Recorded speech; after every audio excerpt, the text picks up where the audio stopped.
The news that Beihan Lai had made such incredible progress with his divine ability and then issued a challenge to Bai Xiaochun on the trial platform swept rapidly through the North Bank.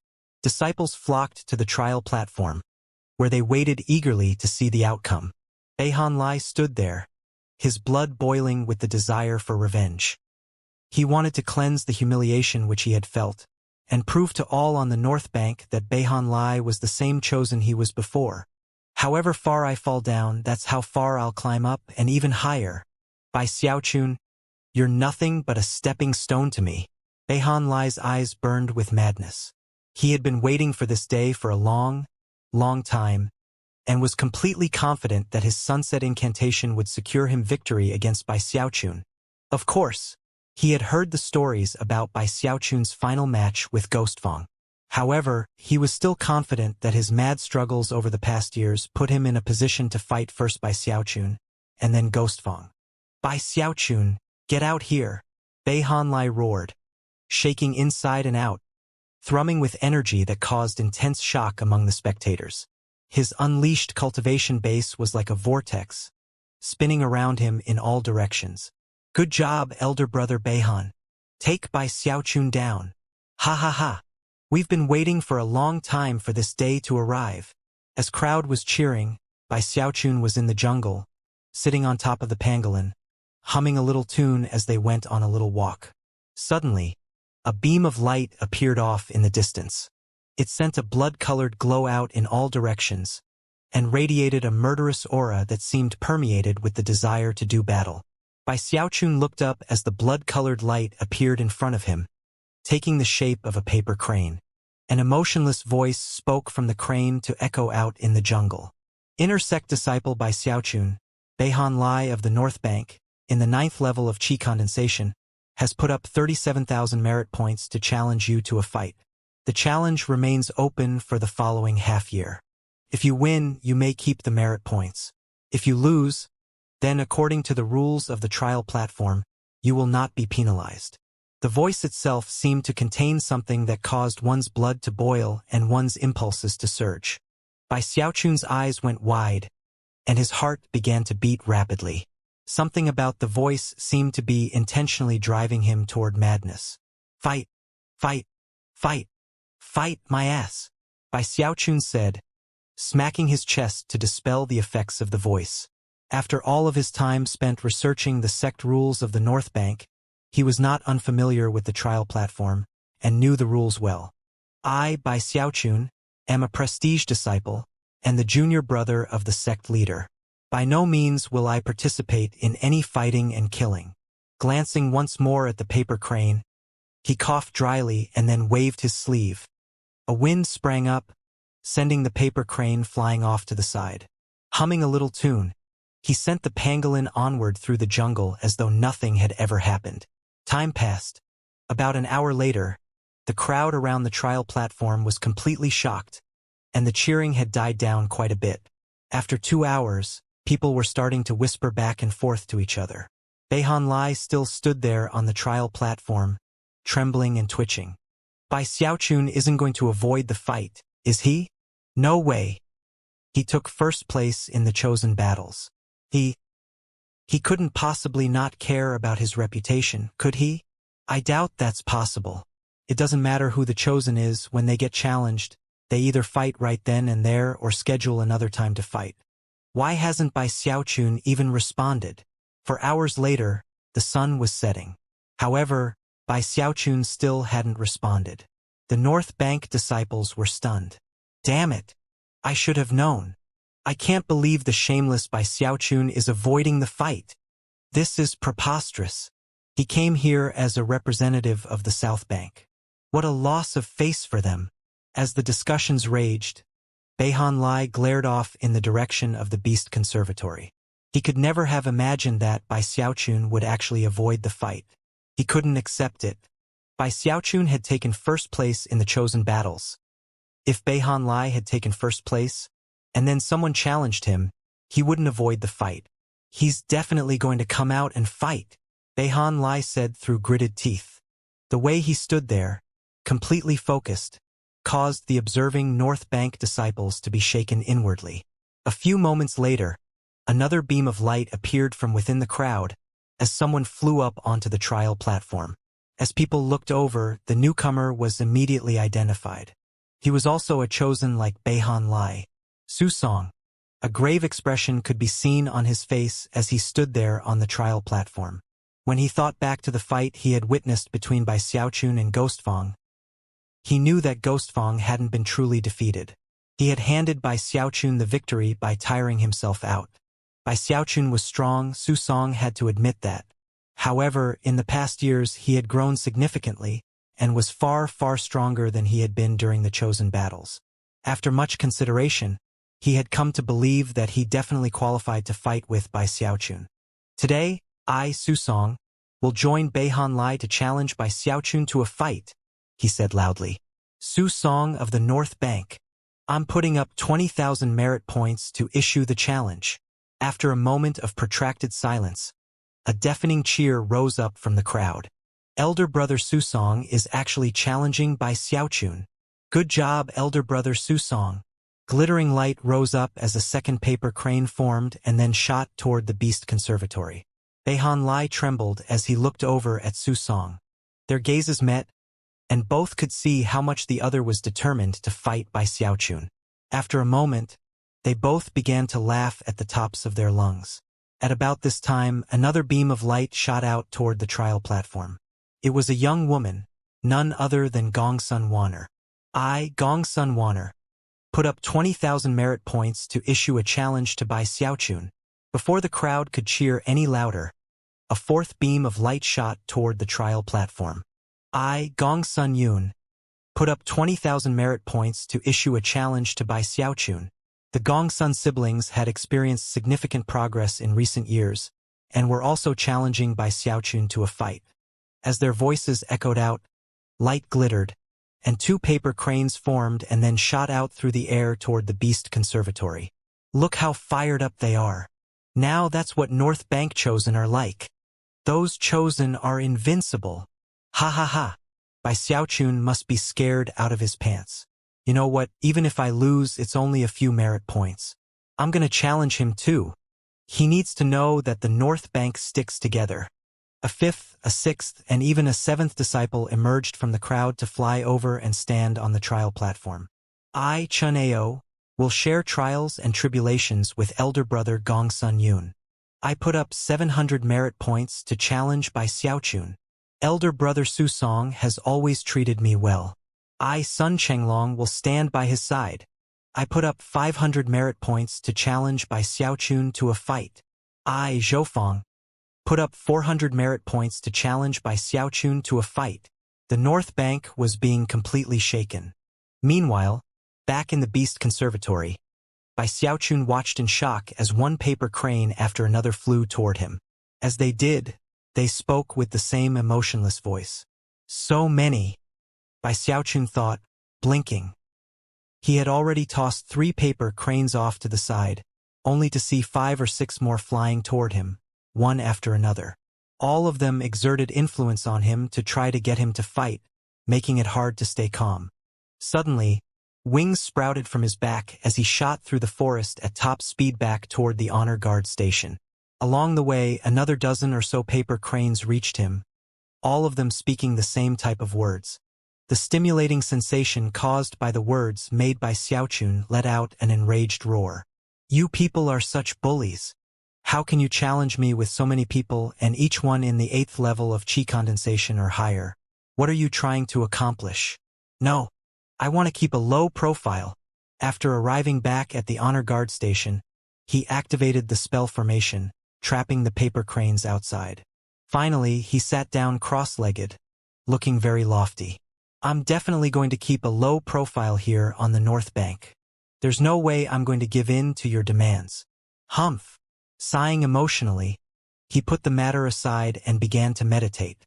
As the night passed, more and more people leaped up to join Beihan Lai on the trial platform and issued challenges to Bai Xiaochun.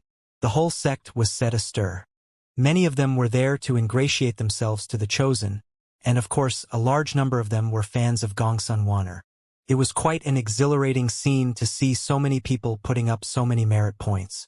Around daybreak, Bai Xiaochun finished his cultivation session and pushed the door open to find a cacophony of voices shaking everything in the area.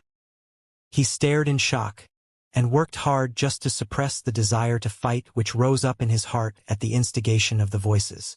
Astonishingly, there were over 100 paper cranes waiting outside for him. "You North Bank people are crazy," he said, scalp tingling.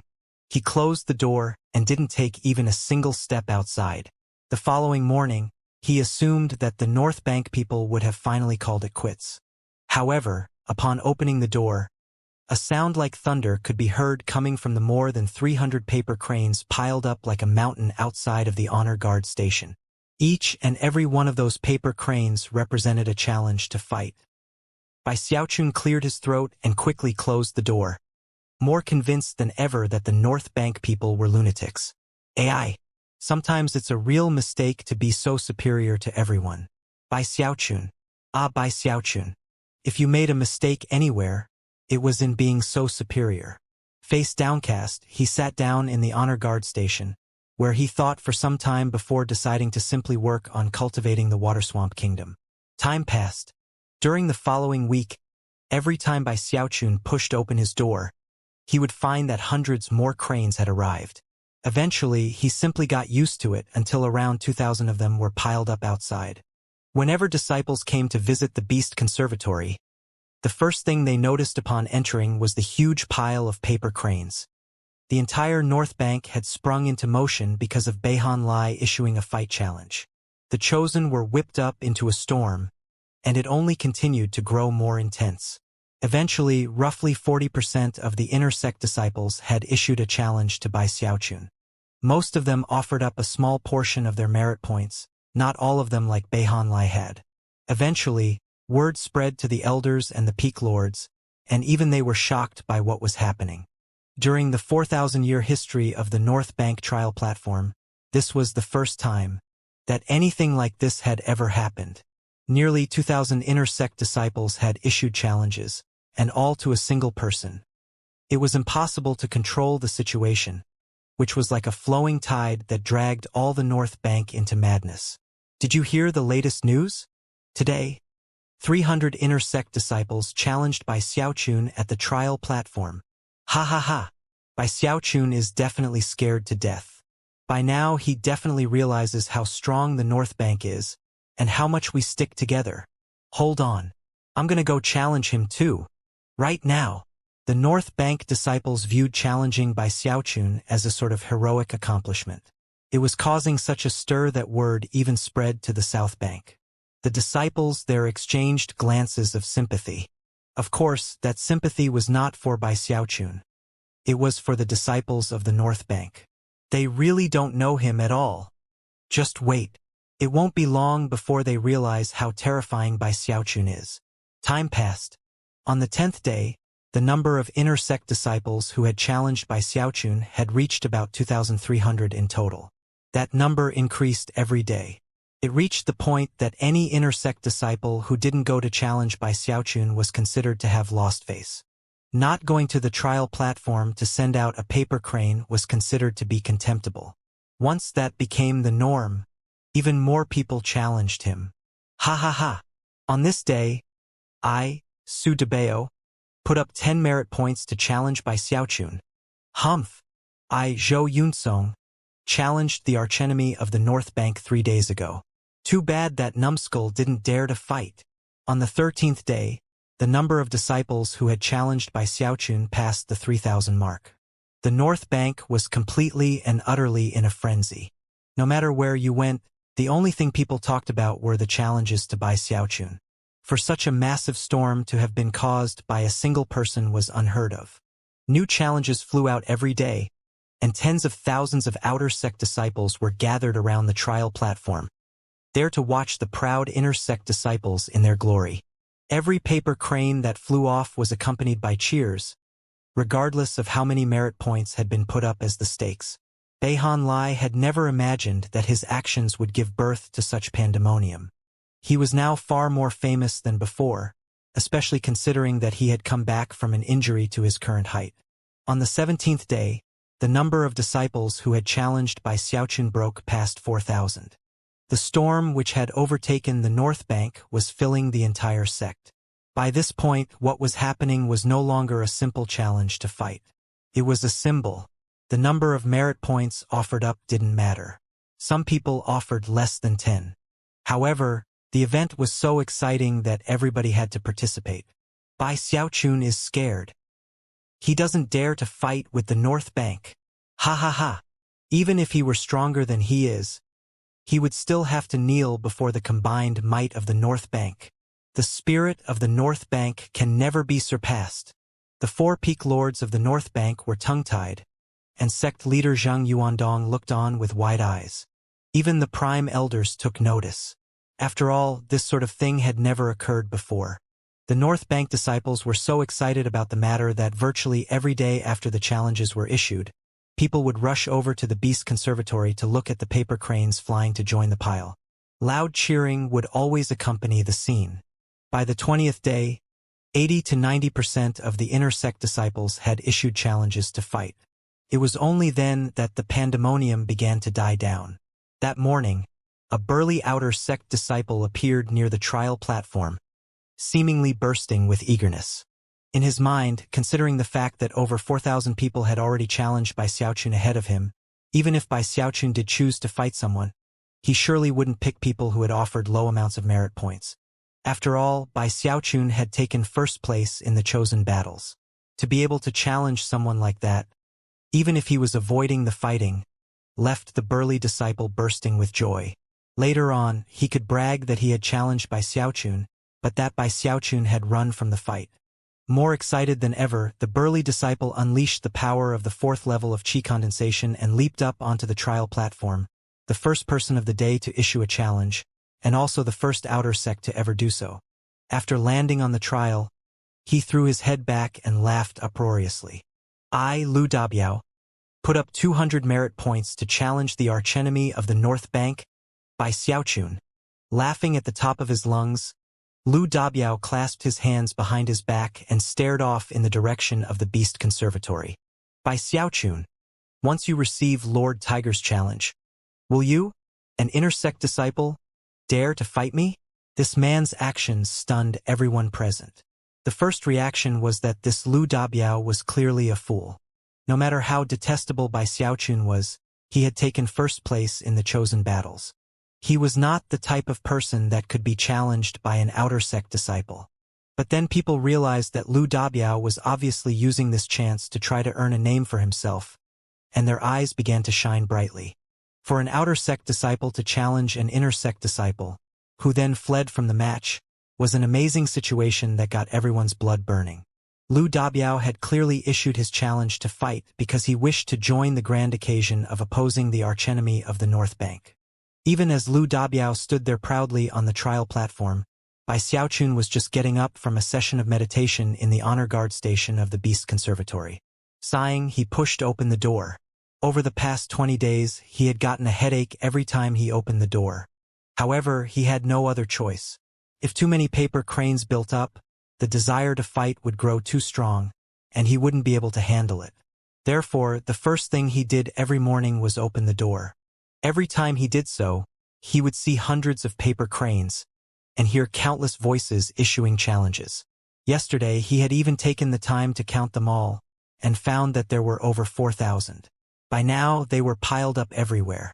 This time, when he opened the door, he was surprised to find only a few dozen new paper cranes.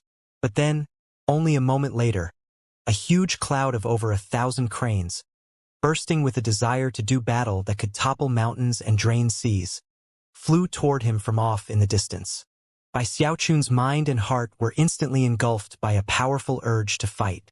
As the more than 1,000 paper cranes descended, overwhelming him with the desire to do battle, he was literally buried by the cranes. A moment later, his head popped into view, and he crawled out from within the pile of cranes. A shocked expression could be seen on his face as he looked around. He was so surprised that he could barely move. He reached out and grabbed the first crane he saw, to hear an emotionless voice speaking in his ear. Inner sect disciple Bai Xiaochun, outer sect disciple Lu Dabiao of the North Bank, fourth level of qi condensation, has put up 200 merit points to challenge you to a fight. Bai Xiaochun stared at the paper crane, shocked. When he heard that the challenger was in the 4th level of qi condensation, his eyes flashed with anger. What a bunch of bullies, these North Bank people.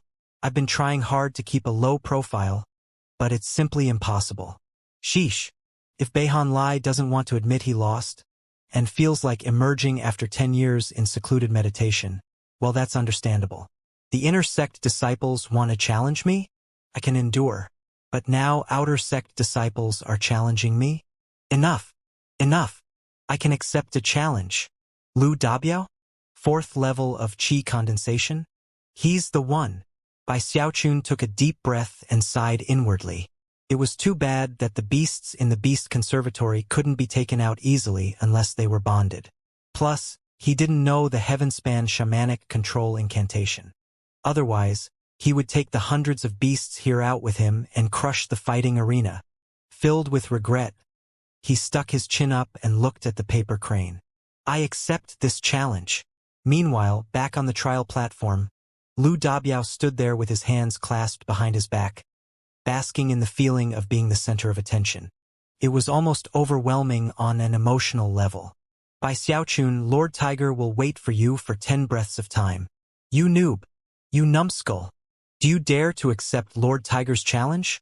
Or not? Bai Xiaochun, get the hell out here right now. As he got more and more excited, his voice continued to get louder and louder, causing the crowd to cheer even more. Lu Dabiao's was getting really worked up, and had never even stopped to consider that Bai Xiaochun might actually accept his challenge. From his perspective, the fact that Bai Xiaochun had been avoiding the fights for the past 20 days meant that even if he did start to accept some, he would definitely pick the inner sect disciples. He would never be so shameless as to fight with someone from the outer sect. After all, he had taken first place in the chosen battles.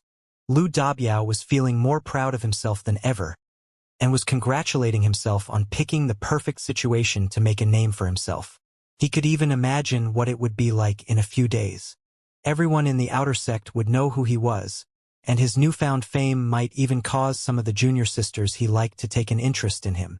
Bai Xiaochun, you have 3 breaths of time left, he roared. Hurry up. Do you dare to fight with Lord Tiger? Laughing with extreme contentment, he prepared to remove himself from the platform. But then, suddenly, a screen of light rose up in front of him, making it impossible for him to leave. The surrounding disciples stared in shock. Next, a completely emotionless voice rang out to fill the trial platform. Inner sect disciple Bai Xiaochun has accepted the challenge issued by outer sect disciple Lu Dabiao. Let the fighting begin. The glittering light of teleportation could be seen as Bai Xiaochun slowly materialized on the trial platform, thanks to the powers of the paper crane. There he was in front of tens of thousands of North Bank disciples, all of whom stared in complete shock. A deathly silence filled the air. Among the crowd of tens of thousands were both outer sect disciples and inner sect disciples, and yet all of them were struck as mute as wooden chickens as they stared at Bai Xiaochun. None of them could ever have possibly imagined that Bai Xiaochun would actually accept a challenge. Although it was within the realm of possibility, it was still completely unbelievable that he would accept a challenge from an outer sect disciple in the 4th level of qi condensation. Such shamelessness defied the imaginations of everyone present, and left their minds completely blank. You're Lu Dabiao? Bai Xiaochun asked, clasping his hands behind his back and looking very serious. Lu Dabiao's knees began to wobble, and tears started rolling down his cheeks. He looked like he was on the verge of fainting. His eyes were blank, and for a moment he wondered if he were dreaming. He had simply wanted to take advantage of the situation to make a name for himself. How could he ever have guessed that Bai Xiaochun would actually accept his challenge? He was shaking so hard that he could hardly speak straight. Before he could even say anything, Bai Xiaochun said, Why don't you concede? When I attack, I frighten even myself. The words hit Lu Dabiao's ears like crashing thunder. Visualizing all of the stories he had heard about Bai Xiaochun, especially the tragedy of Beihan Lai, his knees went stiff. Terrified, he almost began to weep. I concede. As the words left his mouth, he vanished, and Bai Xiaochun stood there proudly on the trial platform, watching as 200 merit points were added to his command medallion. Life can be so lonely, he said, flicking his sleeve and sighing. The spectators began to howl in rage, so loudly that it echoed out from the north bank to be heard by the disciples on the south bank. Completely shameless. I can't believe the world has someone as shameless as him in it. Heavens! In all my years, I've never seen a guy as shameless as that. I can't deal with this. Can't deal with it, I tell you. I'm gonna go strangle him to death. Get out of my way. This villain by Xiaochun's shameless is incomprehensible. Everyone was going mad and shouting at the tops of their lungs. Eyes were shot with blood. Lu Dabiao reappeared after having conceded, his legs wobbling and tears streaming down his face. Everyone present felt sorry for him. This is too much. Instead of accepting the challenge of an inner sect disciple, he fights an outer sect disciple. If he wants to pick someone weak to fight, fine, but did he have to pick someone that weak? Hey, fight me. Chineo, I challenged you on the first day. Come on, I dare ya. The inner sect disciples were going mad, unleashing anger upon Bai Xiaochun that could shake heaven and earth. The Gongsun siblings and Su Song were speeding toward the trial platform from off in the distance. After learning what had happened, they were shaken, but also enraged. That was especially true of Beihan Lai, who threw his head back and roared, Bai Xiaochun, I challenge you to fight. His words caused everything to shake as if with thunder, and filled all 4 peaks of the north bank. Countless disciples of both the outer and inner sects were shocked. Eyes wide, they began to race toward the trial platform. So many people were calling out that they wanted to fight that several hundred paper cranes formed and shot toward Bai Xiaochun, almost inundating him.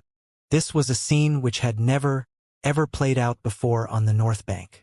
The disciples were going crazy, and even the 4 peak lords were left gasping. A huge group of elders appeared, hovering up in the air and looking down at the scene playing out. However, no matter which way they analyzed the situation, they couldn't think of any way in which Bai Xiaochun had violated any sect rules.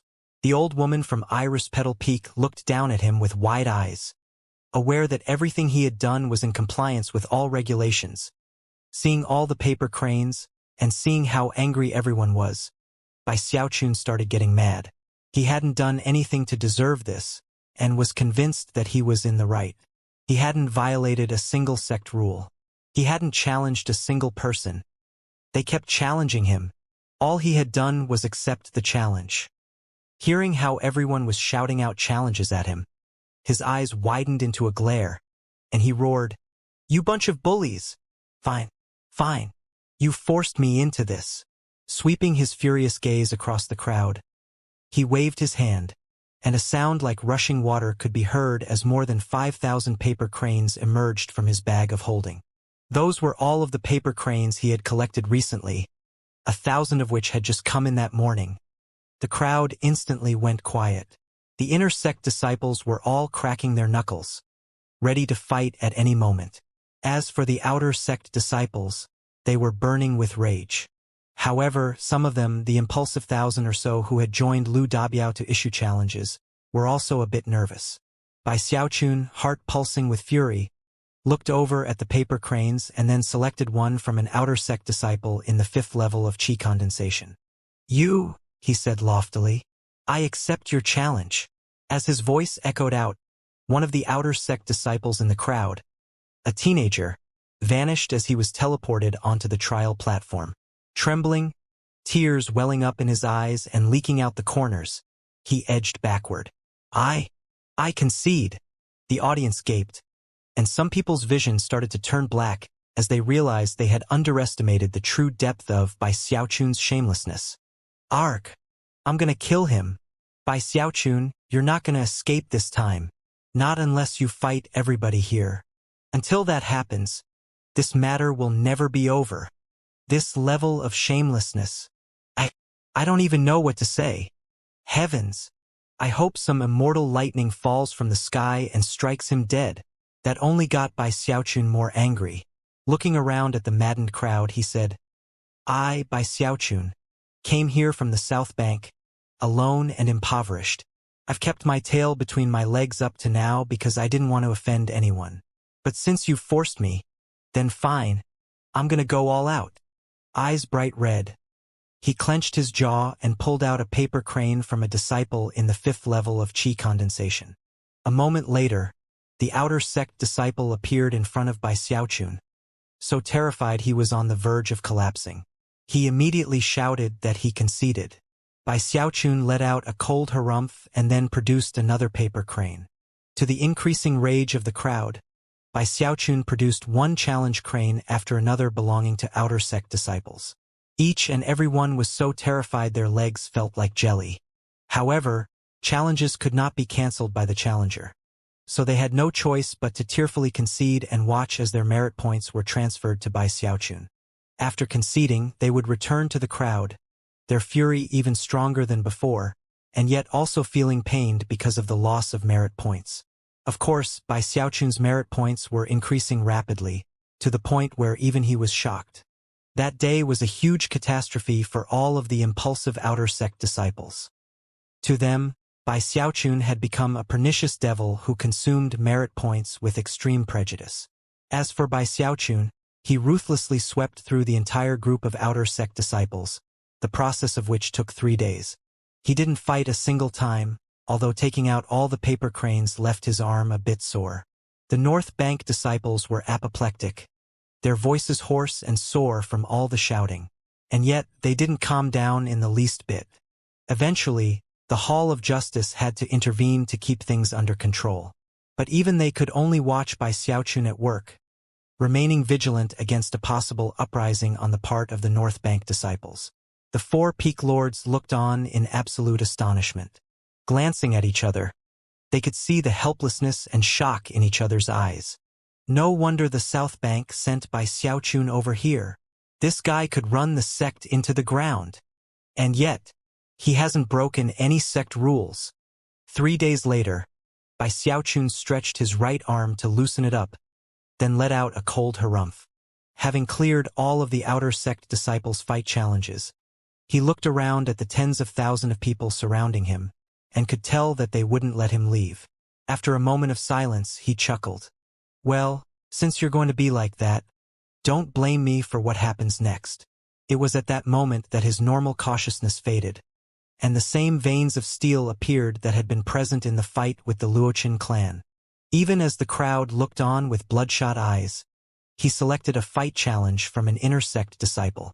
All eyes were completely focused on the trial platform as a figure materialized.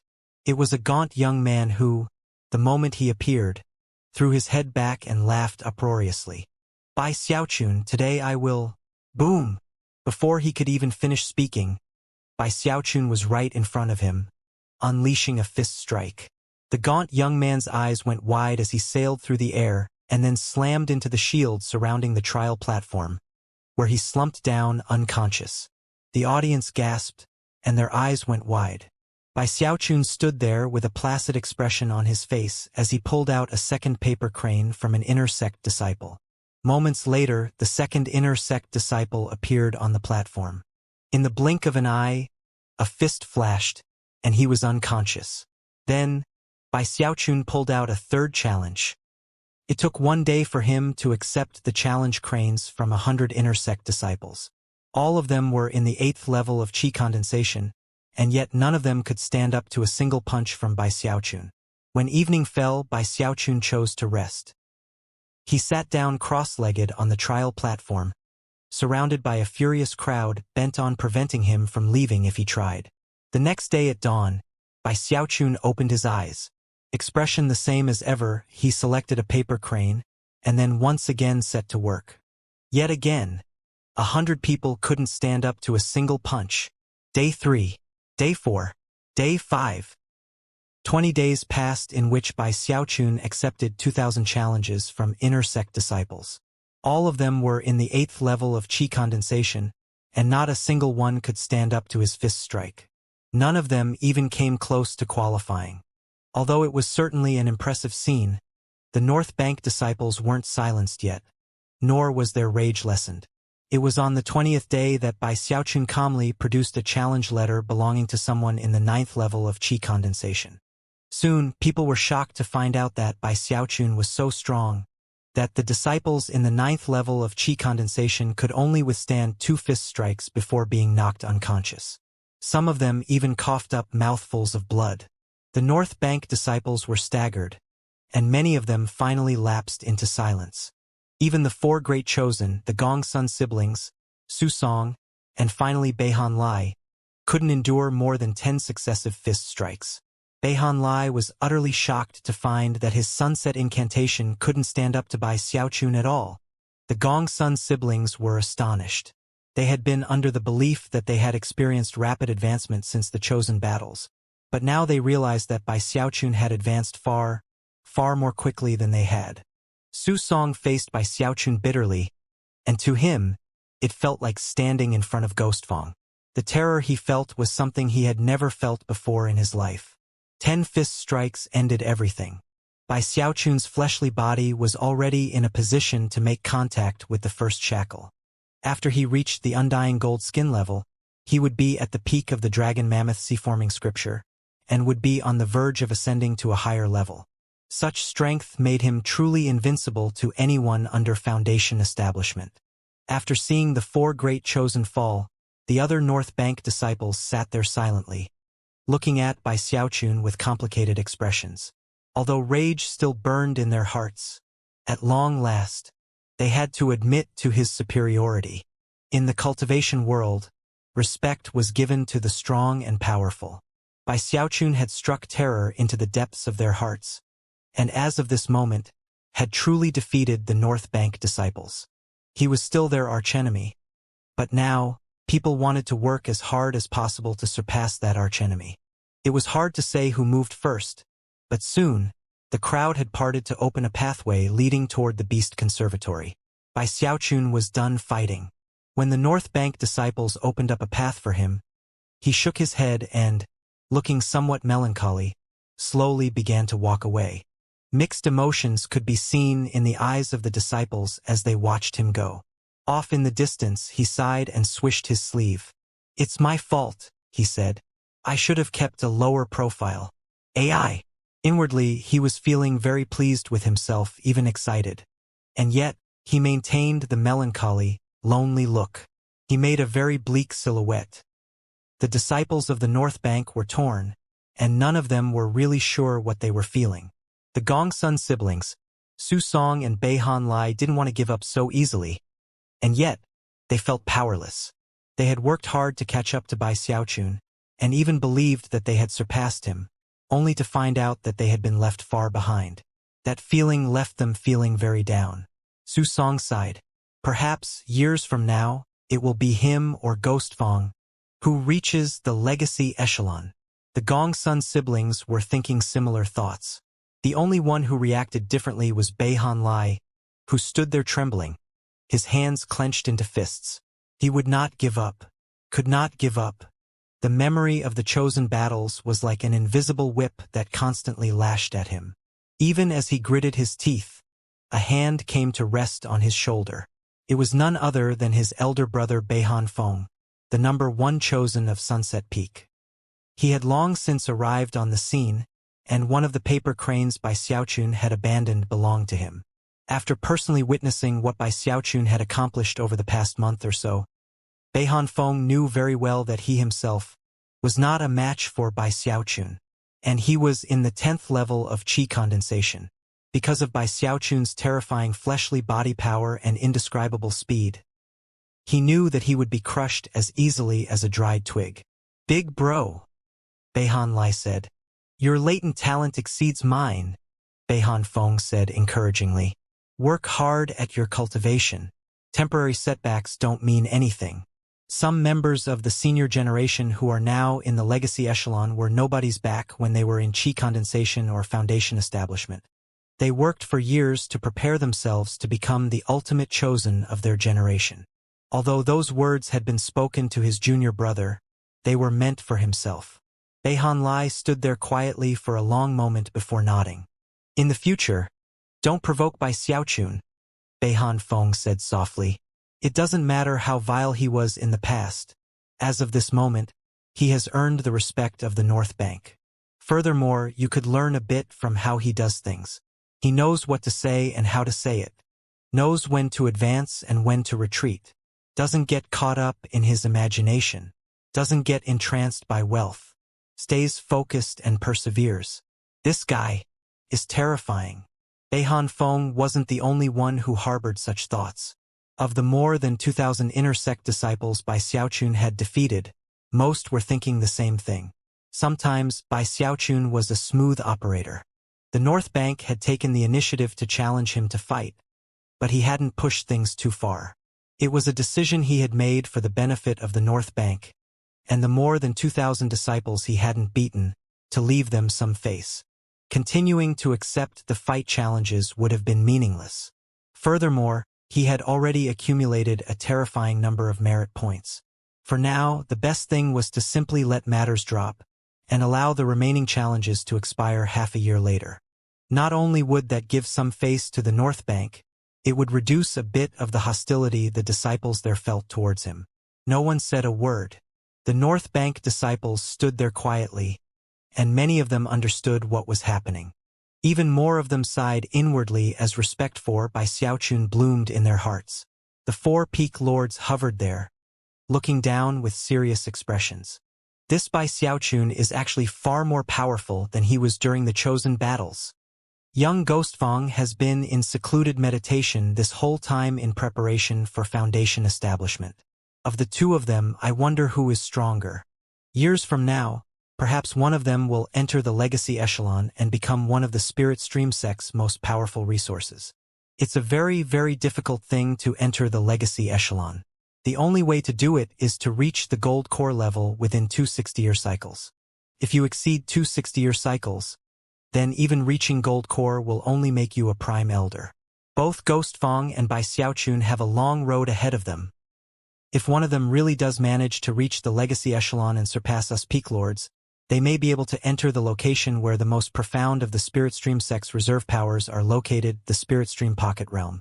Not only are the legacy magics of the Prime Elders located there, if one is lucky, it's even possible to meet Patriarch Spirit Stream.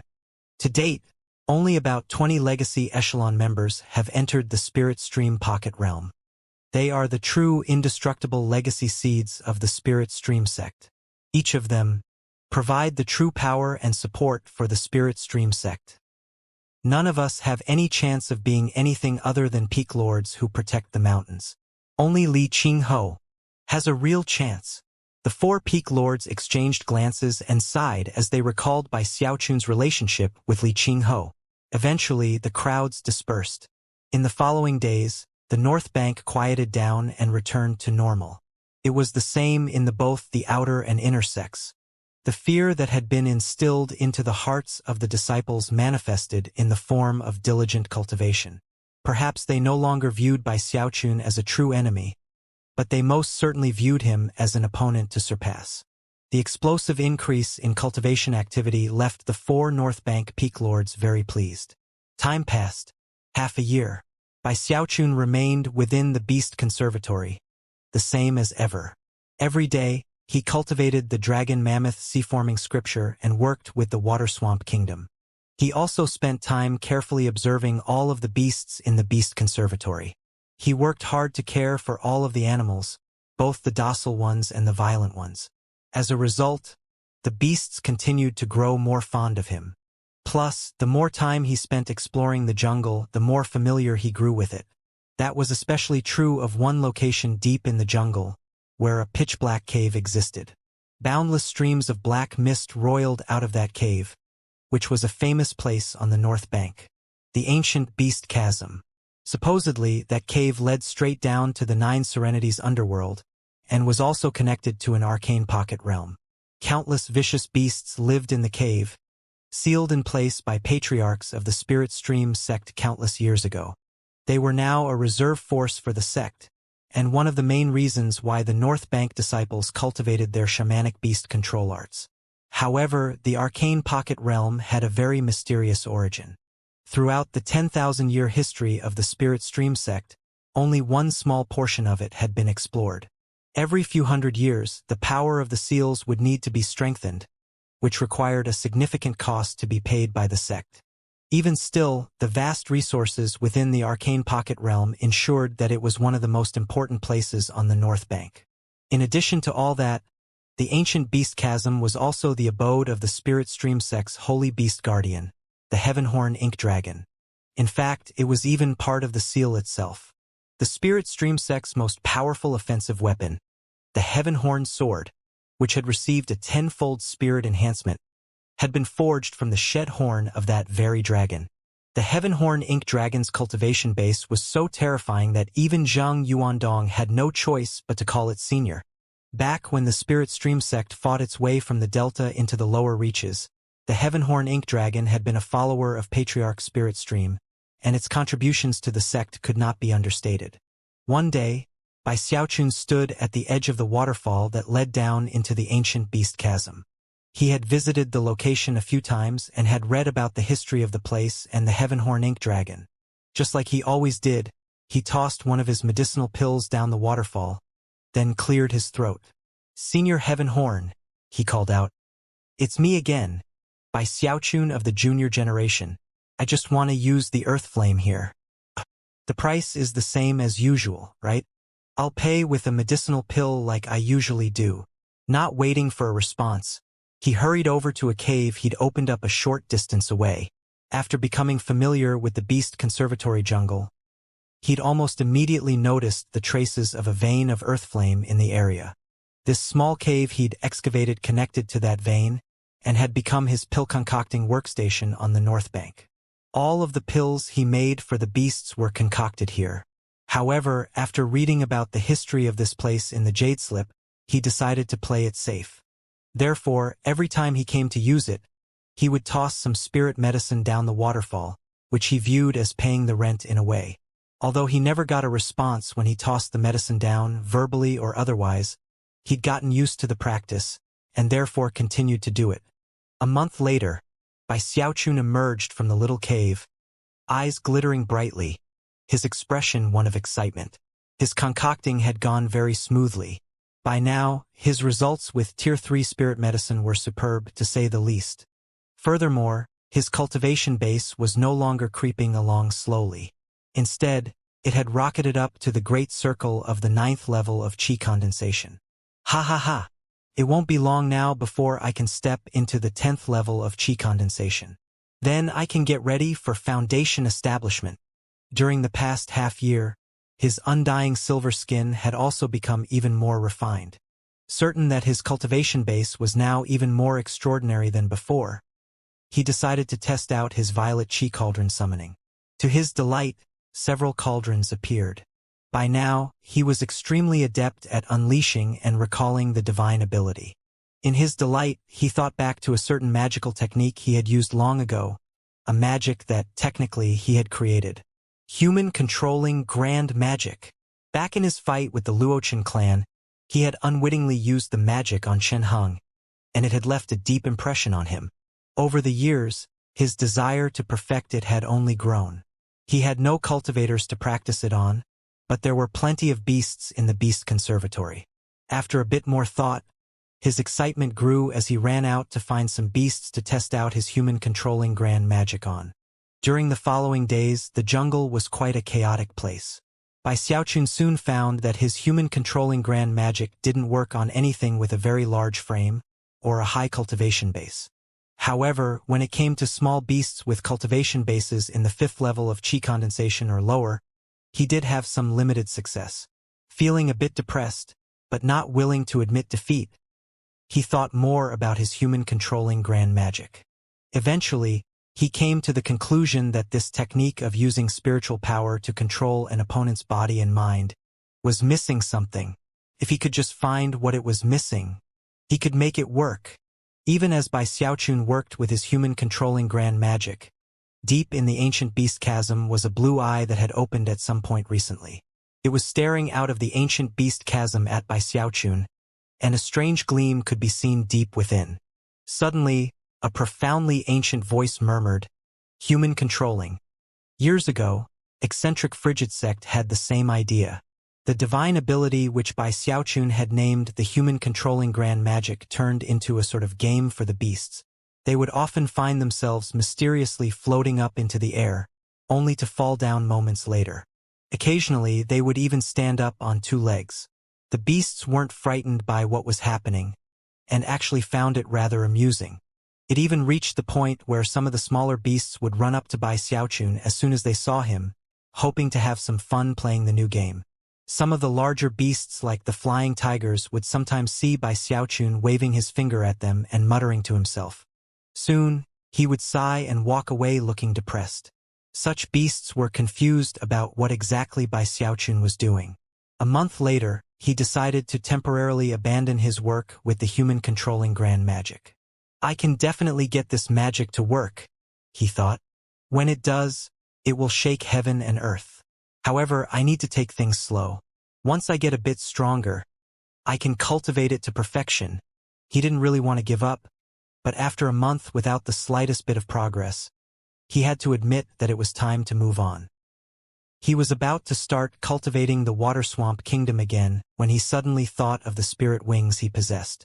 When the old granny gave me the proto-magnetic pearl and these spirit wings, she said something about arcane gravitational repulsion. Eyes shining, he pulled the wings out to examine them. After a few days of study, he realized that he was yet again dealing with something that would have to wait until the future. At long last, he buried his ambitions and started cultivating the water swamp kingdom. Time passed, and before long Bai Xiaochun had been on the north bank for 2 years. As for the beast birth seed, it had already grown into a 3-meter-tall beast birth flower, although it hadn't bloomed yet. According to Bai Xiaochun's calculations, it wouldn't be too long before the flower opened up. As for his water swamp kingdom, he cultivated it constantly, and it grew more and more impressive. Whenever he unleashed it, rumbling sounds could be heard, and a strange power appeared that didn't come from the world around him. By this point, he had spent time observing all of the more than 900 animals in the Beast Conservatory. He knew them like the back of his own hand, and yet, his life essence spirit still hadn't taken shape. Don't tell me my observations have been insufficient? I should probably go observe some even more powerful beasts. He thought about the matter for some time and finally looked over in the direction of the ancient beast chasm. After a moment of hesitation, he decided that going there was too dangerous. With that, his eyes began to shine, and he turned to look at the 4 mountain peaks of the north bank. Each of the 4 mountain peaks has a spirit beast guardian. On the summit of each of the mountain peaks was an extremely powerful beast assigned to protect that mountain. Although none of them could compare to the Heavenhorn Ink Dragon, they were all extraordinary in their own way. Every few days, they would appear in the open, either flying in the sky or roaring at the tops of their lungs to shake the entire area. When that happened, large numbers of disciples would look on in awe and envy. In his time on the north bank, Bai Xiaochun had noticed this phenomenon. That was especially true of the 7-colored phoenix from Iris Petal Peak, which left a particularly profound impression on him. After making up his mind, he hurried out of the Beast Conservatory. Eventually was on the path leading past the trial platform. It wasn't the first time he had laid eyes on the huge beast statue beneath it. Every time he did so, he got a very strange feeling, which was the same thing that happened to many other disciples who studied the statue. His observations of it in the past had brought him no gains, so eventually, he paid it no attention. As he was walking by it this time, he happened to glance over for a moment before turning to fix his gaze on Iris Petal Peak. Even as he prepared to hurry along in that direction, his heart seized, as if something dangerous were about to occur. The proto-magnetic wings appeared behind him, and he sped forward several dozen meters. Even as he moved, a black blur sped past the spot he had just been standing in, and a terrifying clashing sound rang out, like that of 2 rows of sharp teeth making contact. The shocking volume of the sound caused the surroundings to shake. It would be difficult to imagine the level of power behind it, or the hatred that could cause teeth to snap shut in such a fashion. The black blur turned out to be a huge black dog, roughly 3 meters tall. It was like a young bull, albeit somewhat emaciated, with scraggly fur that made it look like a wild dog. It was currently staring at Bai Xiaochun with a ferocious expression on its face. Saliva dripped off of its sharp fangs, and its eyes glowed red, as if with insanity. Bai Xiaochun was so shocked that sweat popped out on his forehead. However, as soon as he laid eyes on the big black dog, he recognized it. "Hey, aren't you Beihan Lai's Night Stalker beast? You?" Before he could finish speaking, the black dog shivered and then ran off into the distance. Apparently, if it didn't strike true on the first blow, it would retreat at all costs. Bai Xiaochun was a bit taken aback. Of course, he wasn't alone in the area. There were other North Bank disciples around, and they recognized the dog immediately. Gasps could be heard, and soon people were discussing the matter amongst themselves. That was Elder Brother Beihan's Night Stalker beast. What a poor little dog. Elder Brother Beihan refuses to take care of it now, and nobody else dares to approach it. Even the elders feel bad about it. Yeah, that's right. Ever since that one day, the Night Stalker beast can occasionally be seen lurking around the North Bank. Once I saw it standing on a hill, looking up into the night. It seemed sad. What a pity. Apparently it was trying to ambush Bai Xiaochun. Bai Xiaochun blinked. After hearing some of the things people were saying, he felt bad. Looking off into the direction the dog had fled, he resolved to look into the issue of why it wanted to ambush him. What else could I have done in that situation? He thought, sighing. I told Beihan Lai he should concede. I even told him that even I fear my own attacks. Sighing again, he turned and headed toward Iris Petal Peak. As a prestige disciple, he had almost unlimited access to various locations in the sect, even on the North Bank. After cautiously climbing up to the summit of Iris Petal Peak, he neared the cave at the top, but didn't enter. Instead, he settled cross-legged onto a nearby boulder, then waited quietly. The wait lasted for 3 days. Finally, a sharp cry rang out into the dawn sky, piercing through the clouds as a 7-colored light began to shine out from within the cave. Then, a 7-colored phoenix flew out, stretching its wings wide as it soared elegantly up into the air. When the sunlight hit its body, the 7-colored reflections it cast were dazzling. Bai Xiaochun was shaken as he realized the terrifying level of power that was contained within the phoenix. Even with his amazing undying silver skin, he was far from a match for the thing. As he watched, he committed the image of the phoenix to memory, branding it on his heart. He observed it for the time it takes an incense stick to burn, whereupon the phoenix circled back around into its cave, completely ignoring him in the process. Taking a deep breath, he closed his eyes and mentally recalled the image of the 7-colored phoenix, then continued to wait. Another 5 days passed, and at dawn the phoenix reappeared. Time passed. Bai Xiaochun stayed on Iris Petal Peak for several months to observe the phoenix, only occasionally returning to the Beast Conservatory to handle various affairs before hurrying back. The disciples of Iris Petal Peak soon learned of the matter, and were a bit confused. Most people didn't pay much attention to it, but there were some inner sect disciples who began to speculate about what he was doing. Another month passed, and Bai Xiaochun felt that his observation of the phoenix was complete. Next, he headed toward Sunset Peak. The spirit beast guardian of Sunset Peak was a black, 3-eyed raven. It was fully 6 meters long, surrounded by swirling blackness that distorted the air. It didn't come out very often. Bai Xiaochun only saw it twice in an entire month. Whenever it flew out, lightning would crackle in the area. The raven always appeared in the darkness of night, never during the light of day. Because of that, Bai Xiaochun got used to remaining focused during the night. 3 months passed and he saw the raven 5 times. Every time it appeared, he would pay close attention and would devote himself fully to observation. Gradually, he felt as if his life essence spirit were showing signs of appearing. The spirit beast guardian of Archway Peak was not a flying creature, but rather an enormous lizard. It moved slowly, but radiated incredible energy. It was much easier for Bai Xiaochun to observe.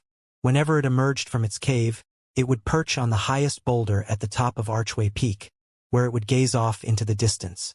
Bai Xiaochun spent several months there, and was able to observe it in much more detail than the seven-colored phoenix and the three-eyed raven.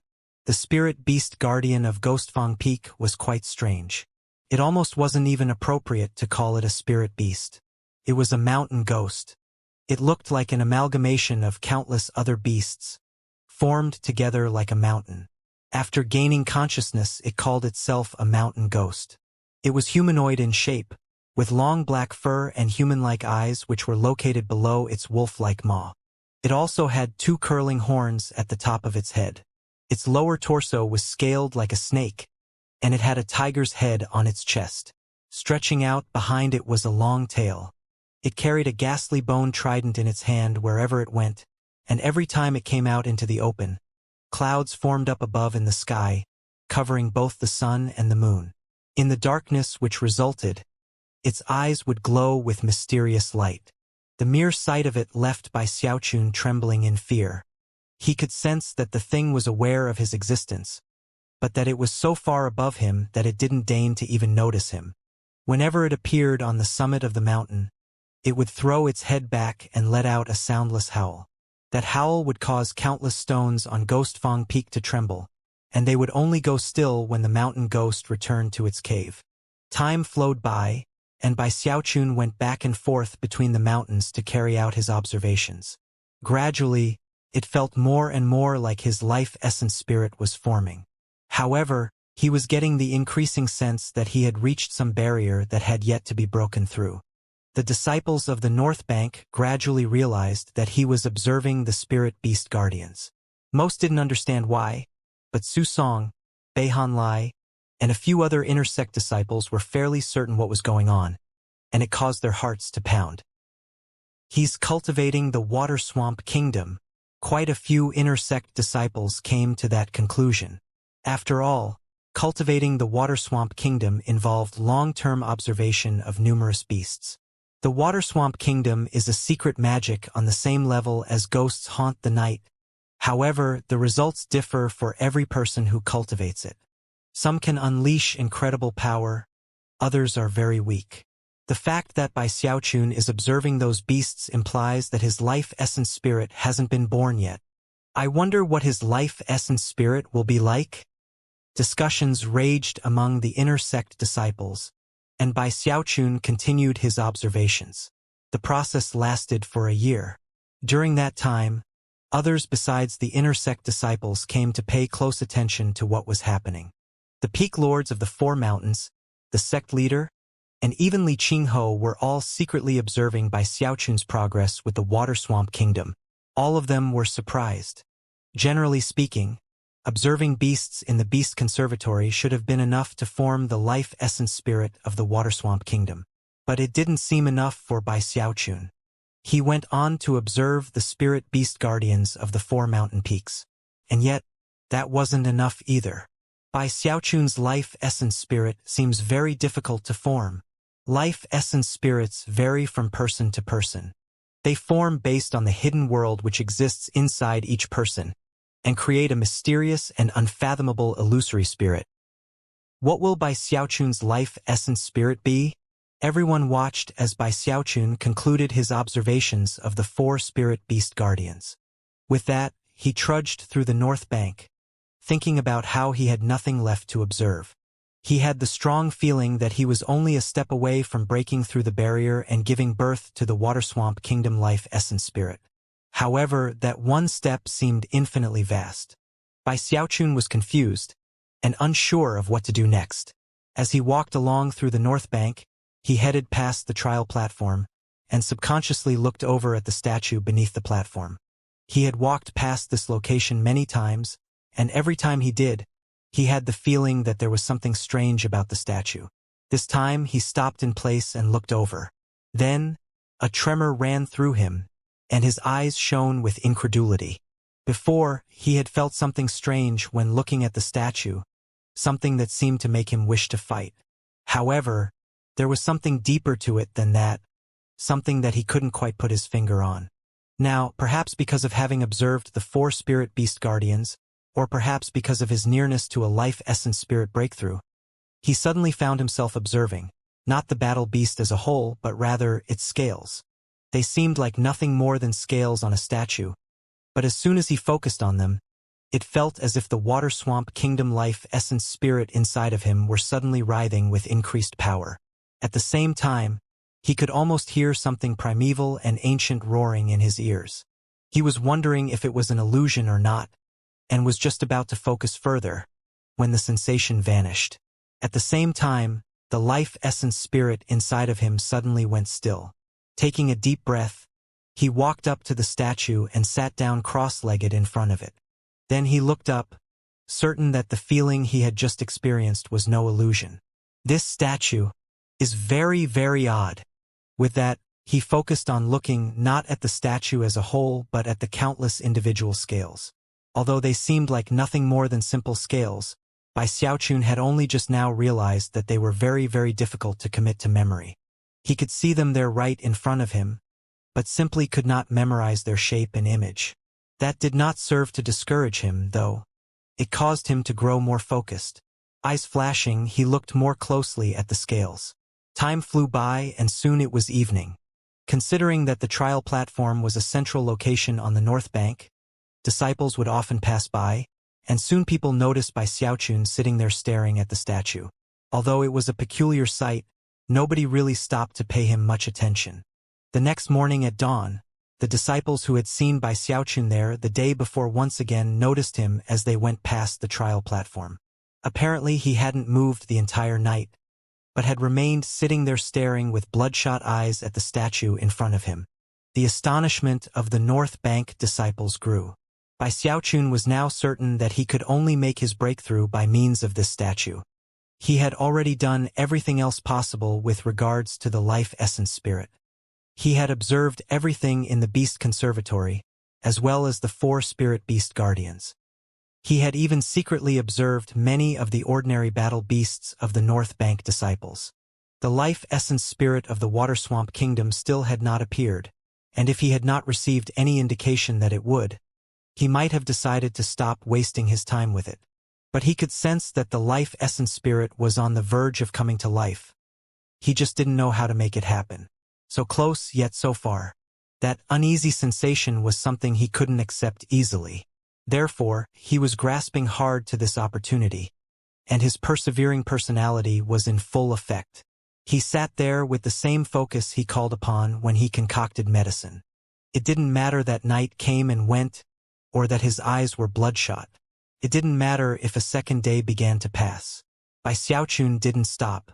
In fact, he even had the feeling that if he gave up at this moment, his water swamp kingdom might never be able to give birth to a life essence spirit. The opportunity he had now must be seized, and the life essence spirit had to break out of its cocoon. I refuse to believe that I'll fail, he thought, grinding his teeth. With that, he continued to observe the scales and try to commit their shape and image to memory. Without even thinking about it, he sealed himself off from the world. He abandoned all of his other senses and focused completely on his sight. Days began to pass.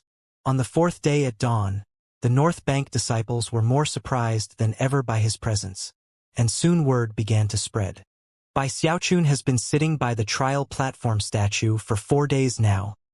What is he doing? Observing the statue? That trial platform statue is pretty strange.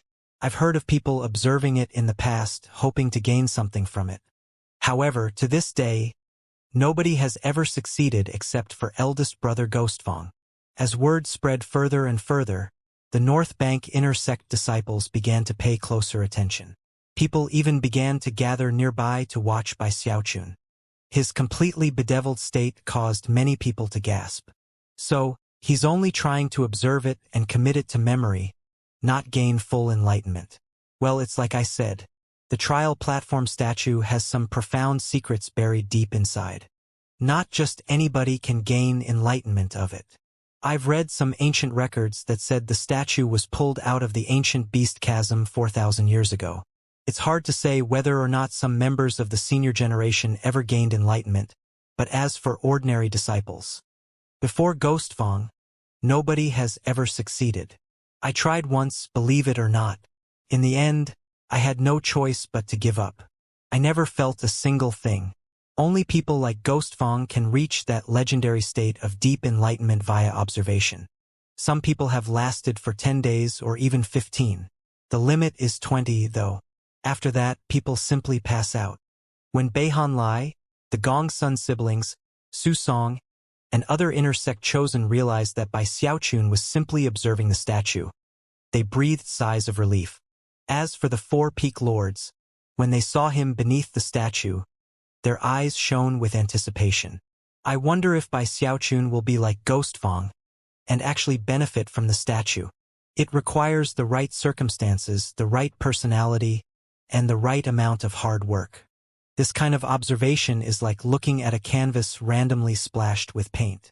Some people see nothing but chaos, but others see order. Some people see another image beneath the splash of paint.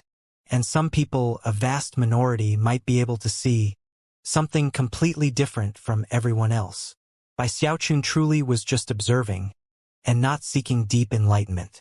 His eyes were bloodshot as he stared at the scales, which seemed to grow larger and larger until they replaced the world around him. He saw a heaven and earth filled with floating objects that he couldn't quite see. It was like a blurry illusion, impossible to make out clearly. However, Bai Xiaochun didn't care. The only thing he wanted to do was memorize the shape and image of the scales. He wasn't even sure how many attempts he had made. 1,000? 10,000? Maybe more? He was completely and utterly absorbed in the process, despite the fact that he was failing over and over again. Time passed. 5 days. 6 days. 7 days. Soon, 10 days had gone by. His observation of the statue was drawing on his vital energy, and his body was beginning to suffer, but he persisted. On the 19th day, Beihan Lai and the other chosen were completely convinced that Bai Xiaochun would only last for another day. After his vital energy grew weak enough, he would lapse into unconsciousness. It took 15 days for Ghost Fong to enter into a state of deep enlightenment, and he awoke from his trance after 27 days. His later progress with Ghosts Haunt the Night had a lot to do with that session of enlightenment. Bai Xiaochun has already wasted 19 days and hasn't reached deep enlightenment. Regardless of the level of his cultivation base, he can't match up to Ghost Fong in this situation. The statue is completely enigmatic and unfathomable. Lots of people have tested it out, and if you don't succeed the first time, it's only harder after that. Tomorrow he'll pass out, after he wakes up and restores his vital energy. Though, it will be too late. Beihan Lai and the other chosen felt that way, and so did the four peak lords, all of whom were sighing regretfully. Gradually, Bai Xiaochun's 19th day observing the statue passed. The sun set, and then dawn broke upon the 20th day. As sunlight filled the sky, virtually everyone assumed that Bai Xiaochun would lose consciousness. But then, looks of shock filled their eyes as the 20th day ended and the 21st began. Bai Xiaochun didn't pass out. Although he was looking a bit gaunt, he still managed to hang on. 21 days. 22 days. 23 days. As time passed, astonishment grew. By the time the 30th day passed, the peak lords were completely astonished. I can't believe how much vital energy Bai Xiaochun has. At the most, ordinary disciples would last for 10 days. Body refinement disciples might last for 15. Chosen like Ghost Fong could last for 20 days at the most. Without entering a state of deep enlightenment, one's vital energy will waste away, and they will lapse into unconsciousness. But Bai Xiaochun has lasted for so long. But what's the point? Even if he lasts longer, if he doesn't reach deep enlightenment, it will all have been a waste. Beihan Lai and the others were completely shocked, and were finally starting to understand how powerful Bai Xiaochun's fleshly body was. And yet, they all sighed. Without achieving deep enlightenment, simply lasting for a long time would do no good. Soon, another 10 days had passed, and Bai Xiaochun was still completely immersed in his attempts to commit the scales to memory. It was impossible to say how many actual attempts he had made. Perhaps 50,000, perhaps 100,000. Every single time was a failure. The 50th day passed, and then the 60th day. Countless disciples were profoundly shaken by what Bai Xiaochun was doing. They almost couldn't believe the deep reserves of vital energy he possessed. Never could they have imagined that he would hang on for so long. Without incredible fleshly body power, it would have been impossible. Eventually, the 70th day arrived, and Bai Xiaochun trembled. He was clearly much thinner than before, and it appeared as if his vital energy and fleshly body were reaching their limits. The audience which had gathered noticed him shaking, and immediately began to comment. He must be about to finish. Only a few more days now, and he'll pass out. He never reached deep enlightenment. What a waste.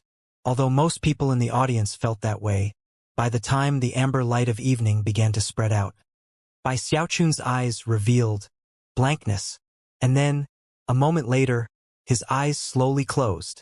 Upon closing his eyes, his mind was filled with the complete image of a scale. After countless failed attempts, he had finally succeeded. In the instant the scale appeared, a rumbling like that of thunder filled his mind, and he gasped. His aura winked out, seemingly leaving behind nothing except his body. He had finally slipped into the legendary state of deep enlightenment. As of that moment, the eyes of the audience widened. This was such an unexpected development that most people almost couldn't believe it. Bai Xiaochun had entered deep enlightenment, not by a coincidence or destiny, but simply by hard work. This chance regarding the life essence spirit of the Water Swamp Kingdom also came with a measure of enlightenment. Furthermore, his display of hard work vastly exceeded that of anyone else. Although his powers of understanding might not be on par with Ghostfang's, he had worked for 5 times as long to do what Ghostfang did, and that was because of his fleshly body and his vital energy. Because of his cultivation of the undying live forever technique, his strength gave him incredible reserves of energy. Deep enlightenment was a state in which one's soul essentially merged with heaven and earth, connecting with the world to understand and be enlightened regarding natural and magical laws. Mortals could accidentally slip into deep enlightenment, although the likelihood was incredibly small to the point of almost being impossible. Even chi condensation cultivators would have a very difficult time entering such a state, and if they did, it would cause a huge stir among anyone who found out about it. Almighty beings with incredible cultivation bases would occasionally enter that state to comprehend the profound transformations of the world and the great Taos of heaven and earth. For the last 1,000 years in the Spirit Stream sect, only 2 people had ever slipped into deep enlightenment. One of them was Ghostfang, with his spectacular natural talent. Not even Shangguan Tianyu had been able to match up to him in this regard. The other person to succeed was now sitting beneath the statue, having observed it for 70 days in a row. Bai Xiaochun. The surrounding North Bank disciples were left gasping at the astounding scene. Bai Xiaochun, he is in deep enlightenment? He's the only person to have done it other than eldest brother Ghostfang. Humph. How could this deep enlightenment even compare to eldest brother Ghostfang's? He did it in 15 days, but Bai Xiaochun took 70. That's not the way to look at it. It just means that if we could hang on for 70 days, then we could reach deep enlightenment too. Except we can't. Look how hard Bai Xiaochun worked. In addition to the cries of shock, there were other mixed feelings among the crowd. Some people seemed indignant, others jealous, and some contemptuous. Regardless of the specifics, everyone could sense how hard Bai Xiaochun had worked and how much he had struggled to endure. Furthermore, all of them were envious to some degree. At the same time, 6 beams of light appeared up in the air. The fastest among them were not the 4 peak lords of the North Bank, but rather Li Qingho from the South Bank. In almost the moment that Bai Xiaochun slipped into a trance, he appeared. Waving his finger in the direction of the trial platform, he caused a screen of light to descend, surrounding Bai Xiaochun so that no one could disturb him. It was at around this time that the 4 peak lords arrived, as well as sect leader Zhang Yuandong. The old woman from Iris Petal Peak looked over at Li Qingho, and then the surrounding crowd. Suppressing her surprise at the fact that Bai Xiaochun had entered deep enlightenment, she barked, "Seal the entire area surrounding the trial platform. Don't open it until Bai Xiaochun awakens. If anyone disturbs Bai Xiaochun, it will be considered treason and punished accordingly." Zhang Yuandong added. Get the Hall of Justice over here immediately to stand guard. In response, the outer sect disciples bowed their heads and clasped hands respectfully. Soon, several dozen disciples from the Hall of Justice arrived and stationed themselves in various positions around the statue, where they sat down cross-legged to act as Dharma protectors. By this time, word had spread from the outer sect disciples. Everyone on the North Bank knew that Bai Xiaochun had entered deep enlightenment.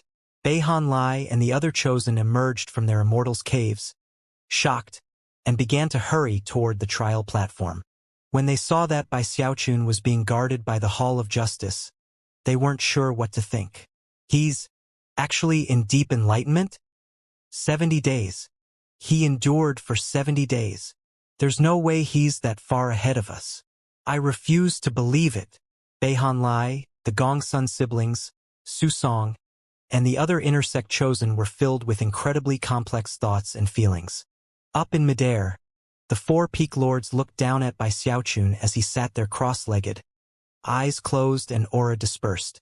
All of them were sighing. I never thought he would actually pull it off. The kid prepared long and hard. His success was no fluke. I wonder how many days he'll remain in deep enlightenment. Ghostfang lasted for 27 days. As the peak lord sighed, Zhang Yuandong's eyes shone with anticipation, and he started laughing heartily. As of this point, he had the feeling that his master would surely be glad to have an apprentice like Bai Xiaochun. Li Qingho's face was covered with a smile, and his eyes shone with approval and praise. Considering that Bai Xiaochun was in the middle of the Spirit Stream sect, with the Hall of Justice protecting him, and surrounded by a spell formation personally set up by Li Qingho, nobody under the Gold Core stage could possibly be able to disturb his deep enlightenment. Even if a Gold Core expert dared to show up, they would be killed beyond the shadow of a doubt. After looking on for a bit longer, the peak lords, the sect leader, and Li Qingho all left. The North Bank disciples looked on, sighing. Their main speculations were regarding why the Hall of Justice had been called, and also, they wondered how long Bai Xiaochun would stay in deep enlightenment. He used 5 times as long as to succeed. I bet he'll last for 20% as long as eldest brother Ghostfang. 5 or 6 days at the most. I bet he'll pass 7 days. Numerous cold snorts could be heard echoing out within the crowd. There were many disciples on the North Bank, and none of them had forgotten that Bai had been named their archenemy. Although they had been impressed by his strength deep down, there were still quite a few who harbored animosity. There were also many who were jealous of him. Time passed. 3 days later, Bai Xiaochun still hadn't stirred. However, the vital energy which he had spent in his efforts to gain enlightenment was slowly building back up. Furthermore, now that he had entered deep enlightenment, his aura was gone, as if his soul had left his body to merge with heaven, earth, and the void itself.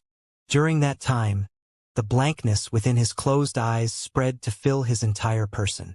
He had no concept of time, no idea of how long he had been in this state. He only knew the image of the scales. The statue in front of him almost seemed alive, bursting with a savage aura that seemed to be dragging him into the world that existed in its right clawed hand. It was almost as if the void were truly being torn apart, and his consciousness were being sucked through the rift into an illusory world. His mind was a complete blank. He had forgotten who he was or why he had come here. He only knew the illusory world around him. He saw an enormous creature, so large it was difficult to put into words. It was so huge that Bai Xiaochun felt like a mere scale on the thing's back. Shockingly, the creature was none other than the giant crocodilian beast that formed the statue on the North Bank. It lived in this illusory world, looking up into the sky, into the heavens, staring at a seemingly invisible figure, something that didn't even exist. Suddenly, it reached up into the sky and made a grasping motion. A sound like booming thunder echoed out in all directions. Bai Xiaochun watched mutely as its clawed hand tore open a hole in the sky. Rumbling sounds filled the sky, and all that Bai Xiaochun could think about was that hand. In fact, if Bai Xiaochun were able to remember who he was, he would immediately realize that the clawed hand closely resembled the clawed hand that Ghostfang could unleash with ghosts haunt the night. While Bai Xiaochun was in the middle of the illusory world, time flew by outside. Already, far more time had passed than the 5 or 6 days that many of the disciples had assumed would be the limit. 10 days had passed. Every day, more North Bank disciples came to congregate around the trial platform to watch Bai Xiaochun. Some of the inner sect disciples even chose to meditate in the area.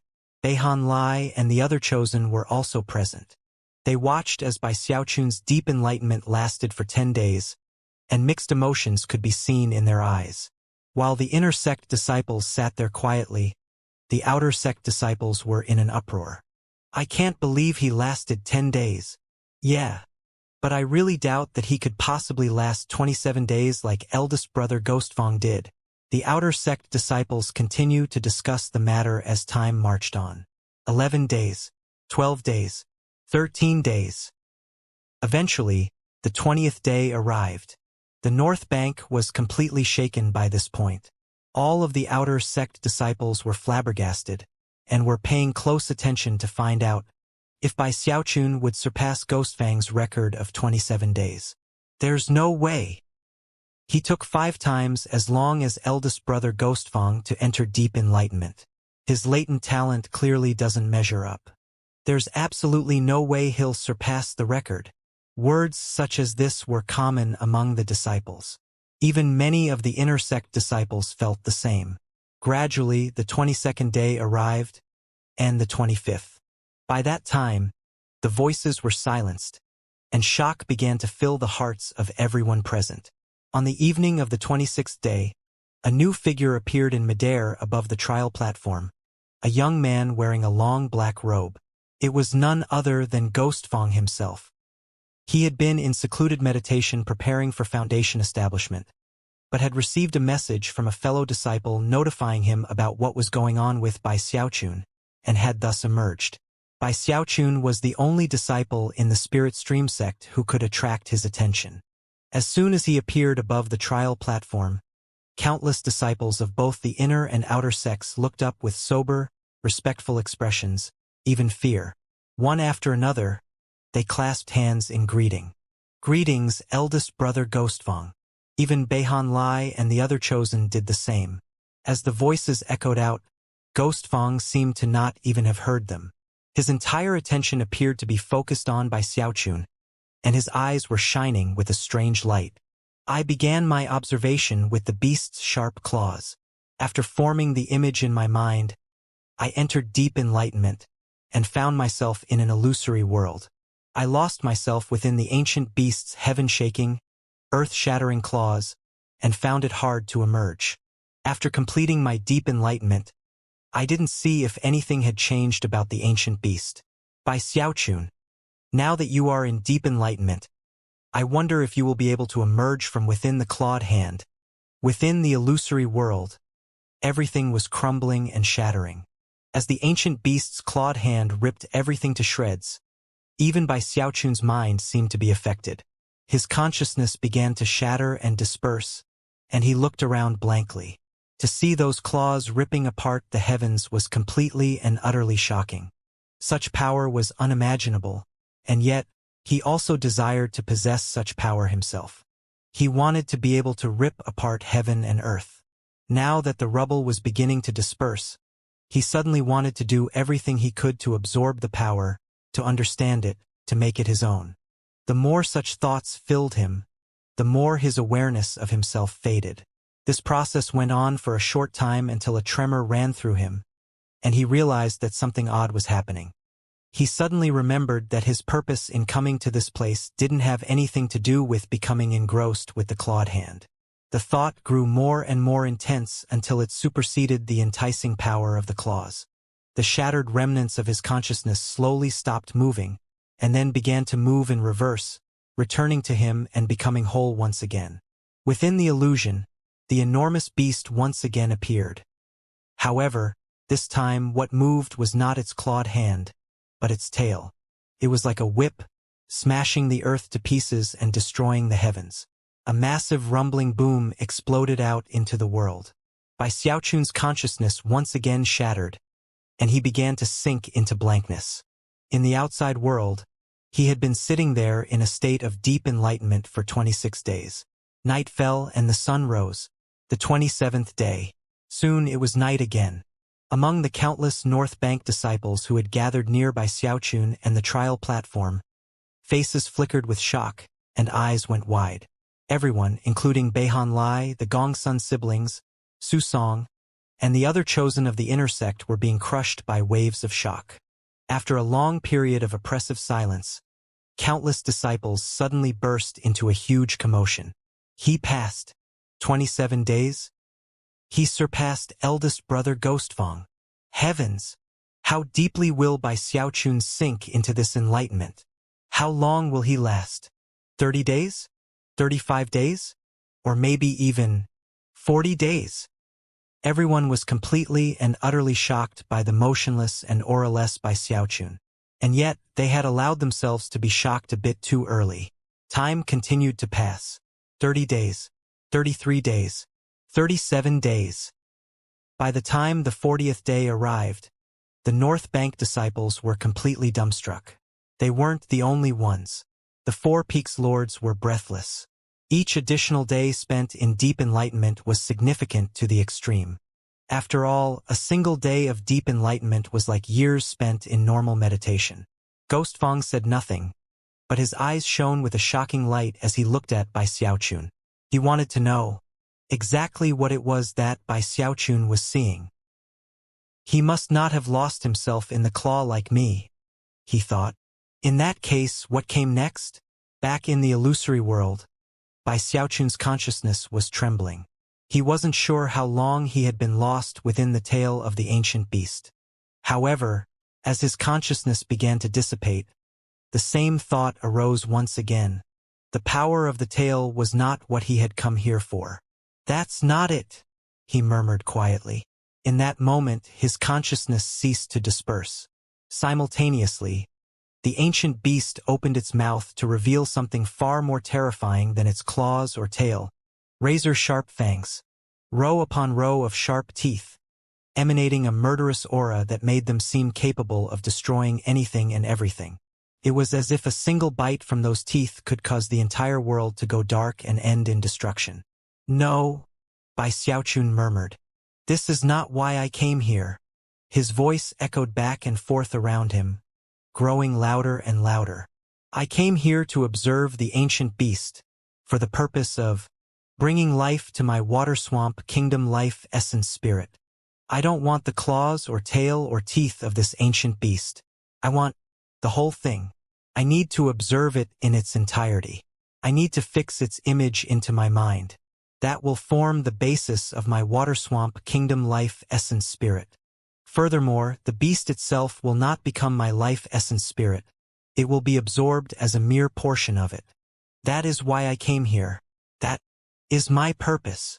By the end, Bai Xiaochun's voice was not a murmur, but a roar. The illusory world rumbled violently as Bai Xiaochun's consciousness tumbled back together from all parts of the world, then shot toward the enormous beast in a beam of light. It moved with incredible speed. In the blink of an eye, it closed in on the beast and then slammed into it. As the light spread out through the beast, Bai Xiaochun's mind shook, and he suddenly felt as if he was becoming the enormous beast.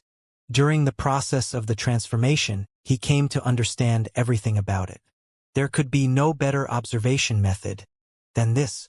In fact, this was not even really observation, it was emerging. He was becoming one with the beast. Bai Xiaochun's consciousness spread out through the entirety of the beast, understanding it, analyzing it, observing it, controlling it. From the flesh and blood, he moved on to the scales, the spikes, the claws, the teeth, the bones, even the heart. Time meant nothing to him as his consciousness filled the beast, coming to a deep understanding of it. At a certain point, Bai Xiaochun's consciousness trembled as it completely filled the ancient creature, and he became the beast. He threw his head back and roared, causing the entire world around him to tremble. Next, the beast distorted, and by some profound and unfathomable means, it rapidly changed shape, transforming into a black, three-eyed raven. The enormous black raven began to fly through the world at top speed, its eyes shining as though they belonged to Bai Xiaochun. In the blink of an eye, the raven rippled, transforming into a 7-colored phoenix. Then it became a huge lizard, and then the mountain ghost from Ghostfang Peak. Under the control of Bai Xiaochun's consciousness, the transformations continued. One after another, nearly 1,000 beasts from the Beast Conservatory appeared. Flying tigers, pangolins, huge bears, spirit deer. All sorts of beasts flickered in and out, without end. Even the North Bank disciples' beasts that Bai Xiaochun had secretly observed could be seen. Eventually, rumbling sounds echoed out as the beasts vanished, and Bai Xiaochun's consciousness became a swirling mist, which pulsed and writhed as though some terrifying spirit were being born inside. It was none other than Bai Xiaochun's water swamp kingdom life essence spirit. It was impossible to see exactly what kind of spirit it was. Not even Bai Xiaochun's consciousness could make it out. It was as if the spirit body wasn't complete yet. Even incomplete, it emanated a terrifying energy. There was some enormous figure inside that mist, covered with terrifying bone spurs, radiating an indescribable pressure. The mist seethed and churned as it slowly condensed upon itself. At the same time, Bai Xiaochun's consciousness was starting to unravel. 10%, 20%, 30%. In the blink of an eye, it was 50% dispersed. As that happened, the illusory world trembled and shook. Unexpectedly, the life essence spirit inside of the mist began to show signs that it was also going to disperse. Faster! Bai Xiaochun's consciousness howled amidst the massive rumbling sounds. Faster! My consciousness is dispersing. Life essence spirit, you must awaken. And yet, it continued to disperse even more quickly. 60%, 70%, 80%, 90%. Rifts spread out through the illusory world as it began to collapse. A massive wind sprang up, sweeping across everything, attempting to disperse the mist. However, it was in that moment that Bai Xiaochun's last scraps of consciousness let out an urgent shout. Rumble! Even as the world crumbled into bits, within the dispersing mist, 2 red eyes snapped open. The life essence spirit had awakened. In the outside world, Bai Xiaochun's deep enlightenment went past 40 days. Continued on and on. 50 days, 60 days, 70 days, 80 days, 90 days, 100 days. The number of days which had passed left the North Bank disciples in complete terror. 100 days, more than 3 months. Bai Xiaochun is still in deep enlightenment. He's not gonna die, is he? This is shocking. I've never seen anything like this in my entire life. The outer sect disciples were terrified, and the inner sect disciples were shaken. Beihan Lai and the other chosen felt as if their minds were being struck by lightning. But things weren't over. 101 days, 120 days, 130 days. It was at that point, sometime in the afternoon, that Bai Xiaochun began to tremble.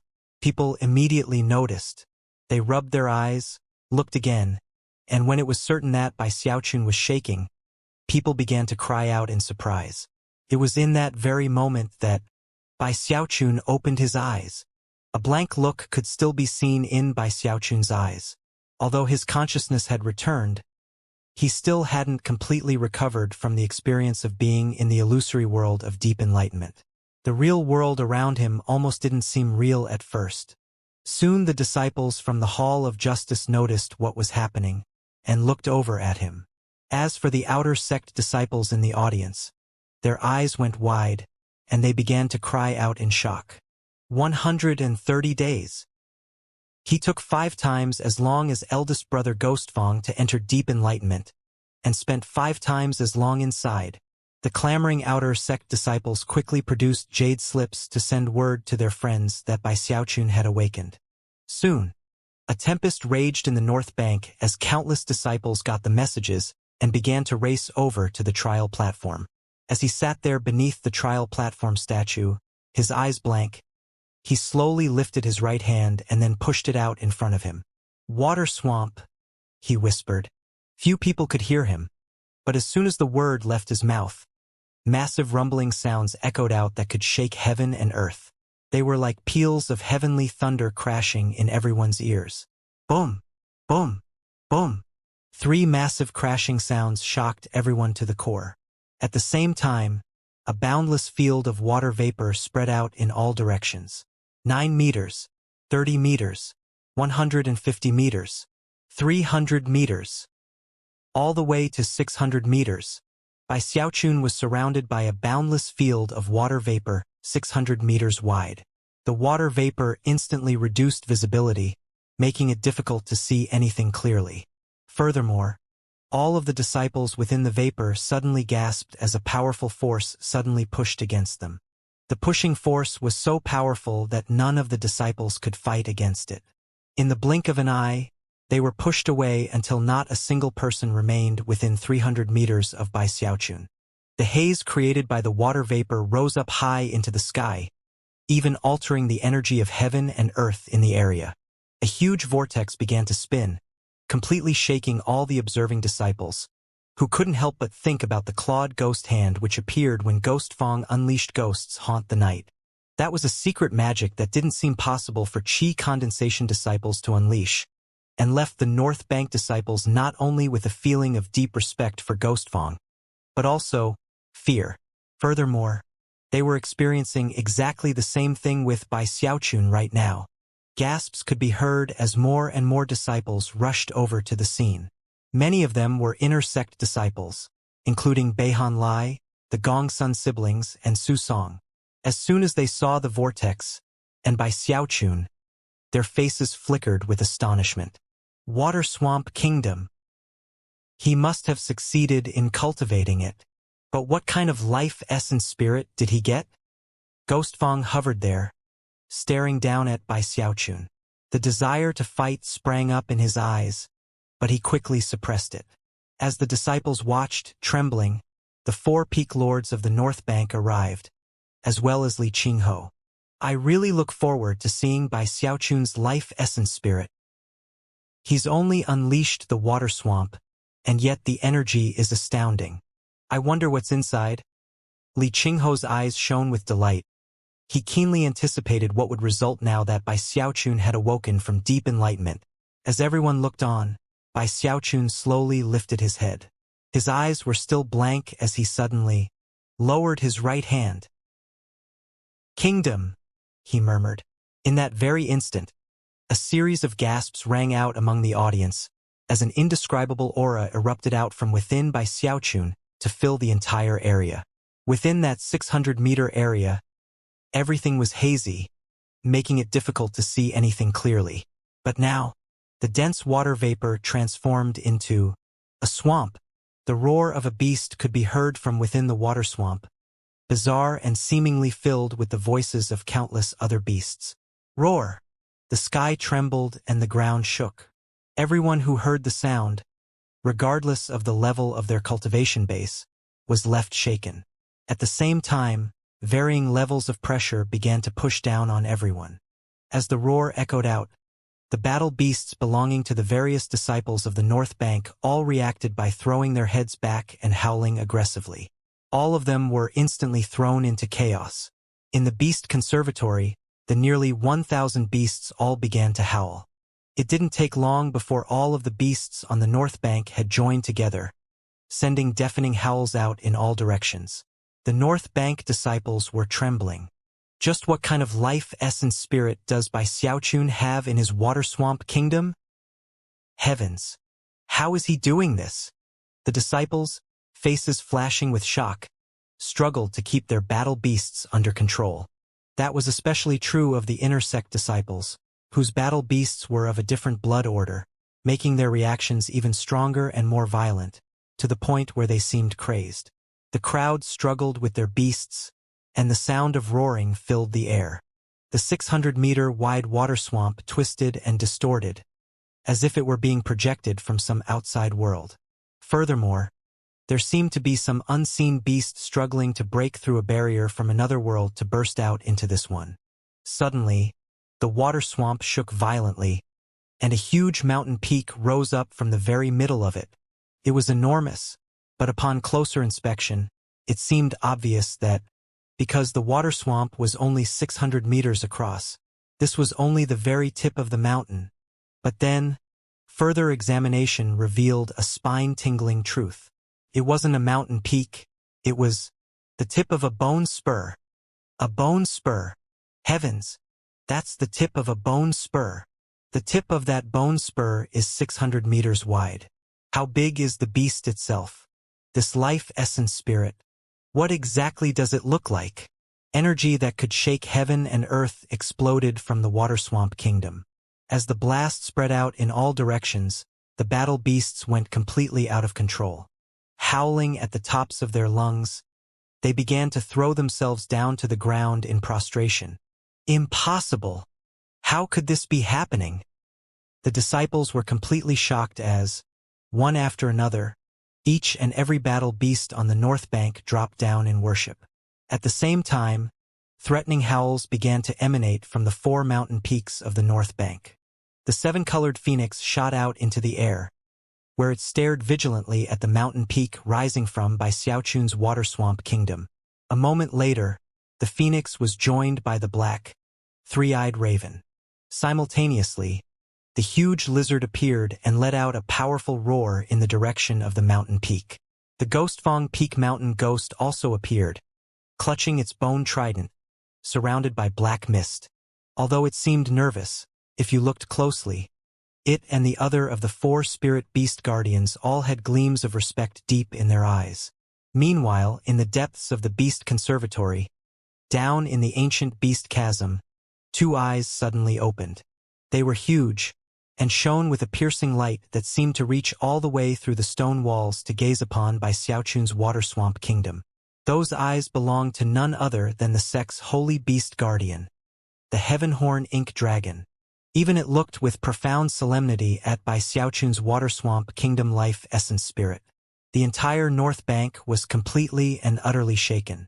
The elders of the 4 mountain peaks were astonished as they emerged to watch the scene play out. Atop Mount Daoseed, several profoundly powerful gazes also turned to look at Bai Xiaochun. The 4 peak lords were panting, their scalps tingling in shock. Just what type of life essence spirit is that? This is unheard of. That type of power can't be controlled by a chi condensation cultivator. This is similar to Ghostfang. No, wait. It exceeds Ghostfang. Under the shocked gazes of all present, the water swamp kingdom mountain peak slowly sank back down. The 600-meter-wide water swamp kingdom was too small, making it impossible for Bai Xiaochun's life essence spirit to appear in full. As it sank down, the water swamp around it gradually faded away. Bai Xiaochun sat there cross-legged, his face pale, his eyes wide. He was now fully awake. Even he seemed to be astonished at the bone spur which had emerged from the water swamp kingdom. As the water swamp kingdom vanished, the surrounding battle beasts gradually calmed down. However, their masters, the disciples of the North Bank, were left with minds spinning. After a moment of protracted silence, everyone burst into a pandemonium. Was I just seeing things? That was the water swamp kingdom? Bai Xiaochun's life essence spirit only revealed the tip of a single bone spur? That energy just now could shake heaven and earth. Did that really come from a chi condensation disciple like me? It's too bad he's not a North Peak disciple. Amidst the hubbub, the 4 peak lords exchanged glances, and then looked over at the equally shocked Li Qingho. The younger generation will surpass us in time. I really am dying to find out what that life essence spirit looks like. You can only imagine what it will be like to see Bai Xiaochun fully unleash the power of the water swamp kingdom. His cultivation base is insufficient, and the water swamp was only 600 meters wide, so his life essence spirit only revealed the tip of a single bone spur. If he's ever able to reach the gold core stage and unleash a 500-kilometer water swamp kingdom, I can only guess what his life essence spirit will be like when it appears. If he eventually uses that water swamp kingdom against people at the same level as himself, one can only imagine how powerful he'll be. Li Qingho felt very proud of Bai Xiaochun, although he didn't show it. Keeping his excitement and happiness to himself, he turned and left the north bank. After all, he had his own preparations to make. He needed to attempt to break through into the gold core stage within 10 years. Even Bai Xiaochun wasn't sure exactly what his life essence spirit looked like.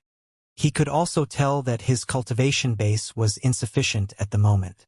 600 meters wasn't enough to accommodate the entirety of the life essence spirit. He didn't mind, though.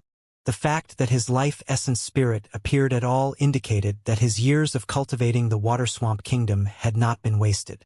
Furthermore, he was now filled with anticipation about what exactly the life essence spirit would be like in the end. Hearing the hubbub of voices around him, Bai Xiaochun cleared his throat, feeling very pleased with himself. AI, what a headache. No matter where I go, people are always cheering.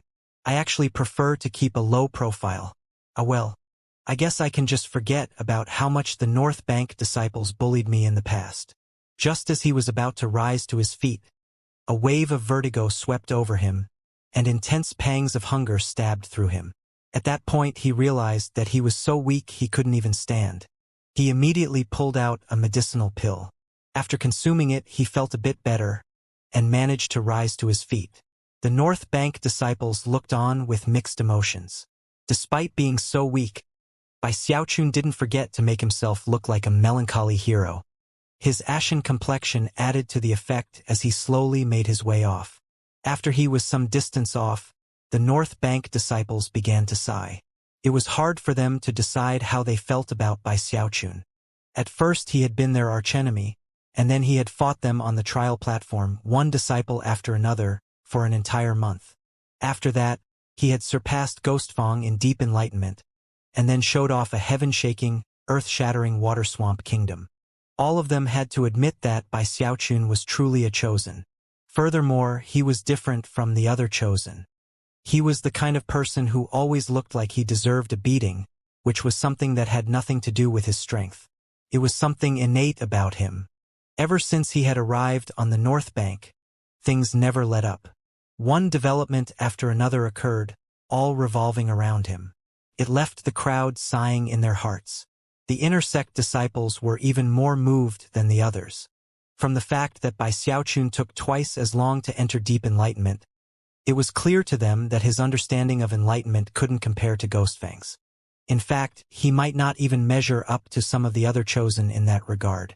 However, he spent 70 madden days in observation, something that clearly displayed his level of focus and how much preparation and hard work he could put into enlightenment. Beihan Lai had nothing to say as he watched Bai Xiaochun disappearing off into the distance. He turned and went back to his immortal's cave, where he went into secluded meditation, determined to break through to the 10th level of qi condensation, and after that, prepare for foundation establishment. I need to improve in terms of focus and hard work, he thought. Bai Xiaochun, one of these days, I'm definitely going to surpass you. The Gongsun siblings, Su Song, and the other inner sect chosen all took deep breaths as they contemplated how much more powerful Bai Xiaochun was.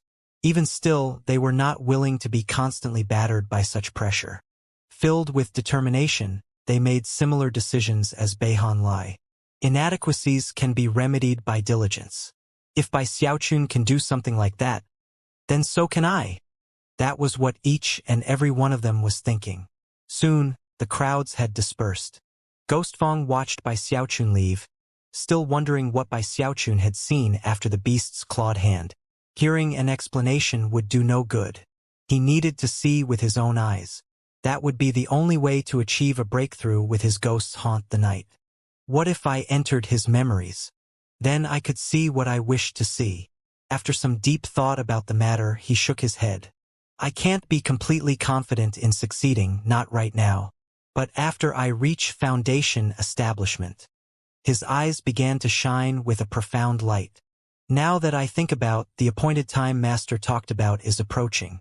The 3 foundation establishment holy lands controlled by the great sects of the eastern lower reaches of the Heavenspan River will be opened.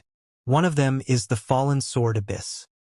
Once inside, when the tide flow of the Earthstring Foundation establishment begins, my secret magic should enable me to achieve an 8 tide flows foundation establishment. At that time, things will be much simpler. Nodding his head, Ghostfang turned and headed off. Bai Xiaochun strutted like a hero all the way back to the Beast Conservatory. Once inside, he looked around and found himself alone, whereupon he slumped down and trudged back into the honor guard station, where he immediately fell asleep. He slept for 3 days straight before finally waking up. Even then, he was only partially recovered. A half-month passed before he returned to his previous peak. When that happened, he was delighted to discover that his cultivation base had made some progress. He was now at the very limit of the 9th level of qi condensation, and would only need about half a month of meditation as well as some medicinal pills to break into the 10th level. In addition to that, he found that his ability to control spiritual power had changed. He was now more flexible in his control, and could manipulate it without the slightest lag in speed. What left him even more ecstatic was that his qi passageways were thicker than before. Plus, his undying silver skin had even more golden light in it than it had months before. I've made progress in every aspect, he thought, excited. First, he took a trip around the jungle to visit all the beasts he hadn't seen during the past months. Then he went to the garden in the back courtyard, where the 6-meter-tall plant which had sprouted up out of the beast birth seed now sported an enormous flower bud at the top. The beast birth seed had been growing for quite some time, and within spirit soil with a 3-fold spirit enhancement at that. Bai Xiaochun had also taken time to sprinkle some special spirit fertilizer onto the soil every once in a while to help it grow. Because of the spell formation he'd put in place, nobody had ever noticed its existence.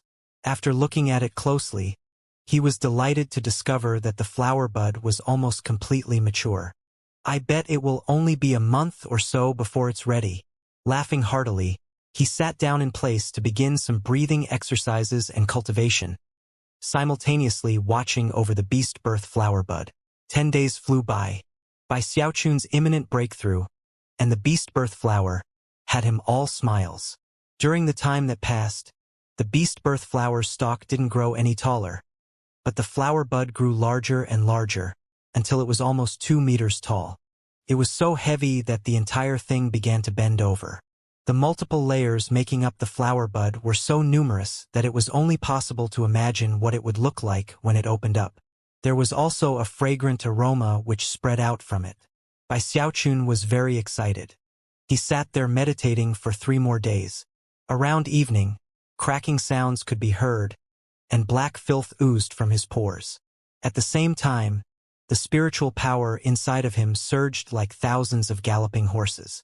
The power grew more intense, eventually coalescing into something like a huge raging river that resembled a roaring dragon. Bai Xiaochun shook visibly as the image of a dragon and a mammoth appeared behind him. His eyes snapped open, and they flashed like lightning. Shocking, thunderous rumbling filled him, sounds that only he could hear. 2nd level of the dragon mammoth sea-forming scripture. 10th level of qi condensation. He took a deep breath as he probed the spiritual power inside of him, which was more than double the amount of the 9th level of qi condensation. Rising to his feet, he performed an incantation gesture, summoning a violet cauldron. Excited, he waved his finger, causing another violet cauldron to appear next to the first one. After that, he summoned another. 3 cauldrons were now circling around him. Bai Xiaochun threw his head back and laughed uproariously. Flashing into motion, he waved the golden crow sword, causing a raging 9-meter-wide inferno of fire to spring up around him. There was also a fiery golden crow, a creature birthed from flame, which caused incredible pressure to spread out. Bai Xiaochun's smile grew wider. Waving his hand, he retracted all of the magic, and then took a deep breath. By this point, he truly felt himself to be a heroic master. Foundation establishment. So close.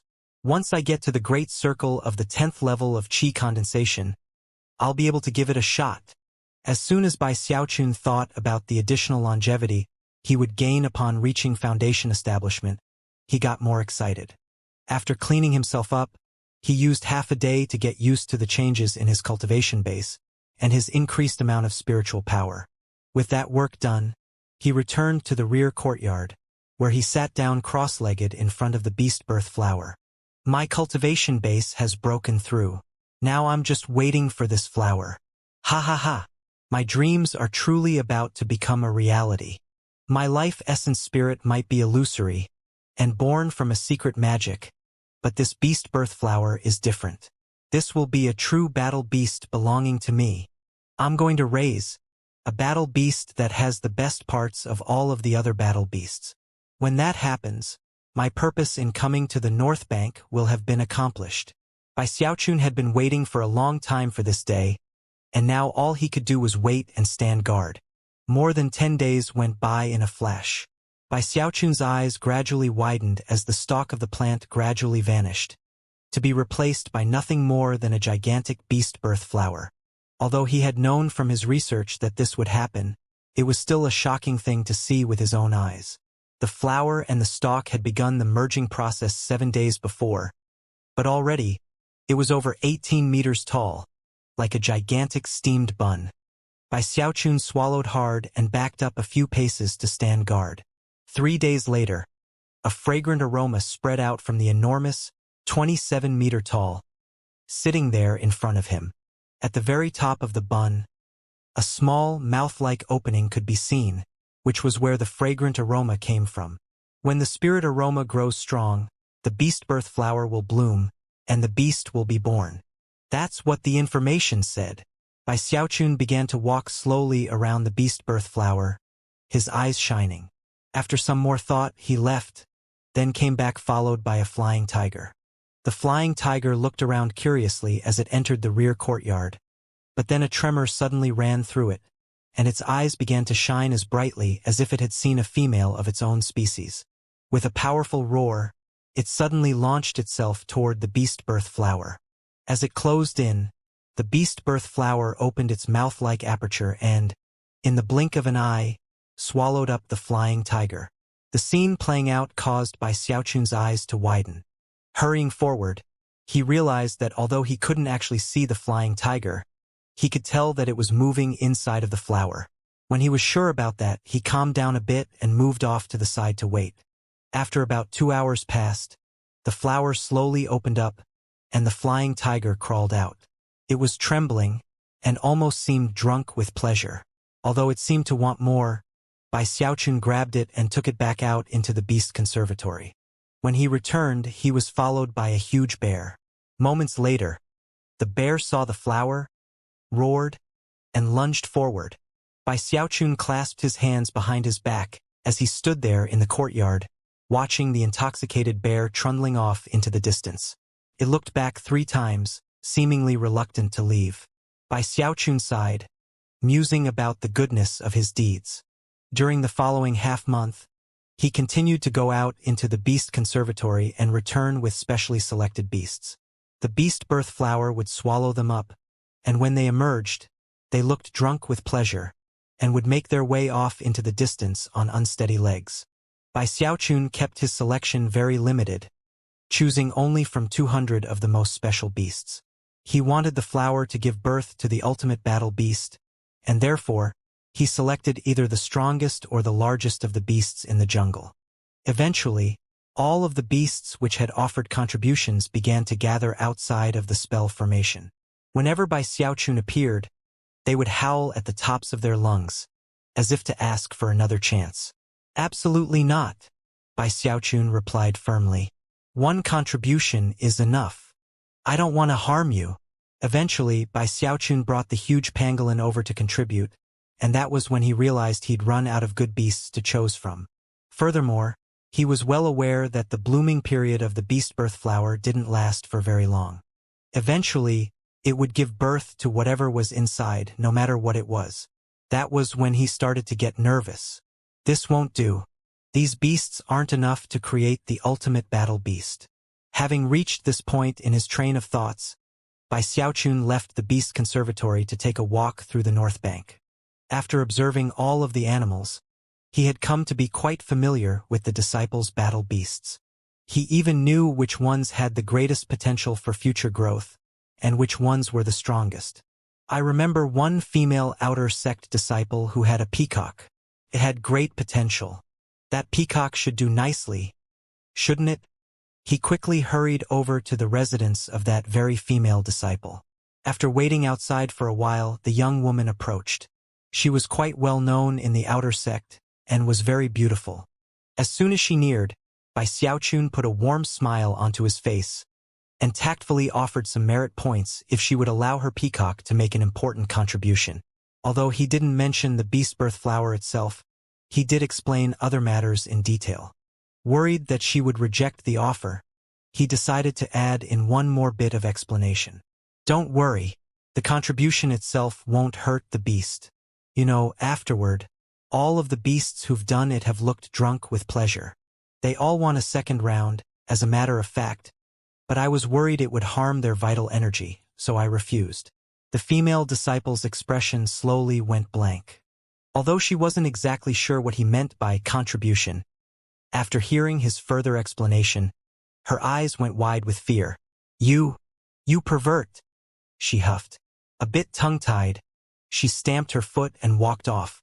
Bai Xiaochun's jaw dropped, and he felt a bit wronged. I just wanted to borrow your peacock. If you don't agree, that's fine, but there's no need to start cursing me. Bai Xiaochun is no pervert. Feeling a bit down, he went to the next person on his list. During the following days, he visited over 100 disciples, and yet, not a single one agreed. In fact, many of them looked at him with very odd expressions. Bai Xiaochun sighed and decided that since everyone was refusing, he might as well forget the idea. Having no other option, he would have to settle for second best and try out some of the other beasts in the Beast Conservatory. However, just when he was about to give up, something like a wind blew through the sect. Numerous disciples looked over at Bai Xiaochun with strange expressions on their faces, and began to whisper amongst themselves. Did you hear? Bai Xiaochun has a very unique hobby. For the past few days, he's been going around asking to borrow battle beasts from people. He talks about some sort of contribution, and if you don't know what that means, well, come here, I'll explain it. Oh, so that's what it means. Heavens! I can't believe that Bai Xiaochun uses the beasts for. Heavens! Is it really true? The rumors began to fly completely spontaneously. Apparently, after the North Bank disciples realized they couldn't do anything about Bai Xiaochun, their malice toward him had gradually transformed into intrigue.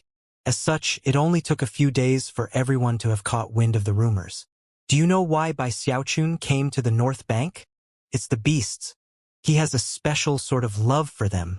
Now I get it. No wonder he made that aphrodisiac pill. It all makes sense now. He needed it for himself to begin with. Chosen always have their eccentric hobbies. I'm just curious as to whether he prefers female beasts or male beasts. Heavens! I can't believe you're wondering about something like that. Shoo, keep your voice down. Look, I think I know the answer to your question. When Bai Xiaochun heard the rumors, he was dumbstruck. The most extreme thing to happen was one evening at dusk when he happened to catch sight of a female disciple with a blue-eyed black cat. A bit curious, he looked over, whereupon the female disciple screamed at the top of her lungs and ran off at top speed. Bai Xiaochun almost couldn't believe it all, and felt very wronged. He tried to explain things to people, and although they seemed to understand, the rumors only raged hotter. What a bunch of bullies, he fumed. It wasn't easy for me, Bai Xiaochun, to come to the North Bank, completely impoverished. I minded my own business and tried not to offend anyone. I walked around with my tail between my legs, and yet you people push things this far? Slanderers. Eyes bloodshot, he gnashed his teeth. You're going overboard, people. If all you're going to do is slander me, then I'll go get the beasts myself. Even as he burned with rage, he suddenly felt a wind blowing against his back. Looking over his shoulder, he didn't see anyone, but did notice a tree off to the side which was swaying back and forth. Next, a black blur sped toward him, opening its mouth to bite at his belly. The ferocious jaws instantly began to snap shut with terrifying power. Thankfully, Bai Xiaochun was in the 10th level of qi condensation. Furthermore, after awakening from his deep enlightenment, his senses had become heightened. As such, he recognized what was happening and quickly fell back. Even as he did, a mouthful of razor-sharp teeth smashed onto the air a little more than a meter in front of him. The power of the bite was such that even the sound of it was shocking. It seemed to be filled with hatred. The black blur was none other than the Nightstalker beast, the huge black dog. It was currently nighttime, which meant that it was much faster than it was during the day. Seeing that its second attempt to ambush by Xiaochun had failed, the dog quickly turned to flee. "You again," Bai Xiaochun said, scalp numb, sweat dripping down his neck. He felt chills running up his spine. If he had been even a bit slower to react, then the dog would surely have bitten him. When he thought of what might have resulted, he shivered. He couldn't bet his life on his undying live forever technique. Damned black dog. It almost put an end to an entire prestige clan. He glared in fury as the dog ran off into the distance. Intolerable bullying, he raged. If the North Bank disciples want to bully me, that's one matter, but now a big dog is trying to do the same thing. Last time I felt sorry for you, but this time, you're not getting off the hook. With that, wings sprouted from his back, and he flickered into motion. One man, one dog, they raced through the North Bank at incredible speed.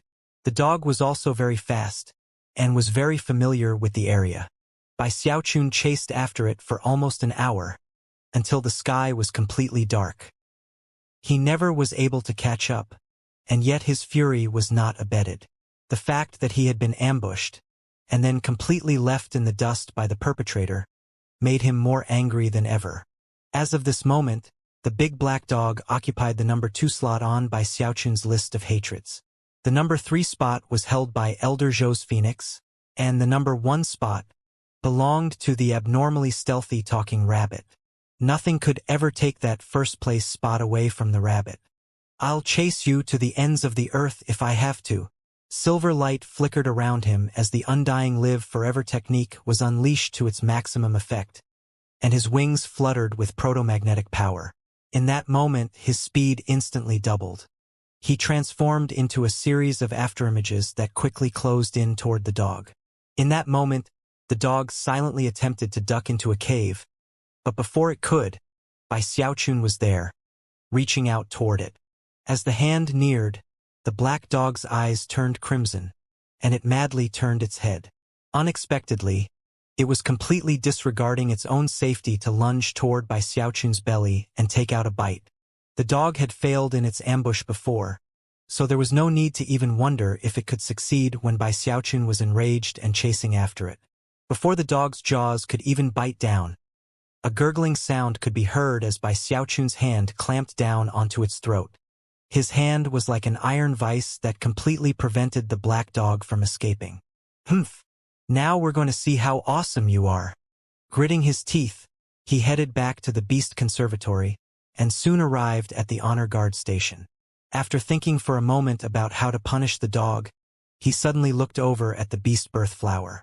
His heart twitched, and he chuckled darkly. With that, he tossed the dog toward the beast birth flower, which swallowed it up in an instant. 2 hours later, the flower opened, and the big black dog crawled out. Although its eyes shone with hatred and madness, there was something else in them as well. Before another moment could pass, it lunged at Bai Xiaochun, who grabbed it and threw it back into the flower. Another 2 hours passed, and the dog appeared again, just as maddened as before. Bai Xiaochun threw it back into the flower. After 4 times, the dog emerged, legs wobbly. It flopped onto the ground, panting. "Scared now?" Bai Xiaochun said, snorting coldly. "Provoke me again and I'll—" Before he could even finish, the black dog looked up at him and tried its best to reach out and bite him. Enraged, Bai Xiaochun grabbed the dog and threw it back into the beast birth flower for another go. After 5 more times, it made a total of 9. After 9 times, the dog was gaunt and listless. Seeing that, Bai Xiaochun picked it up, and it let out a miserable howl. Bai Xiaochun felt bad. "Now do you understand what you have to be afraid of? Just don't provoke me anymore. I had no choice but to do what I did in the chosen battles." With this admonishment, he tossed the big black dog out of the honor guard station. The dog used what little energy it had left to flee off into the distance. When it got far enough, though, it turned to look back, and seemed like it was savoring sweet memories. Bai Xiaochun watched the dog disappearing off into the distance, a thoughtful expression on his face. The way it had slowly grown more thin and gaunt was very telling, and gave him a much better understanding of the beast birth flower's growing process. He suddenly thought of the fragrant aroma the flower exuded. The beast birth flower exudes a sort of hallucinogenic aura. Once other animals get caught up in it, their qi and blood are stirred, and some of their life essence ancestral blood is extracted by the flower. That's why the dog gradually grew thinner. Wild beasts are slightly different, so when their qi and blood is stimulated, the illusions they experience are also different. Either way, the point of the hallucination is to stop them from resisting. No wonder this beast birth seed is virtually extinct. In some ways, it's completely superior to all wild beasts. Bai Xiaochun trembled at this new realization. When mosquitoes suck blood, they numb the vicinity of the bite so that they can feast surreptitiously. Likewise, when the beast birth flower absorbed the life essence ancestral awakening blood, it was done in secret. 7 days passed. Considering how soon the beast birth flower would be blooming, Bai Xiaochun felt that if he couldn't get any more superior beast's life essence ancestral awakening blood, it would be a huge waste of the flower. Then he thought about how the North Bank disciples had been slandering him, and he ground his teeth. At that point, he slipped out of the beast conservatory into the dark and windswept night. I haven't done something like this for a while. It's a bit of a loss of face considering my status, but I don't have any other choice. Eyes shining brightly, he drifted undetected through the North Bank until he arrived outside of a certain residence. Inside was a beautiful peacock, currently asleep and completely oblivious to any dangers. Suddenly, a hand snaked out and clasped it by the neck. The peacock struggled as a powerful force dragged it through the night, but it couldn't make even a single sound. Complete unable to free itself, it was quickly taken away by Xiaochun. Glancing around vigilantly to ensure that no one was watching him, he quickly made his way to another location. It didn't take long before he had green python in hand as well as a peacock. And yet, things weren't over. Over the course of the next hour, Bai Xiaochun toiled away. When he returned to the beast conservatory, he had a peacock in his left hand, a night leopard in his right, a white monkey pinned against his side, and a green python wrapped around him. What a gold mine, he thought excitedly. With that, he hurried back to the rear courtyard and bound up the battle beasts. Then he tossed the peacock into the beast birth flower. After the peacock was swallowed up by the flower, Bai Xiaochun waited in excitement off to the side. Before long, the peacock was spat out, and although it didn't look drunk with pleasure, it seemed to be relishing some wonderful memory. Apparently, the illusion it had experienced was different from the other animals.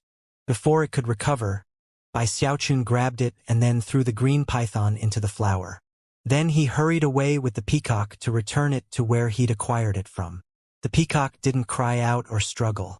In fact, when Bai Xiaochun turned to leave, it even gazed at him fawningly, almost with anticipation, as if it hoped he would take it away again.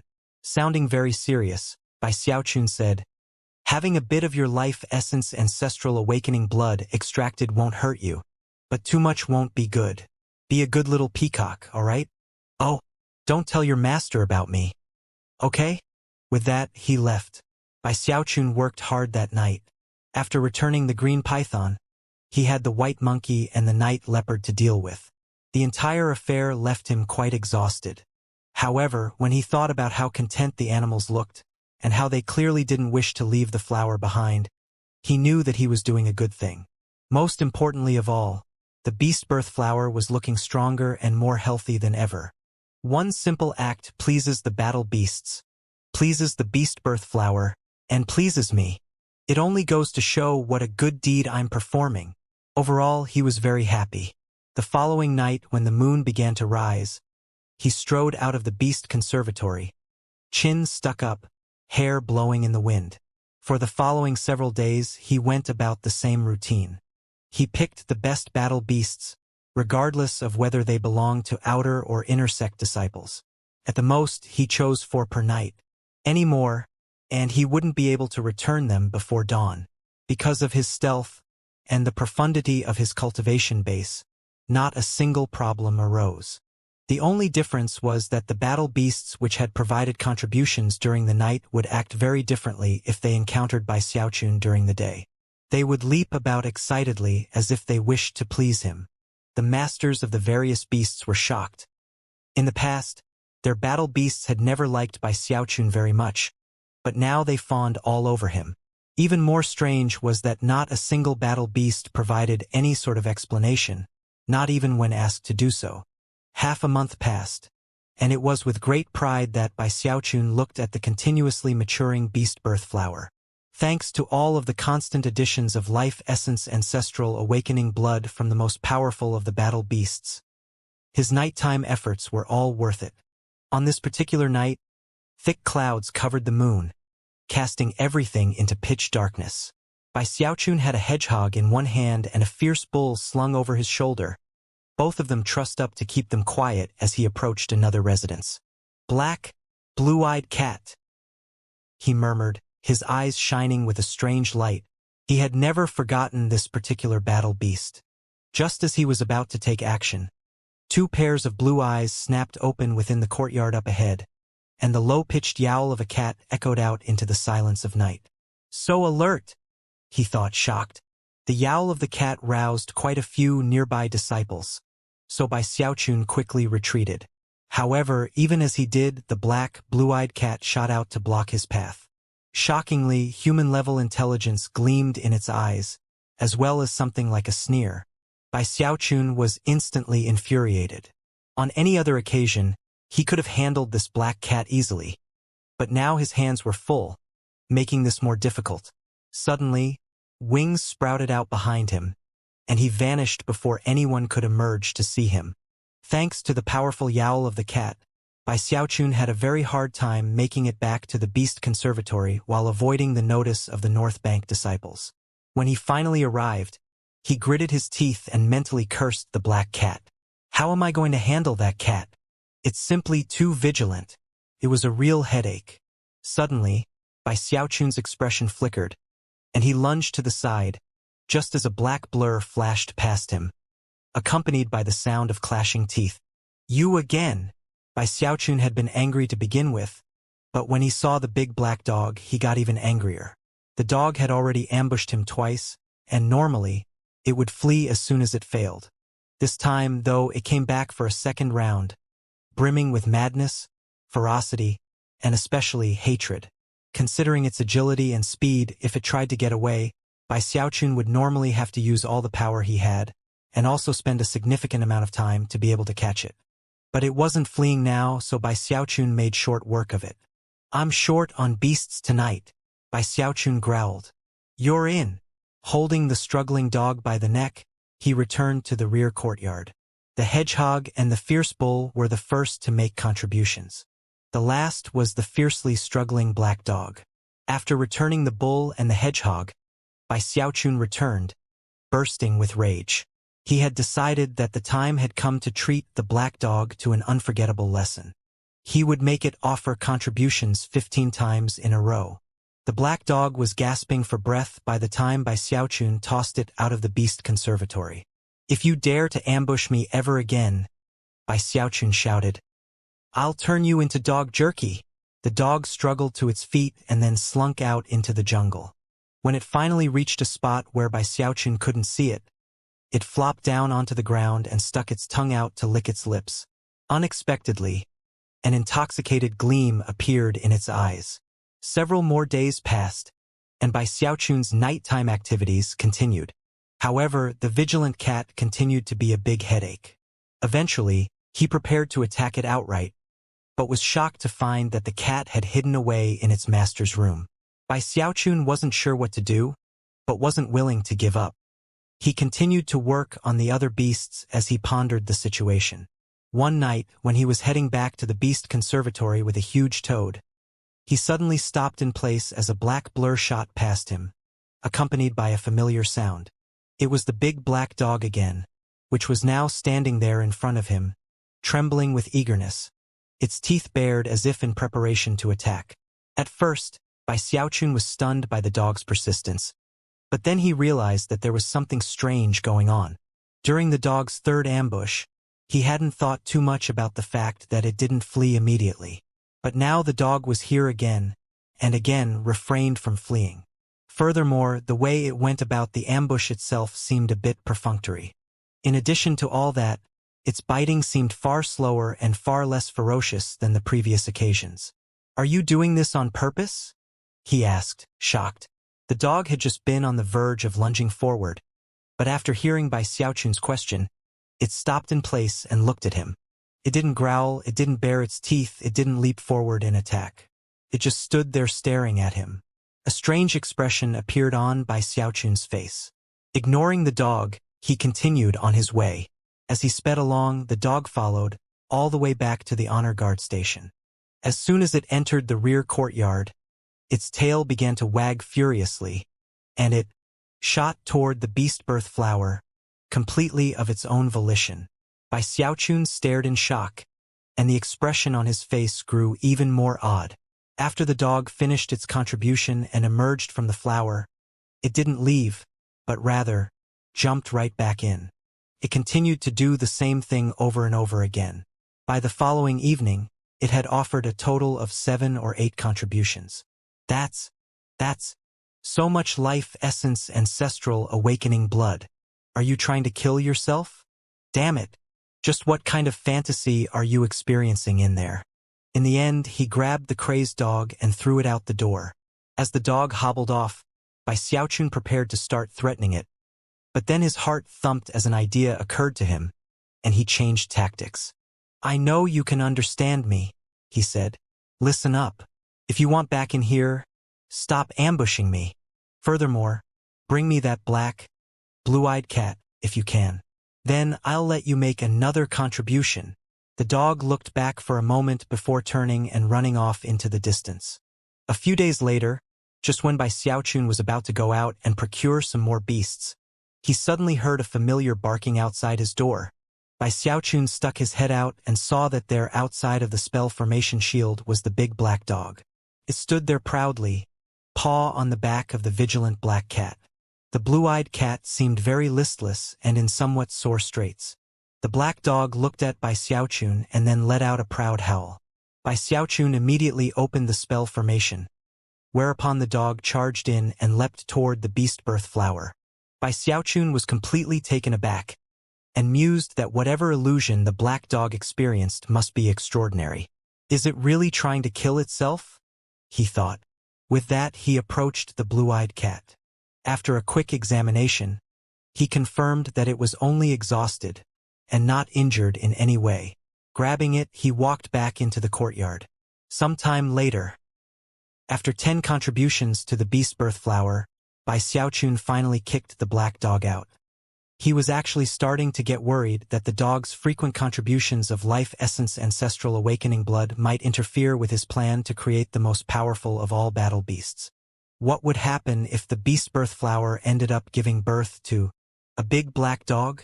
The mere idea left him quite nervous, so he decided to accept no further contributions from the black dog. Without any further hesitation, he tossed the blue-eyed cat into the beast birth flower.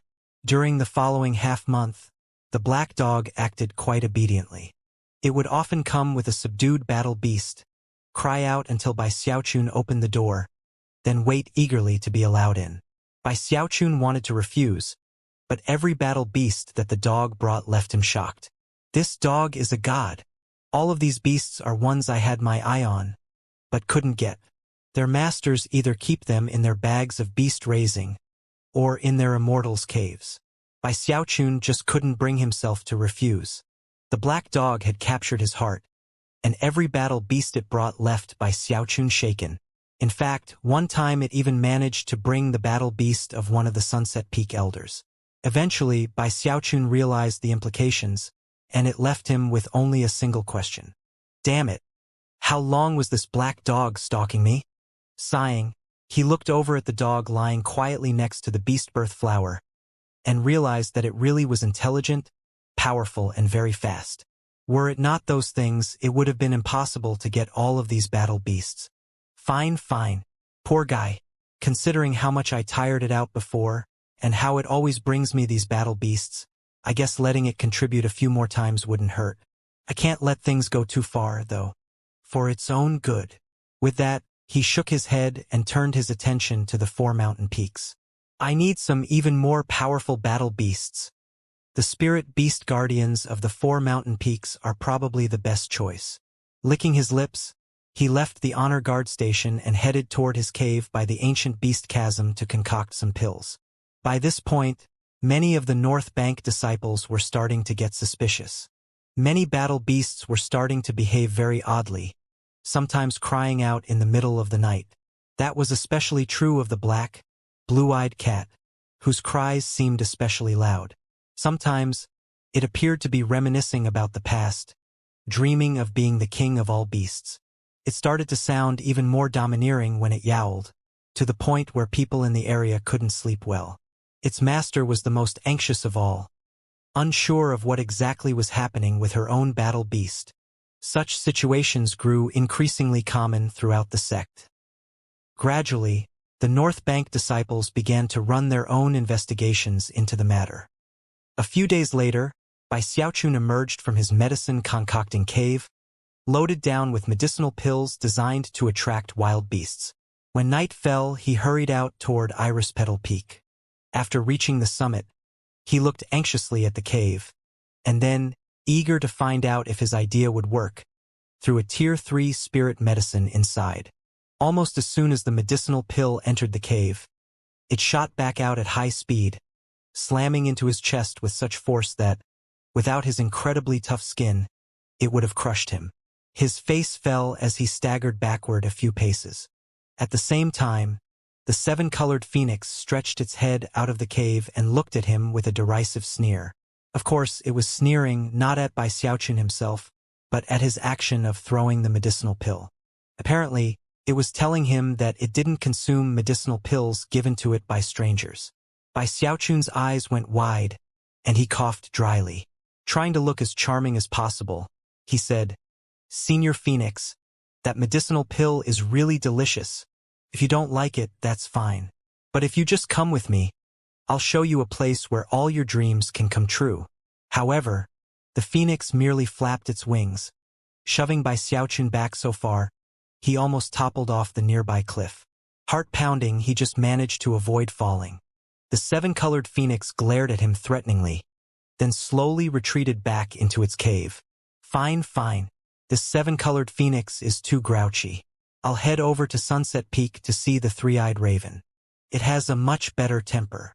Feeling a headache coming on, he made up his mind, and immediately headed over to Sunset Peak, where he attempted to use the same tactics at the 3-eyed raven's cave. However, after enough time passed for half an incense stick to burn, Bai Xiaochun's scalp tingled in fear as he took to flight.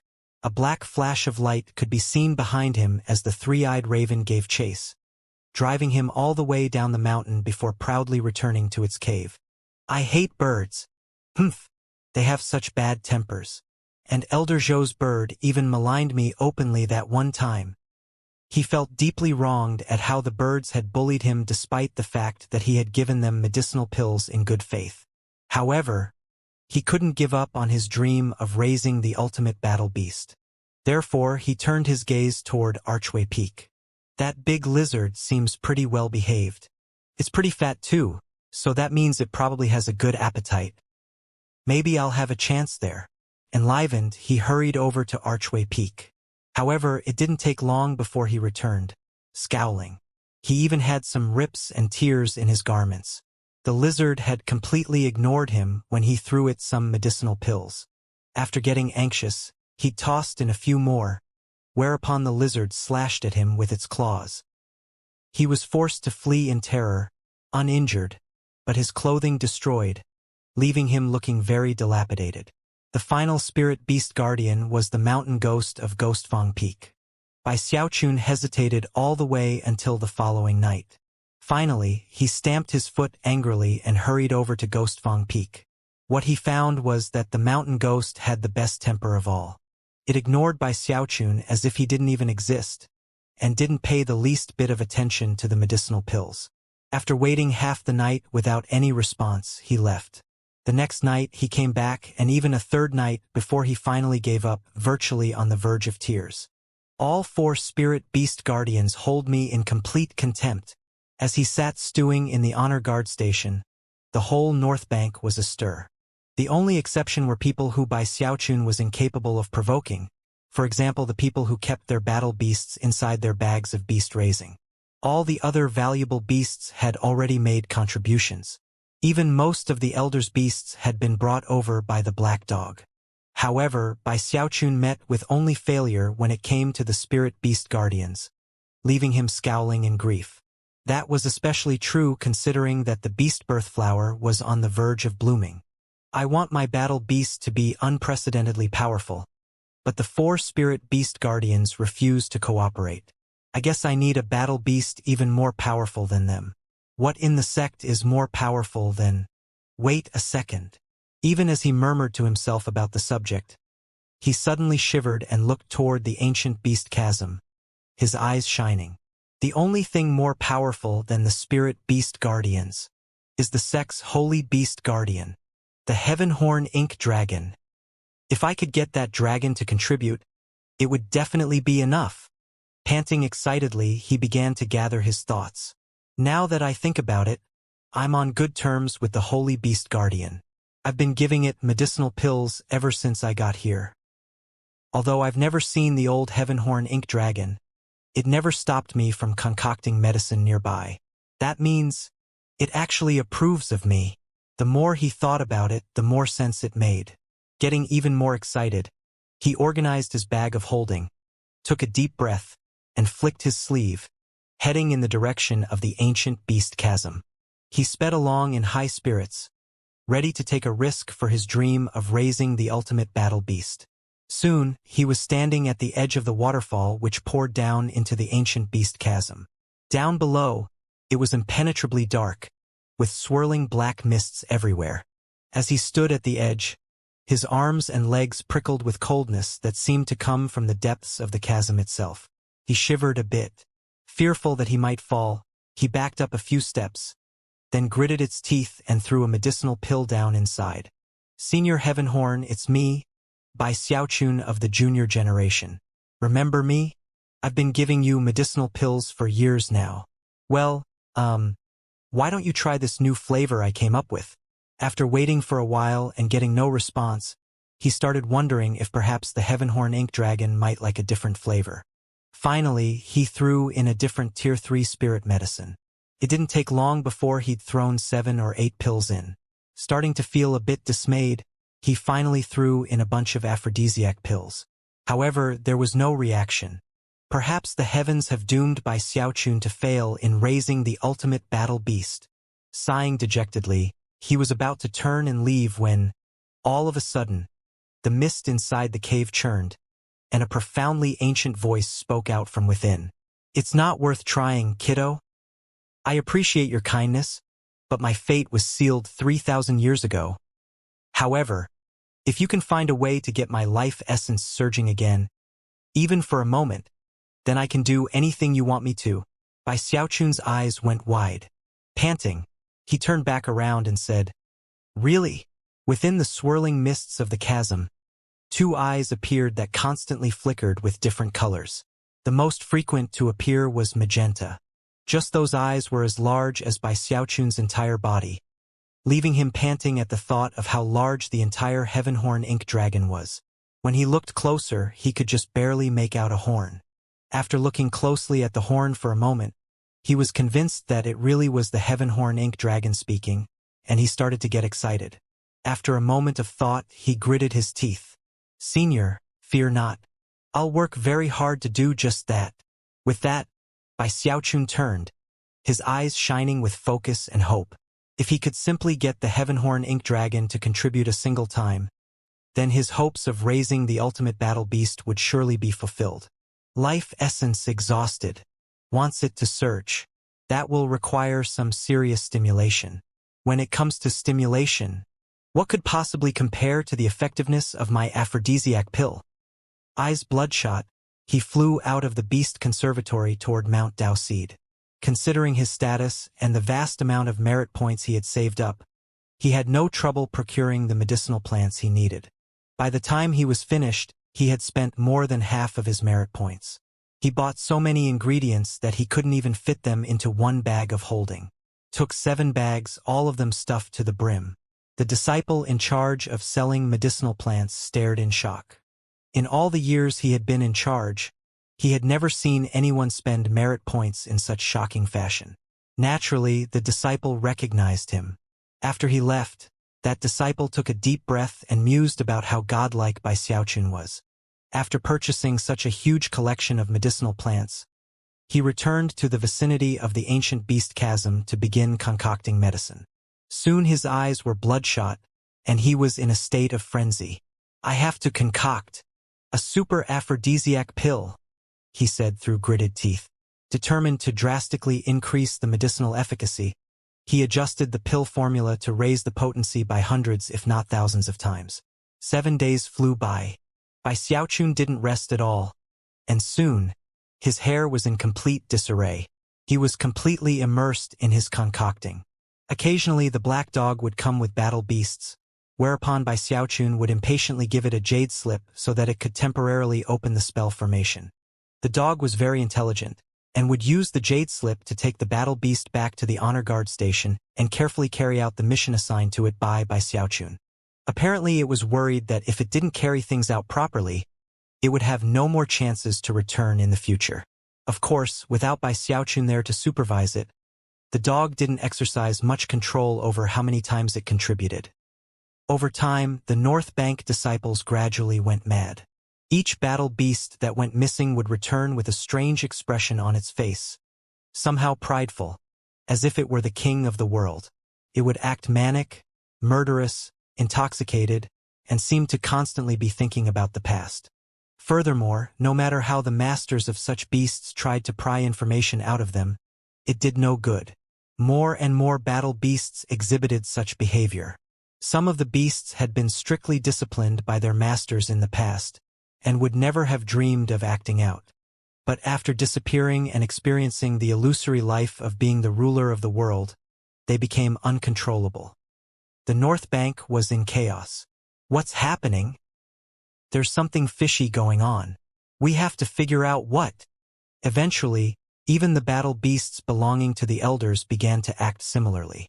Before long, all of the disciples on the North Bank were investigating the situation. 3 days later, Bai Xiaochun was completely immersed in his madness. It was with complete and utter fearlessness that he hurried over to the edge of the chasm and asked for a drop of blood from the Heavenhorn Ink Dragon. On any other occasion, Bai Xiaochun would never have done anything so dangerous, but considering the bedeviled state he was in, he completely suppressed any urge to consider the potential consequences. After a long moment of silence from within the chasm, Bai Xiaochun impatiently said that he didn't have time to waste. A moment later, a golden drop of blood flew out, which Bai Xiaochun quickly put into a bottle. Then, he hurried back into his cave to continue his concocting work. 5 days later, he had been at work for half a month, with no rest. It was at that point that the super aphrodisiac pill finally appeared in the world. That evening, rumbling sounds echoed out as Bai Xiaochun stared at the head-sized medicinal pill, then threw his head back and laughed uproariously. Not only was the pill physically large, it was extremely heavy. As soon as it appeared in the pill furnace, a strong medicinal aroma spread out in all directions. As the aroma wafted out from the cave, the black dog, which had been carrying along a battle beast, suddenly got a whiff. A tremor ran through it, and its eyes turned bright red. Howling, it ran out of the beast conservatory to parts unknown. At the same time, countless excited howls could be heard throughout the jungle of the beast conservatory. Seeing how effective the pill was already, Bai Xiaochun began to laugh even more loudly. He was trembling with excitement, but was still worried that the pill wasn't good enough. Hurrying off to a location where he could be certain of his privacy, he produced his wok and began to perform a spirit enhancement. After the threefold spirit enhancement was completed, his super aphrodisiac pill had reached a level that was virtually unheard of in the cultivation world. A superior grade pill. This pill will definitely work. If it doesn't, Then Bai Xiaochun will give up on pill concocting.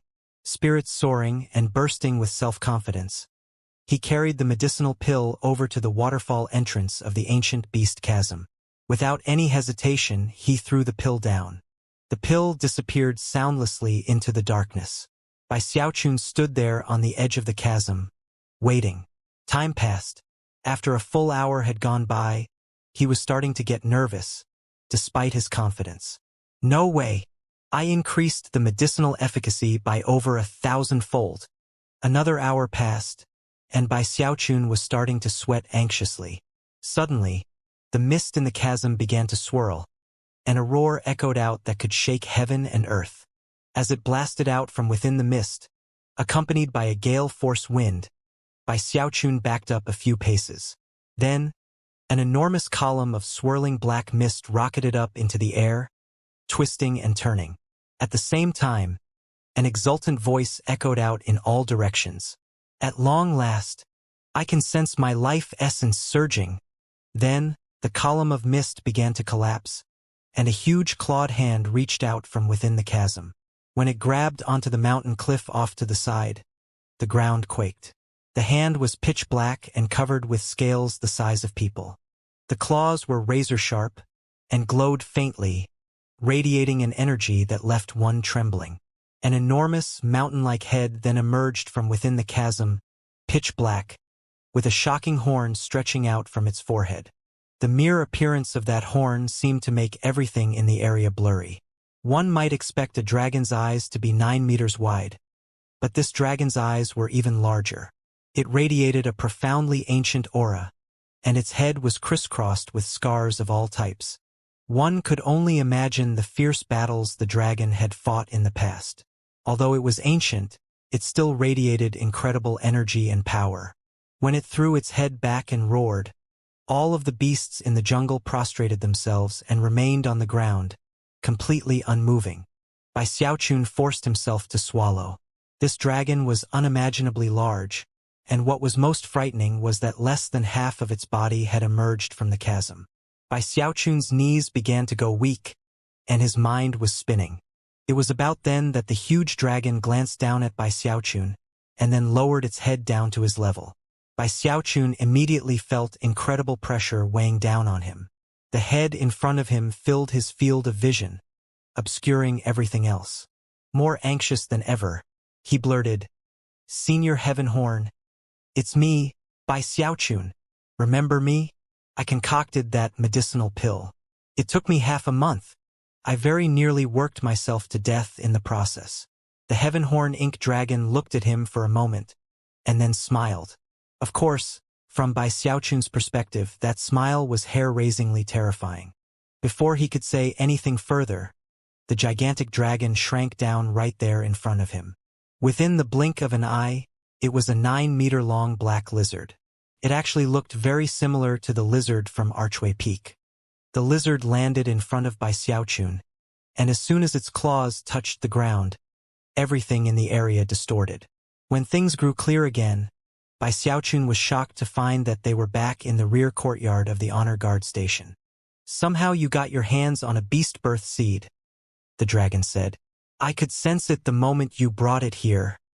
It pulls you into a hallucination, extract your life force, then uses it to condense ancestral awakening blood. With this seed, my bloodline can finally be passed on." The Heaven Horn Ink Dragon sighed. Completely ignoring Bai Xiaochun, it approached the beast birth flower, which began to tremble, and then slowly opened. The Heaven Horn Ink Dragon didn't resist as the flower swallowed it up. In fact, it even seemed to have an expression of anticipation on its face.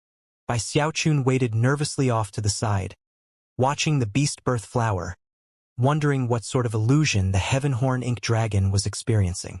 Unlike the other beasts, which were relatively quiet, this time, roars echoed out. Bai Xiaochun felt like he was about to cry. He suddenly had the feeling that maybe he'd pushed things too far, that maybe his beast birth flower couldn't handle the terrifying Heaven Horn Ink Dragon. Praying nervously, he waited for 4 hours. Finally, the Heaven Horn Ink Dragon flew out, expression somber. After a moment, it flew right back into the flower. Time passed. For the following 9 days, Bai Xiaochun watched in shock as the Heavenhorn Ink Dragon surpassed the Black Dog's accomplishments. It contributed more than 50 times before flying away. Illusions are nice, but they're merely the past. I like you, kiddo. If you ever need help with anything in the future, I'll do my best to accommodate, as long as it's not too outrageous. The voice of the sect's holy beast guardian rang like a huge bell as it expressed its appreciation toward Bai Xiaochun. Just as it was turning to leave, Bai Xiaochun hesitated for a moment. From his perspective, he had just provided a great service to the sect, and had done a very good deed. Face filled with anticipation, he said, "Senior Heavenhorn, do you think you could get the spirit beast guardians from the 4 mountain peaks of the North Bank to come contribute a bit? Maybe even the beasts belonging to the peak lords? Those runts? No problem." The Heavenhorn Ink Dragon grinned and then took a deep breath. Bai Xiaochun sensed heaven and earth distorting for a moment. And then, the 7-colored phoenix, the 3-eyed raven, the mountain ghost and the archway peak lizard all appeared in front of the Heavenhorn Ink Dragon. Also present were the battle beasts belonging to the peak lords. The instant they appeared, they began to tremble, their eyes shining with fear. Even the 3-eyed raven and the 7-colored phoenix were shivering, and the mountain ghost knelt down on the ground. The archway peak lizard seemed even more frightened as it prostrated itself. The peak lord's beasts were the most terrified of all. Bai Xiaochun looked on ecstatically as all of these insufferably arrogant beasts obediently complied with the instructions given by the Heavenhorn Ink Dragon. One by one, they entered the beast birth flower to offer contributions. The following morning they left, looking somewhat dazed. The Heavenhorn Ink Dragon also departed, giving Bai Xiaochun a final look of praise. Bai Xiaochun threw his head back and laughed uproariously. By this point, the beast birth flower was beginning to close in on itself. It was no longer emitting any aura or fragrance, and was clearly about to give birth to the battle beast inside, to Bai Xiaochun's delight and pride.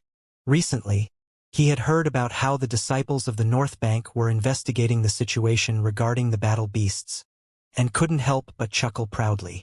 Bai Xiaochun is about to have the ultimate battle beast. Humph! You North Bank disciples should be shaking in fear. I already thought of a name for him. Bruiser. Not only did you refuse to lend me your battle beasts, you even slandered my name. Just wait until you realize what happened. Once you figure out your beasts contributed their own life force essence at my behest, then I'll slip back to the South Bank and you won't be able to do anything about it. Ha ha ha ha ha ha ha ha. Sticking his chin up, he waved his sleeve and assumed the pose of a lonely hero, doing nothing to cover up the look of pride on his face. However, in that very moment of beauty, he suddenly felt as if someone were watching him. Shocked, he turned around and saw that there next to the honor guard station, a newcomer had arrived at some point. It was none other than the miraculously stealthy, long-eared rabbit. After gaping in shock for a moment, he shrieked, "Wowie, you damn talking rabbit! What are you doing here?" The rabbit gaped in shock and then shrieked, "Wowie, you damn talking rabbit! What are you doing here?" With that, it turned tail and vanished in a blur, moving faster than the black dog ever could. "Ag! Don't spread that!" he shouted. Well aware of the rabbit's proclivities, he burst into motion, wings popping out behind him as he gave chase at top speed. However, the rabbit was far too fast. Soon, only its voice could be heard, echoing out in the distance. "Ag! Don't spread that!" After chasing the rabbit in vain for some time, Bai Xiaochun found to his despair that, despite being in the 10th level of qi condensation, he wasn't even close to being as fast as the rabbit. Its godlike speed was completely beyond belief. "I'm finished. Kaput!" he muttered, staring blankly at the disappearing rabbit. He stood there trembling, mind spinning. Even in his wildest dreams, he would never have imagined that the talking rabbit would somehow show up on the North Bank. It was like a nightmare come true. "What did I just say?" he muttered, tugging at his hair. How much did the rabbit hear? He felt like crying. The incredibly stealthy talking rabbit had pushed him to the brink of madness. If things like this kept happening, He was certain that it would start affecting him mentally. Maybe he should just stop talking from now on. He already regretted creating the mystery pill which had led to the creation of this incredibly annoying talking rabbit. That damned rabbit probably didn't hear anything. Definitely nothing. If it did, it would have started repeating it immediately. Still jittery, he sniffled a bit as he tried to comfort himself. And yet, it did little good.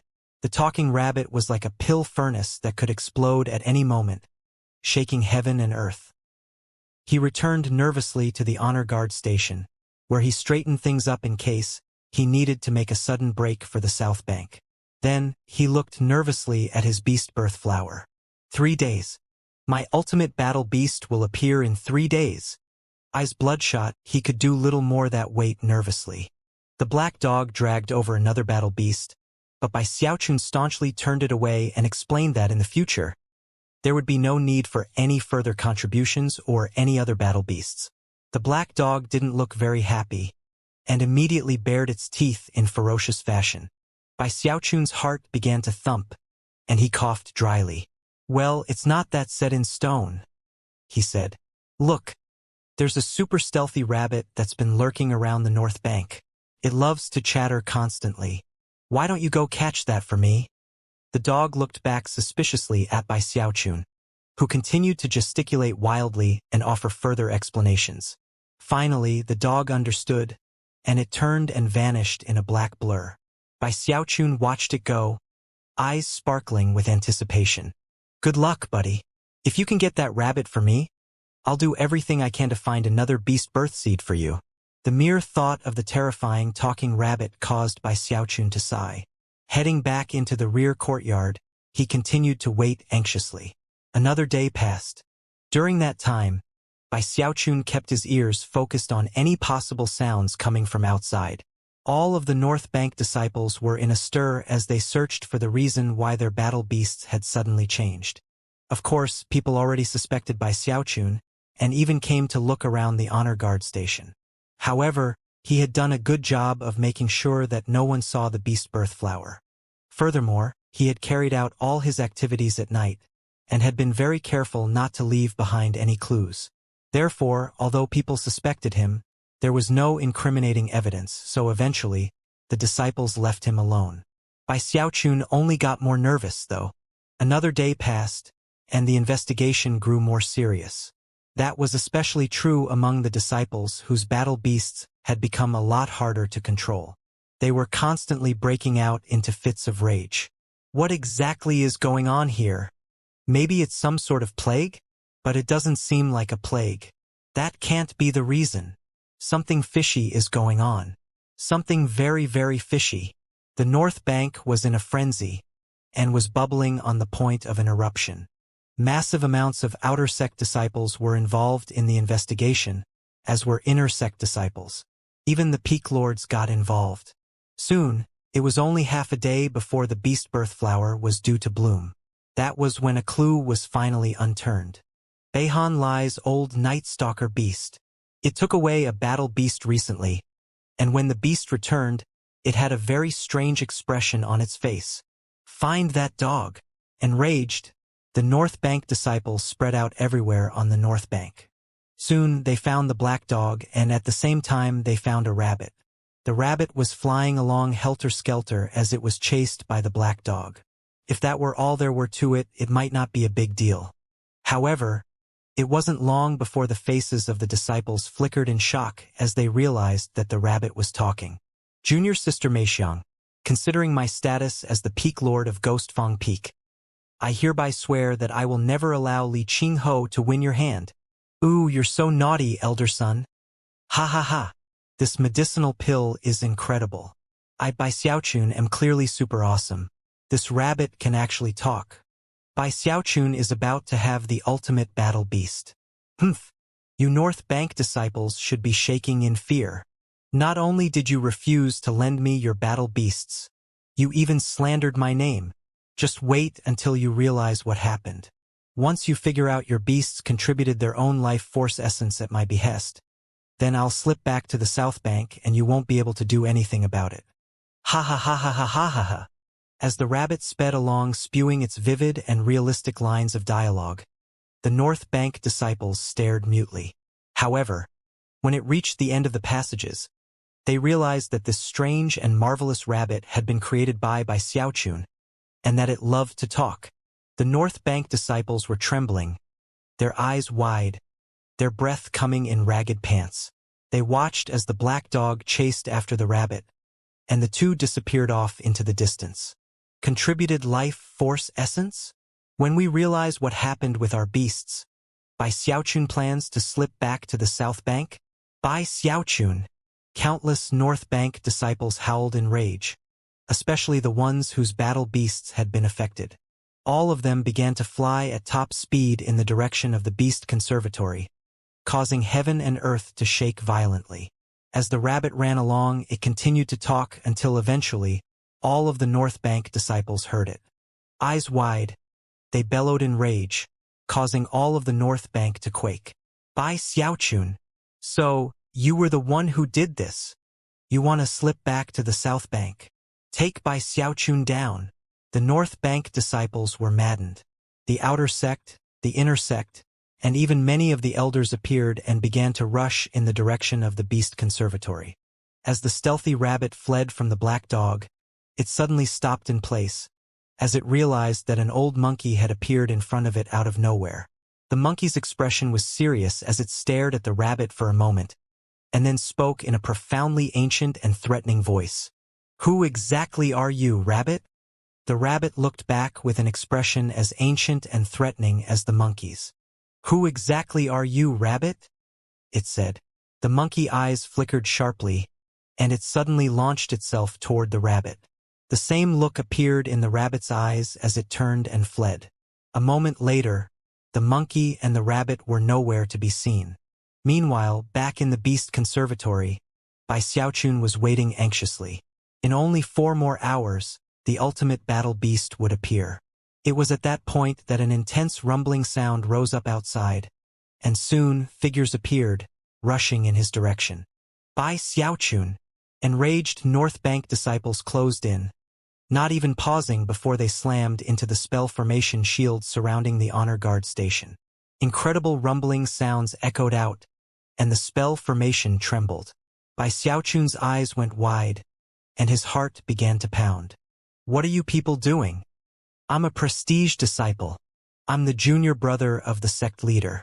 I've spilled. It doesn't matter who you are, shouted the mob. Soon, cracking sounds were emanating from the spell formation under the combined bombardment of the crowd. It was already on the verge of breaking. Xiaochun's scalp was tingling with fear as he realized how truly ferocious the North Bank disciples were. The South Bank disciples usually resorted to throwing rocks, but the North Bank disciples were actually unleashing full attacks. All of a sudden, he realized that if the spell formation broke, he would quickly be reduced to a bloody paste. Help! They're trying to kill me! He screamed. Backing up, he felt utterly wronged by these bullying North Bank disciples. First they provoked him, then they slandered him, and when he simply borrowed their beasts for some contributions, they tried to kill him. In the instant that he began to back up, the spell formation shattered, and countless North Bank disciples prepared to charge in. It was at that point that a cold snort echoed out from the sky above, and the 4 peak lords of the North Bank descended to intervene. The old woman from Iris Petal Peak looked out at the North Bank disciples. Unwilling to accept that Xiaochun was being protected, some of the disciples spoke out. Peak Lord Shut up, said the old lady, her voice booming like thunder. How dare you attack the Beast Conservatory? What shocking behavior! The surrounding disciples fidgeted in place apprehensively. Breathing a sigh of relief, Xiaochun solemnly added, That's right. How dare you attack the Beast Conservatory? What shocking behavior! You shut up too, the old woman said, turning to glare at Xiaochun. Just when she was about to continue speaking, her eyes went wide as she noticed the beast birth flower in the rear courtyard. Even as she gasped, the other peak lords began to tremble.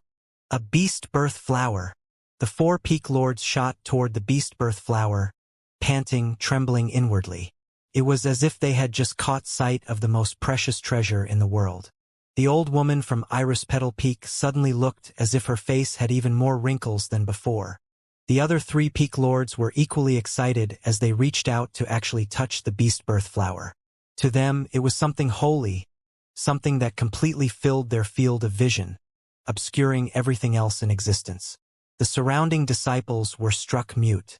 Most of them didn't even know what a beast birth seed was, and were struck with fear by the actions of the 4 peak lords. However, a few of the inner sect disciples knew what they were looking at. That was especially the case considering the words the peak lords had just uttered. Those disciples were completely shaken, their hearts battered by enormous waves of astonishment. Beast birth flower? Heavens! Is that really the flower of a beast birth seed? That's a legendary holy object, rarely seen in the world. I've only read about it in the ancient records. Supposedly, they went extinct in ancient times. I can't believe there's one sitting right here. The voices grew louder and louder. The tens of thousands of people present soon realized that the seemingly ordinary, although rather large plant, was actually an indescribably valuable object. Everyone was clamoring about the beast birth flower, and soon forgot that they had come to cause trouble for by Xiaochun. It only took a few moments for the area to get extremely noisy, until finally, the old man from Ghostfang Peak turned and gave a harsh look to the crowd. Almost instantly, the voices died down. Bai Xiaochun stood off to the side, his chin stuck up into the air, looking very much like a lonely hero. Humph! Now do you people understand why Bai Xiaochun, needed contributions from so many battle beasts? It was all for my beast birth flower. Bai Xiaochun's heart was pounding with excitement and pride, but he kept the lonely expression on his face. At the same time, the 4 peak lords stood there, their expressions going back and forth between enchantment and frustration. In the end, though, they were gritting their teeth and then gnashing them. That was especially true of the old woman from Iris Petal Peak, whose eyes were completely bloodshot.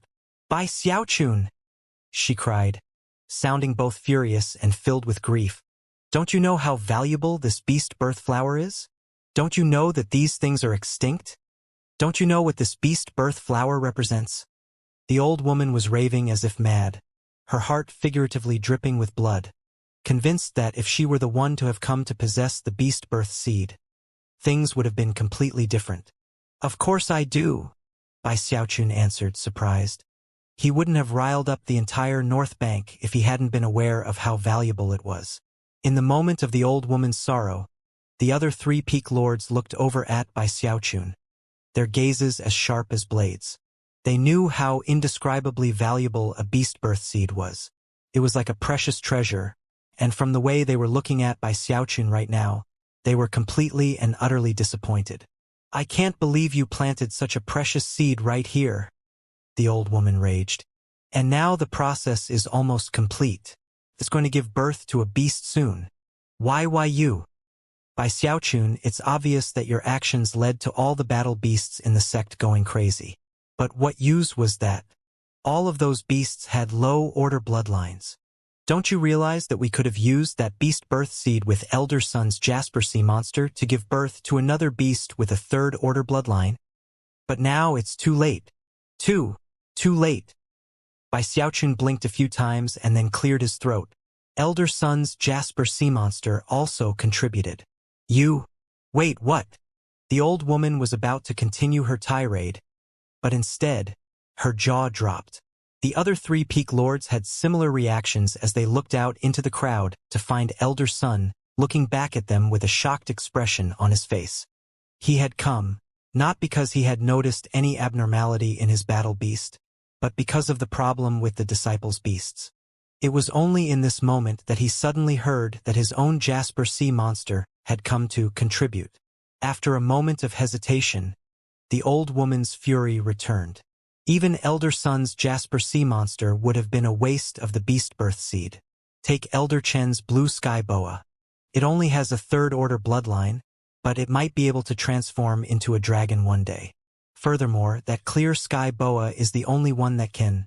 Before she could finish, Bai Xiaochun gingerly interrupted. The blue sky boa also came to contribute. The old woman's eyes went wide. Out in the crowd, Elder Chen gasped and looked down at this bag of beast raising.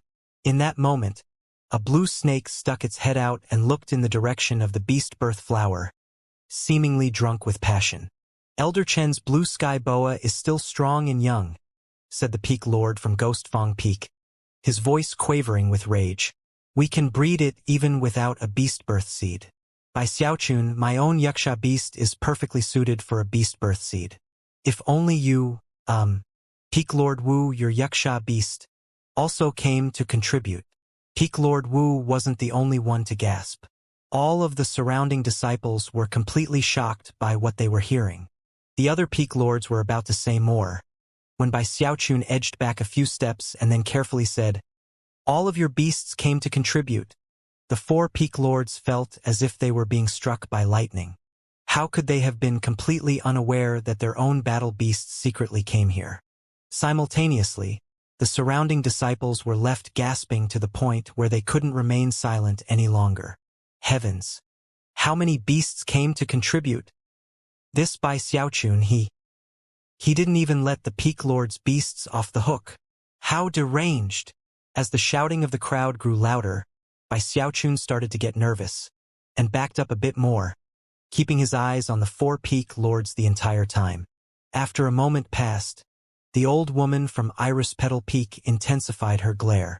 Well, it seems I underestimated you, Bai Xiaochun. You even managed to sneak all of the Peak Lord's battle beasts over here. Well then, why did you stop there? Why didn't you bring over the 7-colored phoenix from Iris Petal Peak? Our battle beasts have 3rd-order bloodlines, but the 7-colored phoenixes is 4th order. A 4th-order bloodline would definitely not be a waste of. Before she could finish speaking, she noticed the cautious expression on Bai Xiaochun's face, and her heart flip-flopped. You didn't... The 7-colored phoenix also came to contribute, Bai Xiaochun said, sounding a bit wronged. What about the 3-eyed raven from Archway Peak? Also contributed, Bai Xiaochun said, steeling himself. Plus the lizard from Archway Peak, and the mountain ghost from Ghostfong Peak. They all came to contribute. The Peak Lord's eyes went wide, and they gasped in disbelief. Moments later, they produced jade slips and used some unknown method to communicate with the spirit beast guardians. A moment later, the information was confirmed, although the spirit beast guardians didn't dare to mention the Heavenhorn Ink Dragon. Afterward, the Peak Lords stared at Bai Xiaochun with wide eyes, looking completely incredulous. The surrounding North Bank disciples were also left gasping in shock. Bai Hanlai shivered, more convinced than ever of how strong Bai Xiaochun was. Su Song's mind was spinning. He was well aware of how terrifying the 4 spirit beast guardians were, and couldn't imagine how Bai Xiaochun could possibly have convinced them to offer contributions. The old woman from Iris Petal Peak felt like she was going crazy. She had started out with the intention of teaching Bai Xiaochun a lesson, but the more she spoke, the more she realized she had nothing to say. Bai Xiaochun knew how valuable a beast birth seed was, and had even managed to get the most powerful beasts on the North Bank to contribute. Even if she had tried to do such a thing, she might not have been able to pull it off. However, considering that there were so many disciples watching, all of them completely speechless because of Bai Xiaochun's explanations, the old woman's anger grew. Flicking her sleeve, she said, Still a waste. Bai Xiaochun, don't you know that if you had given that beast birth seed to one of the prime elders, even the patriarchs would have been shocked?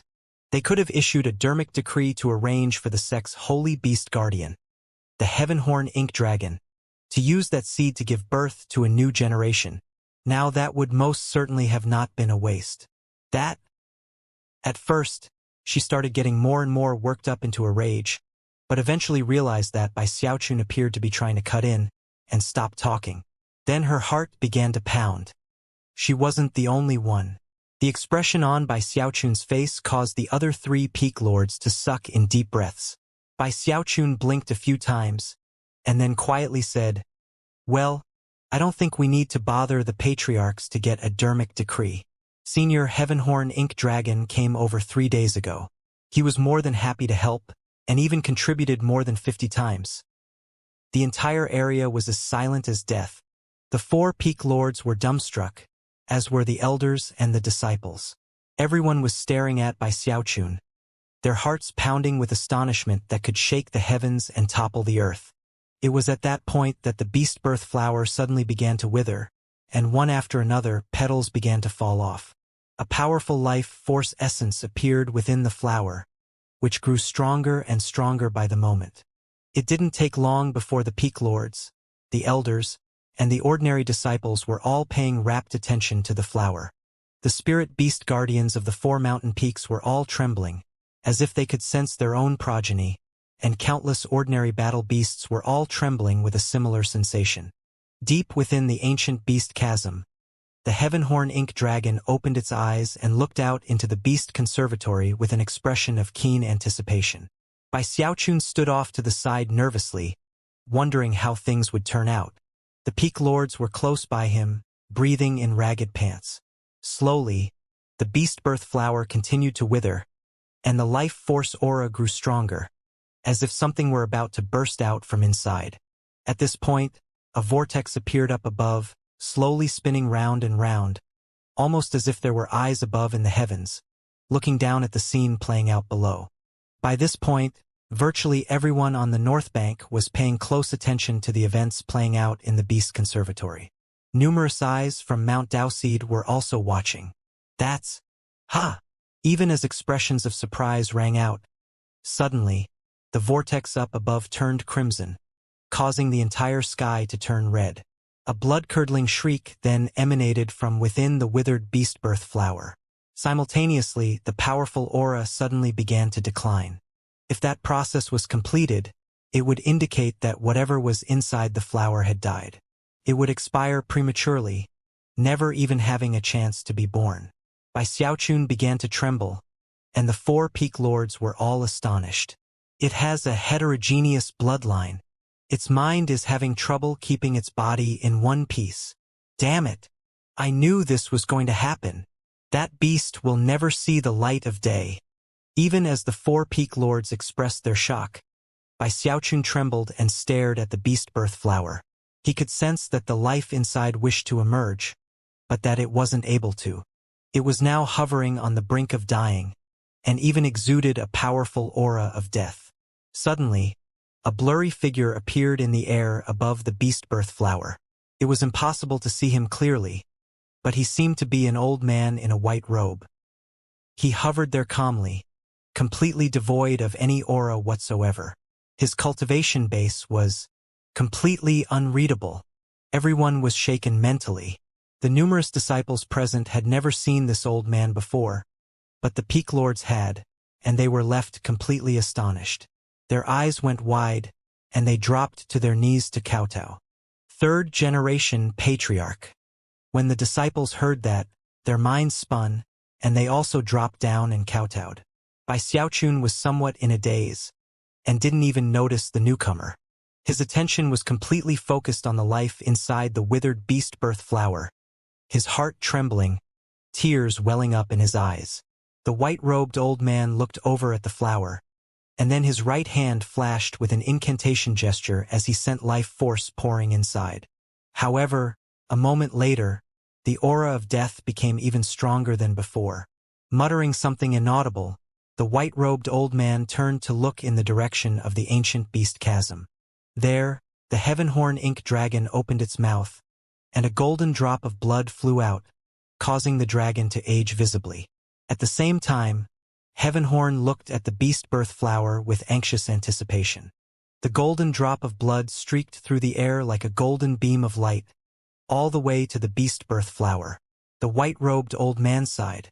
Eyes shining brightly, he performed a double-handed incantation gesture, causing the clouds in the sky to churn and form together into a magical symbol, which merged with the golden drop of blood as it entered the beast birth flower.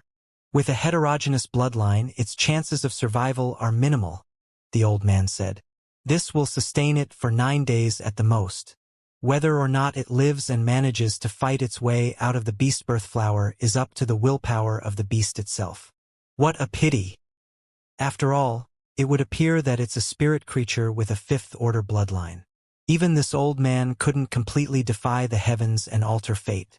The beast's fate rested completely on its own fortune. He glanced over at Bai Xiaochun, a look of pity in his eyes, then swished his sleeve and faded away into motes of glittering light. After he left, the four peak lords slowly rose to their feet.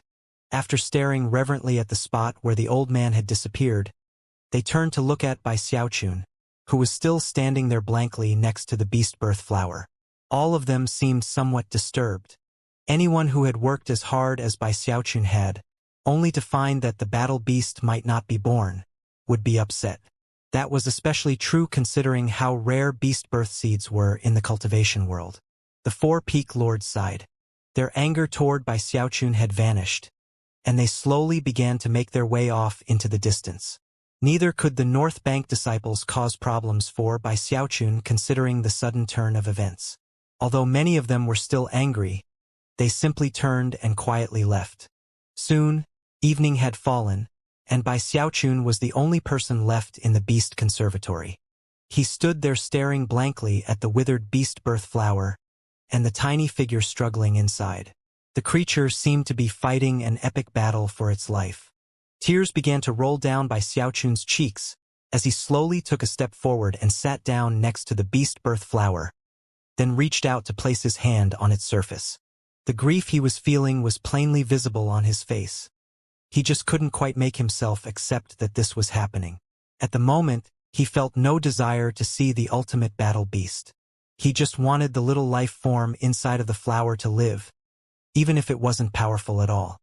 He had given life to this creature, and the idea of watching it die was as painful as having a sword stab into his heart. Even worse was that there was nothing he could do. He was in the 10th level of chi condensation, and yet was powerless. That feeling left him feeling suffocated and helpless. Night fell. The helplessness of watching the life of the creature fading away left Bai Xiaochun trembling in fear.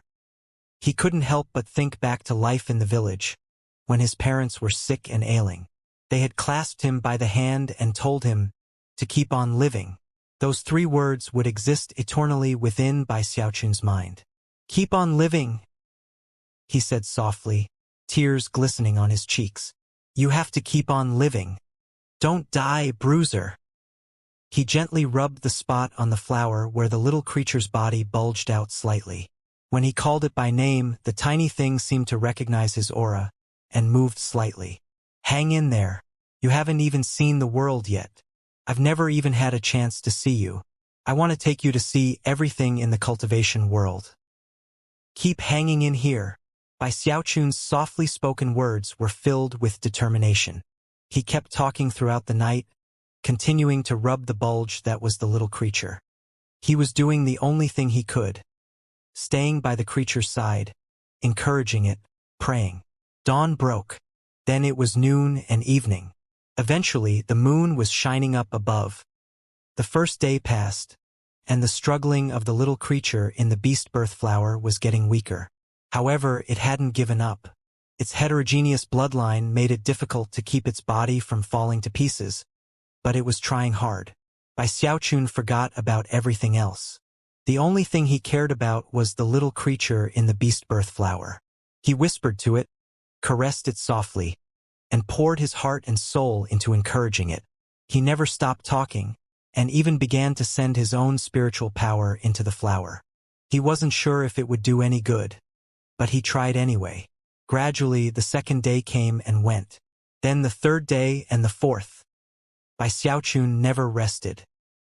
His eyes were soon completely bloodshot, and his spiritual power had long since begun to run dry.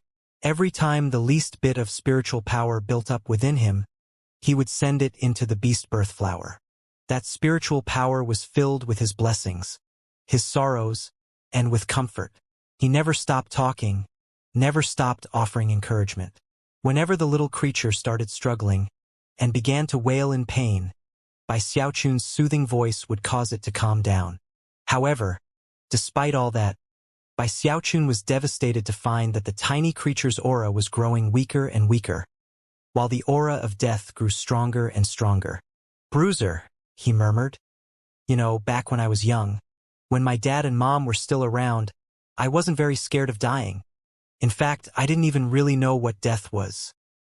Once you're feeling better, I'll take you to see Uncle Lee. He treats me really well, just like a father. He began to tell stories about himself, about his past, about life in the village, and things about the sect. Late into the night of the fourth day, the spirit beast guardians of the four mountains, and even Heavenhorn deep in the chasm, all sighed and looked away from Bai Xiaochun and the beast birth flower. However, in the darkness of that night, there was a big black dog that appeared outside the honor guard station. It walked into the rear courtyard and sat down next to Bai Xiaochun. Expression one of grief, it looked at the little life inside the beast birth flower, then reached out and licked the flower. Another day passed. On evening of the fifth day, Bai Xiaochun was exhausted. To him, the past 5 days had left him feeling as tired as if he had ceaselessly concocted medicine for 5 months.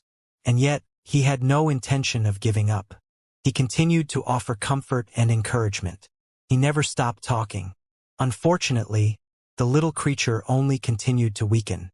Deep in the night of the fifth day, it suddenly struggled fiercely for a few moments, then started twitching. After a moment, it stopped moving, and the aura of death spread out to completely cover Bai Xiaochun and the black dog. Bai Xiaochun placed his hand onto the spot where the tiny creature bulged out of the flower. Tears streaming down his face, he shouted, "Live! You have to live.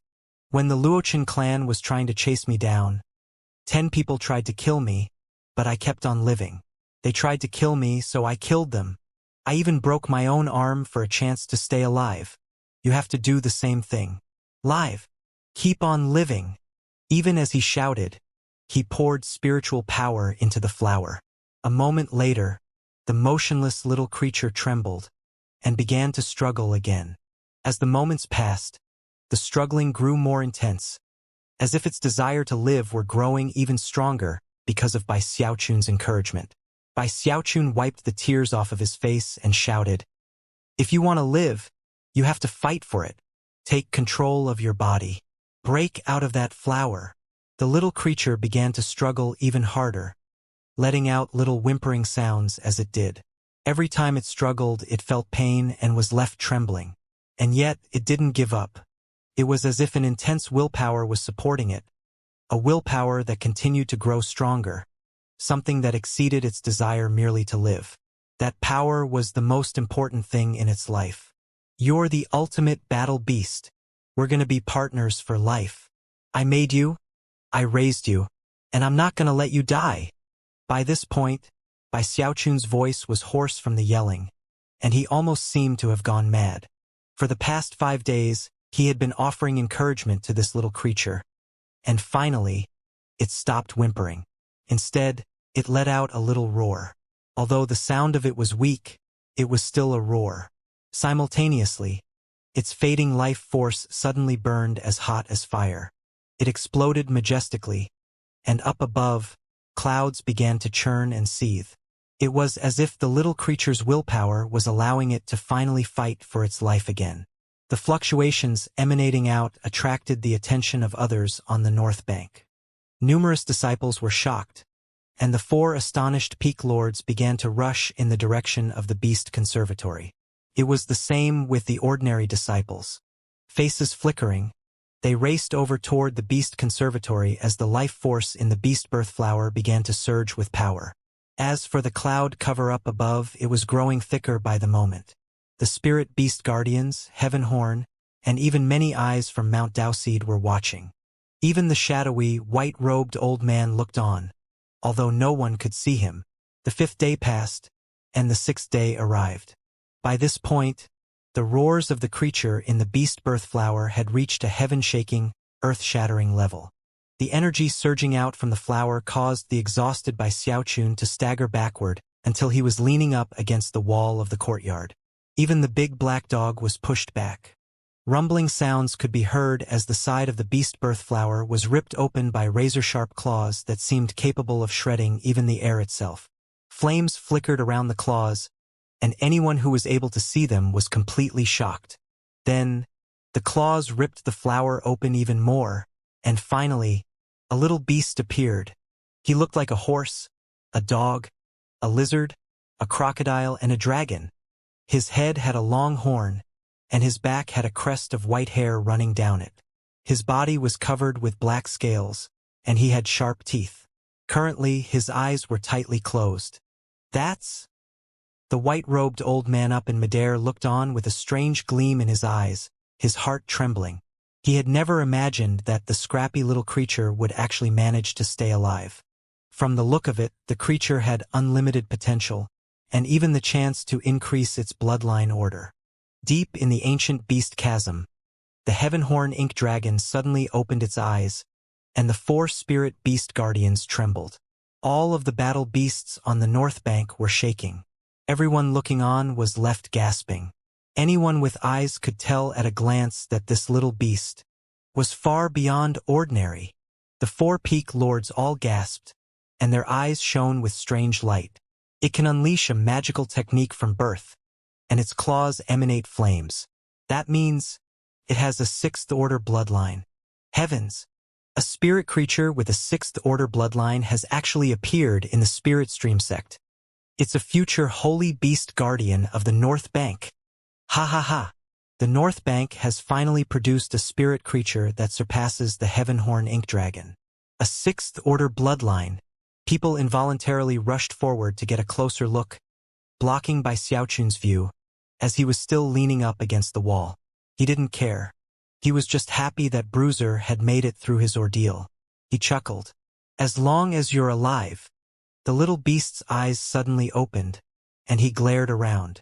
They were charming eyes, filled with intelligence, as well as flickering black flames. Clearly, the creature was looking for something. The first action he took after opening his eyes very significant, and although none of the disciples understood, the white-robed old man was mentally shaken. It's looking for... Because of the crowd, the little beast was apparently unable to find what he was looking for, and started to get anxious. Seemingly angry, he began to let out little roars. It was at that moment Bai Xiaochun pushed himself off the wall. Exhausted, but excited and happy, he threaded through the crowd toward the little beast. "Bruiser!" he called softly. Instantly, the little beast shivered, and then turned his glittering eyes toward the place where Bai Xiaochun was pushing through the crowd. The little beast's gaze softened, and a gleam of joy could be seen therein, as if he were looking at his closest relative. He had found what he was looking for. Apparently, the willpower which had sustained his final struggle to break out of the beast birth flower had been born from the desire to open his eyes and gaze upon the person who had warmly comforted him, who had soothed him during his difficult struggle. That was enough. Such emotions, such willpower, exceeded the desire to simply live. As of this moment, it was clear that to Bruiser, the only thing that mattered in this strange new world was Bai Xiaochun. No matter how many people were in between them, all Bai Xiaochun had to do was speak, and all those other people would disappear. To Bruiser, Bai Xiaochun was everything. Up in midair, the white-robed old man sighed. He knew that this creature would never accept any other master, not for its entire life. Even if someone tried to force it to do so, its dependence on Bai Xiaochun was part of its blood, and would always be a powerful hindrance. In this world, it would only have one master, for all eternity, Bai Xiaochun. Even if Bai Xiaochun perished one day, the beast would never, ever forget him. There was no bonding magic at work. The two of them had a deep relationship that surpassed any such bond. The white-robed old man shook his head and looked deeply at Bai Xiaochun, musing to himself that he deserved to have such a relationship. He had created this battle beast, and during the most dangerous period of its life, had stayed by its side, constantly encouraging it. Perhaps the only thing that could truly move a 6th-order bloodline battle beast to accept someone is the kind of pure-hearted sincerity this kid has. He didn't have any schemes, just a strong desire that the beast keep on living. I hope that this kid can remain pure-hearted like this for the rest of his life. Hopefully no unexpected event changes that heart of his years down the line. The man turned to leave, looking somewhat melancholy as he thought back to how pure and inexperienced he had been when he took his first steps into the world of cultivation. Eventually, the crowds began to depart. The female disciples were reluctant to leave, The little beast's wide, charming eyes were completely captivating. However, the beast didn't spare a single glance for the female disciples. The peak lords looked enviously at the newborn little beast, and then reluctantly left. Soon, the beast conservatory was quiet. Bai Xiaochun was left alone with the newly born beast and the big black dog, which had also been shoved off to the side by the crowd earlier. Bai Xiaochun was grinning from ear to ear as he petted the little creature's head. It had the body of a horse, the head of a dragon, black reptilian scales, the clawed feet of a pangolin, and even more shocking, its teeth emanated a 7-colored glow. As for its solitary horn, it looked just like the heaven horn ink dragons, long and sharp. If you looked closely, you could find things about it that were similar to other animals. Apparently, things had ended up exactly as Bai Xiaochun wanted. The best parts of countless battle beasts had formed together into a completely unique and unheard-of living being. From now on, you are Bai Xiaochun's battle beast. Don't worry, I'm going to take you everywhere in the cultivation world. Laughing, he petted Bruiser's head, who lay there next to him, looking up at him with wide, charming eyes. The black dog hurried over as well. It always had its guard up and would never forget its hatred for Bai Xiaochun. But with Bruiser here, its expression was both protective and fearful at the same time. Bruiser looked over curiously at the dog, and after a moment, seemed to accept it. Time passed. During the following month, Bai Xiaochun frequently took Bruiser out of the Beast Conservatory on walks around the North Bank. He would lead the way, and Bruiser would follow along, looking around curiously at his surroundings. The black dog would trail behind in secret, watching protectively over Bruiser. When passing disciples caught sight of Bai Xiaochun, and then Bruiser, their expression were those of amazement, jealousy, and other mixed emotions. Many of the female disciples were immediately taken in by Bruiser's charming appearance. Bruiser was a little nervous at first, and stuck very closely to Bai Xiaochun, who walked along with his hands clasped proudly behind his back. My little Bruiser is beloved by all, he thought. He gets that from me. Clearing his throat, he took Bruiser to many of the crowded places on the North Bank. The eyes of so many disciples on him caused his heart to swell with pride and happiness. Sticking his chin up, he took Bruiser here and there, until he was familiar with the whole North Bank. Gradually, Bruiser's fear and nervousness faded away, and he began to frolic along happily when they went on their walks. However, he tried to keep his chin stuck up in the air, apparently in imitation of Bai Xiaochun. Even the look in his eye was one of loftiness and pride. He almost seemed to be showing off, as if he wasn't afraid of anything in the world as long as Bai Xiaochun was there. The sight of it left passing disciples quite shocked. Soon, it became apparent that Bruiser had a strange personality. When he realized people were looking at him, and if he was in a good mood, he would simply start stamping back and forth in irritation. If he was in a bad mood, he would bare his teeth and let out a fierce roar. During the month that passed, Bruiser grew relatively slowly. However, in terms of his speed, power, and the strength of his bite, whenever he had a chance to show them off, people were completely shocked. Actually, his speed was on equal footing with the black dog, and he was powerful enough to knock the 30-meter-long pangolin from the Beast Conservatory back a few meters. In terms of intelligence, he had already reached a shocking level. He was now as smart as a teenaged human, and in many ways even smarter than that. To Bai Xiaochun's delight, Bruiser was adept at controlling fire. Furthermore, the flames which emanated from his feet grew more intense, especially when he was moving quickly. The flames were currently black, like the fires of the underworld.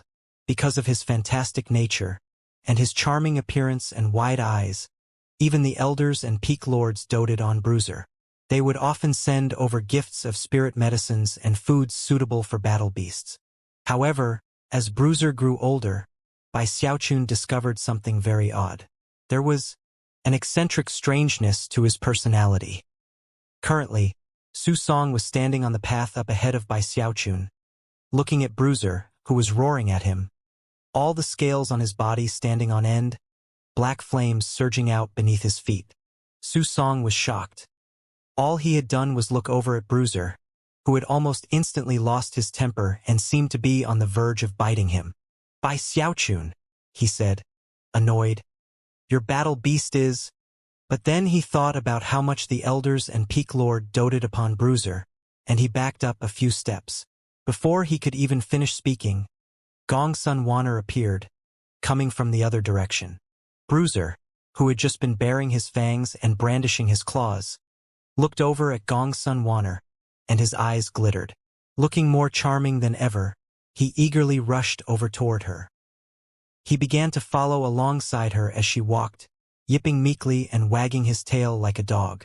When he brushed up against her leg, she smiled, then knelt down and picked him up in her arms. Bruiser's eyes shone brightly as he buried himself in Gong Sun Wanner's chest and wriggled around back and forth. Gong Sun Wanner laughed, and from the expression on Bruiser's little face, he was clearly enjoying himself. Su Song's eyes went wide, and Bai Xiaochun chuckled wryly. During the past half-month or so, he had noticed that Bruiser would always bare his fangs at the male disciples, seemingly ready to bite them without hesitation if they touched him. However, when it came to the female disciples, he would always act very charming and couldn't wait to be held in their embrace. Bai Xiaochun wasn't sure why this was, and could only attribute it to Bruiser's bloodline. The only explanation that made sense was that he had inherited this hobby somehow. This behavior only continued to intensify, to the point where it was a bit preposterous. Bruiser would treat the male and female disciples completely differently. The male disciples were left speechless, and many of them even began to envy Bruiser. As for the female disciples, he had already rubbed up against more than half of them. If that were all there were to the matter, it might not have been a big deal. But soon, Bai Xiaochun went into secluded meditation to break through to the great circle of the 10th level of qi condensation. During that time, Bruiser's hobbies changed. The black dog would often take it to the places on the north bank where the female disciples would bathe, and they would look on in secret. The black dog only found it mildly interesting, but Bruiser quickly grew addicted. Eventually, he became familiar with the bathing routines of the female disciples, and would excitedly rush out of the beast conservatory in the morning, and wouldn't return until the sky was dark. It was hard to say how many female disciples he could see bathing during a full day. Of course, Bai Xiaochun was focused on his secluded meditation and the advancement of his cultivation base, so he didn't pay much attention to what was happening. Another month passed, and Bruiser's habits changed yet again. In addition to being held in the close embrace of the female disciples and secretly watching them bathe, he developed a new taste. When watching the female disciples bathe, he would secretly take away their bras and then hide them in a safe location. Eventually, the female disciples realized that a lot of their bras were going missing, and it reached the point where virtually all of them had experienced such a thing. Of course, Bruiser was very fast, and the black dog was also there to keep watch. Therefore, during its month of bra-stealing activities, not a single clue was left behind. Considering how cute Bruiser was, not a single female disciple ever suspected him. A sex maniac has appeared on the north bank. He specializes in stealing the female disciples' bras. Damn it! There's definitely some sex fiend. Junior Sister Sun has already lost 10 bras. I already did some looking into the matter, and according to my calculations, several thousand bras have already gone missing. This person really has some unique taste. He isn't destroying them, he's collecting them. Find him. We definitely have to find him. The situation with the missing bras got worse and worse. Eventually, the female disciples joined forces in their anger and began to scour the entire north bank for clues. They even got assistance from the battle squirrel of one of the elders from Archway Peak, who was adept at performing searches. The entire north bank was under intense scrutiny, and even many male disciples joined the effort, filled with righteous indignation. They searched all 4 mountain peaks, as well as many other locations. Eventually, someone suggested going to the Beast Conservatory. Before long, a horde of disciples was making their way in that very direction. Meanwhile, Bai Xiaochun was in the honor guard station, fully focused on his meditation, reveling in the wonderful feeling of his cultivation base rising. It was at about this time that a hubbub of voices rose up outside the honor guard station. Confused, Bai Xiaochun pushed open the door and saw a host of North Bank disciples congregated outside of the spell formation. He edged backward, his face flickering as he tried to figure out what he might have done to cause something like this. However, even after a long moment of thought, he had no clue what might have gotten the North Bank into such a commotion. Despite not being sure what was going on, he started to get nervous and immediately called out, "What are you people doing?" Instantly, the disciples locked their gazes on him standing there on the other side of the spell formation. "Sect Uncle Bai, please open the spell formation so we can come inside and perform a search. We're not just searching here, we're searching everywhere on the North Bank." During the past month, a lot of female disciples have had their bras go missing. A sex maniac is on the loose. If you're innocent, then there's no reason not to open the spell formation and let us perform a search. Humph. Even if they're hidden in a bag of holding, we have our ways of finding them. Bai Xiaochun sighed and immediately felt a lot better. In fact, he even started to get a bit angry. Clasping his hands behind his back, he looked out at the North Bank disciples. For once, he knew that was on the side of right, and there was no way he would just give in to their demands so easily. Looking out with righteous anger, he said, "Quit making such a scene. I'm a prestige disciple, the junior brother of the sect leader. I would never do something like that. It was definitely you. In all the North Bank, you're the only person who could do something like this." That's right. Bai Xiaochun is the most suspicious of all. He already secretly took other disciples' battle beasts away for contributions. That's the perfect example to show how skilled he is. The junior and elder sisters' bras were all stolen without anyone detecting a single thing. Looking at the clamoring crowd, Bai Xiaochun chuckled coldly and then waved his sleeve, opening the spell formation. "Very well then. You may enter and perform your search. When you come up empty-handed in a few moments, I'll be very curious to see how you'll compensate me for this little charade." Bai Xiaochun felt utterly calm and completely in the right. His pure and unwavering confidence got many in the crowd to doubt their suspicious. After all, they had absolutely no evidence to support their claim. Then Bai Xiaochun suddenly opened the spell formation. At first, they just stood there exchanging awkward glances. But then the female disciples whose bras had been stolen gritted their teeth and stepped inside. First they clasped hands toward Bai Xiaochun, then began to search around. One of the female disciples even procured a crimson squirrel from her bag of beast raising. The instant the squirrel appeared, it let out a high-pitched shriek and burst into motion. Everyone in the crowd was taken aback. During the past several days of searching for the missing bras, they had relied on this special squirrel to help them. It had a very acute sense of smell and would be able to detect even the slightest whiff of its target, even if it were in a bag of holding. Moments ago, many in the crowd had been wavering in their determination, but now their eyes went wide, and they rushed into the area protected by the spell formation. Bai Xiaochun looked on blankly, truly confused by what was happening. He also followed along with the crowd, until the squirrel reached one of the side rooms in the honor guard station. When the door was pushed open, a whooshing sound could be heard as a cascade of brightly colored bras of all types spilled out, thousands of them. "Bai Xiaochun, are you still going to try to convince us you didn't do it? So, it was you after all. Bai Xiaochun, why you? You are so completely shameless." As for the male disciples in the crowd, their rage burned particularly hot. Bai Xiaochun gasped and instantly began to shiver. "Impossible!" he shrieked.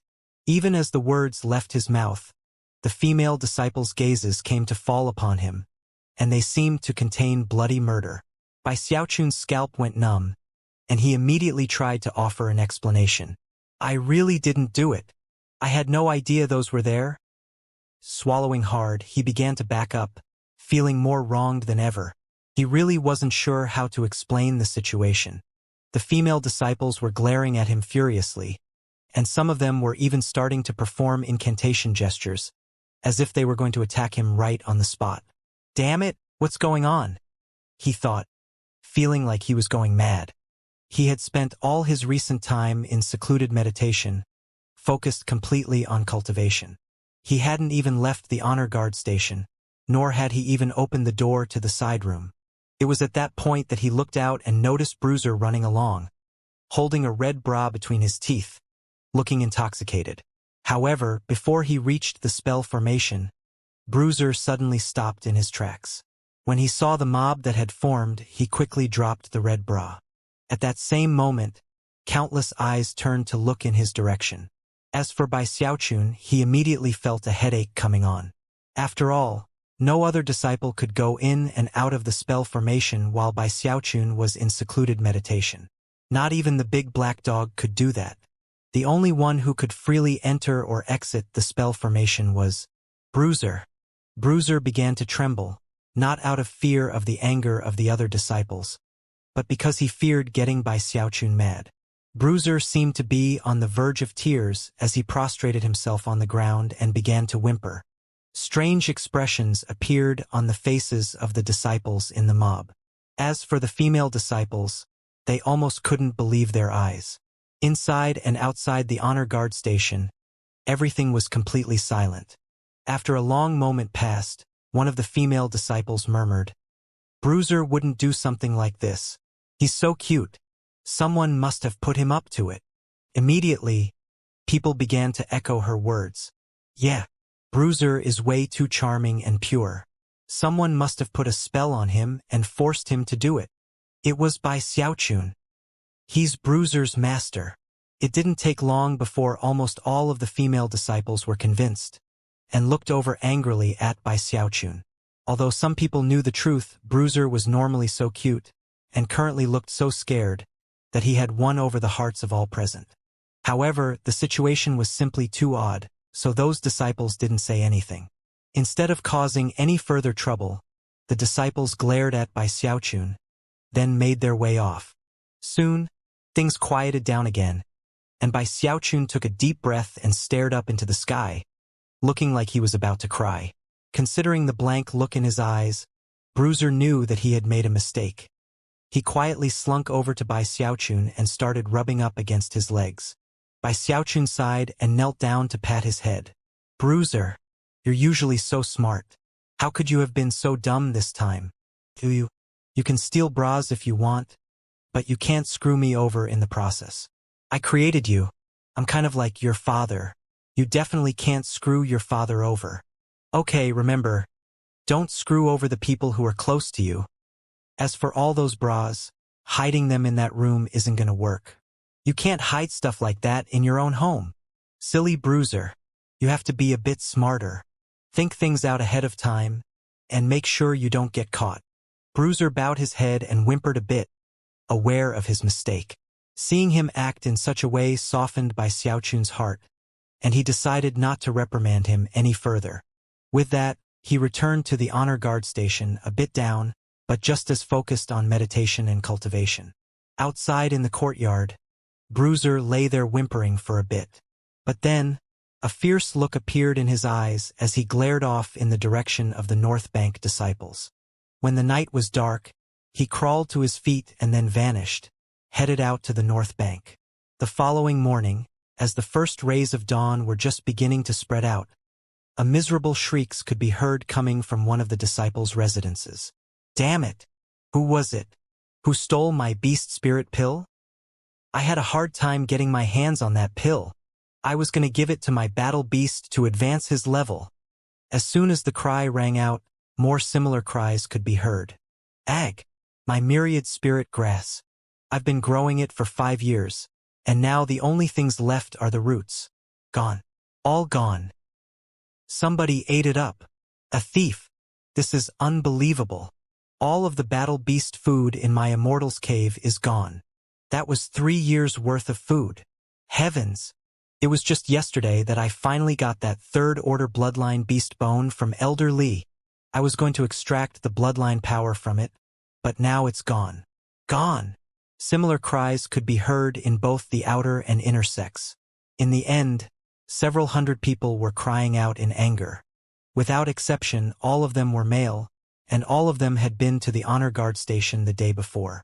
As they cried out in pain and anger, they suddenly caught sight of Bruiser, running along with a blood-colored bone in his mouth, crushing it to pieces. A miserable scream rose up from one disciple. His hair was disheveled, and his eyes bloodshot as he wept, seemingly crazed. "New! I borrowed that third-order bloodline beast bone from an elder. Ekai, don't eat it." Crunch, crunch. Holding his head proudly, Bruiser was a blur that none of the disciples could even come close to catching. Speeding off into the distance, he continued to munch on the bone until it was gone.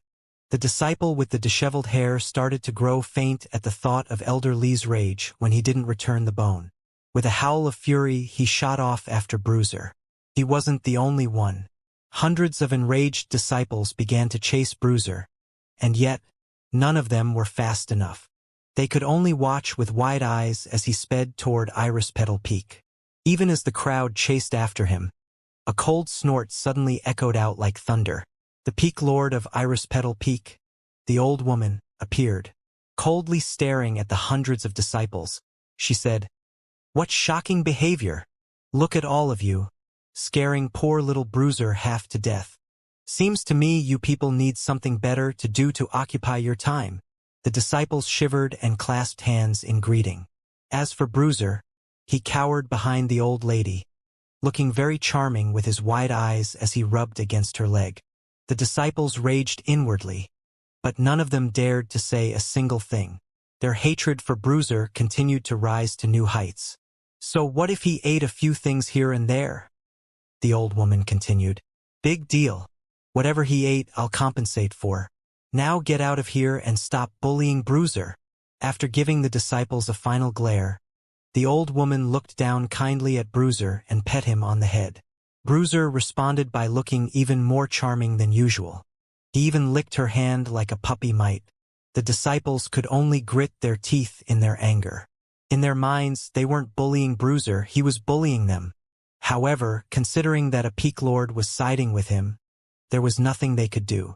They could only swallow their anger and give up any thoughts of causing any trouble. Of course, their fury was quickly transplanted onto Bai Xiaochun. It's all Bai Xiaochun's fault. He's the one who created this abominable battle beast. This battle beast is repulsive. Fine. Steal bras. Pilfer our food. The female disciples are the same as the elders and the Peak Lords.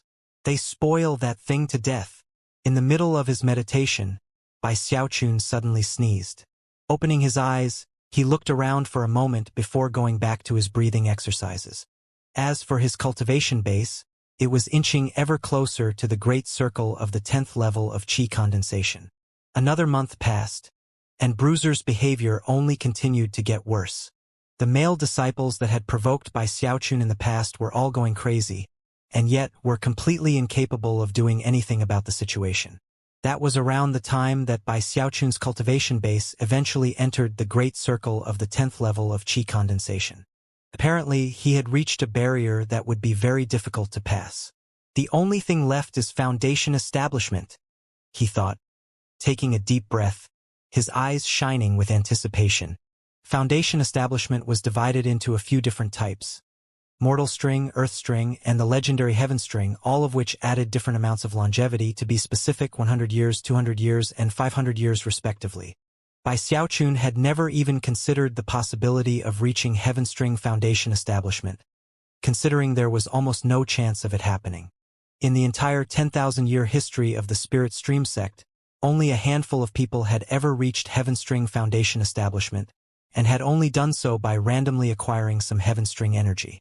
Generally speaking, most people reach Mortal String, which requires a Foundation Establishment pill.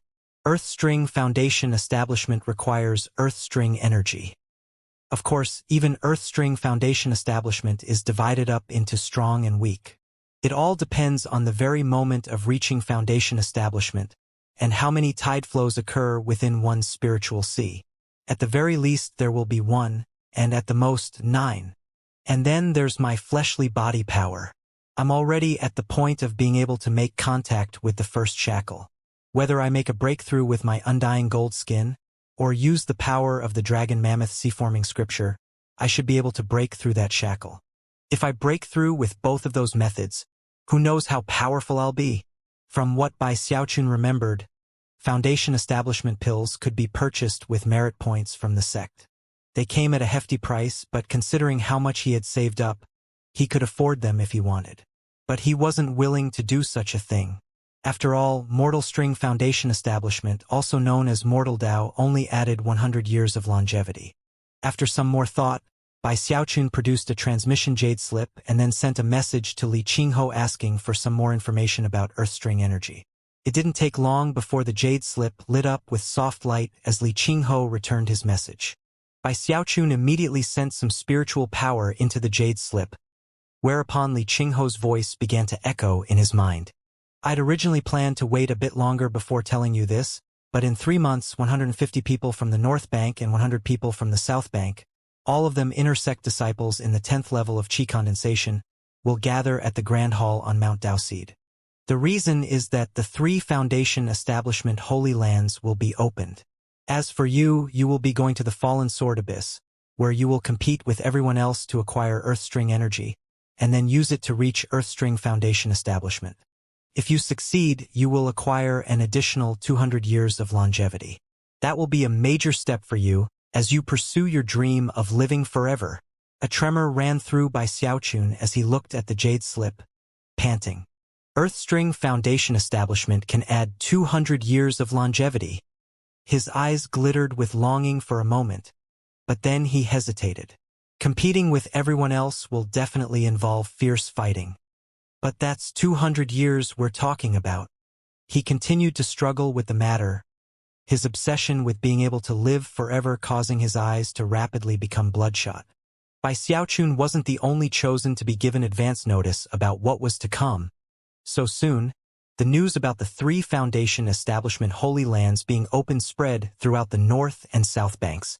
The 3 Foundation Establishment Holy Lands were the Fallen Sword Abyss, the Lone Hell Pocket Realm, and the Primordial Spirit Hollow. Once per 60-year cycle, they would be simultaneously opened, and that time was now at hand. Of course, the Spirit Stream sect wasn't the only sect qualified to send people into the 3 Holy Lands. All 4 of the strongest sects in the cultivation world of the eastern lower reaches would send disciples. The Spirit Stream sect was only one of those 4 major sects. The Fallen Sword Abyss was considered the best of the 3 Holy Lands, with the Lone Hell Pocket Realm and the Primordial Spirit Hollow being secondary. The reason for the Holy Lands being ranked in that way was that, according to the legends, the Fallen Sword Abyss contained a strand of Heavenstring energy. These legends had been around for a long time, but on all the occasions in which the Fallen Sword Abyss had been opened, never once had anyone acquired any Heavenstring energy. The competition for Earthstring energy would be a blood-soaked fight in which only the fittest survived. The discussions about the 3 Foundation Establishment Holy Lands spread far and wide on both the North and South Banks.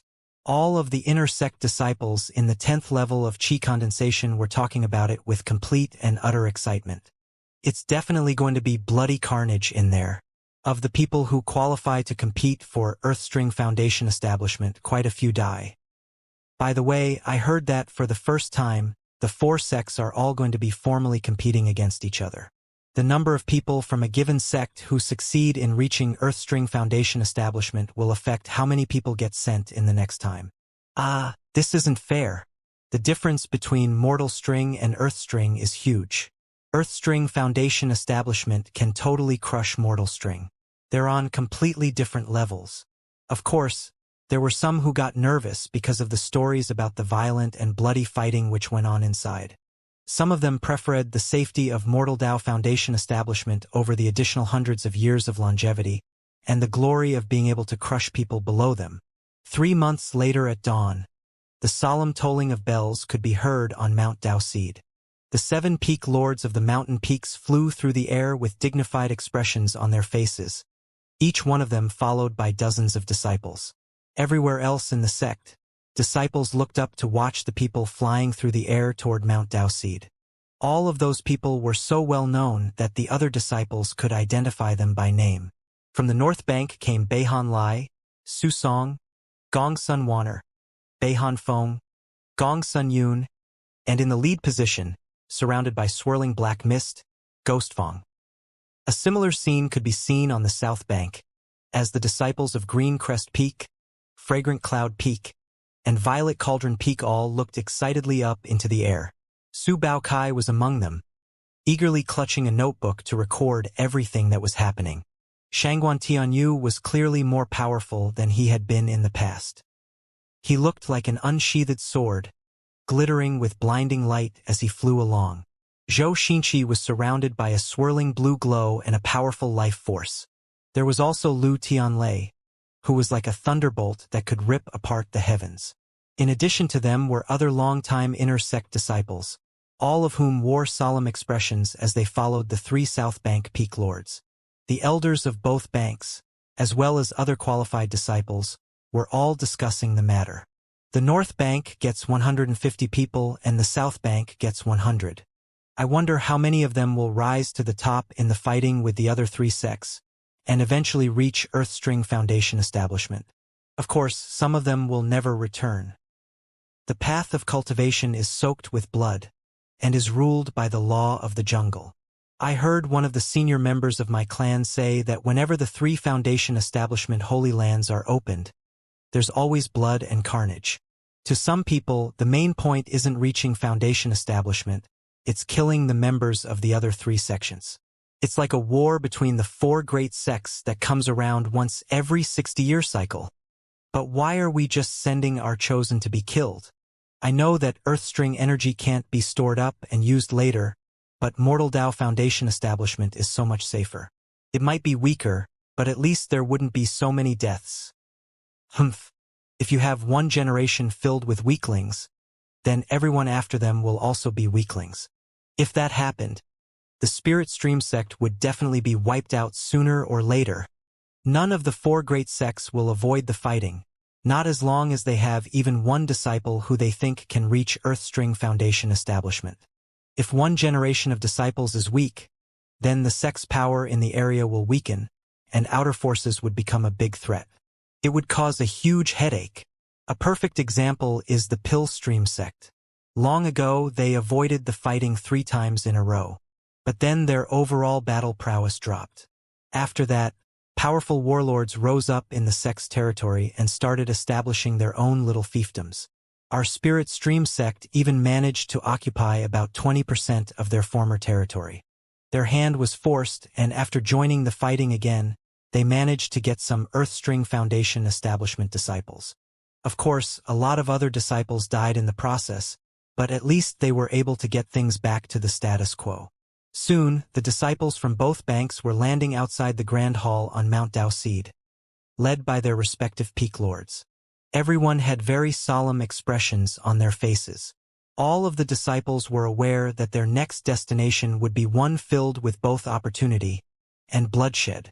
They looked around at each other, measuring each other up. Soon, everyone was shocked to find that one certain person was missing. Bai Xiaochun isn't coming? They weren't the only ones to be surprised. The 7 peak lords stood there thoughtfully, looking in the direction of the Beast Conservatory on the north bank. Li Qingho's expression was the same as ever. He was confident in his analysis of Bai Xiaochun, and was sure that although he was naughty, mischievous, and fearful of death, his obsession with living forever would win out in the end. In the Beast Conservatory, Bai Xiaochun sat there listening to the bells ringing. After a long moment of thought, he gritted his teeth and rose to his feet. During the past 3 months, he had focused completely on cultivation. He had spent massive amounts of merit points to get over 1,000 paper amulets, leaving him armed to the teeth. He had also worked hard to achieve a breakthrough with his undying silver skin. Unfortunately, although he made some progress, he never achieved the breakthrough. His bags were packed and he was ready to go. He refused to allow Bruiser to come along, as he wasn't ready for such an event. Stepping onto the golden crow sword, he shot through the air toward Mount Dao Seed. On the way, he stopped by the Spirit Stone Pavilion, where he spent some more merit points on Earthflame crystals, which he could use as a substitute for actual Earthflame, and be able to concoct medicine anywhere he wanted. At the moment, his eyes were completely bloodshot. Although he had made his decision quite some time ago, he always liked to be absolutely prepared. Therefore, he had spent a lot of time poring through the ancient records, and had learned about how brutal and bloody the Foundation establishment Holy Lands were. he also knew that it was a chance for the sects to show off their might to the others. The more he came to understand the whole thing, the more his heart trembled. That was especially true when he read about how 800 years ago, only about 10 disciples returned to the Spirit Stream sect from the fallen sword abyss. The brutality of that event left Bai Xiaochun completely shaken. Of course, that was an isolated incident. According to the records, the barbarity of that instance 800 years in the past was because a terrifying chosen rose up from the Bloodstream sect. He was known as Master Limitless, and he crushed everything in his path. It wasn't just the Spirit Stream sect who suffered heavy casualties. All of the other 3 sects did. Virtually all of the disciples of that generation in the other 3 sects were wiped out, and that was how the Bloodstream sect had surpassed the Profound Stream sect to become the top force among the 4 great sects. As for that Master Limitless, he was now known as Patriarch Limitless of the Bloodstream sect. On the other occasions in which the 3 Foundation Establishment Holy Lands were opened, the casualties weren't so horrific. At the very most, half of the disciples might die. Even for those who didn't reach Earthstring Foundation Establishment, as long as they were careful, it was possible to make it out alive. Even still, a casualty rate of 50% left Bai Xiaochun shaking in fear.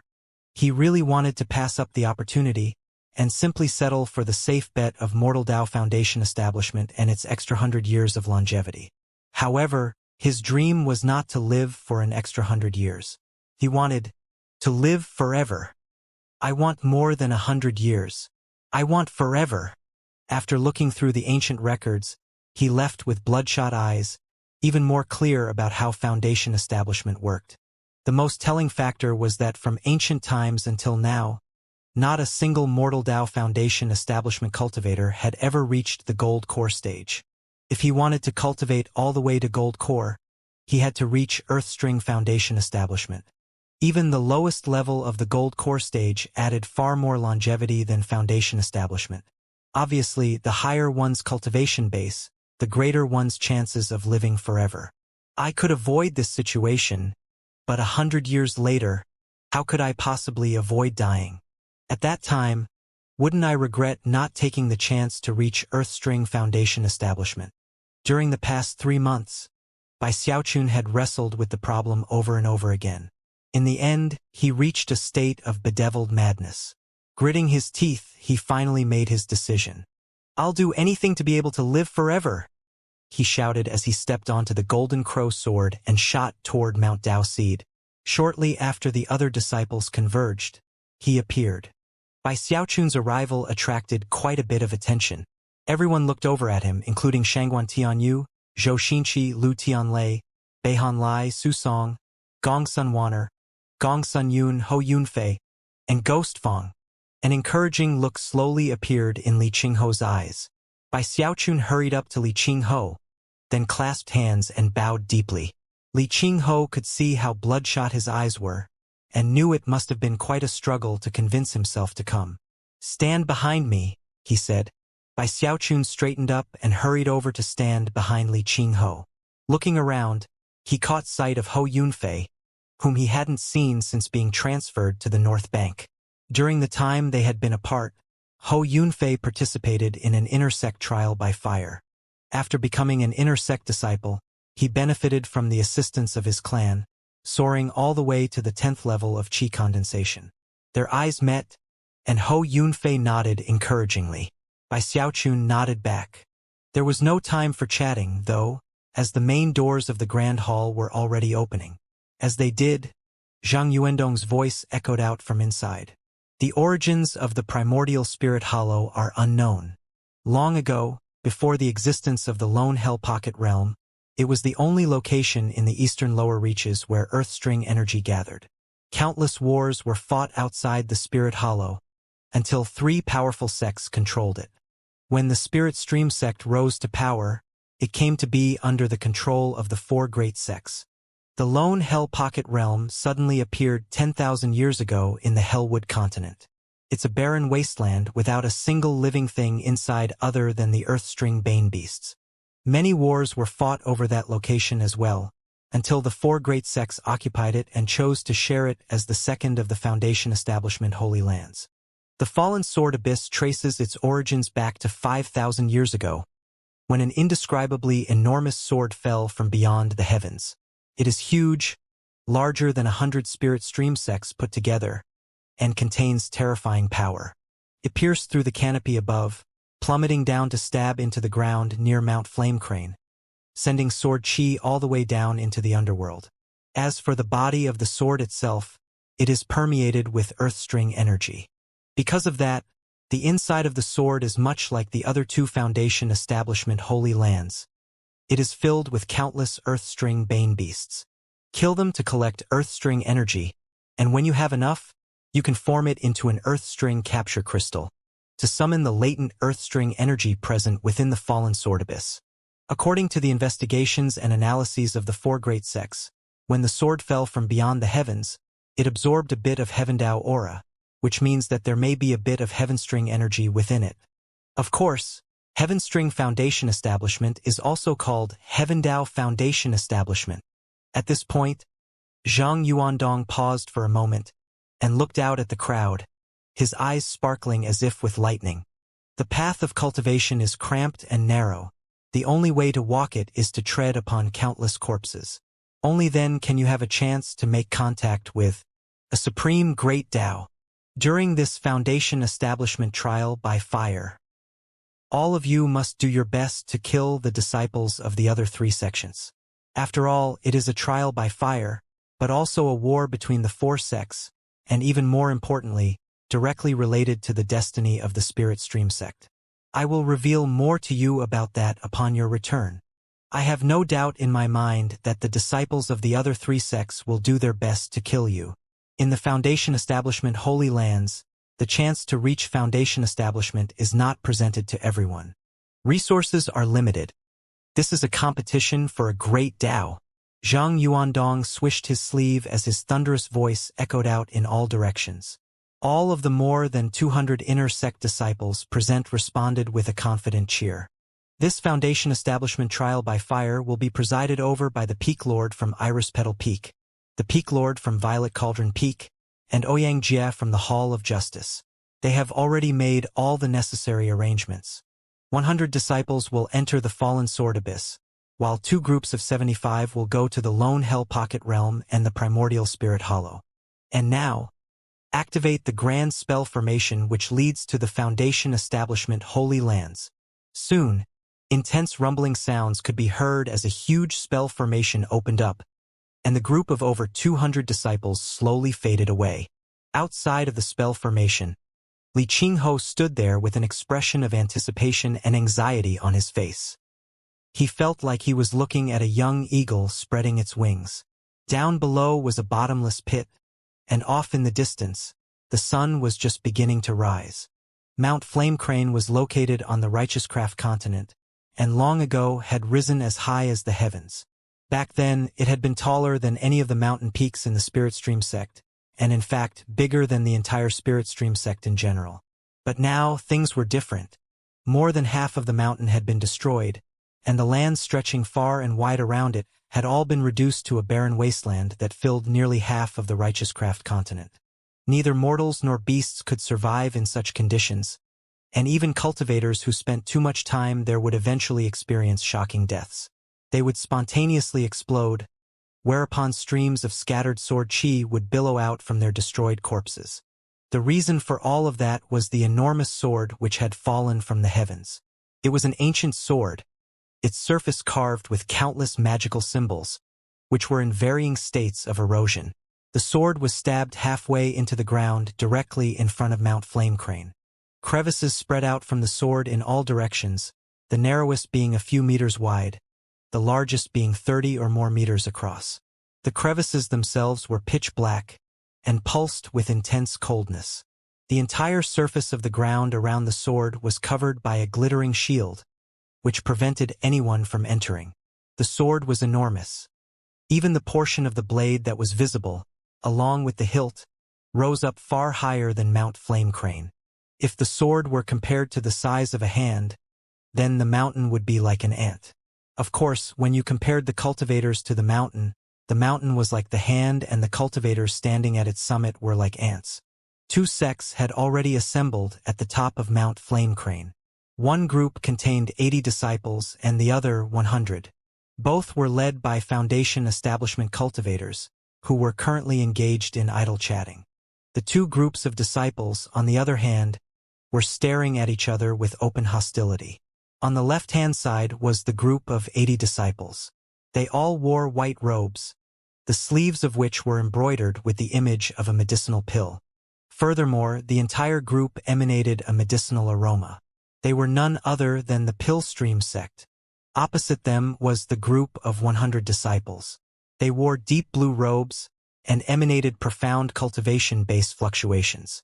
If you looked closely at some of the disciples, it was possible to see that certain parts of their bodies rippled and blurred in strange ways. They were none other than the Profound Stream sect. Even as the two parties measured each other up, the clouds up above began to churn, and countless magical symbols appeared. At first, they flickered back and forth between the shape of a cauldron and the shape of a sword, but in the end, they resembled an enormous ink dragon, roaring at the top of its lungs. The leader of the group from the Pillstream sect was a middle-aged woman. Looking up with glittering eyes, she murmured, "The Spirit Stream sect is here." The cultivator leading the Profound Stream sect was an old man with numerous oddly bulging protrusions on his face that gave him a very sinister appearance. The pupils of his eyes were vertical like a cat's, and every time he blinked, anyone who was looking him would be filled with a very bizarre sensation. Currently, he was looking at the Spirit Stream sect's spell formation forming up above. Before long, a beam of light shot down and landed in another area of Mount Flamecrane. More than 100 people slowly materialized, with Xianxia at the front. When the woman from the Pillstream sect and the old man from the Profound Stream sect saw him, their faces flickered with surprise. "Taoist Jackal!" Xianxia chuckled in a grating voice and then said, "Fellow Taoist Hai. Fellow Taoist Lin. Long time no see." After all of the disciples materialized, he waved his hand, dispelling the protective shield created by the spell formation. With that, he stepped forward. As the Foundation establishment cultivators began to confer, Bai Xiaochun rubbed his eyes and looked around, feeling a bit dazed. The sight of the enormous sword left him gasping. Looking up, he realized that he couldn't even see the end of the hilt. It disappeared into the clouds above. It was a very shocking sight indeed. Light gasps could be heard around him as other Spirit Stream sect disciples also looked up in shock at the huge sword. It was at this point that Bai Xiaochun noticed that there were a lot fewer people around him. 200 had been gathered upon their departure, but now there were only 100 people with him. Zhou Xinqi was nowhere to be seen, nor was Lu Tianlei. However, Shangguan Tianyu, Ghost Fong, Beihan Lai, Gong Sun Waner, and Ho Yunfei were all present in the crowd, all of whom were currently studying the shocking sword in front of them. It didn't take long, though, before they all started to sit down cross-legged and produce jade slips. After pouring some spiritual power into the slips, they then began to study the disciples from the Pillstream sect and the Profound Stream sect. Likewise, the disciples from the other sects turned to look at the newcomers. Quite a few disciples were looking at Bai Xiaochun. The expressions of the faces of the disciples differed from group to group when they saw Bai Xiaochun. Those from the Pillstream sect seemed skeptical, as if they didn't quite believe what they had heard about him. As for the Profound Stream sect, they wore looks of derision. Bai Xiaochun was a bit surprised by all this. Moments later, Ho Yunfei approached and handed him a jade slip. "You showed up late," he said quietly. "Before you came, the Peak Lords and Xianxia explained the bitter struggle we'll face in more detail. They said that the best way to stay safe was to kill as many disciples from the other sects as possible. They also gave us jade slips with information about the fallen sword abyss, as well as the disciples of the other sects. Presumably, the other sects have information about us too." Bai Xiaochun took the jade slip and poured some spiritual power into it. The first thing he saw was a detailed introduction to the fallen sword abyss. The fallen sword abyss was also called the fallen sword world, and had descended from above several thousand years in the past. More than half of the sword was buried deep in the earth. The sword itself formed a tilted world, the depths of which were filled with increasingly powerful earth-string beasts, whose bodies contained large amounts of earth-string energy. The entrances to the fallen sword world were the numerous subterranean holes which had been punctured into the body of the sword during its fall. Within the world of the sword, there were not only earth-string bane beasts formed from earth-string energy, there were also bane souls. Many people believed that they were the souls of people slain by the sword, who materialized due to the presence of the earth-string energy. Although they did not possess the same battle prowess they had before death, they were still dangerous. Thankfully, they weren't intelligent and wouldn't take the initiative to attack. When Bai Xiaochun read about that, he took a deep breath and resolved to pay close attention to the Bane Souls. As far as he was concerned, they were basically the same thing as evil ghosts. The Jade Slip also provided detailed information about Earthstring energy. Essentially, there were two types of Earthstring energy. One was the type in the Bane Beasts. When a Bane Beast was killed, it would release some faint Earthstring energy, which could be collected into a Dao bottle and transformed into an Earthstring capture crystal. That crystal was like a key which could unlock the method to collecting the second type of Earthstring energy. The truth was that 99% of the Earthstring energy was fused with the world itself and couldn't be collected directly. It had to be summoned. The amount of Earthstring energy in the world was limited. Upon reaching Foundation establishment, a certain number of spiritual sea tide flows would occur depending on the latent talent possessed by a given individual. Because of that, the earlier one reached Foundation establishment, the better. Every person who actually reached Foundation establishment would reduce the total amount of Earthstring energy within the fallen sword world. Generally speaking, unless some incredible disciple came along who achieved 8 tide flows, there would be enough Earthstring energy for 30 people to reach Foundation establishment. Those who reached Foundation establishment sooner rather than later had a huge advantage. If someone was too slow, it would become difficult to absorb enough Earthstring energy to cause a tide flow, thus making it impossible to reach Foundation establishment. After finishing with the introduction of the Fallen Sword Abyss, Bai Xiaochun felt more than ever that the place was profoundly dangerous.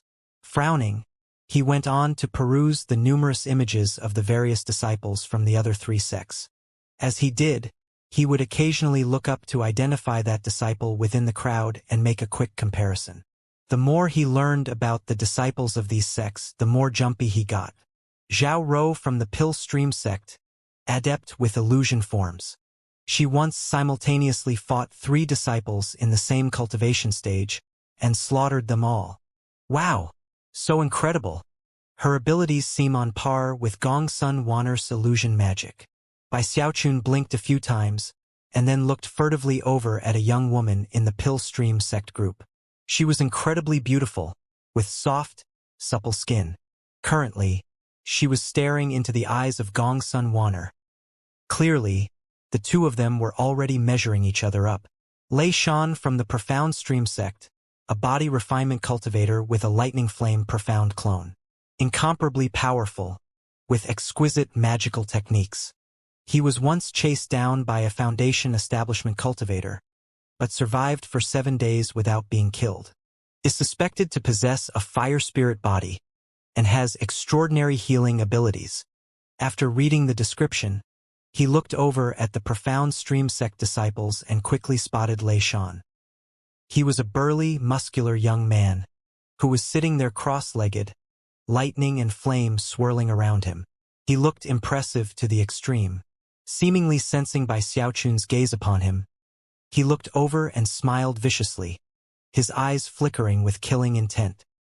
He'd be a good opponent for Lu Tianlei, Bai Xiaochun thought. They both love their lightning. Looking away, Bai Xiaochun continued on with the information in the Jade Slip. Fong Lin from the Pill Stream sect, their number 1 chosen of the current generation. Relatively unknown half a year ago, whereupon he suddenly rose to fame. Adept with the Tao of Poison and a decisive killer.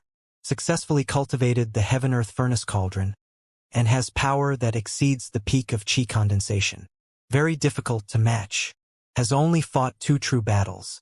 In one, he slaughtered 8 rebel cultivators, all of them in the great circle of Qi condensation. He wasn't even harmed during the fighting. In the other battle, he destroyed a defensive treasure comparable to the Foundation establishment level and killed a spy sent by the Spirit Stream sect. Bai Xiaochun's eyes went wide, and he quickly identified Fong Lin in the crowd, a young man with an expressionless face. 9 Isles from the Profound Stream sect. The first chosen in the Profound Stream sect in the last 3,000 years to successfully cultivate the exterminating obliteration technique. Supposedly, that technique can obliterate all life forms and leaves nothing behind in its wake. It creates obliteration threads that not even Mortal Dao Foundation establishment cultivators can match up to. Scalp tingling, Bai Xiaochun looked over and caught sight of a cold-faced young man sitting there in the crowd. Bai Xiaochun wasn't sure if he was seeing things or not, but it seemed like he had faintly visible magical symbols surrounding him that formed something like chains. Just looking at him for a few moments caused Bai Xiaochun's eyes to hurt and his vision to begin to fade. He quickly looked away from the terrifying young man. It was at this point that Bai Xiaochun realized that there were descriptions of almost all of the disciples from the Pill Stream sect and the Profound Stream sect. However, the information on the Bloodstream sect disciples only had 2 entries. Su Xiaoshan from the Bloodstream sect. Ordinary talent, but a direct descendant of the founding patriarch of the Bloodstream sect. Incredibly high position, silk pants personality. Possesses endless magical items. Song K from the Bloodstream sect. Number 1 chosen, sometimes called Ascendant Limitless. Closely resembles Master Limitless. No details about his techniques, but in one heaven-defying battle, he killed a Foundation establishment cultivator while he was only in Qi condensation. An unprecedentedly dangerous threat to all Qi condensation disciples. Special reward for killing him. The first entry among the Bloodstream sect disciples wasn't very impressive, but the second caused Bai Xiaochun to gasp, and his eyes to open as wide as saucers. Killed a Foundation establishment cultivator? Bai Xiaochun's heart trembled with disbelief. After some thought, he decided that Song Ke would be the perfect opponent for Ghostfang. As for his own poor little life, he most certainly wouldn't throw it away by taking him on. The terrifying nature of the disciples from the other sects was difficult to accept. Then his heart suddenly trembled. Do the other 3 sects' jade slips have information about me? I wonder what they say. As his curiosity grew, he was just considering trying to find a friendly disciple from one of the other sects to trade jade slips with when suddenly, a wave of pressure descended from above. The sky turned completely blood red as the Bloodstream sect arrived. Their spell formation was very different from the Spirit Stream sects. A shocking, blood-red severed hand appeared up above, blotting out the sky and obscuring the sun. Everything up above became completely crimson. Shockingly, in the palm of the severed hand was a huge eye, completely bloodshot, and coldly bizarre to behold. The eye blinked, and all of Mount Flame Crane trembled. Moments later, a group of over 100 figures began to materialize in a 4th location at the top of the mountain. As they became visible, more pressure weighed down from above. Apparently, if anyone dared to launch a sneak attack at this moment, the enormous severed hand would descend with destructive power to destroy the ambushers. Heaven and earth shook violently as the Bloodstream sect appeared. They had the largest group of any of the 3 sects, a total of 121. Without the Foundation establishment expert who was their leader, they had brought a total of 120 disciples. They all wore long red robes and had icy expressions on their faces. They all seemed ready to kill at any moment and looked at the disciples of the other sects the way that wolves will look at sheep. Each and every one of the Bloodstream sect disciples seemed fierce to the extreme, with intensely murderous auras. None of them seemed to trust each other either. As soon as they materialized, they edged away from each other and then sat down cross-legged to meditate. The disciples of the Pill Stream sect seemed shaken, except for Zhao Ro and Fong Lin, whose eyes glittered with interest and vigilance. The Profound Stream sect disciples had a similar reaction. Other than the chosen disciples, everyone trembled at the intimidating sight of the Bloodstream sect. Gasps could also be heard among the Spirit Stream sect disciples. Bai Xiaochun's eyes went wide, and he instantly thought back to the introductions he had just read. The bloodstream sect and the spirit stream sect couldn't be more opposed in their philosophies. The bloodstream sect was ruled by the law of the jungle, and the threat of brutal violence and even death constantly hung over the heads of their disciples. They were almost a devilish sect, and the disciples who rose through the ranks were all brutal and merciless. What a bunch of devils! Bai Xiaochun thought, swallowing hard. They even allow disciples to kill each other. How terrifying! The spirit stream sect is definitely way better. Resolving to be very careful around the bloodstream sect, he began to look for the two faces he recognized from the descriptions. Obviously, the person to watch out for most was the heaven-defying chosen named Song Ke, who had killed a Foundation establishment cultivator. It didn't matter how he'd accomplished such a task. The mere fact that he'd succeeded showed how terrifying he was. It didn't take long to find him. He was a young man with ordinary features, but who radiated intense coldness. He wore different garments than his fellow disciples. His were not pure crimson, but instead, a darker magenta color. When he sat down cross-legged to meditate, not a single disciple dared to sit within 3 meters of him. His murderous aura was intense to the extreme, and vastly surpassed all of the disciples around him. It even seemed to physically distort the air around him. As soon as Bai Xiaochun spotted Song Ke looked back at him, as if he had been waiting to lay eyes on him. Their gazes met, and Bai Xiaochun was instantly filled with such terror that he almost wanted to flee in the opposite direction. It was the same feeling he had experienced when he was being chased through that nameless jungle by the murderous Chen Heng. Bai Xiaochun took a deep breath and looked away to try to find Su Xiaoshan. He was actually the easiest to identify. He was extremely handsome and had a very proud expression. He seemed to the B type of person whose chin was perpetually stuck up into the air, as if there were not a person in the world who was worthy to look him in the eyes. His silk pants personality couldn't be more obvious. There were even 2 beautiful female disciples who attended to him. One of them was currently massaging his shoulders, and another was peeling fruit which she then placed in his mouth. Bai Xiaochun couldn't help but feel a little bit envious. Around this time, Bai Xiaochun noticed that a lot of the bloodstream sect disciples were doing the same thing that Song Ke had done. They were staring at him with cold gazes. Unlike the skepticism of the pill stream sect or the arrogance of the profound stream sect, the looks given by the bloodstream sect were fear-inspiring and filled with killing intent. Bai Xiaochun felt his mouth and throat going dry. There seemed to be something odd about the gazes of the bloodstream sect disciples, and Bai Xiaochun continued to grow more and more curious about what the other disciples' jade slips said about him. The cultivator leading the bloodstream sect was an old man in a long red robe with crimson hair. His face was white and he had a bit of a hunchback. His eyes were sinister to the extreme, and as he glanced over the crowd present, he licked his lips. Shockingly, his tongue was not the tongue of an ordinary person. It was forked like a snake's, and caused all the disciples who saw it to shiver in fear. Xianxia and the 2 cultivators named Hai and Lin ceased their chatting and looked over at the bloodstream sect. When they saw the snake-tongued old man, Hai and Lin gasped. As for Xianxia, his expression turned very serious. "Master Snake Scale," Xianxia said in a somewhat unfriendly tone of voice, "the bloodstream sect is late."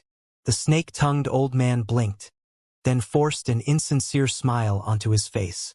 Eyes glittering with murder, he looked at Xianxia and said, "Heh, I'm not late. You people just got here early."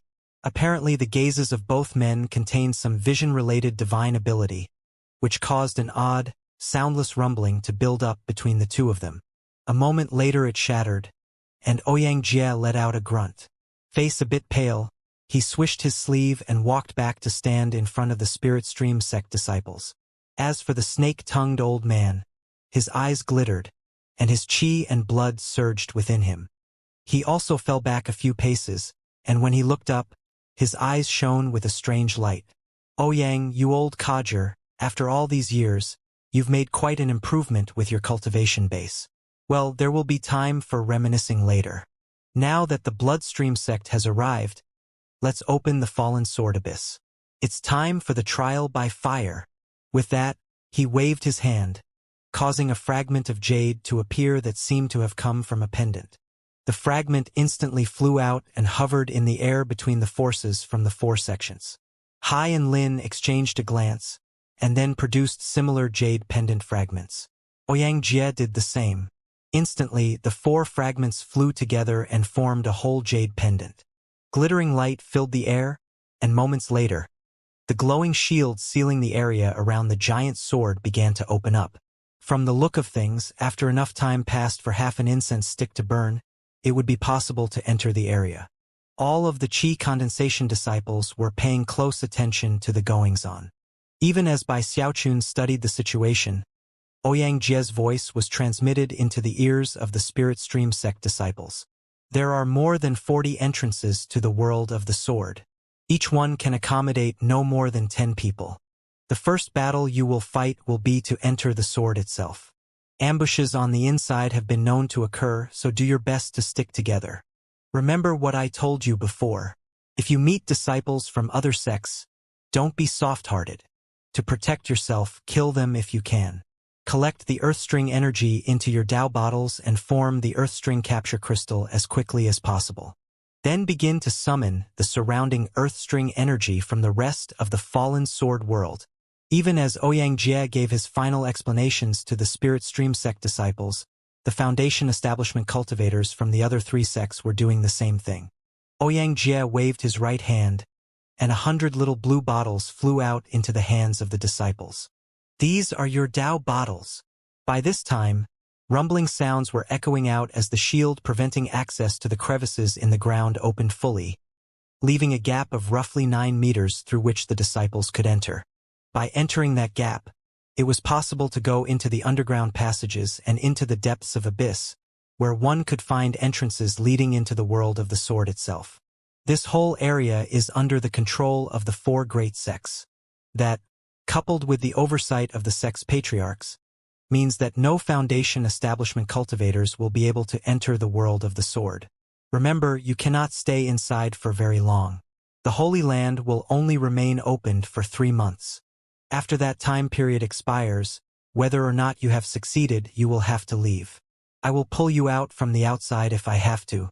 Another thing, although nothing extreme will happen that is outside of the purvey of expectation, for generations now, the patriarchs of the four great sects have maintained 4 teleportation formations to evacuate you in case any emergency occurs.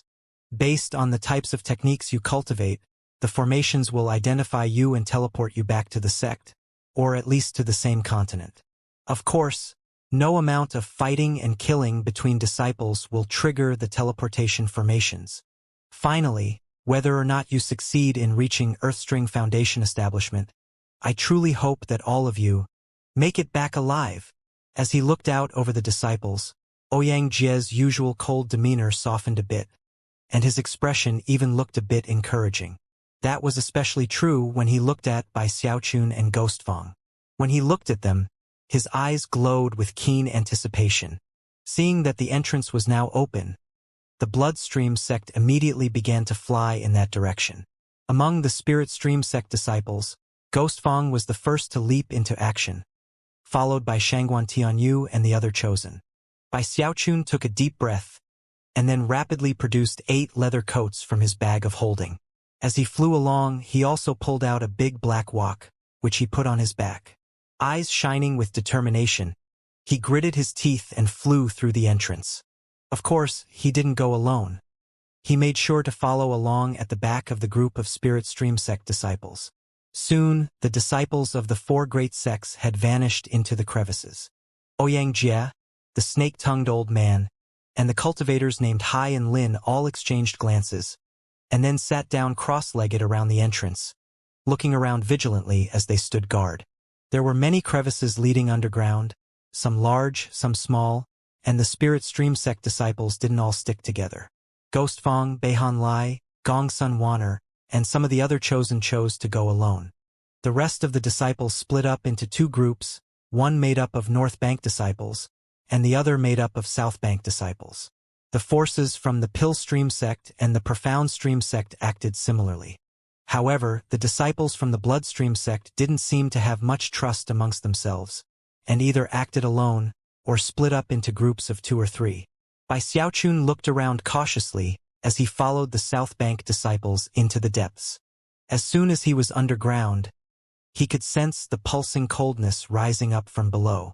It seemed to want to pierce into his body, to freeze his chi and blood. However, he was wearing too much clothing, making it impossible for the cold to reach him. The further down they got, the colder it became. Thankfully, they weren't very far from the surface. Combined with the level of their cultivation bases, they weren't in any harm. Soon, the South Bank disciples noticed that Bai Xiaochun was in the very back, and strange expressions appeared on their faces. However, those expressions quickly transformed into smiles of joy. After all, with Bai Xiaochun there, they felt a lot safer. Although they were all in the 10th level of qi condensation, and very proud of that fact, they knew that Bai Xiaochun was far more powerful than them in every way. Soon, they began to make room for him, stepping off to the side and clasping hands in greeting. "Greetings, sect Uncle Bai. It's the just and righteous sect Uncle Bai. He's not like Shangguan Tianyu and those others who went off on their own. He's sticking with us. Now that's what the South Bank chosen should be like. Sect Uncle Bai, it's me, Zhou Yudao. Do you still remember me? You really got me good in that acid rain incident."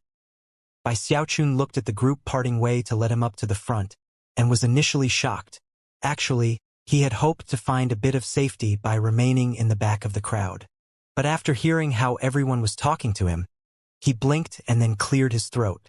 Sticking his chin up, he assumed the posture of someone of the senior generation. "Ha ha ha. None of you have a thing to worry about. With an important person like myself here, no one will dare to cause any problems for you."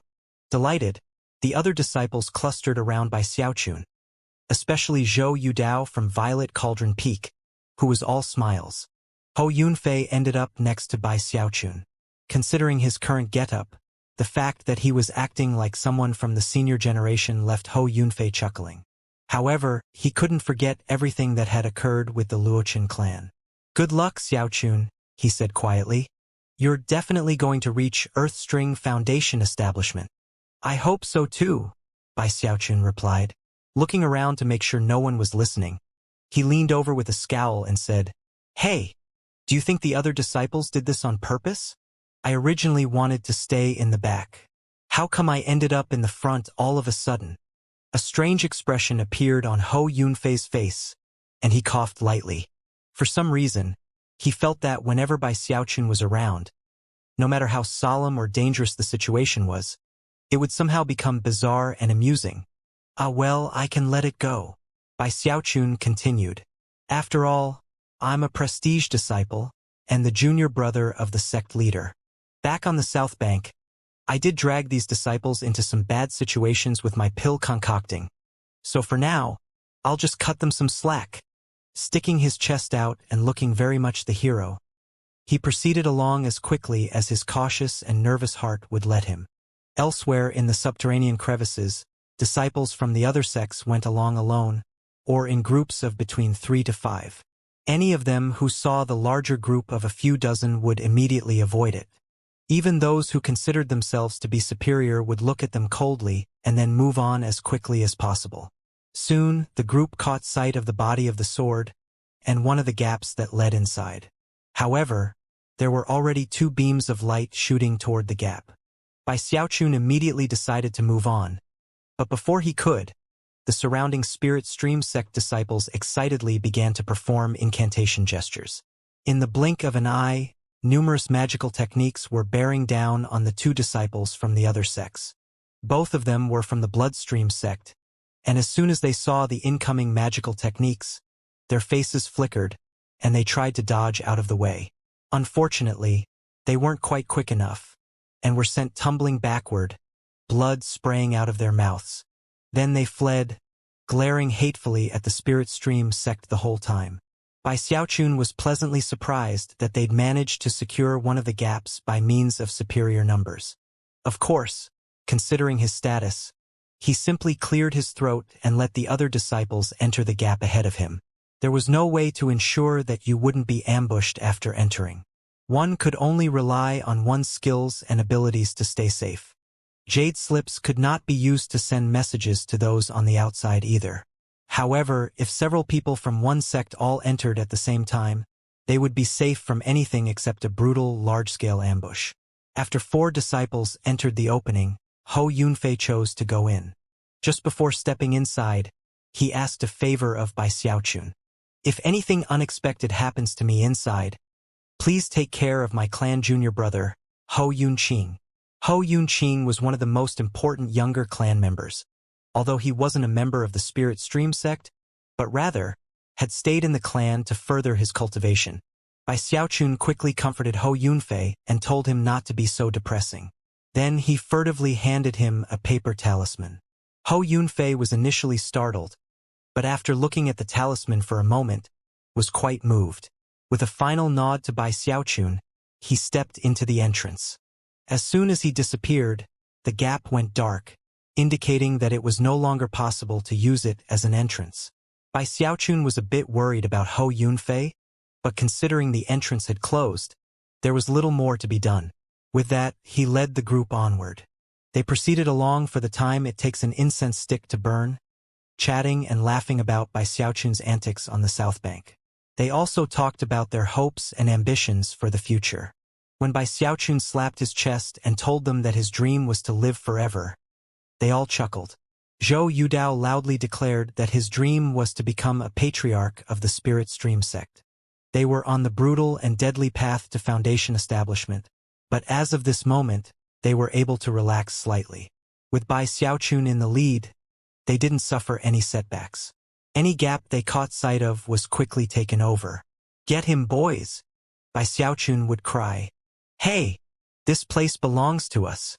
Buzz off! This place is ours." "Well, what's this? How dare you glare at me? Get him, boys!" Booms rang out constantly. At the same time, the number of Spirit Stream sect disciples grew smaller and smaller. Every time one of them entered one of the gaps, they would express deep gratitude toward Bai Xiaochun. At the same time, the fact that the disciples would leap into action at the simple wave of his hand left Bai Xiaochun feeling very moved. So, this is what it feels like to be chosen. No wonder so many people want to be one. Even as he sighed about the matter, they approached another area with gaps in the sword. Unexpectedly, there was a large group of people fighting each other in the area. Even more shocking, there were a total of 3 gaps visible, and 6 powerful Bloodstream sect disciples were holding them against 9 disciples from the other 2 sections. At the moment, the fighting had reached a deadlock. When Bai Xiaochun saw what was happening, his eyes glittered, and the remaining dozen or so Spirit Stream sect disciples behind him all started to get excited. Without any further hesitation, Bai Xiaochun shouted, "Hey! This place belongs to us." The Bloodstream sect disciples had been carrying out a mission for their sect to guard this location for as long as they could. They were already exhausted, so when they saw so many people from the Spirit Stream sect arriving, their expressions flickered, and yet they didn't flee. Instead, they vanished into the gaps. The surrounding disciples from the Pill Stream sect and the Profound Stream sect were just about to charge into the entrances when they were bombarded by magical techniques and divine abilities, shoving them back. A moment later, Bai Xiaochun and the other Spirit Stream sect disciples were blocking the way. Aware that they had the advantage of numbers, Bai Xiaochun proudly said, "Humph! Be good little disciples and buzz off. Lord Bai is in a good mood today, so he won't cause you any further trouble." The faces of the disciples from the other sects twitched. "It's him again. His name is Bai Xiaochun. What a villain. This is the 3rd time he's snatched an entrance from me. Damn it. This is the 2nd time for me. If it weren't for him, I'd already be in the world of the sword." Because the group consisted of people from different sects, they were reluctant to join forces. Besides, even if they did, they would still be outnumbered by the Spirit Stream sect. Eyes blazing with rage and helplessness, they watched as the Spirit Stream sect disciples vanished into the 3 gaps. Feeling very pleased, Bai Xiaochun watched 5 disciples enter the first gap before it went dark. 3 people vanished into the second gap. As far as he was concerned, he was performing a great service for the sect. As of this point, his mission was accomplished. Clearing his throat, He joined the final 5 Spirit Stream sect disciples as they approached the third entrance. The surrounding disciples from the Pill Stream sect and the Profound Stream sect looked on, aware that by this point, it was too late to do anything about the situation. Besides, even if the gap didn't go dark after the Spirit Stream sect entered, they still wouldn't dare to enter for fear of an ambush on the other side. Just as they were about to depart to look for another gap, their eyes widened, and their jaws dropped in shock. Then, cold, murderous smiles appeared on their faces. Just now, when the 5th Spirit Stream sect disciple entered the passageway, and Bai Xiaochun attempted to step in, it went dark. "No way," Bai Xiaochun said, astonished. As he was shoved roughly out of the entrance, he swallowed and looked over his shoulder. There stood the group of disciples from the other sects, eyes flashing menacingly as they slowly walked toward him. Each and every one was in the great circle of the 10th level of qi condensation, and in their own sects they were chosen who everyone looked up to. Although they weren't the type who other disciples despaired of ever surpassing, they were still far beyond ordinary in terms of their natural talent. "Why don't you go in, Bai Xiaochun? Hurry up, step into the entrance." "Yeah, if you don't, we'll help you. Maybe if we cut you into pieces, then you'll fit in." "Ha ha ha, you're finally gonna get what you paid for. You and your gang robbed me of 3 entrances. Now what are you gonna do?" Cold laughter and murderous auras spread out to fill the area. By this point, Bai Xiaochun was a common enemy that all the disciples hated. He took a deep breath, and as the group prepared to attack, he smacked his bag of holding, producing a fistful of paper talismans which he slapped down all over himself. Instantly, blinding light radiated out as Bai Xiaochun created a 60-meter wide world of brightness. The popping sounds of shields being summoned turned into a deafening cacophony that filled the entire area. The other disciples' eyes went wide, and their minds reeled. They almost couldn't believe what they were seeing. Bright, multicolored light filled a 60-meter wide area as more than 100 shields appeared. All of the disciples' scalps were tingling in shock.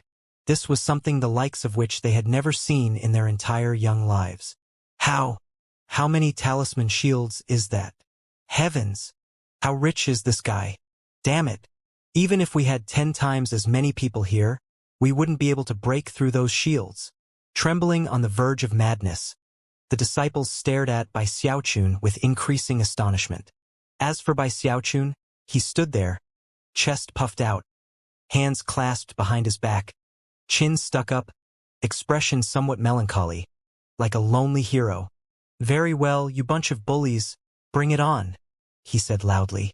"Lord Bai is gonna fight you to the death." From his tone of voice, it really seemed like he was ready to fight to the death. Even as the words left his mouth, the proto-magnetic wings popped out of the big black walk on his back, and he blurred into motion, slamming into the closest disciple, a long-faced young man from the Profound Stream sect. More precisely, Bai Xiaochun didn't slam into the young man. His shields did. A full 60 meters away from Bai Xiaochun, a miserable shriek echoed out, and the young man was sent flying backward for some distance before he managed to grind to a halt. Wiping the blood from his mouth, he looked over at Bai Xiaochun's shields, then sighed and left sullenly. There was really no other option. Even he knew that he couldn't single-handedly break through Bai Xiaochun's shields. Draining his energy in such a way would be pointless, and would only delay his ability to enter the world of the sword. Everyone else was completely shaken by what they saw. Feeling completely helpless when it came to Bai Xiaochun, they began to disperse, fleeing in every direction at top speed.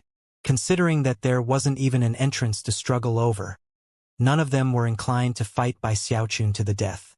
"Hey, don't run. I'm ready to fight till the bitter end. You bunch of bullies. Get back here." Bai Xiaochun continued to call out at the top of his lungs, but it only caused the other disciples to move more quickly. Soon, Bai Xiaochun was alone, standing there blinking. Although surviving the combined attack of the enemy disciples had wasted some time, staying on track toward Earthstring Foundation establishment was the most important thing. With that, he began to pull the paper talismans off and put them back into his bag of holding. Most of them had only burned through half of their charge, and thus could still be used later. Bai Xiaochun stuck his chin up and swished his sleeve like a lonely hero. Bai Xiaochun is not to be trifled with. With that, he flickered into motion, making his way down through the cracks and crevices as he tried to find another gap leading into the huge sword. Of course, when it came to entering the sword world earlier or later, there were pros and cons to both. Those who entered sooner would be able to start killing the Earthstring Bane beasts sooner, and begin collecting the Earthstring energy. However, those people would find themselves higher up in the world of the sword, where the Bane beasts didn't have much Earthstring energy in them. The Bane beasts further down in the world of the sword could have 10 times as much Earthstring energy or even more. It required a large collection of Earthstring energy to form the Earthstring capture crystal. Another thing to consider was that the world of the sword was enormous, and also contained Bane souls. Because Bane souls had to be avoided, it was actually possible to proceed downward with greater speed if one was outside the sword. The downside to being outside of the sword was that the cold became increasingly intense the further down you went. Eventually, it became so cold that chi condensation disciples couldn't survive. At a certain point, there was no other option than to enter the world of the sword, for one's own safety. In the end, the decision of when exactly to enter the sword was up to each individual's power and strength, and their own determination of what was best for them. Bai Xiaochun already had a rather high level of cold resistance, and now that he thought about it, it made sense to go down as far as he could before choosing an entrance. That would actually put him ahead of many of the people who were already in the sword. Time passed. Bai Xiaochun moved at top speed, almost a blur. He wasn't even aware of it, but he had already passed almost all of the other chi condensation disciples who had already entered the sword. The cold grew more and more intense, until he was starting to get stiff. Eventually, he reached the point where going too much further might end up injuring him. He took a deep breath as he looked down into the pitch black below. I think I can go another 300 meters. He tried to use some paper talismans to stave off the cold, but they did little good. Shaking his head, he started looking around for a gap. All of a sudden, he noticed a spot roughly 90 meters down, where a young man was standing next to the body of the sword. As soon as the young man sensed Bai Xiaochun, he looked over, and their gazes locked. Bai Xiaochun immediately recognized who this cold and vicious young man was. Bloodstream Sect. Song K. Spirit Stream Sect. Bai Xiaochun. Bai Xiaochun's scalp was tingling so hard it felt like it might explode. The person standing in front of him was capable of killing Foundation establishment cultivators, and had already forged an unprecedented legend of heaven-defying ferocity. From what Bai Xiaochun knew, he should have been able to enter the world of the sword much earlier on. What could he possibly be doing so far down outside the sword? As soon as Song Kei's eyes locked onto him, Bai Xiaochun felt a sensation of deadly crisis, and a brewing killing intent that seemed as if it might explode if Bai Xiaochun made even the slightest move. Song Kei was equally shocked. He had never imagined that a second person other than himself would reach this level. Considering the coldness, this place was clearly beyond the limit for the chi condensation stage, and even most other chosen wouldn't be able to reach it. However, Bai Xiaochun didn't seem to have any trouble here at all. As he stared at Bai Xiaochun, Song Kei recalled the information that he had read about him in the jade slip given him by the sect. The two of them looked at each other, remaining completely motionless. To Song Kei, Bai Xiaochun was a mysterious and unfathomable individual.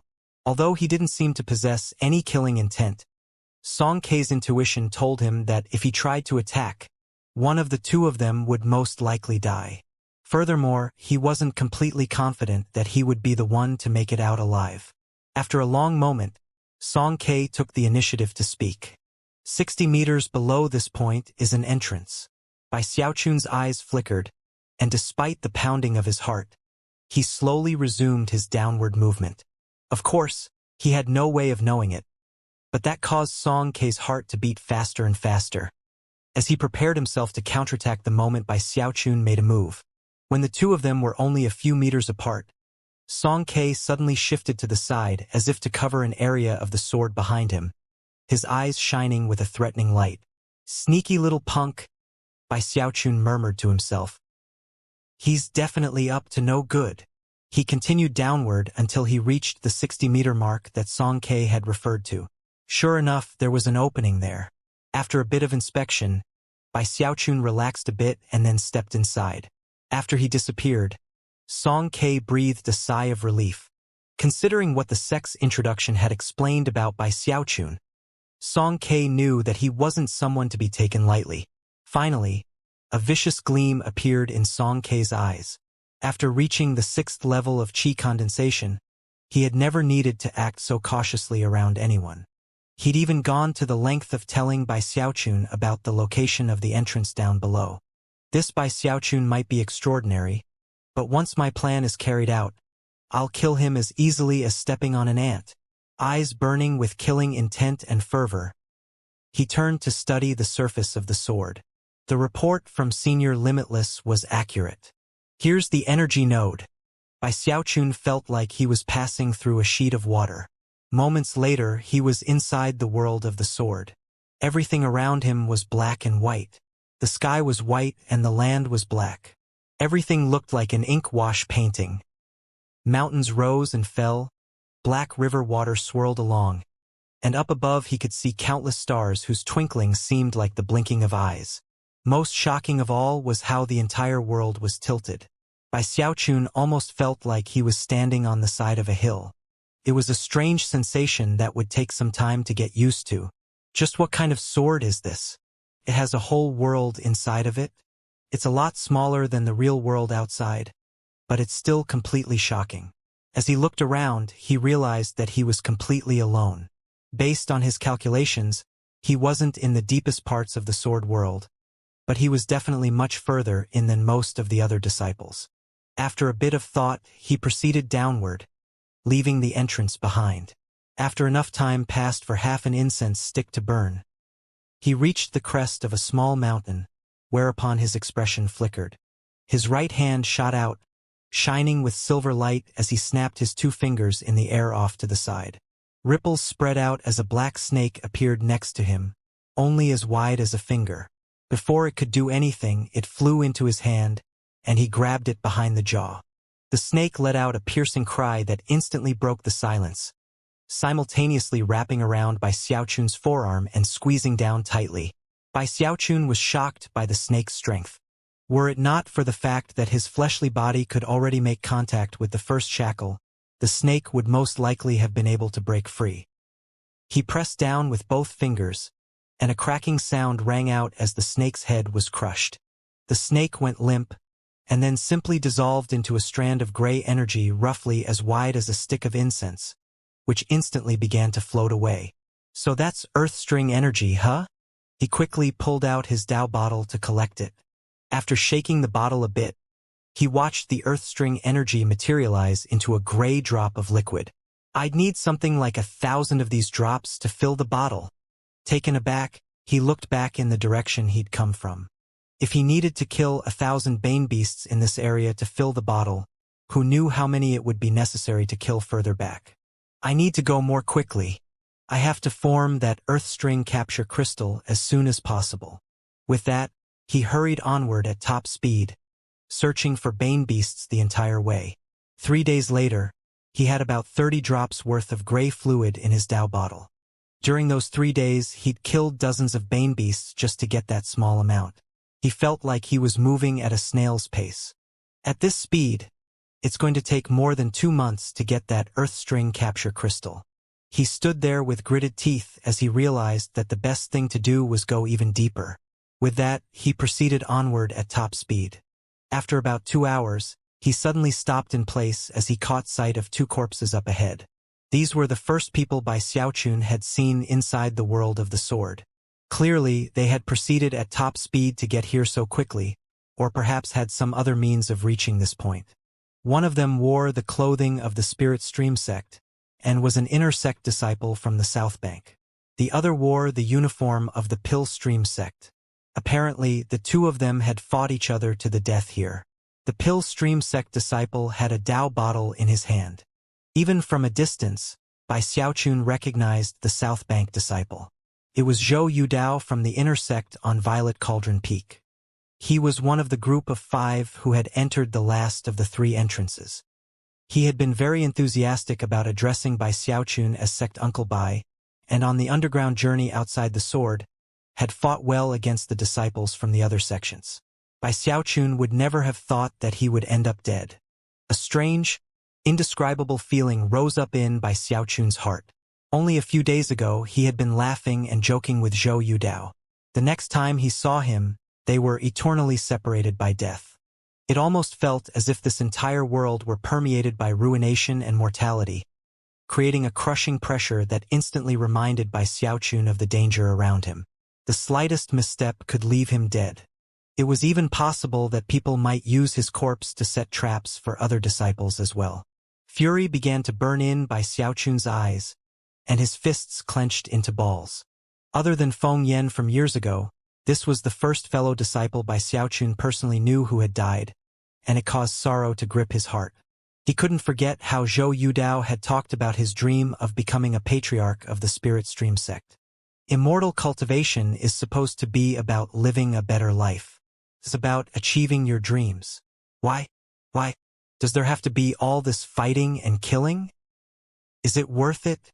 It only took a glance for him to realize that the two corpses were a trap. Despite that, he chose to proceed forward. As soon as he neared the corpses, rumbling sounds echoed out from the ground. Apparently, some medicinal pills had been hidden in the area which were now exploding, sending plumes of toxic gas up toward Bai Xiaochun. At the same time, a flying sword shot like lightning toward him. A sword surrounded by an illusory scorpion, which emitted high-pitched shrieks. At exactly the same moment, a frighteningly powerful explosion ripped through the air from the other side, the result of more detonated medicinal pills. On one side was a flying sword, on the other was an explosion, and he was surrounded by a toxic spell formation. Anyone who casually stepped into a situation like this would be killed beyond the shadow of a doubt. A cold snort echoed out through the toxic gas, and someone shouted, "Die!" Bai Xiaochun settled his qi. His face was extremely grim as the volcanic rage that had been building up in his chest suddenly erupted. "You'll be the one to die," he said, his voice booming like thunder, spreading out in all directions like a gale-force wind that could topple mountains and drain seas. His hair whipped about, his eyes shone with killing intent. It was an awesome spectacle. His thunderous voice swept out, filled with sorrow and fury. It became a powerful attack that instantly smashed into the toxic smoke.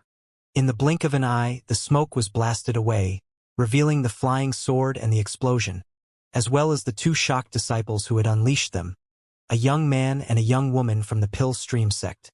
The scorpion surrounding the sword let out a blood-curdling shriek as it was crushed out of existence as if by a gigantic hand. Cracking sounds rang out from the sword as it was drained of spiritual power, then sent spinning off to the side. As for the explosions, even their terrifying force was redirected by Xiaochun, sent to land in a completely different direction. Suddenly, everything seemed to go blurry. Shocking energy radiated out from Bai Xiaochun, who seemed to grow taller as he spoke out in a powerful voice. "Anyone who kills a disciple of the Spirit Stream sect will be sentenced to death." His words echoed like thunder and carried the threat of extermination.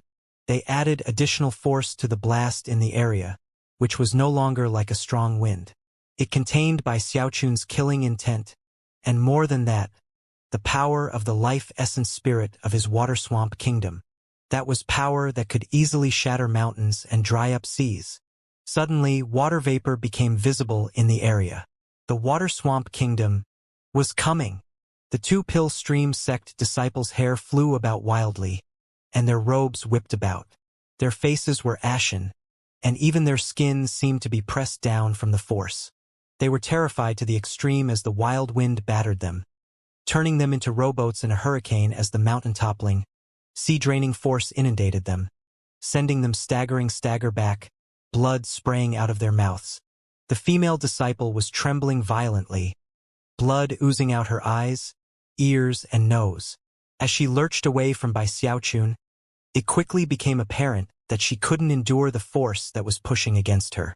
She let out a blood-curdling scream as first her eyes exploded, then her head, and then her entire body. She instantly transformed into a haze of blood that was swept away by the wind. "No!"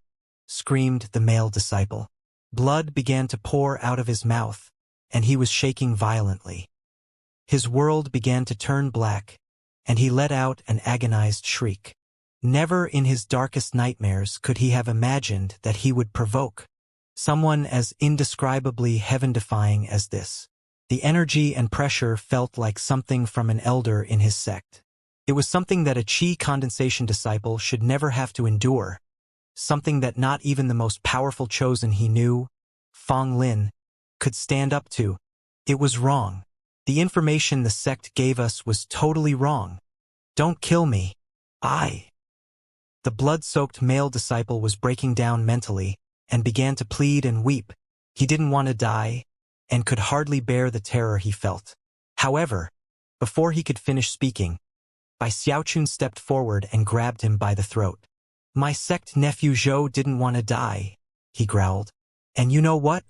I didn't want to kill anyone either." Bai Xiaochun was not the type of person to be friends with just anybody. His heart belonged to the Spirit Stream sect. It didn't matter how that had come to be. To him, the Spirit Stream sect was home.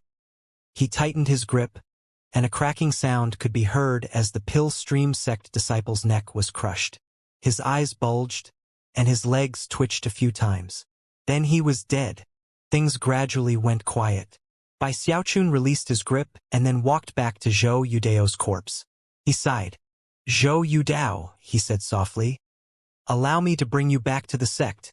With that, he put Zhou Yudao's corpse into his bag of holding, taking his Dao bottle but leaving his bag of holding untouched. As for the people from the Pill Stream sect, he searched them thoroughly.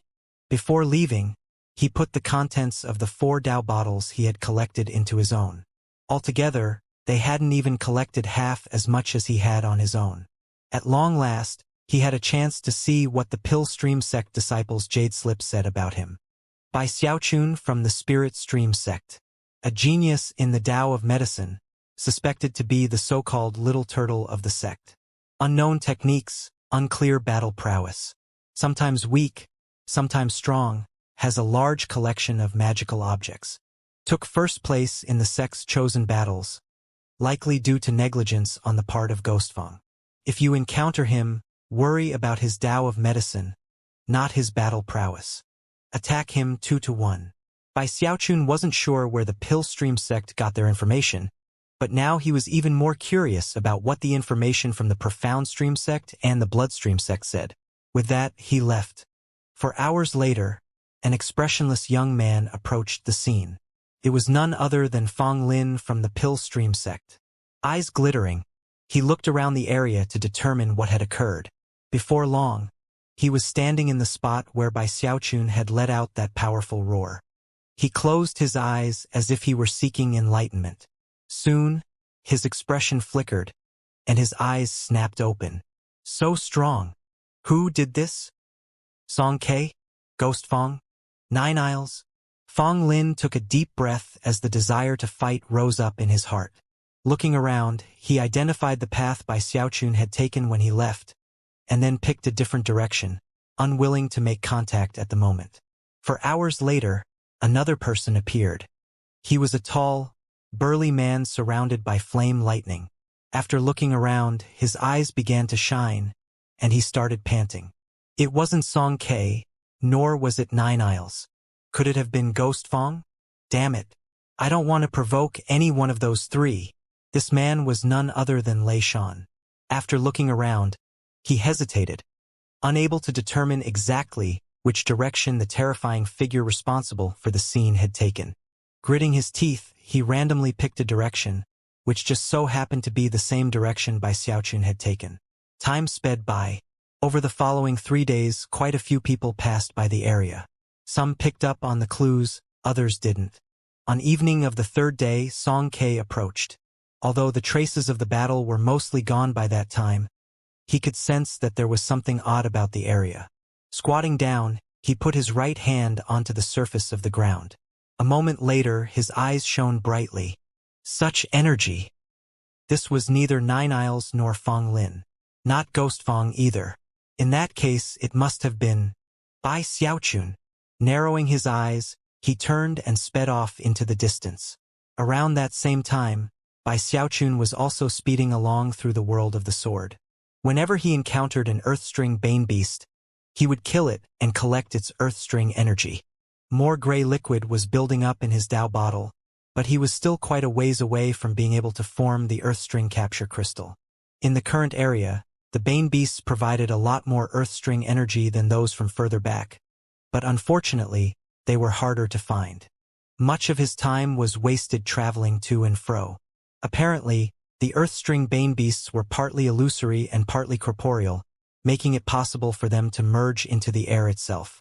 They were very difficult to track down, and sometimes even randomly disappeared in the middle of a fight. Were it not for Bai Xiaochun's exceptional senses, he might not even have been able to detect them. They would only materialize if you got very close to their hiding spot. Otherwise, they would remain hidden. I need to figure out a better method. The best way would be to get a bunch of earthstring bane beasts in the same area. My current method is too slow. Even attacking disciples from other sects wouldn't be fast enough. Even as he pondered the matter, he suddenly stopped in place. A whooshing sound could then be heard as a scaled hand reached out as if to grab him. When it grabbed nothing but air, it began to pull back. But before it could, Bai Xiaochun reached out and grabbed it. Then he jerked his hand back, and a thunderous crash rang out like that of a giant mirror shattering. At the same time, a 3-meter-tall ape-like earthstring bane beast was dragged out of thin air. It had no hair, only black scales, and as Bai Xiaochun dragged it out, it let out a powerful roar. Its eyes shone with ferocity, but very little intelligence. Almost immediately, it attempted to pounce on Bai Xiaochun, whose eyes flickered as he extended his left hand and grabbed the ape by the neck. Instead of crushing it, though, he pulled it a bit closer and began to examine it closely. Soon, his eyes began to shine with a strange light. If I could concoct a spirit medicine that could attract these bane beasts, that would definitely solve the problem. Then I could form that earthstring capture crystal even faster. At the very least, it would be faster than trying to kill and rob other disciples. Having reached this point in his train of thought, Bai Xiaochun made his way off to the distance, eyes glittering, ape in tow. His destination was a valley up ahead, where he found a secluded place to hide and study the bane beast. His powerful gaze left the thing shivering, as though by merely looking at it he could see everything about its internal structure. Of course, the truth was he couldn't do that. At the moment, this bane beast was simply a subject for research, much the way some of the snakes had been to him years ago in 10,000 Snakes Valley. If he wanted to make a spirit medicine that would specifically target this kind of beast, then he obviously would need to study them on many levels. Eyes burning with passion, he reached into his bag of holding and pulled out a flying sword. Soon after, he was slicing open the bane beast's chest. The next day, his eyes were bloodshot as he left the valley. There isn't much difference between them and ordinary beasts. They have the same organs and even have blood. However, as soon as they die, all of that vanishes and transforms into earthstring energy. Another strange thing is that the earthstring bane beasts don't have any food inside their stomachs. Is it that they don't need to eat food? With that, he captured another bane beast to perform further experiments. A few days later, more and more disciples were showing up in the area, which could be considered to be the middle section of the sword world. Some of them attacked other disciples to steal their Dao bottles. Others went after the bane beasts. By this time, Bai Xiaochun had studied more than 10 different bane beasts, and his eyes were more bloodshot than ever. His hair was disheveled, and he almost looked as if he had gone mad. Poor eyesight and a bad sense of smell, and yet they seem very perceptive. How do they merge into the air? How are they formed from earthstring energy? And why do they attack cultivators? Bai Xiaochun was now fully immersed in the Tao of medicine by this point. Continuing to mutter questions to himself, he confirmed that the bane beasts would always take the initiative to attack him, and did so with bloodthirsty ferocity. Wait a second. His heart began to pound as he realized that he might be onto something. Looking up suddenly, he hurried forward to find a bane beast to confirm his new theory. Before long, a 9-meter-long earth-string bear appeared in front of him. It was covered with black scales, and was currently being besieged by 5 disciples in long, blood-red robes. Obviously, they were Bloodstream sect disciples. Their killing intent was raging, and they didn't seem to care about anything except the kill. They didn't even care when one of their fellow disciples was suddenly killed. Bai Xiaochun's eyes glittered as he transformed into a beam of light that shot toward the area. Even as the 4 Bloodstream sect disciples were preparing to launch another salvo, a blur appeared and someone reached out and grabbed the huge bear. The Bloodstream sect disciples' eyes went wide. None of them immediately recognized Bai Xiaochun, but they could tell that he was wearing the clothing of the Spirit Stream sect. Soon, cold smiles appeared on their faces, as well as derision. During their fight with the bear, they had come to realize that it had certain special qualities, including a terrifying fleshly body power. He's gonna get himself killed. The Spirit Stream sect people are all so arrogant. That's a mid-level Bane Beast, not a low-level Bane Beast. Is he looking to die? The Bloodstream sect disciples chuckled coldly as they imagined the Bane Beast ripping the Spirit Stream sect disciple to shreds. However, even as the cold smiles appeared on their faces, they suddenly trembled, and their eyes went wide with disbelief and shock. What they saw was Bai Xiaochun, his hair in complete disarray, grabbing onto the bear, which let out a terrifying roar. It then bared its teeth as if to rip Bai Xiaochun's arm off of his body and shred it to pieces. However, as soon Bai Xiaochun's hand latched down onto it, the bear acted as though a mountain of pressure had just crushed down onto it. Rumbling sounds echoed out as Bai Xiaochun pushed the bear down into the ground. The ground trembled, and the 4 Bloodstream sect disciples all gasped, hardly able to believe their eyes. How is this possible? Such incredible strength. The 4 of them swallowed hard, and yet weren't willing to simply leave. Even as they eyed Bai Xiaochun, he once again did something that left them trembling. Immersed as he was in his research, he completely ignored the Bloodstream sect disciples. A flying sword appeared in his left hand, and in front of the eyes of all of the Bloodstream sect disciples, he began to slice open the Bane Beast's arm. Blood sprayed everywhere, along with Earthstring energy.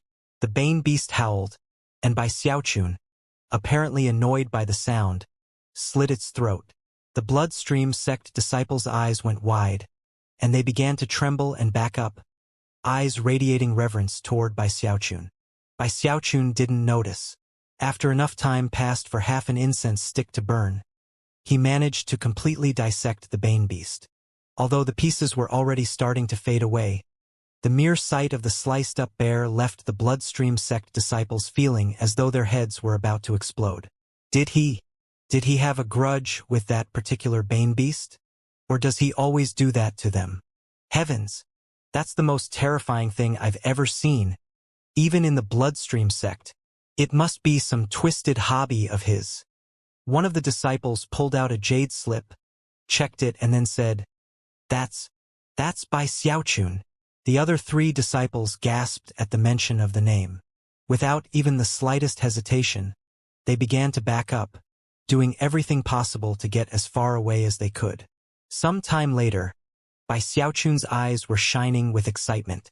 Taking a deep breath, he rose to his feet and began to pace back and forth, occasionally gesticulating with one hand or the other. I get it now. The Bane Beasts look like ordinary beasts, but there's something different about them.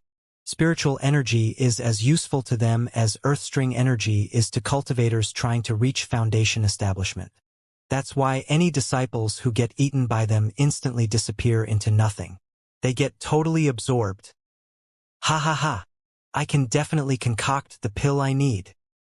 He threw his head back and laughed uproariously, then looked around, somewhat surprised to find that everyone had left. Shaking his head, he blurred into motion, heading off into the distance to find a cave.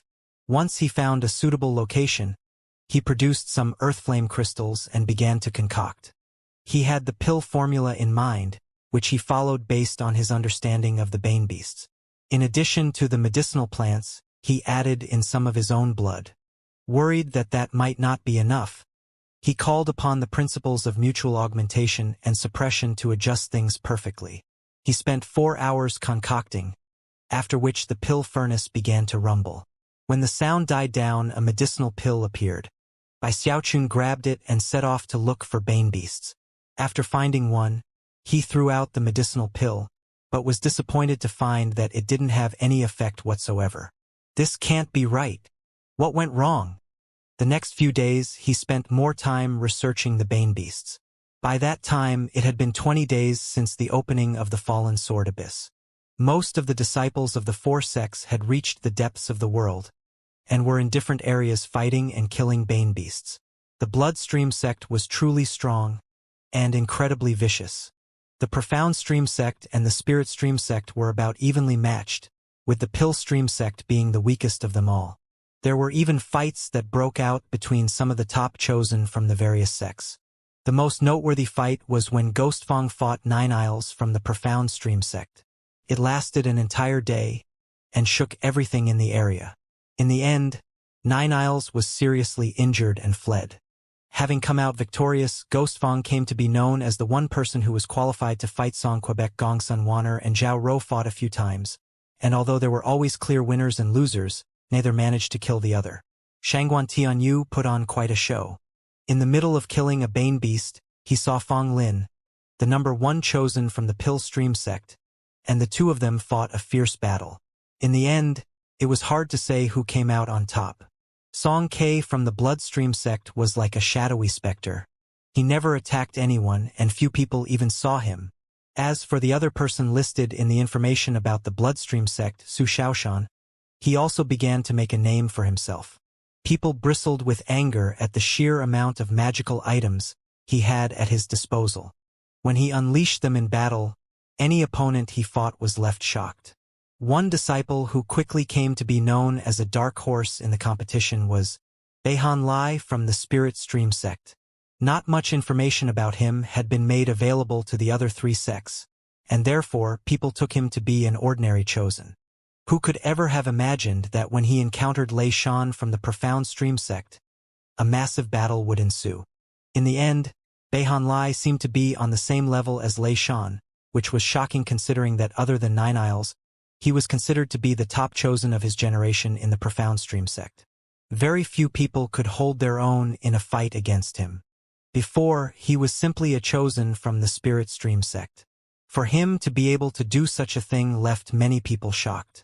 In addition to the friction and fighting between the famous chosen, there were many fierce battles between the other disciples.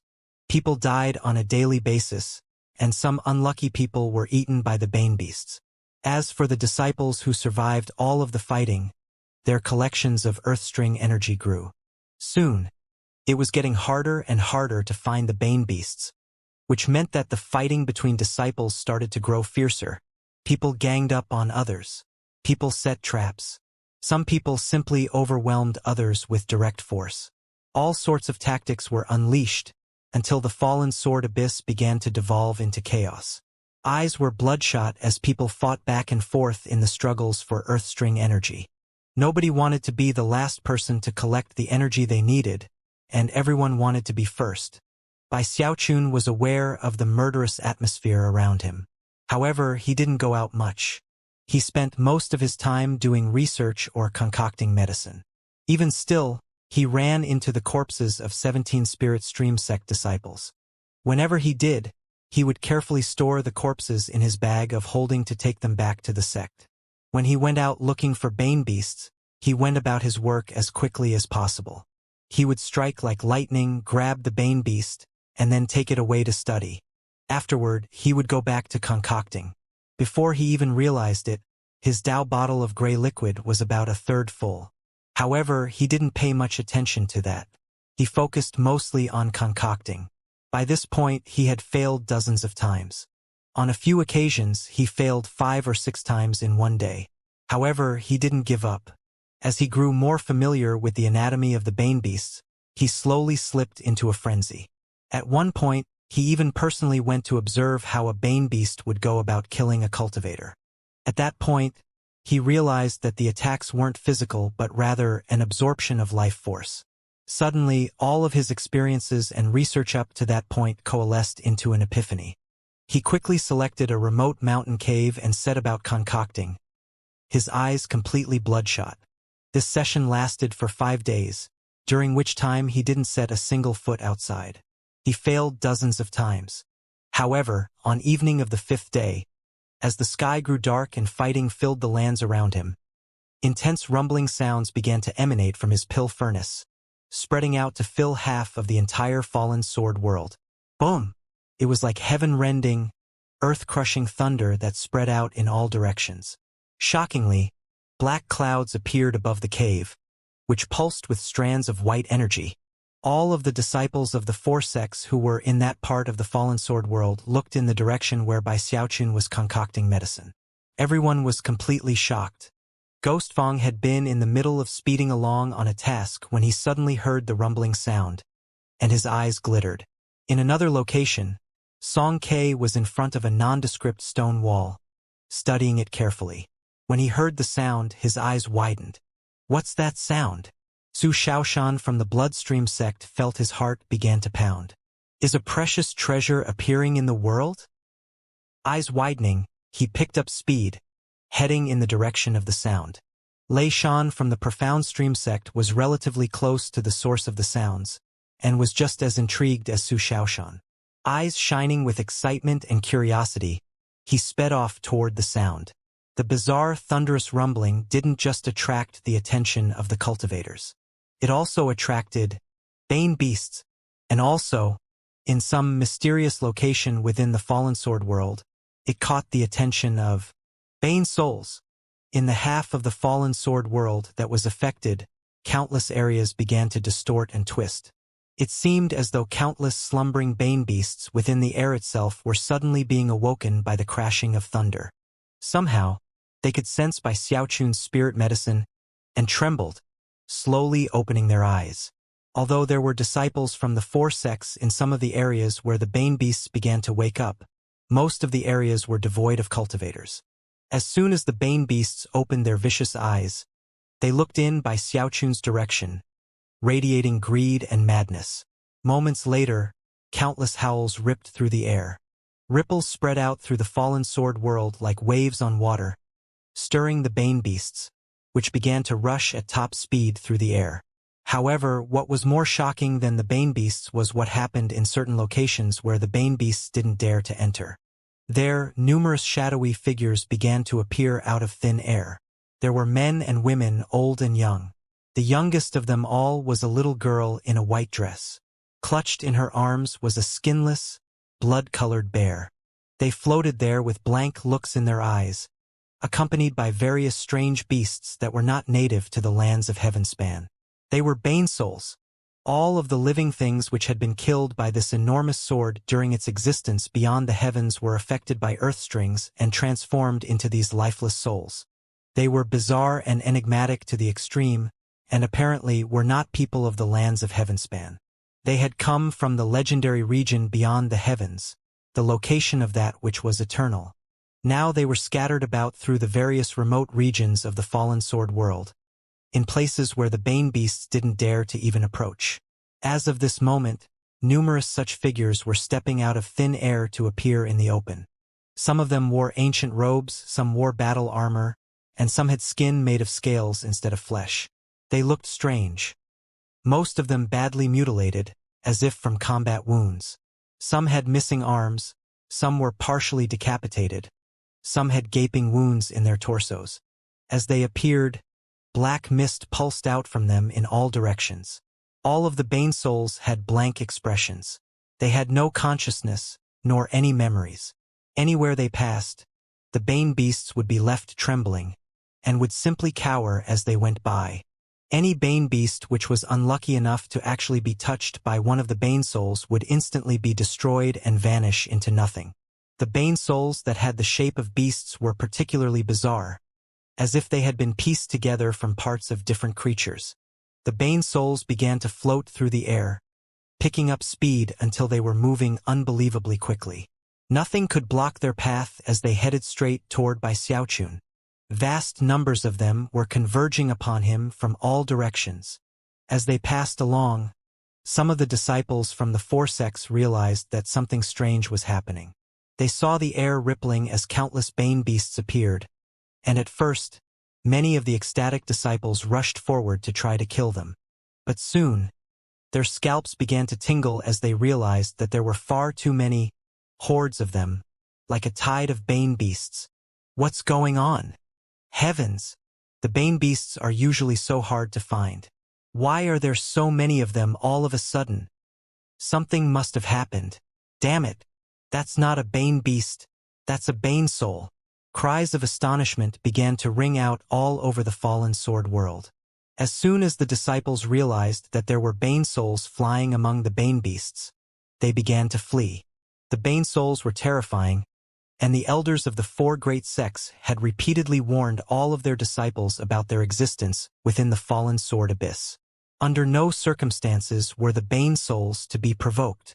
They were to be avoided at all costs. Even the bane souls are attracted to whatever is in that direction. Just what exactly is happening over there? Let's follow from a distance and check it out. The disciples began to follow the tide of bane beasts and bane souls, either alone or in groups of between 3 to 5. By this point, half of the entire fallen sword world was being utterly shaken by the 9 volleys of thunder created by Xiaochun's spirit medicine. Within the mountain cave, Xiaochun sat there looking a bit gaunt, his hair disheveled as he stared at the pill furnace. With every rumbling boom, more cracks would spread out across the surface of the furnace. After the 9th boom, the pill furnace suddenly trembled violently and then exploded, sending fragments shooting out in all directions. At the same time, four beams of mysterious black light emerged. Xiaochun had been prepared for just such a thing to occur.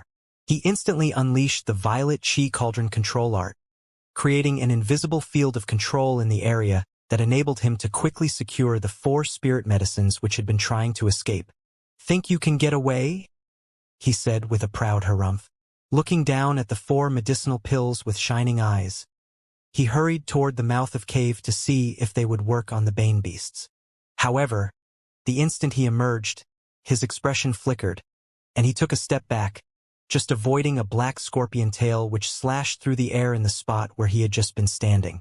A moment later, a 3-meter-long black scorpion materialized out of thin air, its eyes burning with madness and greed as it stared at the 4 medicinal pills in Xiaochun's hand. Then it lunged forward. Considering the ferocity of its movements, it didn't appear to be a low-level bane beast. It was a mid-level beast, much like the bear from earlier. Eyes glittering, Xiaochun reached out with this left hand, moving like lightning as he grabbed the scorpion's tail. Then he smashed it against the stone wall of the cave. At the same time, he sent some spiritual power into the scorpion's body, to its weakest spot, which he crushed. The scorpion twitched, and then went limp and began to fade away, transforming into earth string energy that Xiaochun quickly collected up. An ordinary cultivator would never be able to deal with a mid-level bane beast so easily, which was why the senior members of the sect had warned the disciples about them. Xiaochun was different, though.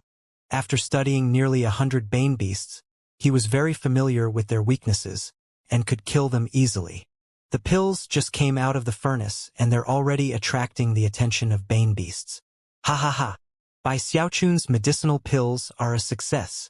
Xiaochun was excitedly contemplating whether or not to perform a spirit enhancement on the pills, when suddenly, numerous ripples began to spread out in the area as one bane beast after another appeared. So many. Alright, that's more than enough. Ha ha ha. At this rate, Xiaochun is definitely going to be the first to reach foundation establishment. Xiaochun was so excited he almost started dancing in place. Just as he was about to reap his bountiful harvest, his expression flickered, and his eyes went wide as he noticed a partially decapitated figure off in the distance. He wore a long gray robe, and the one eye that remained on his face had a blank expression. He floated along through the air, his head twitching a bit. Eventually, he laid eyes on Xiaochun, and suddenly, his expression changed. He suddenly seemed to be filled with longing. Eyes locked onto Xiaochun, or more specifically, the medicinal pills in his hand, he began to speed forward. The Bane beasts in the area all trembled at the sight of him, and didn't dare to even move. As the figure sped along, he hit 7 or 8 Bane beasts in the process, causing them to shriek and then explode. A Bane soul? The pills even attract them? Well, at least it's only one of, Before he could finish speaking, another Bane soul appeared further off in the distance. This one was missing its arms, and had wildly disheveled hair. It wore a set of dilapidated armor, and was also staring longingly at Bai Xiaochun as it sped toward him. Things weren't over yet. An old man appeared off in the distance, with a huge, gaping wound in his abdomen. He too began to head directly toward Bai Xiaochun. Bai Xiaochun's scalp began to tingle with fear. Taking a deep breath, he took a step as if to flee, only to find to his shock that there weren't just 3 or 4 or 5 Bane souls in the area. There was an entire horde. Ripples filled the area as numerous Bane souls appeared in quick succession, their eyes gleaming with longing. Bai Xiaochun's face drained of blood as he contemplated what it would feel like to be ripped to pieces. How could this be happening? He wanted to cry, but no tears would come at the moment. His first thought was to flee. He had no desire to face so many Bane souls.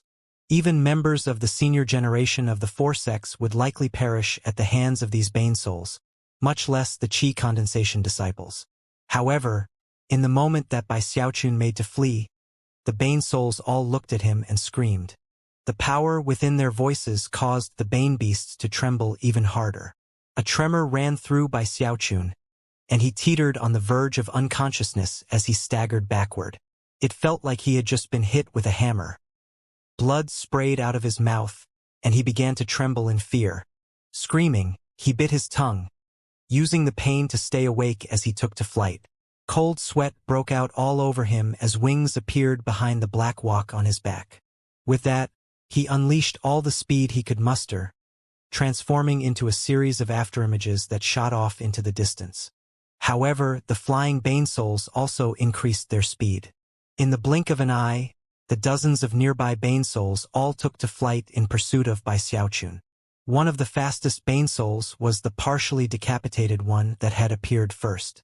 However, in addition to that one, there was a girl in a white dress. Although she didn't scream like the others, her face was especially cold and sinister, and her blank eyes glimmered with intense longing. When the disciples of the four sects who had been following along saw what was happening, their scalps tingled with shock.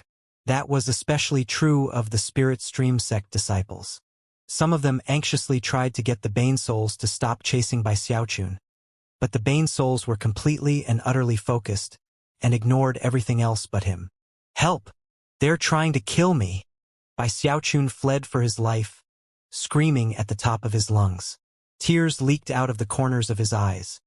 Never could he have imagined that the medicinal pills he had concocted to attract Bane beasts would, for some unknown reason, drag Bane souls into the picture. Damn it! I must have made a mistake in my concocting and produced another mystery pill. The Bane souls were getting closer and closer, and seemed to be devolving further into madness as they chased him. Bai Xiaochun finally gritted his teeth and, heart aching, tossed one of the 4 medicinal pills far off into the distance. In that instant, the Bane souls shivered, and their heads swiveled. Then, most of them shot off after the medicinal pill he'd just thrown. Bai Xiaochun was finally able to truly flee. Some distance away, he looked over his shoulder, shivering. Behind him, the Bane souls were fighting over the medicinal pill. Shockingly, the one who ended up getting the pill in the end was the girl in the white dress, who tossed the pill into her mouth as soon as she wrested control of it. In that instant, the blankness in the girl's eyes faded a bit. A strange glow appeared, and her expression turned even more icy. For some reason, she suddenly seemed to possess intelligence. Slowly, the girl turned to look at Bai Xiaochun. When their eyes met, Bai Xiaochun's scalp started tingling so hard it felt like it was going to explode. At the same moment, a faint, bizarre voice was transmitted into his ear. "Come play with me, sweetie."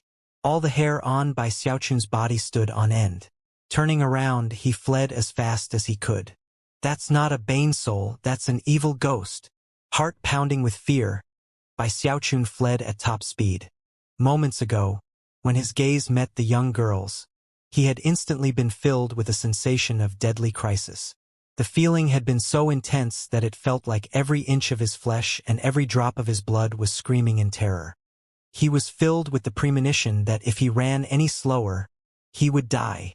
That deathly feeling left him shaking visibly, panting, his eyes bloodshot as he pushed forward faster and faster, flying ever deeper into the depths of the fallen sword world. The next day, he looked over his shoulder to confirm that he wasn't being chased by any Bane souls, especially the little girl. When he saw that he was alone, he let out a long sigh of relief. However, fear still lingered in his heart regarding the events of the previous day. Something was really fishy about that girl in the white dress, he thought, scowling miserably. At first she looked like all the other Bane souls, but after she ate that mystery pill, her aura completely changed. Just where exactly did I go wrong with that batch of pills? He thought about giving up on the idea, but the truth was that his medicinal pill had attracted the Bane beasts. In the end, he couldn't just give up that easily. Gritting his teeth, he went out to find more Bane beasts to research. At the same time, he studied the medicine formula he had used. 3 days later, after making some adjustments, he steeled himself and once again pulled out a pill furnace to start concocting. This time, there wasn't any thunder, nor any other strange signs. For violet medicinal pills appeared, which he carefully took outside to test, preparing ahead of time for what to do if Bane souls showed up. Soon, ripples filled the area as one Bane beast after another appeared. However, Bai Xiaochun didn't dare to make a move on them. He flew away at top speed, and then studied the area carefully. Before long, the medicinal pill had attracted over 20 Bane beasts, and not a single Bane soul had appeared. Finally, Bai Xiaochun breathed a sigh of relief, and even started to get excited. "It worked!" he exclaimed, laughing loudly. As he removed the paper talismans he had stuck all over himself, the glow of the shields faded, and he hurried over to the Bane beasts. Soon, his wooden sword transformed into flashing beams of light as the fighting began. One Bane beast after another fell in death, and Bai Xiaochun's eyes shone with wild delight as the streams of earth string energy flew into his Dao bottle. After slaughtering the entire group, he looked in satisfaction at the gray liquid inside the bottle. In a very short moment, he had added more liquid into the bottle than he had in the past several days. Taking a deep breath, he headed to another area. There, he threw out another medicinal pill and sure enough, Bane beasts began to flock to the area. Laughing heartily, Bai Xiaochun immediately began to cut them down. Time passed. Because of the medicinal pills, the gray liquid in Bai Xiaochun's Dao bottle continued to build up at a shocking rate. Now he was collecting earthstring energy far more quickly than anyone else. A few days later, it had been a full month since Bai Xiaochun entered the fallen sword world. As for his Dao bottle, it was now 80% full of earthstring energy. Only 20% to go, he thought, more excited than ever.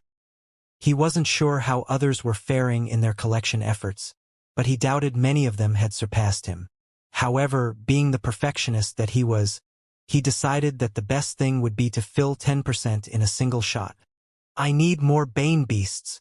Licking his lips, he headed further down into the fallen sword world until he found a wide-open plain. There, he took a deep breath and then pulled out 2 medicinal pills. Hoping to attract even more Bane beasts than before, he crushed the pills and then scattered them around. It didn't take long before the air rippled as numerous Bane beasts appeared. Bai Xiaochun immediately began to attack them, causing rumbling booms to fill the area. Every Bane beast he slew caused earthstring energy to stream into his Dao bottle. Because of how he had crushed the pills, and also because of the favorable position he had chosen, which was close to the deepest parts of the fallen sword world, there were plenty of slumbering Bane beasts in the area. Soon, it wasn't a group of dozens that was converging on the area, it was closer to 100. Almost all of them were mid-level, with a few here and there that were high-level, the type that would normally require an entire group of chosen to take down. Bai Xiaochun's speed in killing the Bane beasts couldn't match the speed with which new ones appeared on the scene. Soon, there were 200 gathered in the area, and their numbers only continued to grow. Any cultivator who managed to catch sight of such a huge number of bane beasts would go wild with joy. In fact, some of the disciples of the four sects did notice what was happening, and gathered on the periphery to snag whatever beasts they could. One of them was a young man who attacked with utter ruthlessness, and immediately caused quite a stir among the nearby Pill Stream sect disciples. Eventually, Bai Xiaochun noticed him, and recognized him as the number one chosen from the Pill Stream sect, Fang Lin. Bai Xiaochun wasn't too happy that he had drawn all these bane beasts here only to have other people slaughter and take them. However, considering that he couldn't even keep up with the growing numbers, he simply gave a cold harumph and then ignored them. Gradually, a group of over 40 cultivators had gathered in the area. It was only at that point that they managed to get on equal footing with the bane beasts. Elated, they began to join forces to make things go even faster. That was especially true of some of the Spirit Stream sect disciples. When they got close to Bai Xiaochun, he made sure to take care of them, ensuring that their harvest was even greater than before. Bai Xiaochun excitedly watched the earth string liquid building up in his Dao bottle. Soon it was 90% full. However, it was at that exact moment that more than 10 beams of light suddenly appeared up in the air. They wore matching robes, those of the Profound Stream sect, and leading them was a burly man surrounded by swirling electricity. The surrounding disciples' faces flickered, except for Fang Lin's. He simply continued to slaughter the bane beasts, not even bothering to look over. Lei Shan, the number 2 chosen of the Profound Stream sect. Damn it. If he came by himself it might not be a big deal. But look at how many people he has with him. Even as everyone looked on with mixed expressions, Lei Shan glanced out over all the bane beasts, and his eyes lit up with joy. He'd heard from some fellow Profound Stream sect disciples that a strange tide of bane beasts had appeared, which was why he had hurried over in this direction. Only 40% of my bottle is empty. When it's full, I can form the Earthstring capture crystal. I can probably do that by killing all of these bane beasts here. Lei Shan threw his head back and laughed uproariously. When the Profound Stream sect disciples at his side realized what he intended to do, one of them, a long-faced young man, chuckled darkly and stepped forward. "Listen up," he bellowed to the disciples in the area. "If you're not from the Profound Stream sect, beat it immediately. This place is our territory now." The disciples from the other 3 sects bristled with rage, while the Profound Stream sect disciples began to laugh as they joined Lei Shan's group.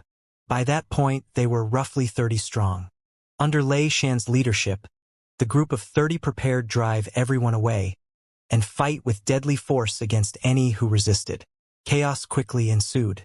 You have 10 breaths of time to get the hell out of here and leave your Dao bottles behind.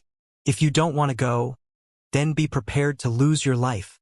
As the Profound Stream sect disciples glared around them, the Bloodstream sect disciples exchanged glances and then began to fall back.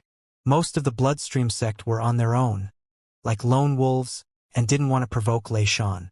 The Pill Stream sect disciples were at a bit of a loss, and had no other choice than to fall back.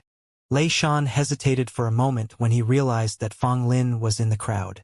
He still suspected that the terrifying magical massacre which had been carried out a month before had been enacted by Fang Lin, and thus didn't wish to provoke him. Because of the terrifying nature of the battlefield he had come across, he decided to simply let the Pill Stream sect disciples leave. As for Fang Lin, he resolved not to do anything to offend him personally. As the Bloodstream sect and Pill Stream sect disciples fled, the Spirit Stream sect disciples turned to see what Bai Xiaochun would do. Bai Xiaochun was incensed, but the group led by Lei Shan was simply too large. He only had about 10 people on his side, and if they got into a fight, he knew that while he might be able to make it out unscathed, they would have a harder time. There would likely be many serious injuries and even deaths. "All right, let's go," he said. "It's just a flood of beasts after all. Your sect uncle will go start another one for you." Gritting his teeth, he was just about to leave when Lei Shan looked over and suddenly laughed. The Bloodstream sect disciples were ferocious, and he didn't have any wish to tangle with them. As for Fang Lin from the Pill Stream sect, he also preferred to steer clear of him. But when it came to the Spirit Stream sect, once he realized it was Bai Xiaochun he was dealing with, as well as a few ordinary disciples, he recalled the information from his sect about Bai Xiaochun, and his expression became one of derision.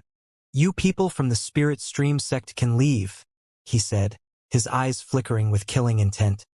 "But your Dao bottles stay behind. Comply, or don't even think about leaving." The Spirit Stream sect disciples' faces fell, and Bai Xiaochun's anger grew. "You want to steal my animals and then rob my Dao bottle? You people are nothing but bullies." With a cold snort, Lei Shan began to fly toward the Spirit Stream sect disciples, joined by the rest of the Profound Stream sect, who were cackling viciously. "If you're being bullied, you should blame the fact that you don't have any powerful experts on your side. Sect Uncle Bai. Sect Uncle Bai. What do we do now?" The Spirit Stream sect disciples were trembling in anxiety, and Bai Xiaochun's eyes were completely bloodshot. Suddenly, he lifted his right hand, within which could be seen a black medicinal pill, the very same pill which could attract Bane souls. Expression somber, eyes bloodshot, he turned to the Spirit Stream sect disciples and said, "Just wait until I throw out this medicinal pill, and then you guys—" However, before he could finish speaking, the surrounding Spirit Stream sect disciples gasped, the terror on their faces vastly exceeding their terror at seeing the Profound Stream sect closing in. They immediately began to flee at top speed. "Is that the legendary aphrodisiac pill? Heavens! No wonder he can control the Bane beasts. Sect Uncle Bai is a god.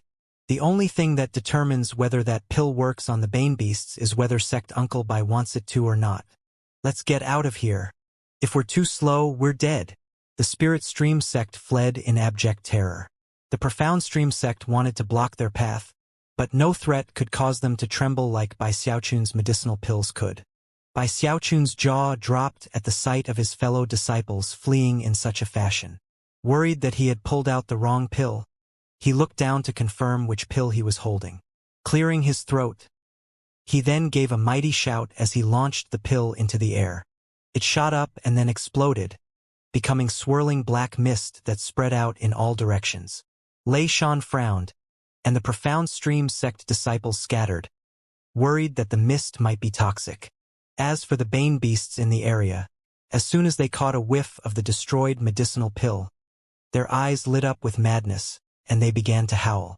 At the same time, Lei Shan's eyes flickered as if with lightning as he watched Bai Xiaochun attempting to flee at high speed.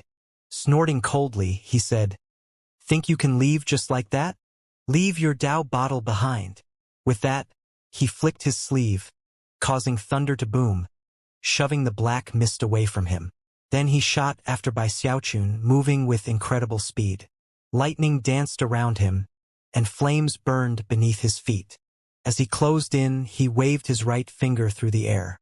Rumbling could be heard as a sea of flames appeared, which then rose up into a huge wall that blocked Bai Xiaochun's path. Within the wall of flames, bolts of lightning appeared which then shot toward Bai Xiaochun. When the Profound Stream sect disciples saw this, their eyes glittered with derision. As far as they were concerned, Bai Xiaochun was dreaming if he thought he could escape from Lei Shan. A rogue Foundation establishment cultivator once chased elder brother Lei Shan for 7 days but never caught him. Even eldest brother Nine Isles praised his speed before. And then there's his flame lightning magic. Elder brother Lei Shan has already reached the pinnacle. Nobody in this generation could possibly match up to him. Bai Xiaochun is courting death. Even as the Profound Stream sect mocked him, Bai Xiaochun's anxiety increased. He knew that the Bane souls could show up at any moment, and that the best thing to do was leave this place as quickly as possible. Seeing that his path was blocked, his eyes flickered, and he slammed into the incoming bolts of lightning. Boom! As soon as the lightning bolts made contact with him, they shattered into countless sparks of electricity that scattered in all directions. Bai Xiaochun, on the other hand, didn't seem to have even a mark on him. He continued on to the wall of flames, and when he hit that, it exploded too, and he passed right through. "Impossible," Lei Shan said, his eyes widening with disbelief and shock. He was very familiar with his own magical techniques, and was confident that other than Nine Isles, Ghostfong, Song Ke and Fong Lin. There were no Qi condensation disciples who could pass through his flame lightning unharmed. And yet, unexpectedly, Bai Xiaochun had done exactly that. This guy is...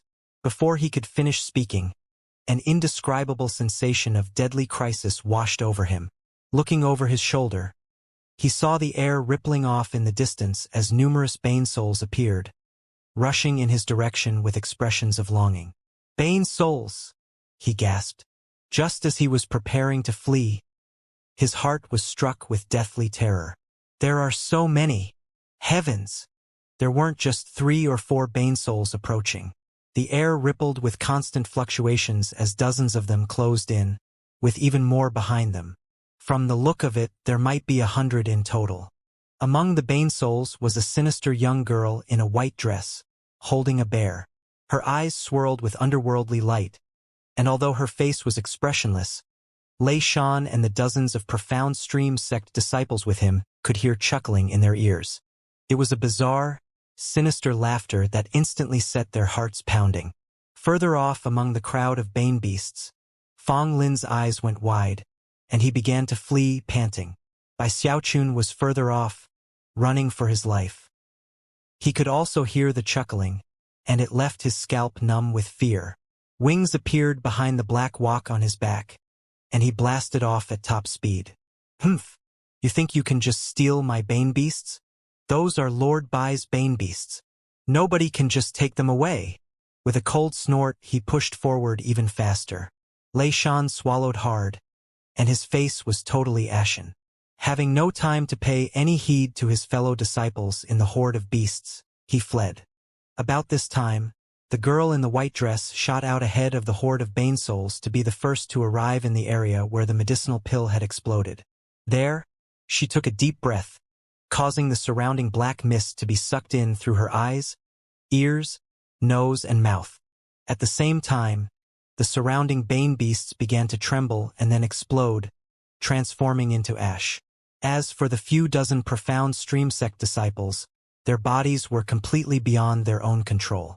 White mist began to seep out of their own eyes, ears, noses, and mouths, and was sucked away with the black mist by the girl. "Come back and play with me, sweetie," she said. No longer was her face expressionless.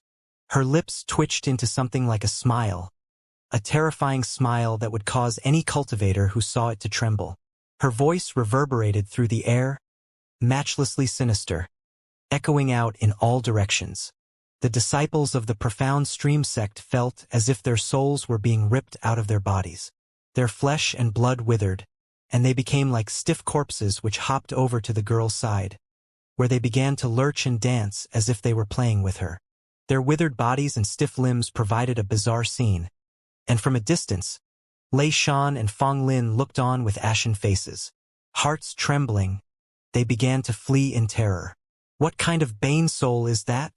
The sex information didn't list anything about Bane souls like that. It can even talk. That's impossible. Lei Shan and Fong Lin were both shaking as they fled in different directions, resorting to life-saving magics to flee as fast as possible. The other Bane souls around the little girl weren't able to absorb any of the black mist, and soon they calmed down and began to float aimlessly with blank expressions on their faces. The little girl stood there in their midst, looking completely bizarre. By now, her eyes were pitch black. Momentarily ignoring the fleeing Lei Shan and Fong Lin, she slowly turned in the direction Bai Xiaochun had fled in. Then her lips twitched into something that almost looked like a smile, and she flew after Lei Shan. Deep in the fallen sword world, Bai Xiaochun flew along at top speed for 2 days before finally slowing down. That little girl in the white dress left him shivering in fear. However, as soon as he thought about how he had filled his Dao bottle by more than 90%, he realized that he only needed a bit more earth string energy to form the earth string capture crystal. Therefore, he began to carefully use his medicinal pills to attract more Bane beasts to collect the last bit of earth string energy he needed. 2 days later, he had gathered a few dozen Bane beasts in a remote location. After slaughtering the entire group, his Dao bottle was completely filled with earth string energy. The gray liquid began to bubble and boil, and then solidify. Soon, cracking sounds could be heard, and the bottle shattered. A gray crystal was revealed, which Bai Xiaochun grabbed. Almost instantly, he felt a connection between himself and the world around him, a resonance that he hadn't felt before.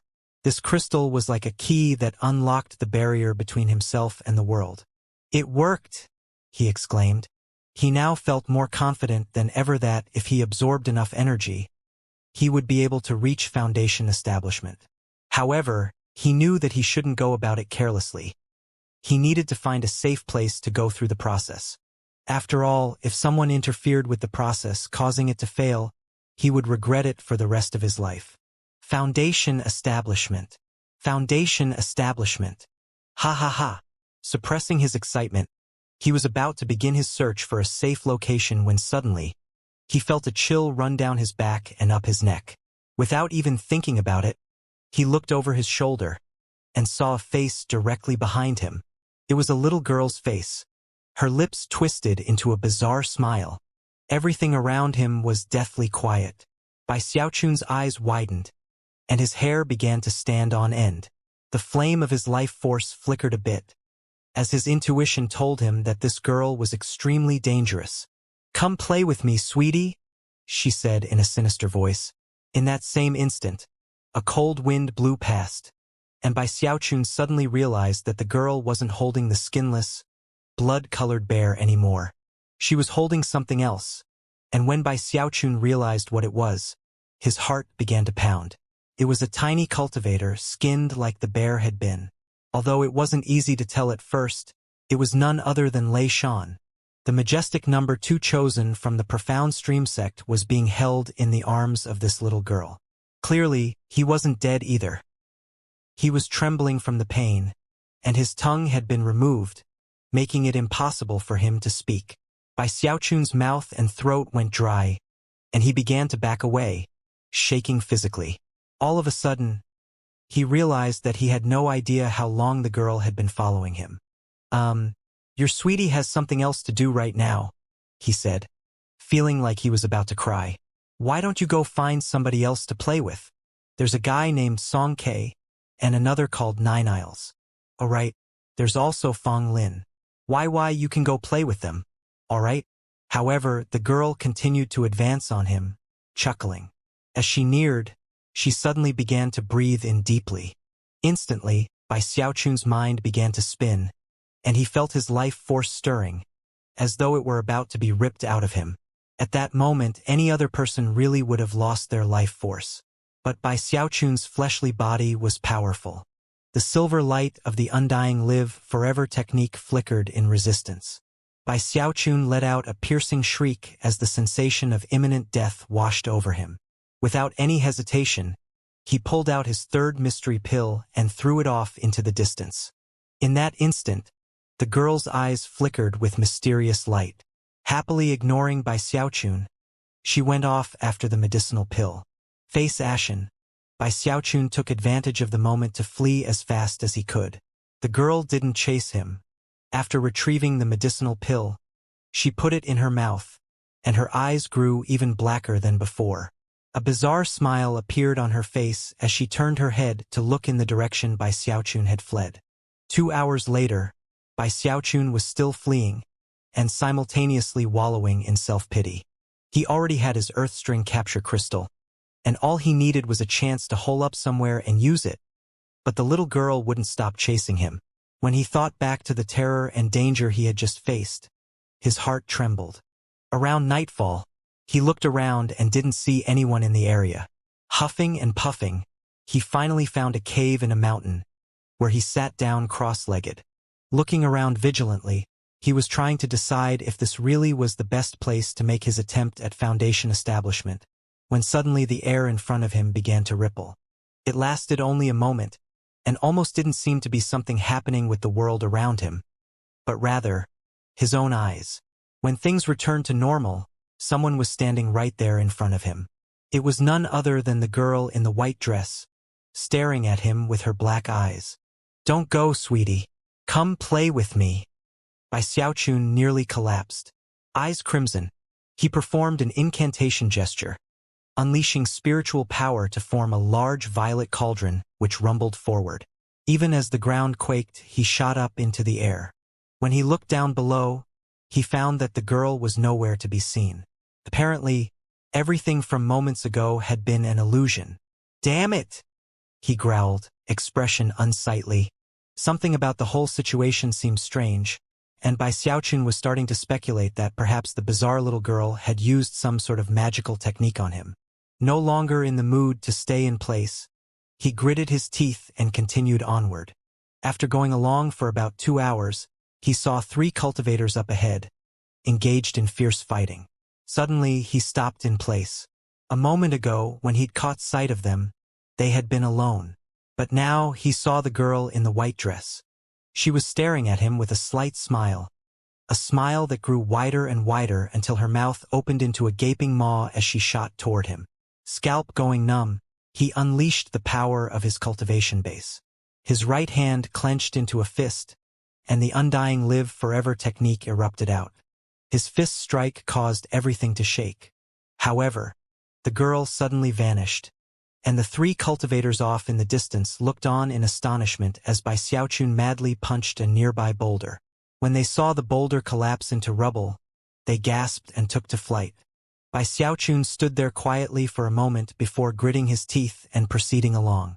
During the following 2 days, he saw the girl in the white dress over and over again. Even when he closed his eyes to meditate, he would see her. He was reaching a point of complete exhaustion. The situation only continued to grow worse. At first, he would see her every 2 hours or so. But now it happened every 300 breaths of time. At this rate, he would never be able to reach Foundation establishment. During the 2 days which passed, he ran into other disciples, even ones from the Spirit Stream sect. However, the girl in the white dress would always show up, although no one else saw her. On evening of the 2nd day, Bai Xiaochun's eyes were completely bloodshot, and he could sense that he was reaching his limit. He even felt as if his life force were beyond his own control, and might float away at any time. He was lightheaded, and was so dizzy he felt like he might fall over. "It's gonna happen again at any moment," he murmured. Forgetting about fleeing, he sat down on a boulder and clenched his hands into fists. He had one more mystery pill left, and yet he didn't dare to use it on the girl. For some reason, he had the feeling that the reason he wasn't dead yet was because of that very medicinal pill. If he threw it out and the girl got it, he might meet the same fate as Lei Shan. The mere thought of that seemed to be a powerful warning to him to not casually concoct pills anymore. "It's like I'm drifting between reality and illusion," he thought. "I guess I could treat it as if I've been poisoned. In that case, maybe I should make an antidote to heal myself." Even as he sat thinking about the matter, a beam of light appeared off in the distance. As it drew close to Bai Xiaochun, it slowed to halt, and a young man appeared. He was from the Bloodstream sect, and looked very much like a silk pants. Looking over at Bai Xiaochun with an excited expression, he looked down at the feng shui compass he held in his hand, the needle of which was pointing toward Bai Xiaochun and glowing with a bright light. "I can't believe you already collected enough earth string energy to form an earth string crystal. Ha ha ha. I guess it's destiny that I, Su Xiaoshan, will be the first to reach Foundation establishment." This young man was none other than Su Xiaoshan from the Bloodstream sect, and he was looking at Bai Xiaochun with visible excitement.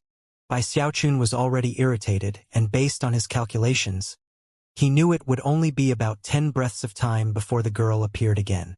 "Mind your own business, asshole. I know you. You're Bai Xiaochun, the supposed trump card of the Spirit Stream sect. Well, you're obviously pretty weak right now. The flame of your life force looks like it might flicker out at any moment. That means Su Xiaoshan has had a good opportunity handed right to him. Bai Xiaochun, I know you have an earth string capture crystal. How about we work out a deal? Let me use that crystal for a bit, okay? What do you say?" Eyes flickering with greed, Su Xiaoshan threw his head back and laughed uproariously.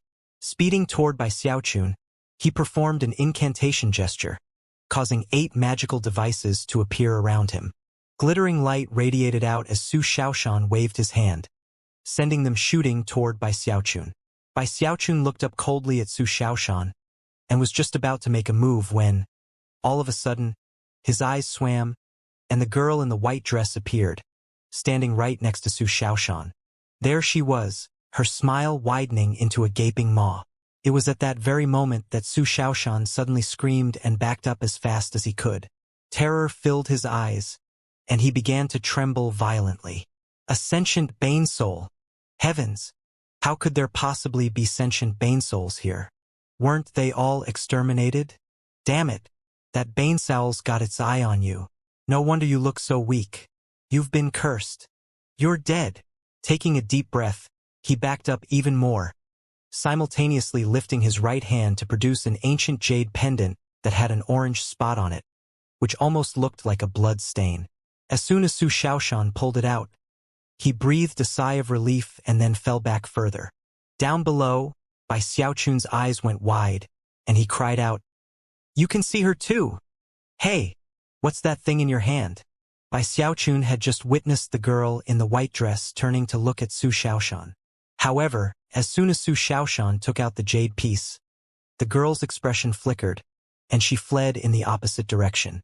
Su Xiaoshan didn't bother to respond to Bai Xiaochun, and instead focused on fleeing as quickly as possible. However, before he could get very far, Bai Xiaochun snapped into motion. His wings appeared behind him, and he shot forward to appear directly in front of Su Xiaoshan, where he clenched his fist as if to unleash a punch. "Su Xiaoshan, how about we work out a deal? Why don't you let me use that jade piece for a bit? What do you say?" Hands flashing with an incantation gesture, Su Xiaoshan summoned 8 magical items, which he sent to defend himself. "You're lucky I didn't take your stuff. How dare you try to rob me? You're cursed, hanging on death's door. What gives you the guts to make a move?"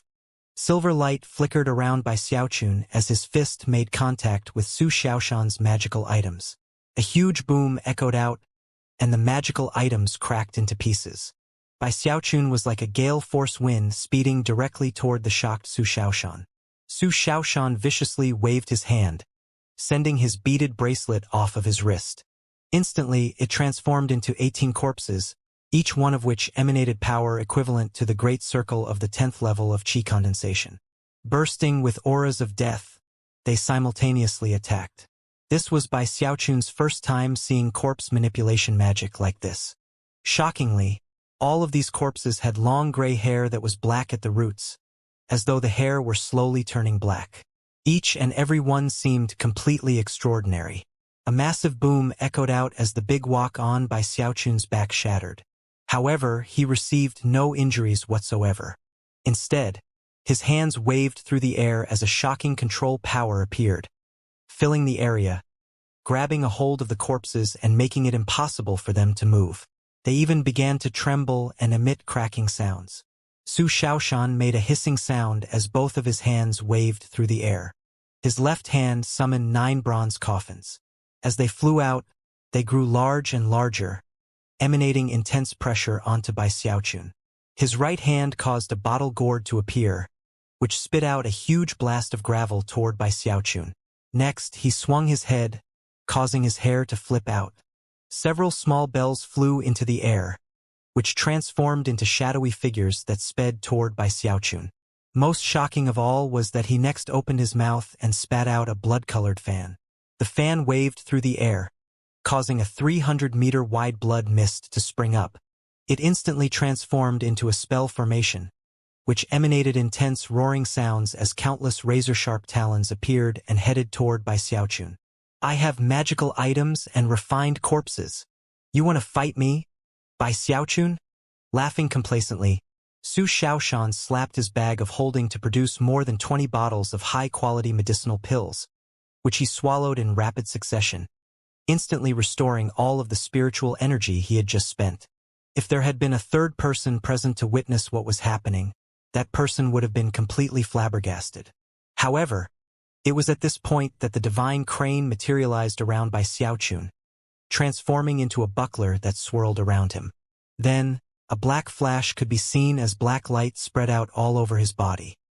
He smacked his bag of holding, causing hundreds of paper talismans to appear, which he slapped all over himself. In the blink of an eye, over 100 shield layers had sprung up, creating a 150-meter thick defense. "I have plenty of defensive talismans," he said proudly. "You dare to fight me with those crappy magical items of yours?" The corpses were sent tumbling away. The blast of gravel couldn't even come close to penetrating the shields, and most of the gravel was sent rebounding away. The 9 bronze coffins were also sent crashing to the ground, completely incapable of causing any damage. Su Xiaoshan's eyes went wide as he stared in complete astonishment. When he fought people, he always relied on the large numbers of magical items and refined corpses at his disposal. This was his first time ever meeting someone like Bai Xiaochun, someone who was actually on the same level as himself. Although he wasn't using magical items, when Su Xiaoshan thought about how valuable those hundreds of paper talismans were, his heart trembled. The information said by Xiaochun was mysterious and powerful, but it never said he was rich. Su Xiaoshan chuckled bitterly.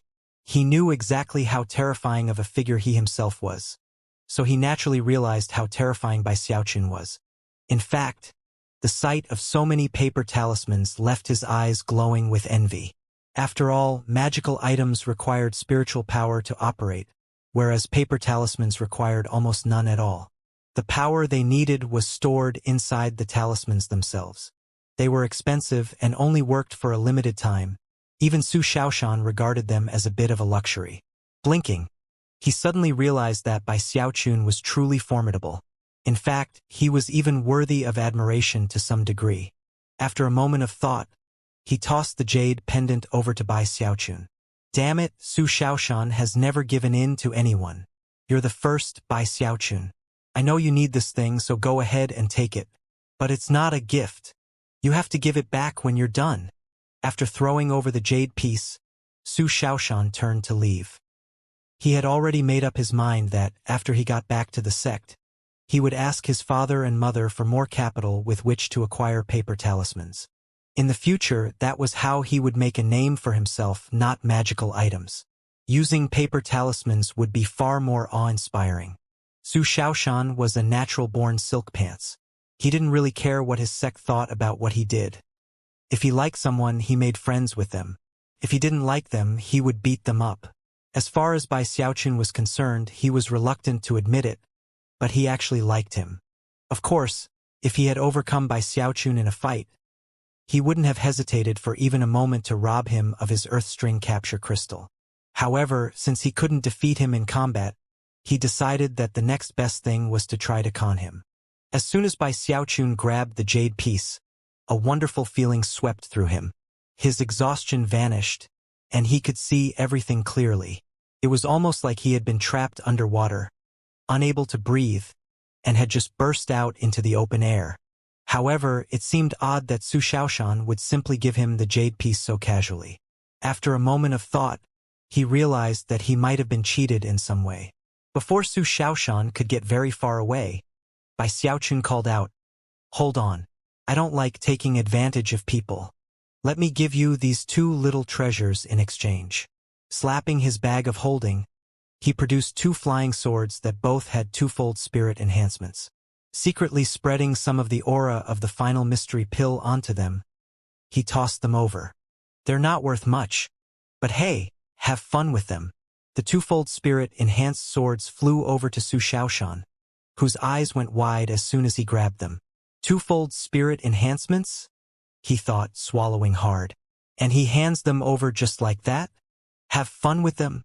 Although he didn't view 2-fold spirit enhanced magical items as something completely priceless, they were still relatively rare among qi condensation cultivators. The most telling thing was how casually Bai Xiaochun had tossed them over to him, which made it very obvious how deep his pockets were. Suddenly Su Xiaoshan realized he had even more to learn from Bai Xiaochun than he had initially realized. To casually hand out spirit-enhanced magical items was a truly impressive way to make a name for oneself. Having reached this point in his train of thought, he looked more closely at Bai Xiaochun and realized that he liked him even more. He sighed. "All right, look, Bai Xiaochun. Considering how nice you've been, I feel bad for trying to con you. If you use that jade pendant by itself, it's pretty much useless. After the time it takes an incense stick to burn, it will simply stop working and even have a backlash effect. With another sigh, he tossed a second jade pendant to Bai Xiaochun. Use them together and you'll have a long-term solution to that Bane Sowl's curse. Catching the second jade pendant, Bai Xiaochun narrowed his eyes at how devious and cunning Su Xiaoshan was. As he watched him turn to leave, Bai Xiaochun suddenly thought to himself that despite everything that had just occurred, Su Xiaoshan didn't really seem to be a bad person. Gritting his teeth, he called out, "Hey, hold on. All right, listen, Su Xiaoshan. Since you've been so nice, I feel bad for conning you. Give me back those 2 flying swords." Su Xiaoshan stopped in his tracks, his eyes widening. Pulling out the 2 flying swords, he examined them carefully, but couldn't find anything about them that seemed out of the ordinary. However, not daring to hold on to them for any longer, he threw them back to Bai Xiaochun. Bai Xiaochun cleared his throat and then produced another set of 2 swords, which he threw back to Su Xiaoshan. Su Xiaoshan had an odd expression on his face as he looked over at Bai Xiaochun. He wasn't sure exactly what was wrong with the first set of swords, but he could well imagine that, if Bai Xiaochun hadn't said anything, he might have ended up walking into a disaster. Bai Xiaochun blinked a few times as he and Su Xiaoshan looked at each other. After another long moment passed, Su Xiaoshan sighed, eyes shining brightly. Earlier, he had only been pretending to like Bai Xiaochun, but by this point, he really did like him. "It's not very often that I get along with someone as well as I do with you. All right, listen, Bai Xiaochun. There's actually a mnemonic that goes along with those 2 jade pendants, which is the only way to use them properly. Without the mnemonic, they'll create a field of light that will protect you from that Bane Soul, but after a while, the light will fade away and leave a sealing mark on your cultivation base that will prevent you from using it for a whole month." With a wry smile, Su Xiaoshan tossed a jade slip over to Bai Xiaochun. "You scoundrel!" Bai Xiaochun said with a gasp. If he had used the jade pendants in the middle of trying to reach Foundation establishment, only to have his cultivation base sealed, he would have lost an entire month of time. He might even have lost his chance at Foundation establishment. "You're just as bad," Su Xiaoshan replied. Then he coughed dryly. "Well, I'm from the Bloodstream sect and you're from the Spirit Stream sect. We're supposed to be against each other." By this point, he was being completely honest, which was a rare thing for him. The truth was that he had never encountered anyone like Bai Xiaochun before. "All right," Bai Xiaochun said. "Since you're being so honest, then I'll stop conning you. You know those magical items you used against me in the fight? I stained them all with a medicinal aroma that will attract Bane Souls." Feeling a bit awkward, he lowered his voice and concluded, "You should probably change your clothes too." Su Xiaoshan's eyes went wide. After quickly checking his bag of holding and his clothing, he looked back at Bai Xiaochun with gritted teeth. Why you? You're completely shameless. You're just as bad," Bai Xiaochun said, glaring back at him. The 2 of them looked at each other for a moment, then both of them burst out laughing. "I hope we meet again soon," Su Xiaoshan said with sincerity. Then he turned and sped off into the distance. Once he was out of sight, he changed clothes, his heart thumping with lingering fear. As far as he was concerned, Bai Xiaochun was as much of a scoundrel as himself, which meant that he had to be very careful dealing with him in the future. Bai Xiaochun was also sighing. Although Su Xiaoshan was from the Bloodstream sect, he still seemed like a good person to be friends with. Except, he's profoundly crafty, definitely not as honest as me. I really have to be careful dealing with him in the future. I guess I'm just too honest. Shaking his head, he swished his sleeve and sped off. After inspecting the jade pendants thoroughly, he used the mnemonic from the jade slip to unleash their power. Moments later, a shimmering field of light appeared around him. The field of light soon became invisible and could only be detected via divine sense. However, as far as Bane Souls were concerned, it made it completely impossible to approach Bai Xiaochun. Over the course of the following 6 hours, the girl in the white dress appeared several times. However, every time she got close, she was repelled. Her face distorted with rage, and she screamed shrilly, but it was still impossible to get close to Bai Xiaochun. After so many failures, she begrudgingly faded away and didn't return. At that point, Bai Xiaochun breathed a sigh of relief. Convinced that the jade pendants had actually worked, He sank to the bottom of a remote lake and dug out a temporary immortal's cave. There, he sat down cross-legged to meditate. After performing one final test to make sure that the jade pendants would drive away the bane souls, his eyes flickered with anticipation, and he pulled out the gray earth string capture crystal. Although I'm starting a few days later than I'd planned, I can still be the first person to reach Earthstring Foundation establishment. With that, he unleashed the spiritual power of the Great Circle of the 10th level of Qi condensation, circulated it once, and then sent it surging into the gray crystal. The crystal was like a bottomless pit that sucked in all of his spiritual power. Then, it began to emit a gray glow which grew more intense by the moment, and soon caused powerful rumbling sounds to emanate out. The crystal began to slowly burn, transforming into a gray mist that Xiaochun absorbed through his eyes, ears, nose, and mouth. After more than 30 breaths of time, the crystal shook slightly and then vanished, causing massive amounts of gray mist to surge into Xiaochun's body. His eyes were beginning to grow bloodshot as the gray mist poured into him, permeating his qi vessels, swirling throughout his entire body. At the same time, pain ripped through him. The gray mist almost seemed to be taking shape, like iron chains that scraped against his flesh and blood. The pain caused him to shudder, but compared to the pain he had endured when cultivating the undying live forever technique, it wasn't worth mentioning. Xiaochun didn't so much as let out a cold snort. Gritting his teeth, he waited until the final bit of mist bored into him. When the tail end of the mist connected with the mist which had first entered him, it created something like a circle. The moment that circle formed, rumbling sounds filled Xiaochun's mind, shaking him down to his soul. The spiritual river that was his cultivation base began to churn, blasting through all parts of his body, seemingly chaotic and without shape. However, closer examination revealed that the spiritual power was actually transforming into a whirlpool. That whirlpool was none other than the beginning of a tide flow. This was the most critical aspect of Earthstring Foundation establishment. Spiritual power flowed, transforming into a tide flow. The mist became liquid, the Earthstring Dao Foundation was formed, and mortality was severed away. Xiaochun suddenly looked up, blue veins bulging out on his neck and face. Trembling, he hoarsely shouted, "Tide flow! Ru Yuyuumble!" Instantly, the whirlpool began to rotate with more intensity, transforming into something like a black hole that sucked away all of the Earthstring energy inside of him. Of course, that little bit wasn't even 1/1000th of what was required. However, as long as that whirlpool was formed, it would automatically absorb the Earthstring energy which had built up over the past 60-year cycle in the Fallen Sword world. Instantly, streams of Earthstring energy began to emerge from the walls of the Immortal's cave and rush toward Xiaochun. Soon, the lake above him was bubbling and boiling as massive amounts of Earthstring energy began to surge into motion. The sky of the Fallen Sword world trembled as Earthstring energy flowed toward Xiaochun from all directions. The disciples of the four sects who were in various locations in the Fallen Sword world all looked up. Some were confused, others shocked, others shaken. All sorts of mixed emotions could be seen, even disbelief. A tide flow. Heavens! That's an Earthstring Foundation establishment tide flow.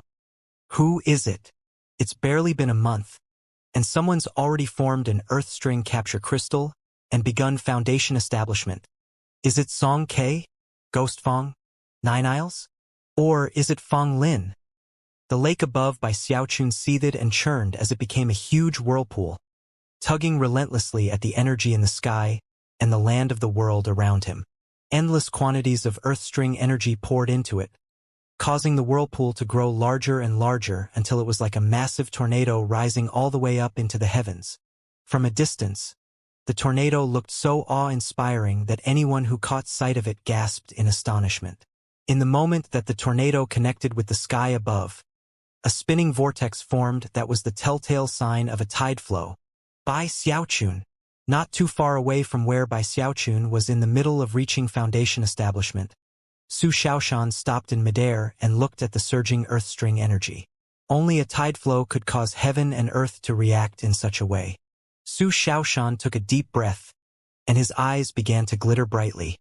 So, he is the first one who actually completed his Earthstring capture crystal.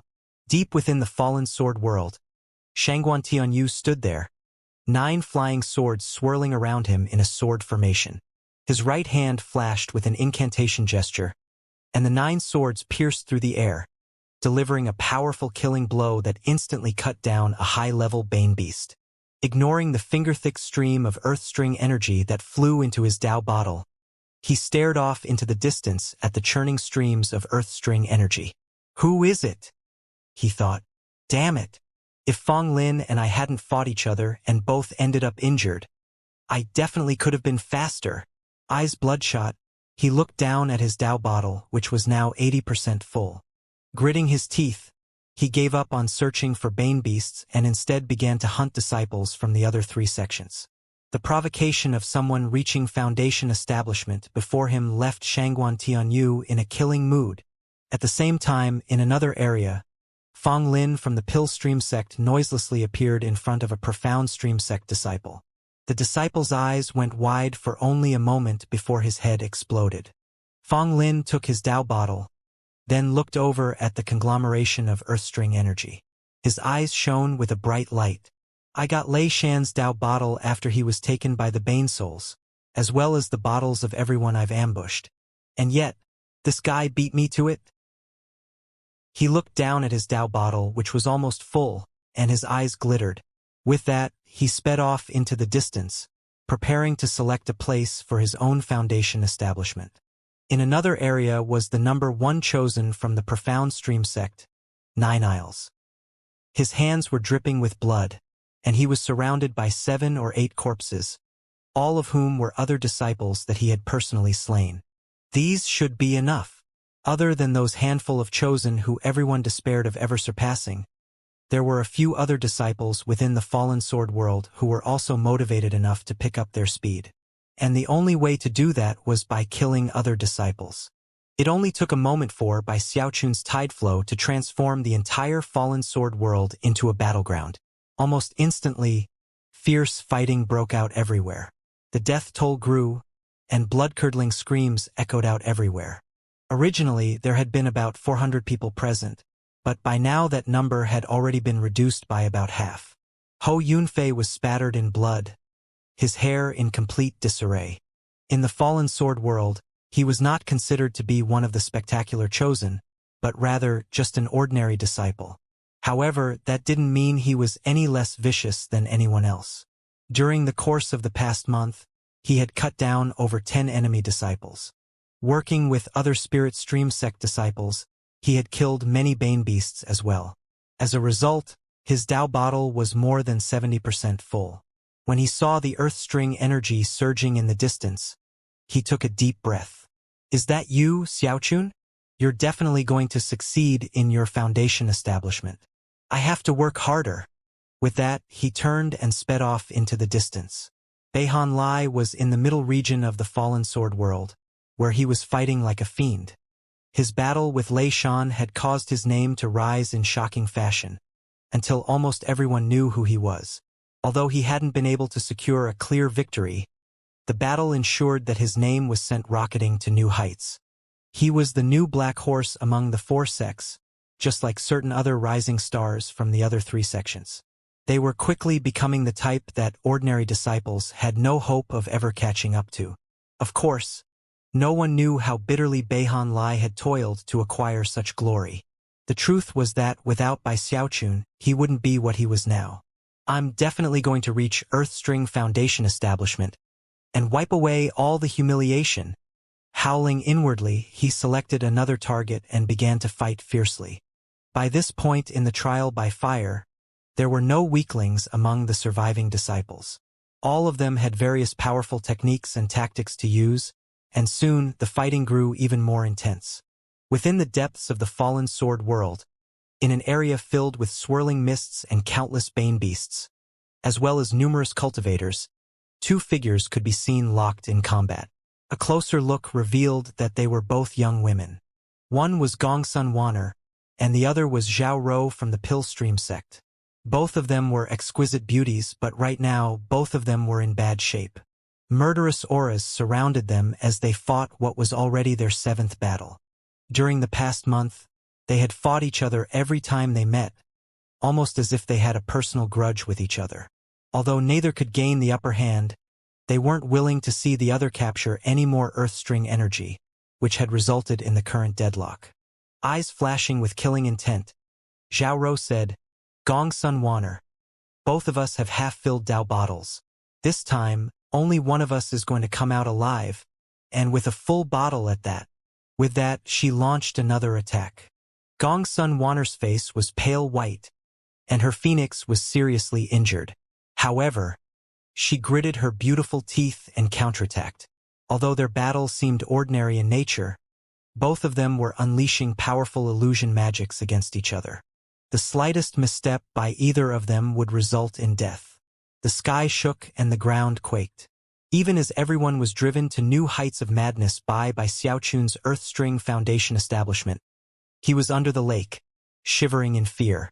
Although he couldn't see what was happening to the lake up above, he was sure that the rumbling flow of Earthstring energy had surely created a massive, funnel-like vortex.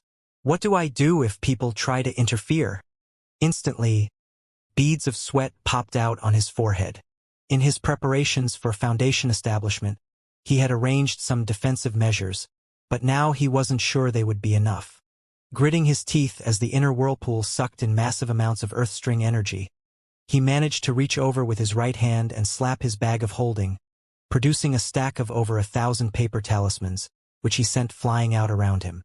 He didn't activate them, but all it would take to do so was a thought on his part. The divine crane shield flew out, ready to be used at a moment's notice.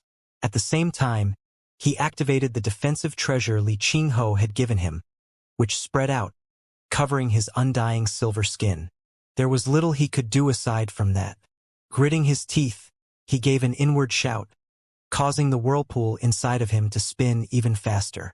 Earthstring energy was sucked relentlessly inward, not merging with the spiritual power inside of him, but tangling together with it. As it flowed through him, the whirlpool grew stronger and stronger, leaving him trembling violently. The so-called tide flow consisted of capturing Earthstring energy and then combining it with spiritual power to explosive effect. It would temper the flesh and blood, the chi passageways, and the soul. It would temper everything. For every 1 part of spiritual power, 100 parts of Earthstring energy were required. That explosive combination created a liquid which changed the mist of the Earthstring energy into a spiritual sea. That spiritual sea had another name, the Tao Foundation. Every full tide flow would create 1 spiritual sea and 1 Tao Foundation. 9 tide flows meant 9 spiritual seas and 9 Tao Foundations. Each additional level would be many times larger than the previous level, like an inverted pagoda. Time passed. 2 hours later, and the vortex in the lake above by Xiaochun was even larger than before. As heaven and earth shook, Bai Xiaochun let out a powerful roar, causing the vortex to increase in size yet again. Rumbling like thunder echoed out as the whirlpool inside of him reached its capacity. Everything that he had built up over the past 2 hours was what would shape his first tide flow. As soon as the first tide flow was ready to complete, the whirlpool inside of him began to shrink down in size. As the Earthstring energy and spiritual power which formed the whirlpool flowed through his chi passageways, the whirlpool shrank, and cracking sounds echoed out from within him. The whirlpool was soon nothing more than a black dot, which caused his chi passageways, his flesh and blood, and even his soul to shake violently. Tide flow, Ruuyuyuumble. His mind filled with rumbling sounds as the combination of Earthstring energy and spiritual power spread out. As he roared, his chi passageways grew larger, and his flesh and blood stronger. His bones, his soul, everything about him grew more powerful. Also in that moment, with the aid of the tide flow, the Earthstring energy and spiritual power finally merged together to form a spiritual liquid that raced through him, entering the misty sea in his Dantian region. It was like a drop of water that, upon landing, exploded with heaven-rending, earth-crushing force. Bai Xiaochun shuddered violently as his Dantian region exploded into countless fragments, which then reformed into a sea. His Tao foundation had been established, and his spiritual sea had been formed. At the same time, his qi passageways, and especially his soul, were violently shaken and ripped away from that which was mortal. However, the sea was very small, seemingly only about 300 meters wide. Within it could be seen a violet cauldron, covered with countless magical symbols. As it rose up out of the sea, it unleashed a shocking energy which caused by Xiaochun's cultivation base to rise rapidly. However, he had not finished his ascension to foundation establishment. All of the preparation and hard work he had put into this moment had yet to be drawn upon. There were two main factors which determined how many tide flows a person could achieve. First, latent talent, and second, the techniques they had cultivated in the qi condensation stage.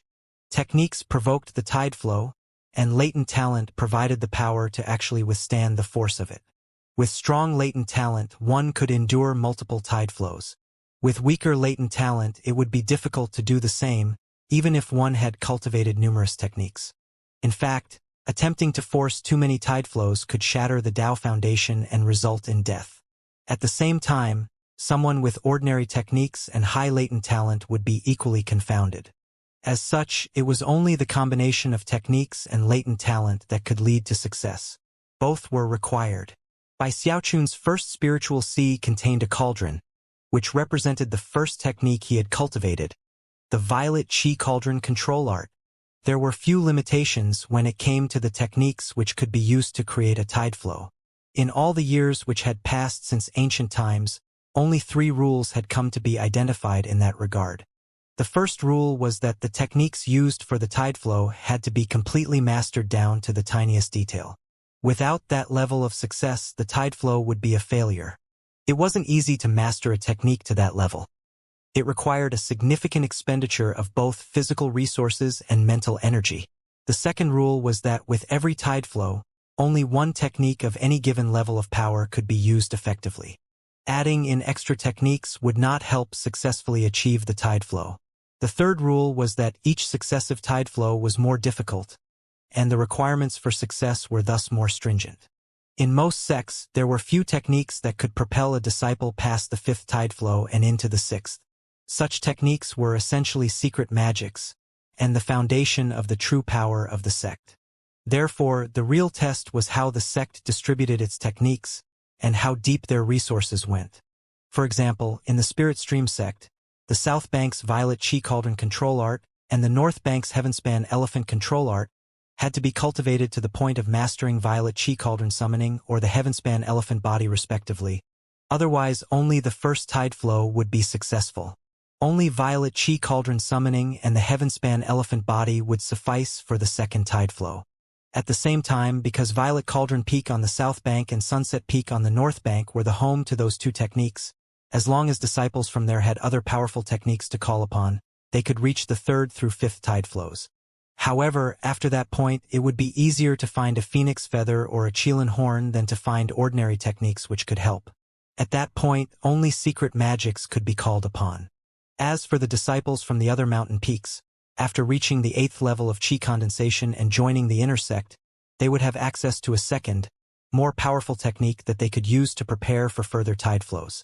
Whichever technique the disciple chose to branch out into was extremely important, and was one of the key factors determining how many tide flows they could achieve. Generally speaking, the very minimum was 2 tide flows, although 3 was also possible. Depending on the circumstances, 4 wasn't out of the question. Even the weakest of disciples were usually able to reach 3 tide flows during Earthstring Foundation establishment. In some extreme circumstances, some powerful disciples would reach 6.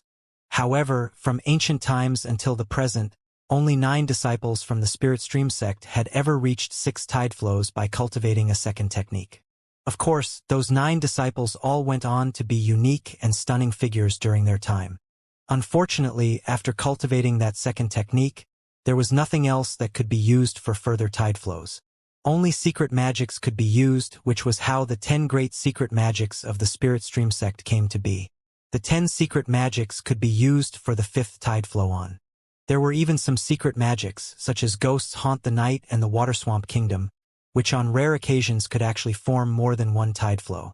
As a result, Spirit stream sect disciples with outstanding latent talent all had the chance to reach 8 tide flows.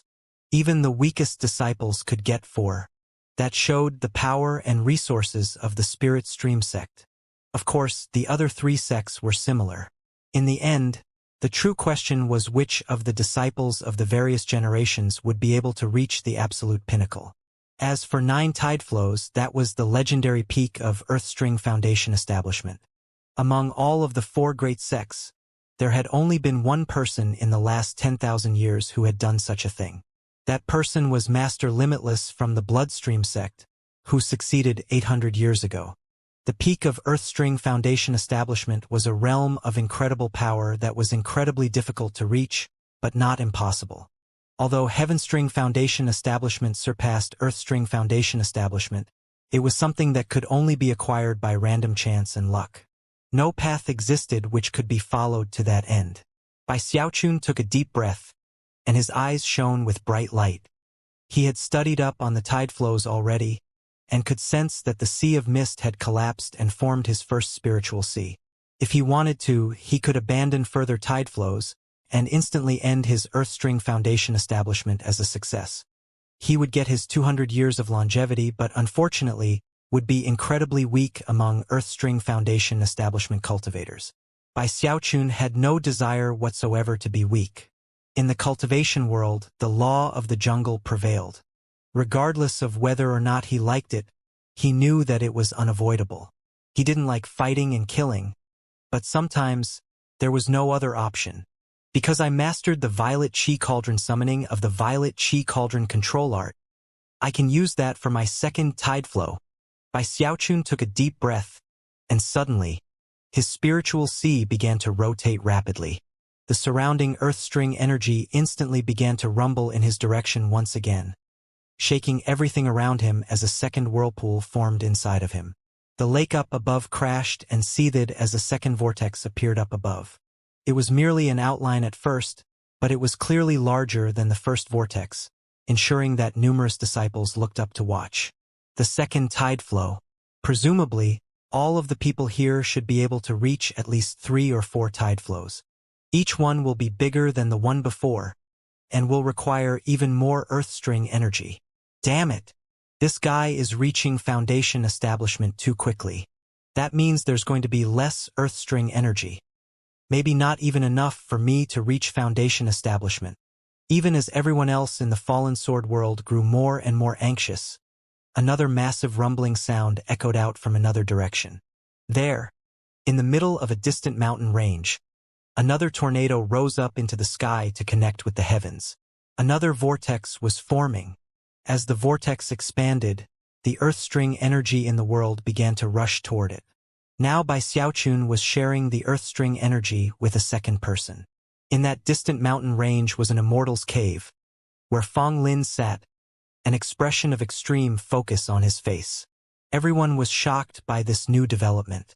None of them could ever have imagined that a second person would begin a tide flow within only 2 hours or so of the first. Bloodshot eyes could be seen as everyone began to fight even more fiercely for Earthstring energy. It wasn't that none of them had considered trying to kill the 2 who were in the middle of Foundation establishment. At the moment, the others hadn't reached a state of despair, and simply didn't want to waste time on such an effort. 2 hours later, powerful rumbling sounds echoed out from Fong Lin's region as his first tide flow ended, and the second began. Another 2 hours after that, the lake above Bai Xiaochun exploded as his second tide flow ended. As that happened, a second spiritual sea appeared above the first one, and his energy skyrocketed, making him like a burning fire on a dark night. He took a deep breath as he realized that he had reached the limits of the Violet Chi Cauldron control art. It would not be enough for a third tide flow. Closing his eyes, he cast his senses inward, and saw a towering violet cauldron within each of his 2 spiritual seas. Both of them emanated powerful pressure. For my third tide flow, I'll have to use the Dragon Mammoth Sea-forming scripture. His eyes flickered as the roars of a dragon and a mammoth could be heard echoing out from the lake to fill the area. His third tide flow had begun. A third whirlpool appeared inside of him, which exerted even stronger force than the first 2. As that force spread out into the world, massive amounts of earth-string energy were sucked toward him. Gradually, a third vortex appeared in the sky, within which a swirling dragon could be seen. When the disciples in the other parts of the world looked over, they instantly caught sight of the dragon. What technique is that? That's the dragon mammoth sea-forming scripture. The first person to reach Foundation establishment is from the Spirit Stream sect. Heavens!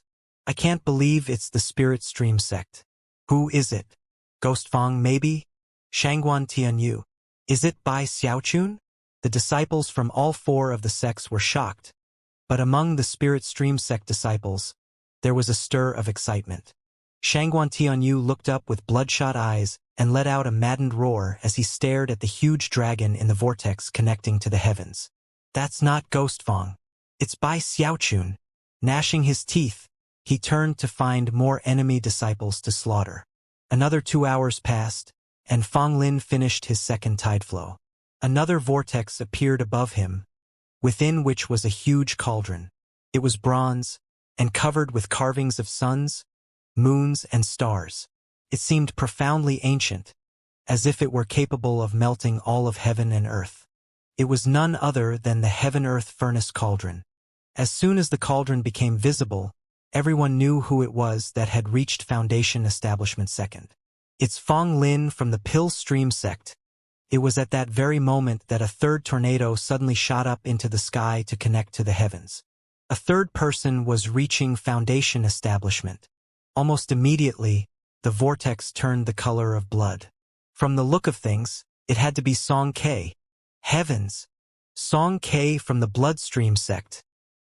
He can kill Foundation establishment cultivators, and is the first person to provoke a strange sign with his first tide flow. I heard that Master Limitless did the same thing 800 years ago. Maybe Song K is going to follow the example of Master Limitless, and reach the peak of Earthstring Foundation establishment, 9 tide flows. Now, 3 vortexes were vying for the Earthstring energy, sending it surging in 3 different directions. But then, a 4th tornado sprang up in the depths of the fallen sword world. The 4th tornado sprang up in a plain, where a grand spell formation had been set up. Glittering light spread out in all directions from the formation, in the middle of which sat a lone chi condensation disciple. He was a handsome young man wearing the robes of the Profound Stream sect. As he performed his breathing exercises, magical symbols flowed back and forth across his body, each one of which seemed to carry incredible destructive power. Occasionally they would converge into something that looked like an iron chain wrapped around him.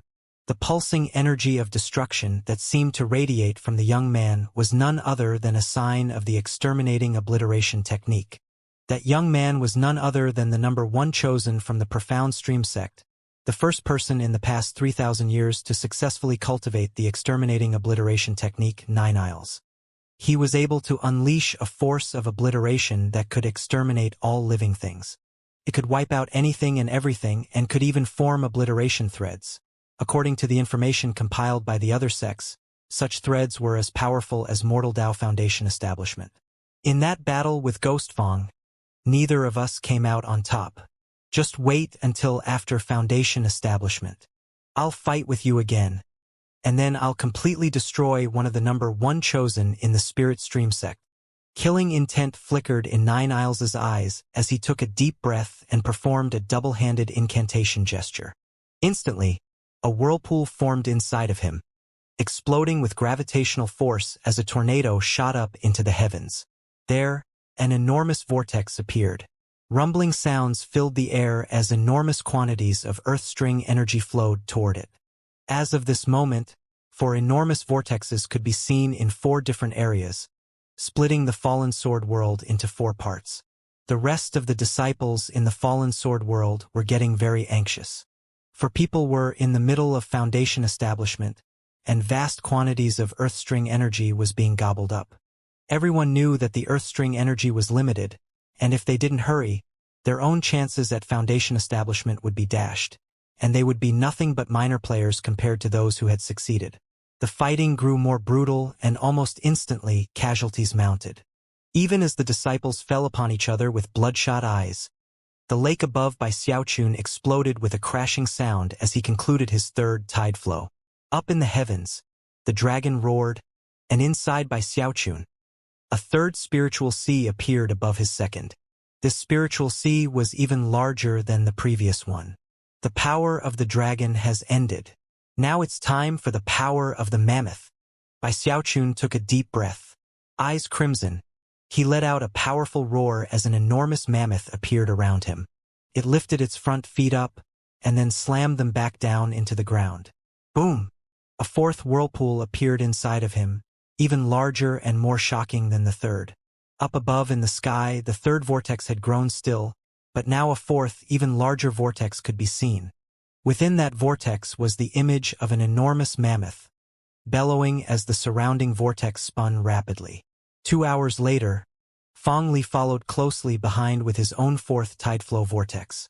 As for Song Ke and Nine Isles, they were approaching the conclusion of their own third tideflows. After 2 more hours passed, they began their fourth. Song Ke was putting on a particularly stunning performance. An enormous face could be seen in the vortex of his fourth tideflow, a face with a blood moon on its forehead. Clearly, the speed with which he was absorbing the earth string energy surpassed everyone else. Song Ke is already on his fourth tideflow. I can't believe how quickly he's absorbing the earth string energy. It's terrifying. Damn it. Is he really going to try to do the same thing as Master Limitless?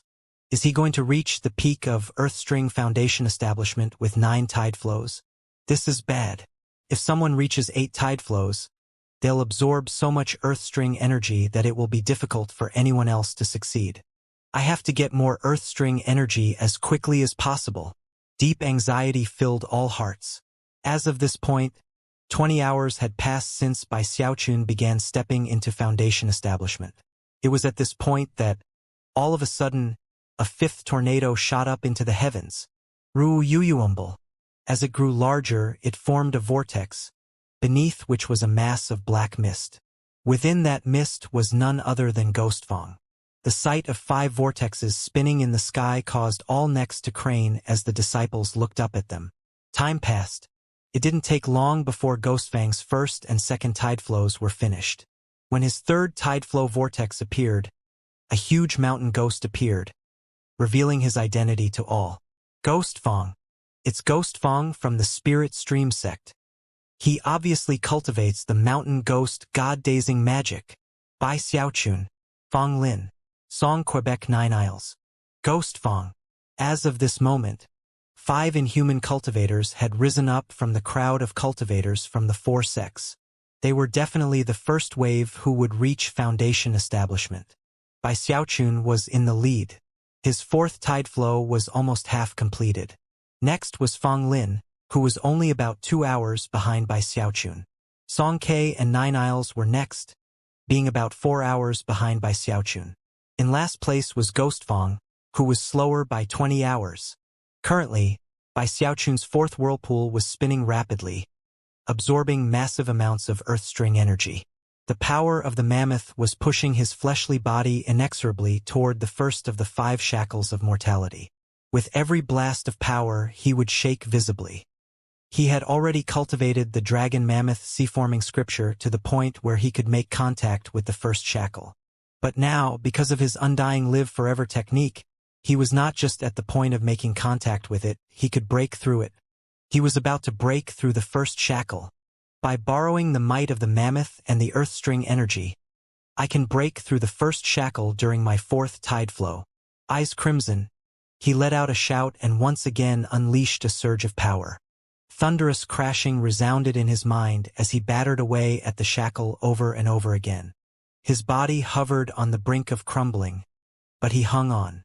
After a few more hours passed, there were only about 8 hours left before the 4th tide flow would end. By now, massive amounts of tide flow power were exploding out inside of him. Boom! Blood oozed out of the corners of his mouth, and cracks appeared all over his skin. His attack on the first shackle was actually proving to be much more difficult than he'd imagined. Even by borrowing the earth string energy in the form of the tide flow, he still hadn't succeeded in breaking through it, not even after thousands upon thousands of attempts. Using earth-string energy to try to break through the first shackle of mortality was completely unheard of. In fact, nobody other than Bai Xiaochun had ever attempted to do such a thing. I can definitely break through, he thought. Gritting his teeth, he took a deep breath and then drew in more earth-string energy. However, he didn't use it to blast the shackle, but instead began building it up inside of him. 8 hours later, and the fourth tide flow was almost complete. Bai Xiaochun's eyes were shining with lightning-like brightness. Break! Come on, break! Roaring, he unleashed the tide flow he had been building up for the past 8 hours. Massive rumbling sounds echoed out as it turned into something like an enormous battering ram. His body was like a wall which the battering ram then slammed into. Once, twice, 3 times. One blast after another came in quick succession. Soon, cracks spread out in that wall until at last the power of the fourth tide flow crushed the wall. Cracking sounds filled the air, and at the same time, Bai Xiaochun shook visibly. All of a sudden, he felt something like 5 enormous mountains resting on his shoulders. Those 5 mountains began inside of him, but stretched out high above him. They emitted intense pressure that made him gasp, and it was only at this moment that he could sense them clearly. All of a sudden, he had the urge to destroy those 5 mountains, to remove the pressure that was weighing down on him. Those 5 mountains are the 5 shackles of mortality.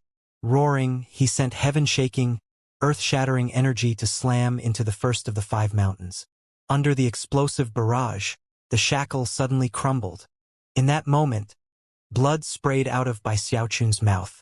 His qi passageways, his flesh and blood, and every other part of him crumbled, and then instantly reformed. He was left trembling as an aura began to spread out from him that surpassed anything from the mortal world. It thrived within his flesh and blood, filled his body, and made the entire world suddenly seem completely different.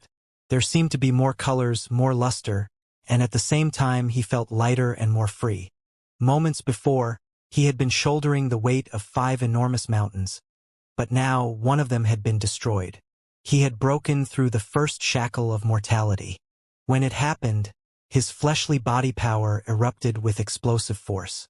He instantly surpassed the fleshly body limit of qi condensation cultivators and entered foundation establishment. His flesh and blood, his qi passageways, his bones, all of it surpassed what was mortal. He threw his head back and let loose a long cry which echoed out in all directions. The lake churned and the 4th vortex up above went still. Moments later, a 5th vortex appeared. Within that 5th vortex was a crumbling mountain. This 5th tide flow was not provoked by the dragon mammoth sea-forming scripture. This mountain had nothing to do with that. It was a natural result of Bai Xiaochun breaking through the first shackle of mortality. By this point, Fong Lin, Song Ke, and Nine Isles had all reached the end of their own 4th tide flows. At the same time, Ghost Fong completed his 3rd. Meanwhile, hours upon hours of intense fighting had passed for the other disciples of the 4 sects. It was then that the second wave of disciples managed to form their earth string capture crystals. The first of that second wave was Shangguan Tianyu. Virtually simultaneously, Su Xiaoshan's vortex also appeared in the sky. The next was none other than Beihan Lai, the dark horse of the fallen sword world. Last was Zhao Rou from the Pill Stream sect. She sat cross-legged in a valley, and standing protectively in front of her was Gong Sun Wan'er, whose face was dripping with blood. Shockingly, Gong Sun Wan'er didn't have a single scrap of life force upon her. She was dead, and yet her corpse could still move. Although she was a bit stiff, toxic mist pulsed out from inside of her, and countless poisonous centipedes squirmed in and out of her eyes, ears, nose, and mouth. If some powerful expert were to come along, they would be able to tell that Gong Sun Wan'er's brain was gone, and inside of her head was a spider with a human face, controlling her corpse. Gong Sun Wan'er had been transformed into a poison puppet. Gong Sun Wan'er, you are the first poison puppet I've created. Don't worry. Soon I'll turn your brother into the second. Eyes sparkling with vicious enmity, Zhao Rou began to meditate, and the vortex up above her rumbled into motion. 9 enormous vortexes swirled in the sky of the fallen sword world. slowly eating away at any hope which remained in the hearts of the disciples down below. In any Foundation establishment Holy Land, Earthstring energy was limited and could only be used by so many cultivators to reach Foundation establishment. Furthermore, the number of cultivators who could succeed was not fixed. If someone reached 8 tide flows, they would absorb even more Earthstring energy than usual, significantly reducing the overall amount in the world, and would force some people to end their own tide flows prematurely. Of course, someone reaching 8 tide flows wasn't the most terrifying scenario. The worst was if some prodigy came along among the chosen who managed to reach 9 tide flows. Once someone reached the peak of Earthstring Foundation establishment, they would most certainly slaughter the people from the other sects who had tried to interfere and prevent them from succeeding. In fact, even people from that person's own sect who had interfered might also be killed. Such a thing had only ever occurred once, 800 years before with Master Limitless. A scene of madness had played out at that time, in which the Pill Stream sect was completely wiped out, and only a few people from the Profound Stream sect and the Spirit Stream sect escaped with their lives. Even many people from the Blood Stream sect were slaughtered by the enraged Master Limitless. For the disciples from the 4 sects who hadn't formed their Earthstring capture crystals yet, they either had to resign themselves to their fates, or go on a killing rampage, resorting to any tactics possible to succeed. Sometimes that would even mean ambushing fellow disciples. It was all for the chance to get the Earthstring capture crystal and then reach Earthstring Foundation establishment. Time passed. The second wave, which consisted of Shangguan Tianyu, Su Shaoshan, Beihan Lai and Zhao Rou, had all completed their first 3 tide flows. As for Ghostfang, he had already completed his 4th, and was moving on to his 5th. Song Ke and Nine Isles were already halfway through their 5th. Bai Xiaochun was the fastest of them all. He was almost finished with his 5th tide flow. Earthstring energy was rushing into the vortex, and a 5th spiritual sea was forming inside of him. For hours later, a tremor ran through him as the 5th whirlpool inside of him expanded. Tide flow power erupted, and his 5th spirit sea was completed in his Dantian region. His 5th tide flow was over. Now for the 6th, he said, his eyes glimmering with intense focus. Having reached this point in the process, he had no desire to give up. He wanted to know what his limit was. He wanted to know how far he could go. He wanted to know how many tide flows he was capable of. The Violet Chi Cauldron control art was the basis of my first tide flow. Violet Chi Cauldron summoning was the second. As for my 3rd and 4th, that came from the power of the dragon and mammoth. The 5th tide flow should have been from the magic of sea forming. However, because I broke through the first shackle of mortality, that turned into my 5th tide flow. Therefore, it's now time to continue on with sea forming magic and start my 6th tide flow. Taking a deep breath, he again called upon the explosive power of the dragon mammoth sea forming scripture. Having already used the power of the dragon and the mammoth, it was now time to use the power of sea forming. The so-called sea forming was actually a method of creating a spiritual sea, of forming a Tao foundation. Almost immediately, a 6th vortex formed up in the sky, within which was a majestic, roiling sea. Although the vortex was a spectacular sight, it was somewhat unstable and didn't absorb energy very quickly. Bai Xiaochun had the Water Swamp Kingdom, but didn't want to use that yet. Since he could use the power of sea forming, he didn't want to waste his powerful secret magic. When the other cultivators saw what was happening, they began to sigh with relief. Bai Xiaochun's 6th tide flow is unstable. From the look of it, he's already reached his limit and won't be able to last much longer. That crumbling mountain in the 5th tide flow must have been his only secret magic. 6 tide flows is already pretty amazing. More than that would be spectacular. It was at this point that Fong Lin and Nine Isles also breathed sighs of relief. They were completely on guard and keeping close track of everyone else's progress. Bai Xiaochun's already reached the end, so there's no need to worry about him anymore. That was what both of them were thinking. Ghostfang frowned. Considering that he knew Bai Xiaochun hadn't used his secret magic yet, he could tell that something strange was going on. As for Song Ke, he looked on, eyes glittering thoughtfully. Time passed. Bai Xiaochun's sixth tide flow slowly sucked in earth string energy, and although the vortex wasn't stable, it didn't collapse. Gradually, there were a few other disciples who managed to form their earth string capture crystals and begin their tide flows. One of them was Hou Yunfei. It was after the 60-hour mark passed that Bai Xiaochun's sixth tide flow finished. Most people present assumed that he was finished.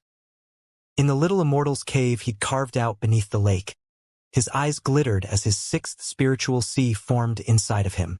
Then, he took a deep breath and suddenly stretched both arms out in front of him. Secret magic. Water swamp kingdom. Water vapor filled the immortal's cave, growing more and more dense until it began to seep out into the lake water itself. The lake began to seethe, and in the blink of an eye expanded rapidly. Within a few breaths of time, it grew so rapidly that it became less like a lake and more like a sea. Up above in the sky, Bai Xiaochun's sixth vortex had stopped moving. However, instead of vanishing, it seemed to be building up energy. Then, a faint pressure began to weigh down in the fallen sword world, to the surprise and shock of everyone. Even Nine Isles and the other top chosen were all astonished. Bai Xiaochun raised his hands up above him, then shoved them back down. Instantly, huge waves roiled out across the surface of the lake up above, along with intense rumbling sounds. The sixth vortex began to ripple and distort, then spin like mad. Gasps rang out in the fallen sword world as a seventh vortex appeared. However, that wasn't the end of it. In the same instant that the seventh vortex appeared, the air above it began to twist and turn.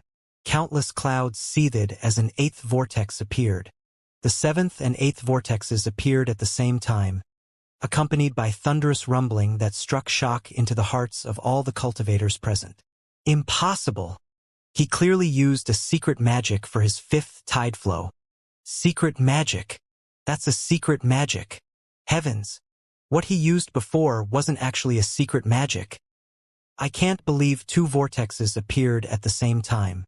Is that the Spirit Stream Sect's spectacular secret magic?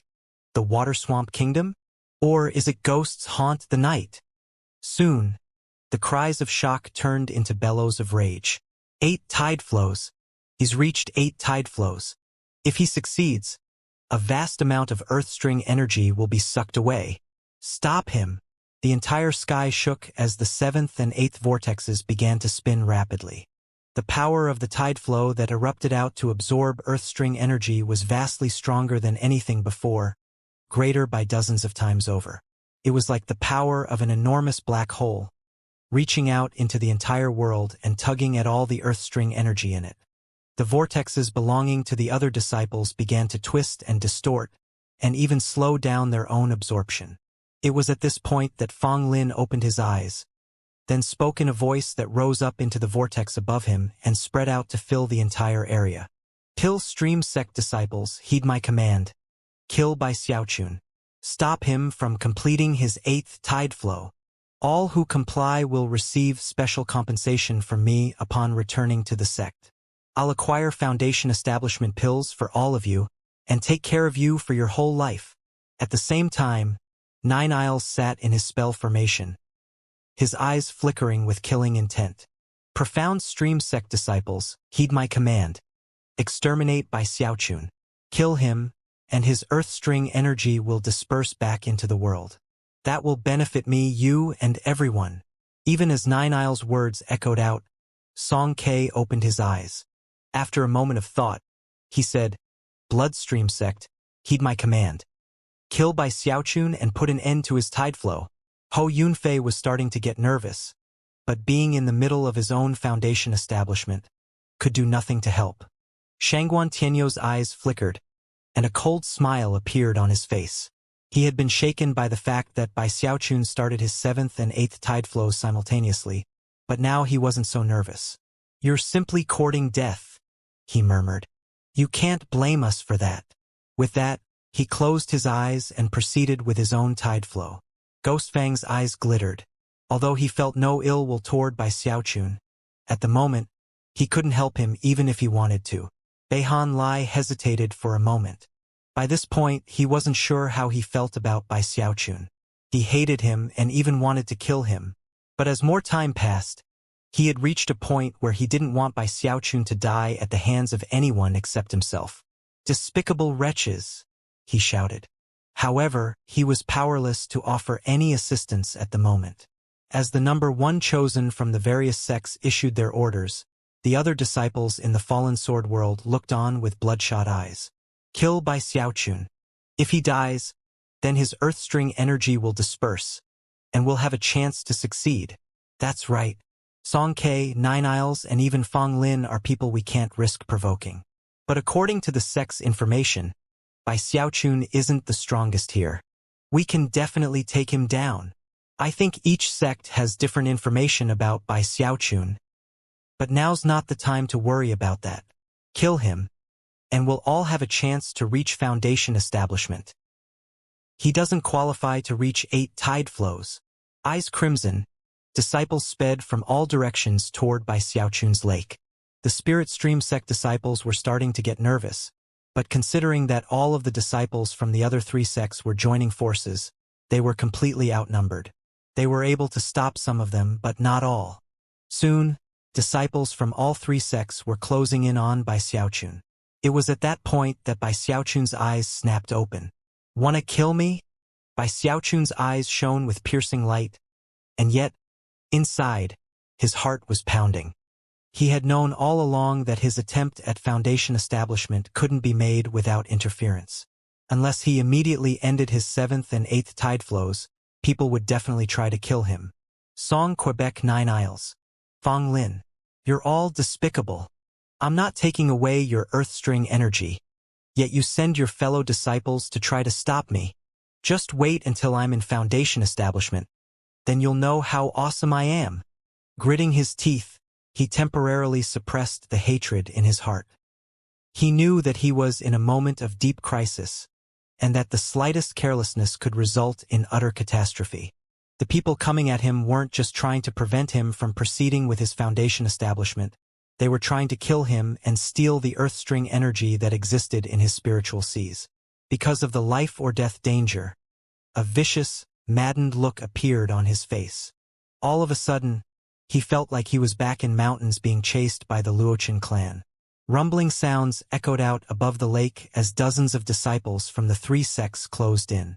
However, even as they neared his immortal's cave, Bai Xiaochun activated 200 of the more than 1,000 paper talismans he'd set up at the entrance of the cave. As they ignited, an enormous shield dozens of meters thick appeared, causing the lake water to churn violently.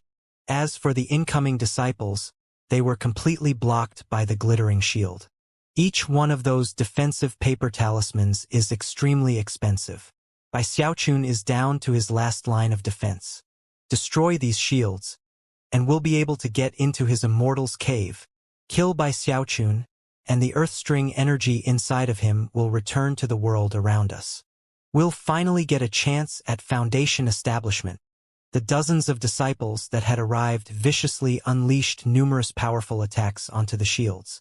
One by one, the shields began to distort and then shatter. Bai Xiaochun took a deep breath. The 7th and 8th vortexes spun rapidly, filling heaven and earth with rumbling sounds, causing massive amounts of earth-string energy to rush toward him. When about half of the 200 paper talisman shields had been destroyed, Fong Lin of the Pill Stream sect completed his tide flow, despite the pressure which had been weighing down on his vortex. Without hesitating, he began his 7th tide flow. Next was 9 Isles. After that, Song Quebec.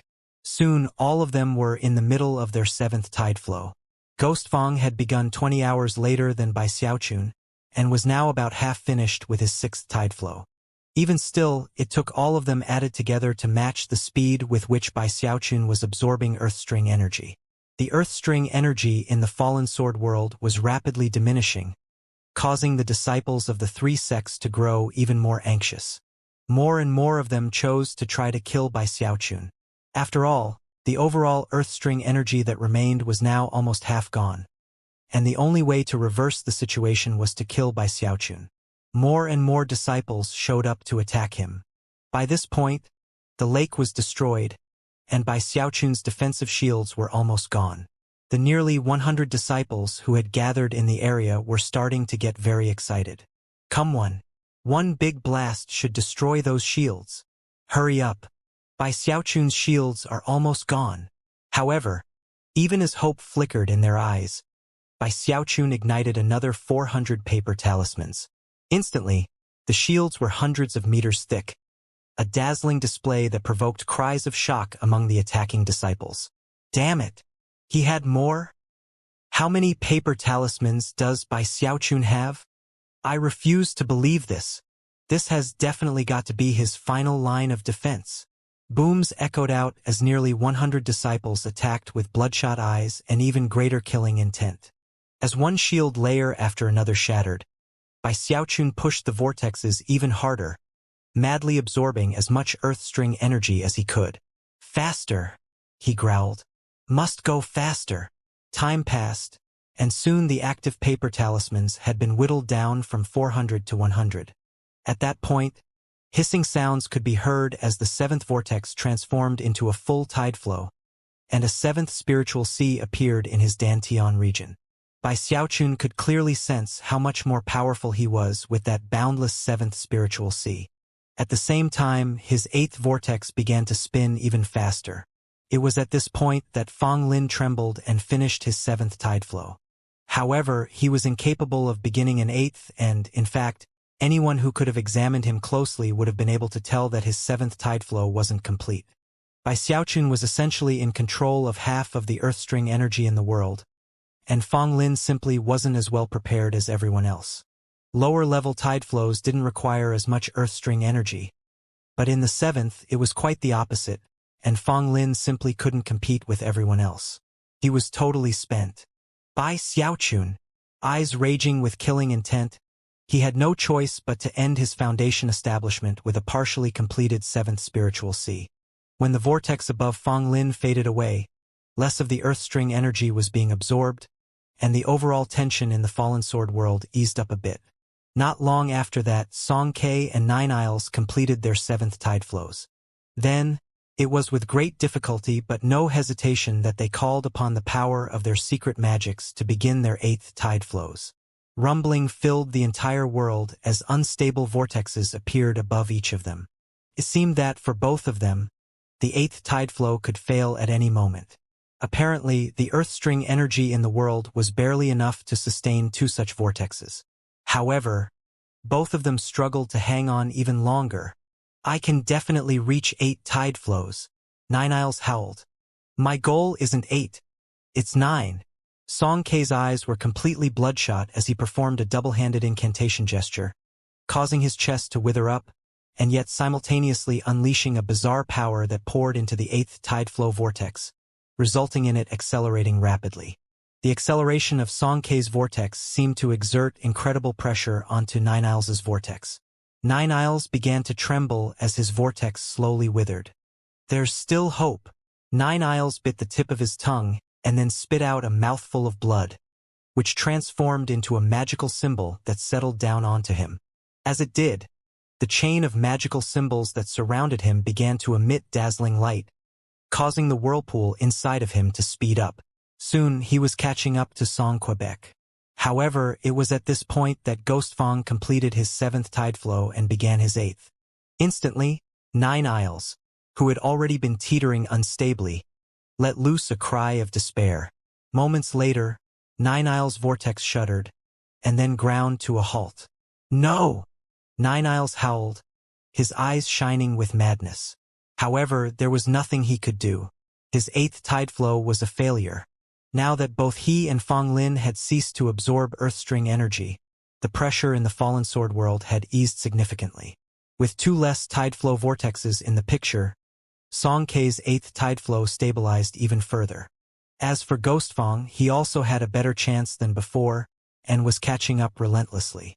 Although he was also teetering on the verge of failure, he was still hanging on, and the question was how long he could continue to do so. Of course, Bai Xiaochun also benefited, and began to advance even more rapidly.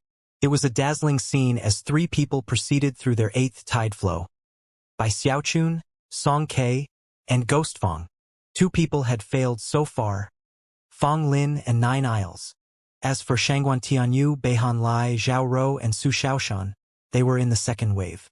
Because so much earth-string energy had been absorbed by the disciples in the first wave, their speed was significantly slower.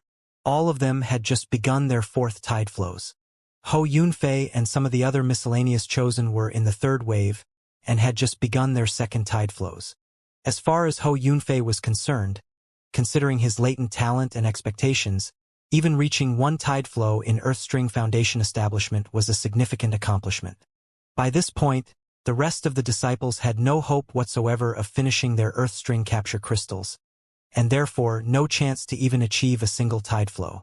In their despair, such disciples killing Intense Sword, and their eyes came focus on the three vortexes up above that represented the disciples in their eighth tide flows. Ghostfang just started his eighth tide flow, and isn't completely stabilized. He has a lot of Earthstring energy, but not as much as Song Ke and Bai Xiaochun. Song Ke is super famous, and has a shocking murderous aura. Plus, it's never a good idea to provoke people from the Bloodstream sect. Furthermore, he probably doesn't have as much Earthstring energy as Bai Xiaochun. Bai Xiaochun is already being besieged by quite a few people. We should take advantage of the moment to kill him. If he dies, his Earthstring energy will disperse back into the world. After analyzing the situation, most of the disciples chose to target Bai Xiaochun. In that same moment, Fang Lin finalized his foundation establishment and solidified his spiritual seas. Rumbling sounds echoed out as he flew up into the air, emanating the crushing pressure of foundation establishment. His hair whipped about as a mighty wind swirled around him. At the same time, the image of the heaven-earth furnace cauldron appeared behind him. Clearly, he was far superior to any chi condensation cultivator. He was the first person to reach foundation establishment, and was now the most powerful person in the Fallen Sword world. Since I got 7 tide flows, the rest of you better not even dream of finishing your 8th. Eyes flickering with killing intent, he looked around at Song Ke, Ghostfang, and Bai Xiaochun. Then he shot toward Bai Xiaochun like a bolt of lightning. I'll kill you first, and absorb your Earthstring energy. Maybe I can still reach 8 tide flows after all. When using tide flow power to reach Earthstring Foundation establishment, it was possible for someone to interrupt any of their first 8 tide flows and prematurely reach Foundation establishment. Furthermore, because the Tao Foundation wasn't complete in such a situation, it was possible to continue after the interruption, as long as too much time didn't go by. However, because of the huge amount of Earthstring energy required, it was usually too difficult to do such a thing. In contrast, once a 9th tide flow began, one had to choose to either complete it or die trying. Almost in the same moment that Fang Lin headed toward Bai Xiaochun, rumbling sounds could be heard as Nine Isles rose up into the air like a bedeviled god. His hair whipped about him as the magical symbols which were wrapped around him loosened, creating a band of magical symbols 30 meters wide. They were black and pulsed with the power of the exterminating obliteration technique, causing a will of extermination to fill the entire area. From the energy radiating off of him, he seemed even more powerful than Fang Lin. Since Fang Lin is taking out Bai Xiaochun, I'm going to kill Ghostfang. Ghostfang, if it weren't for the delay caused by your interference, I wouldn't have been the 4th in line to begin Foundation establishment. Because I started so late, I wasn't able to complete my 8th tide flow. But I still have a chance if I kill you and absorb your Earthstring energy. Nine Isles threw his head back and roared, radiating hatred. He hated Bai Xiaochun, but he hated Ghostfang even more. In the end, he attributed his failure to the sudden rise of Ghostfang.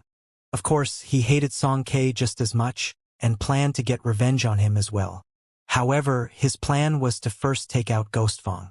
Radiating the might of Foundation establishment, he blurred into motion as he shot through the air toward Ghostfang. With an inward sigh of relief, Song Ke focused fully on his 8th vortex. Nine Isles and Fang Lin don't qualify to tangle with me. Only Bai Xiaochun and Ghostfang do.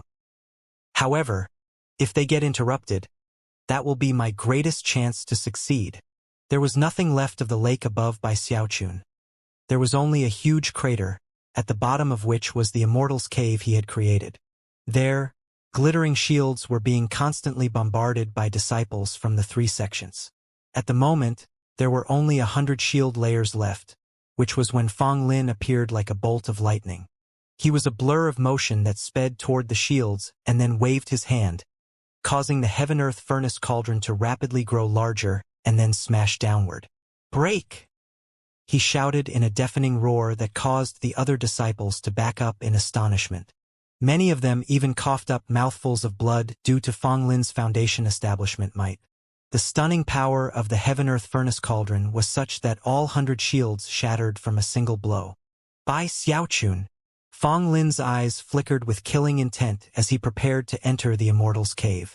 However, it was at that moment that Bai Xiaochun looked up, his eyes completely bloodshot. "Fong Lin," he growled, and then his final 600 paper talismans all ignited. Popping sounds filled the air as 600 shields appeared to block Fong Lin's path. "Damn it! I can't believe he still has paper talismans left." Fong Lin frowned. He had just stepped into foundation establishment and had not yet fully acclimated, and was thus unable to unleash the full potential of his battle prowess. The other disciples from the three sects all stared with wide eyes at what they were seeing. Gasps could be heard as they were shaken by the incredible display of wealth put on by Xiaochun. They all knew how expensive paper talismans were, and a quick calculation revealed that he had just used over 1,000 of them. Instantly, exclamations of shock could be heard. How many paper talismans does he actually have? Damn it! Most people use spell formations or magical techniques to defend themselves during foundation establishment. I can't believe he's relying entirely on paper talismans. Even if he has more of them, it won't do him any good. He might as well forget about succeeding with his 8th tide flow. Fong Lin's eyes flickered as he let loose another attack. The booming sounds caused by Xiaochun to grow even more nervous, but at the same time, furious.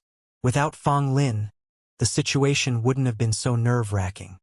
But considering the power of foundation establishment was now in the mix, Bai Xiaochun knew that his defenses couldn't hold out for very long.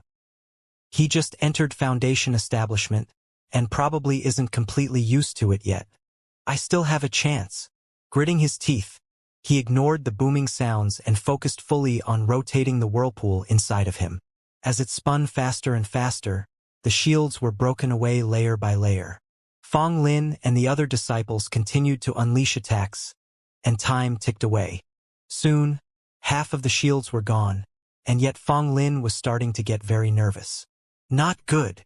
It was at that very moment that Bai Xiaochun's 8th vortex suddenly stopped moving. His 8th tide flow was a success. An 8th spiritual sea appeared within him, just above the 7th. At the same time, it seemed like a 9th vortex was about to appear up above in the sky.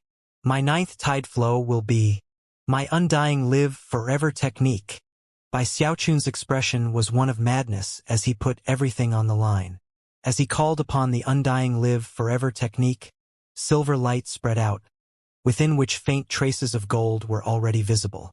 As he did, a 9th vortex appeared overhead. His eyes were clamped shut, as though he didn't even have the power to open them. He almost seemed like he was on the verge of exploding. As for everyone else in the Fallen Sword world, it didn't matter what they were doing. Their hearts trembled, and their jaws dropped. A 9th tide flow? I can't believe that 9 tide flows have appeared. The last time this happened was 800 years ago. Heavens! Outside Bai Xiaochun's Immortal's cave, Fong Lin's eyes went wide, and he shivered. He couldn't even complete 7 tide flows, and yet here someone was working on their 9th.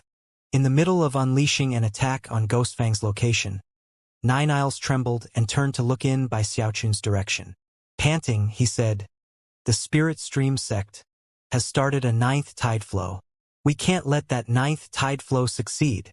Abandoning his enmity with Ghostfang, he began to speed toward Bai Xiaochun. At the same time, Song Ke was panting, his eyes gleaming with the desire to do battle.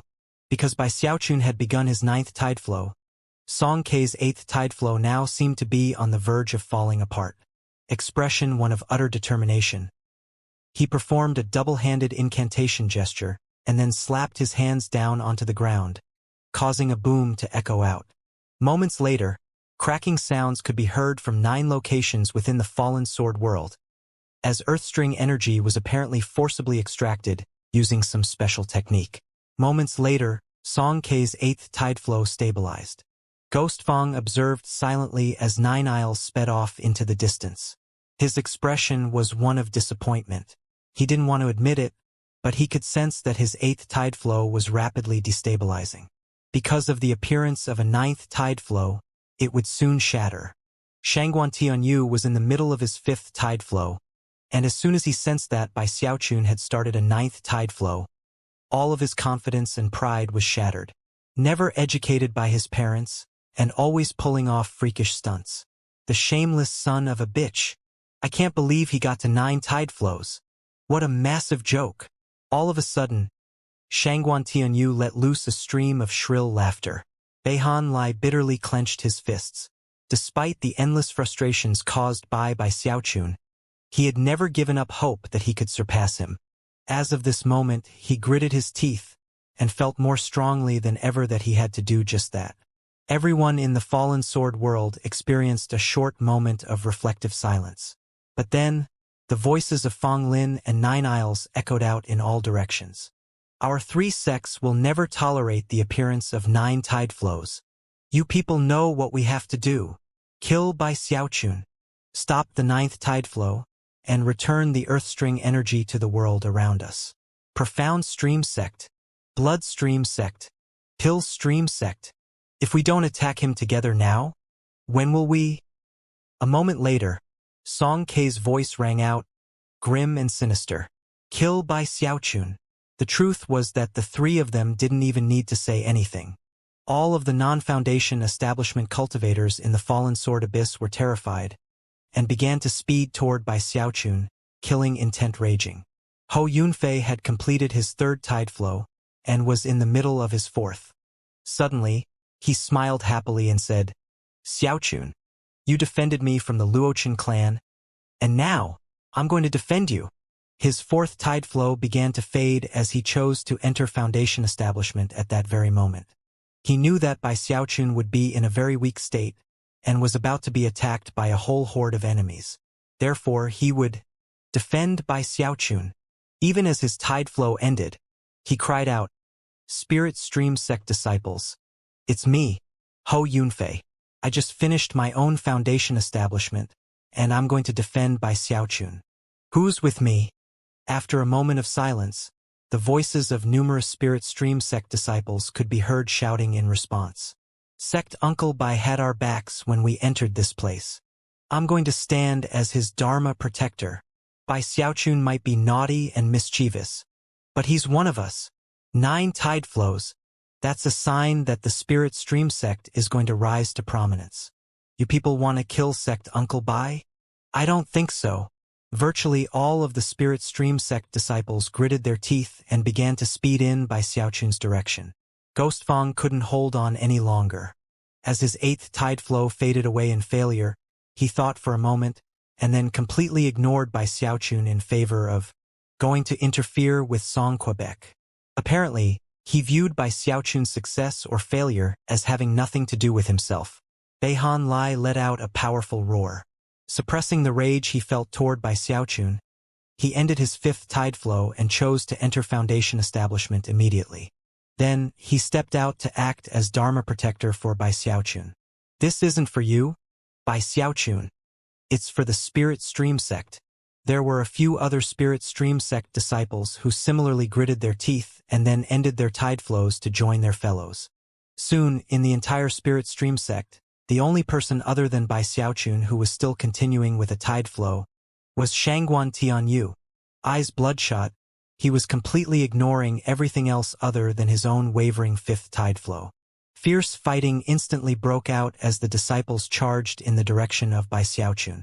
Soon, the area outside of Bai Xiaochun's Immortal's Cave was the scene of a bitter battle as only a few dozen Spirit Stream Sect stood against a crowd of over 100. Time passed, and the fighting only grew more intense. Under the combined attacks of Fong Lin and 9 Isles, Hou Yunfei was already seriously injured, as was Beihan Lai. The spirit stream sect disciples were shoved back over and over again, and Bai Xiaochun's shields continued to be whittled away. Bai Xiaochun could sense what was happening outside, and he was left trembling. He wanted to end the tide flow, but quickly realized that he had no control over it. It was impossible to end it himself, and in fact, he wasn't even capable of opening his eyes. After all, the ninth tide flow represented the peak of Earthstring Foundation establishment. Unless the process were somehow interfered with, there were only 3 ways it could be ended. One was to succeed, which would naturally end the tide flow. The second way it might end was if the fallen sword world ran out of Earthstring energy, causing the tide flow to fade away. The final method was if the person undergoing their ninth tide flow was killed. Although his eyes were closed, they were completely bloodshot. He could sense that his fellow disciples were fighting for him, and he could tell that they were bleeding and injured, maybe even dying. His mind felt like it was being torn apart. He wanted to open his eyes, to end the tide flow. But he couldn't.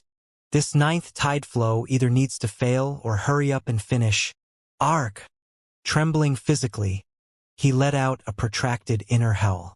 To everyone else, this was a rare occasion to see the peak of Earthstring Foundation establishment, something that, in the past several thousand years, had only occurred once 800 years ago with Master Limitless of the Bloodstream sect.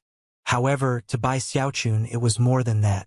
It was also a chance to make incredible progress with his Undying Live Forever technique. It was an opportunity to advance from undying silver skin to undying gold skin. With the life-saving magical item given to him by Li Qingho, his entire body was covered by a layer of blackness. And yet not even that could prevent a faint gold light from glittering around him. As of this moment, Bai Xiaochun had successfully cultivated the full first level of the Undying Codex. He had successfully broken through the first shackle of mortality, something no one else had been able to accomplish for countless years. Of course, a few people had accomplished that task in the past. After all, the point of the first volume of the Undying Codex was to break through that first shackle. But Bai Xiaochun was the first person to ever make additional progress even after breaking through the shackle. Generally speaking, there wasn't much in between the different layers that were the 5 shackles of mortality. They were like circles with a fixed size and shape. However, with Bai Xiaochun, that fixed circle appeared to be expanding rapidly. It was completely and utterly shocking. Rumbling sounds filled his body as the golden color of his skin grew more and more intense. The Undying Live Forever technique was in full operation, and because he had broken through the first shackle, the ninth vortex up above began to spin even more quickly, causing his ninth tide flow to absorb Earthstring energy at a shocking rate. It was a harmonious cycle. The more Earthstring energy that came to form his ninth spiritual sea, the more golden light shone from his undying skin. That in turn caused the ninth tide flow to speed up even more. It was a seemingly unending cycle that only continued to accelerate as the moments passed. At the same time, Song Ke was calling upon everything he had at his disposal, including secret magics of the Bloodstream sect and the energy nodes he had connected to earlier, to also absorb Earthstring energy at a shocking rate. For most people, the time it took to complete a tide flow was set, but Bai Xiaochun and Song Ke were completely breaking that trend. Both of them were sucking in as much Earthstring energy as other people might take a month to absorb. As for Song Ke, massive rumbling sounds filled the area surrounding him as Ghost Fong did everything he could to interfere. And yet, Song Ke still managed to succeed with his 8th tide flow. As the power of the 8th tide flow surged through him, Song Ke's eyes shone with madness and excitement. 9th tide flow, he howled. Outside, Ghostfang's face flickered as he saw a 9th vortex spring into being in the sky above. According to an old saying, there can never be 2 suns in the sky at the same time. However, as of this moment, the 2 vortexes which could be seen in the Fallen Sword world were both that of the 9th tide flow, and everyone who could see them was shocked to the core. Even Shangguan Tianyu felt completely shaken. As for the disciples who were still trying to hang on to their own tide flows, their faces went ashen with despair. They could only watch helplessly as their tide flows faded away into nothing. There was simply no way to compete with the 2 king-like disciples who were in the middle of their 9th tide flows. No one could absorb any Earthstring energy with those vortexes in existence. I refuse to accept this, Shangguan Tianyu said through gritted teeth. However, his fifth tide flow was halted, and he had no other choice but to enter Foundation establishment. Killing intent surging in his eyes, he exploded into motion, not in by Xiaochun's direction, but to join Ghost Fong in resisting Song Ke. Inwardly, he howled, "By Xiaochun, I hope you die, and I hope you do too, Song Ke." Zhao Rou also had no choice but to give up in the middle of her fifth tide flow, and it was the same with Su Xiaoshan. As for everyone else, they were in their second or third tide flows. As of this moment, the only people still in the middle of reaching Earthstring Foundation establishment in the Fallen Sword world were Bai Xiaochun and Song Ke. The other disciples who had been interrupted wrathfully chose to either attack Bai Xiaochun or Song Quebec, considering that Bai Xiaochun had been the biggest hindrance to everyone. It was no surprise that most people chose to attack him. As such, the disciples who were defending Bai Xiaochun were already in imminent danger.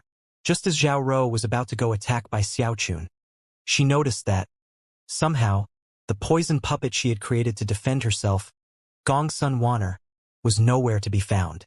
There wasn't a single trace left behind to indicate where she might have gone.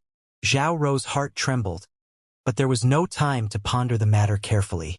Without any further hesitation, she shot toward Bai Xiaochun. Bai Xiaochun's eyes were closed, but they were more bloodshot than ever.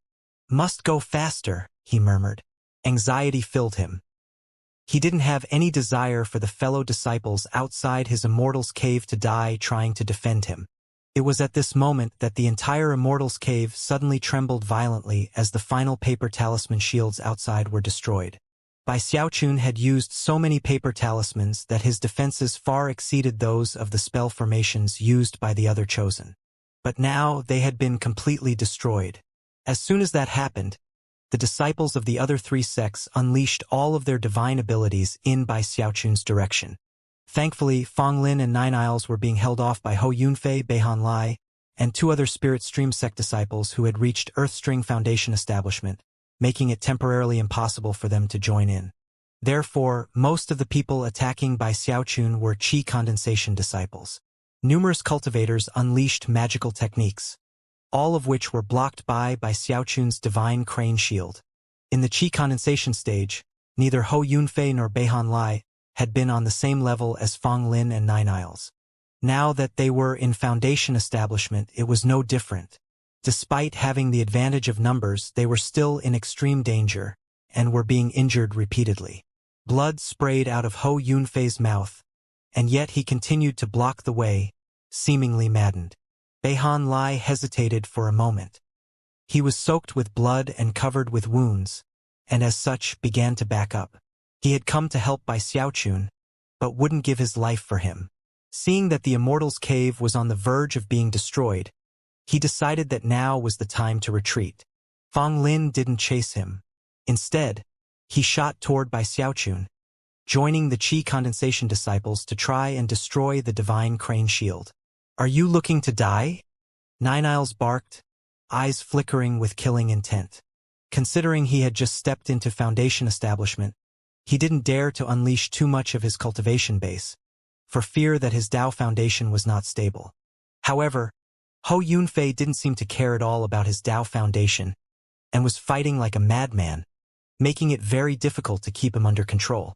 Roaring in fury, Nine Isles launched an attack with the power of obliteration, which instantly slammed into Hou Yunfei, who didn't even have a chance to dodge.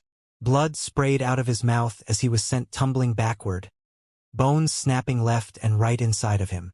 After he landed hard on the ground, he struggled to rise to his feet, but couldn't. All he could do was lay there helplessly as over 100 cultivators unleashed countless attacks onto Bai Xiaochun. "Xiaochun," he murmured.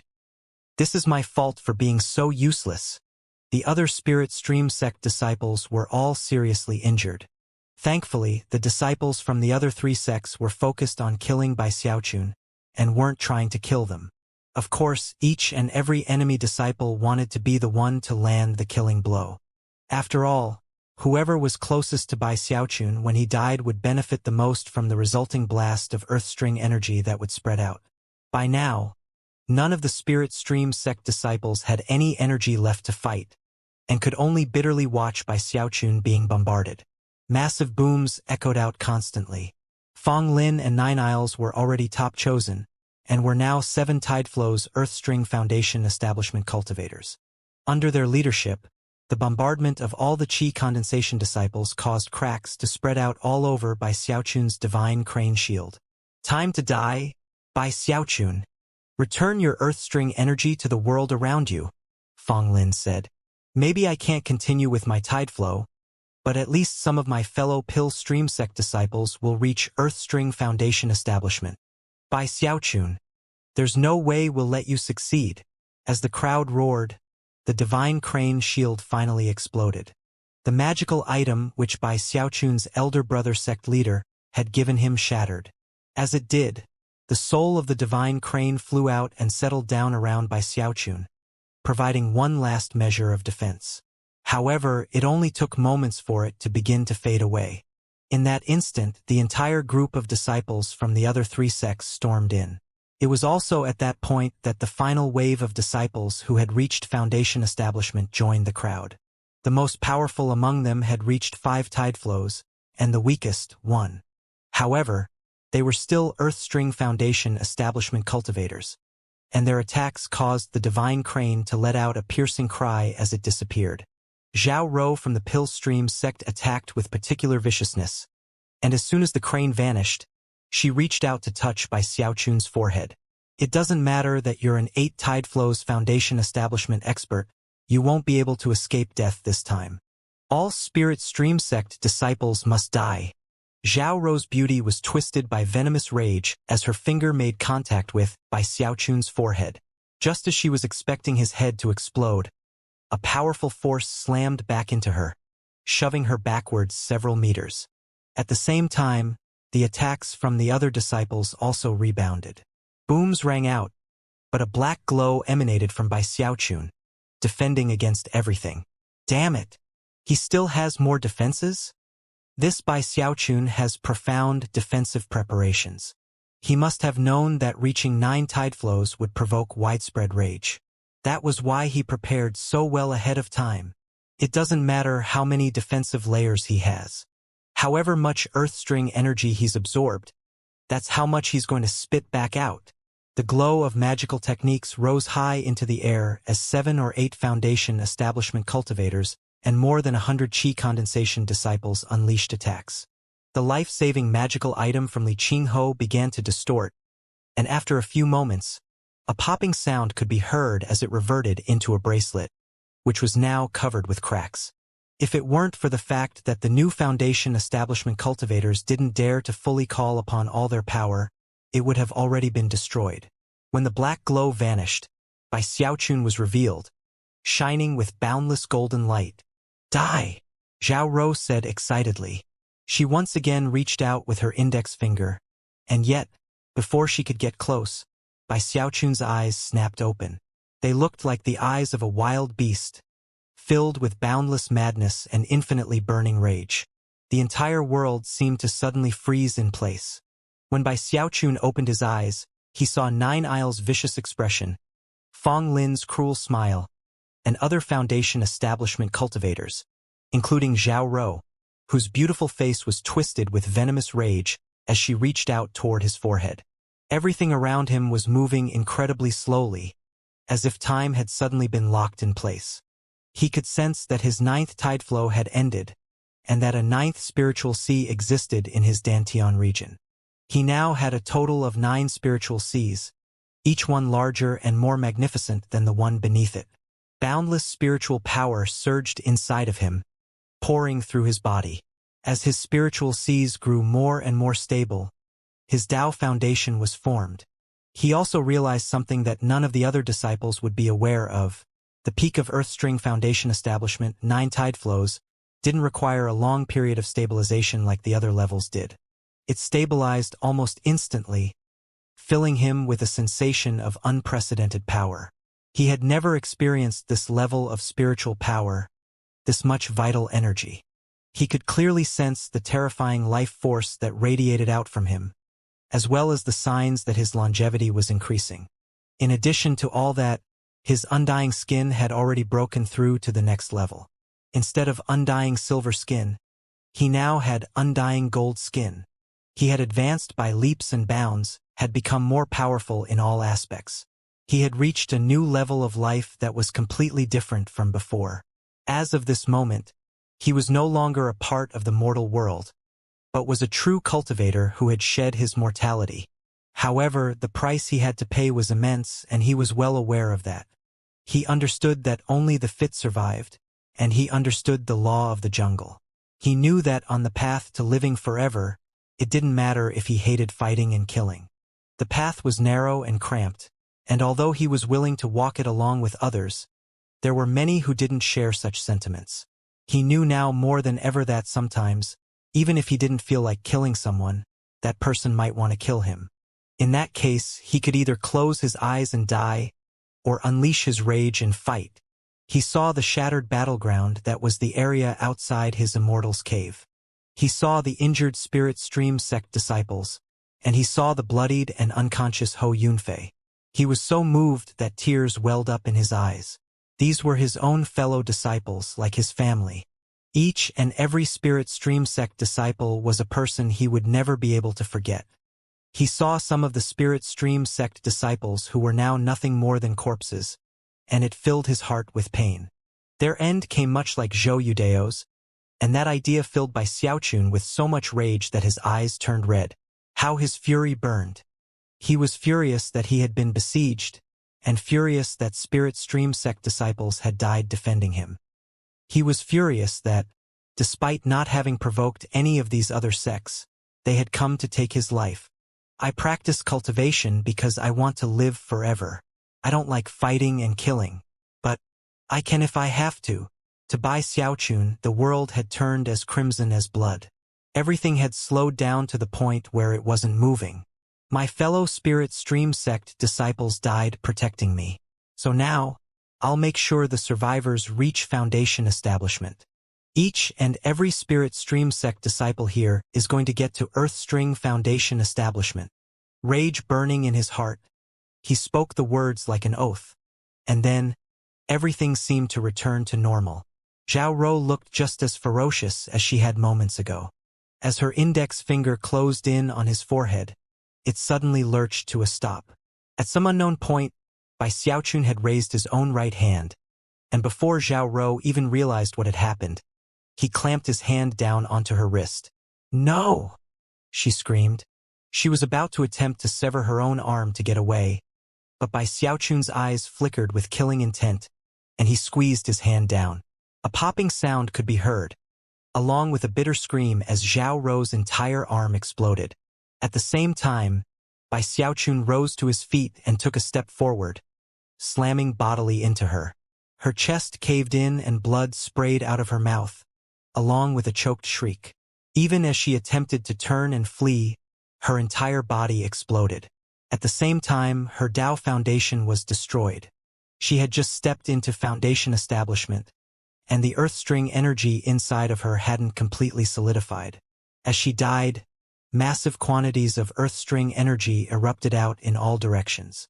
Bai Xiaochun quickly waved his sleeve, sending it in the direction of the Spirit Stream sect disciples. Everything happened in the briefest of moments. Bai Xiaochun's hair flew around him as he took another step forward, appearing in front of a disciple from the profound stream sect who had experienced 2 tide flows. Before the disciple even realized what was happening, Bai Xiaochun grabbed his neck and squeezed his hand down. Crack! Bai Xiaochun threw the body toward the Spirit Stream sect disciples, and as it exploded, large quantities of Earthstring energy surged out. He took another step forward, ending up in front of a disciple from the Bloodstream sect who had experienced 3 tide flows. A single fist strike, and the disciple exploded. One more step put him in front of a disciple from the Pillstream sect with a single tideflow cultivation base.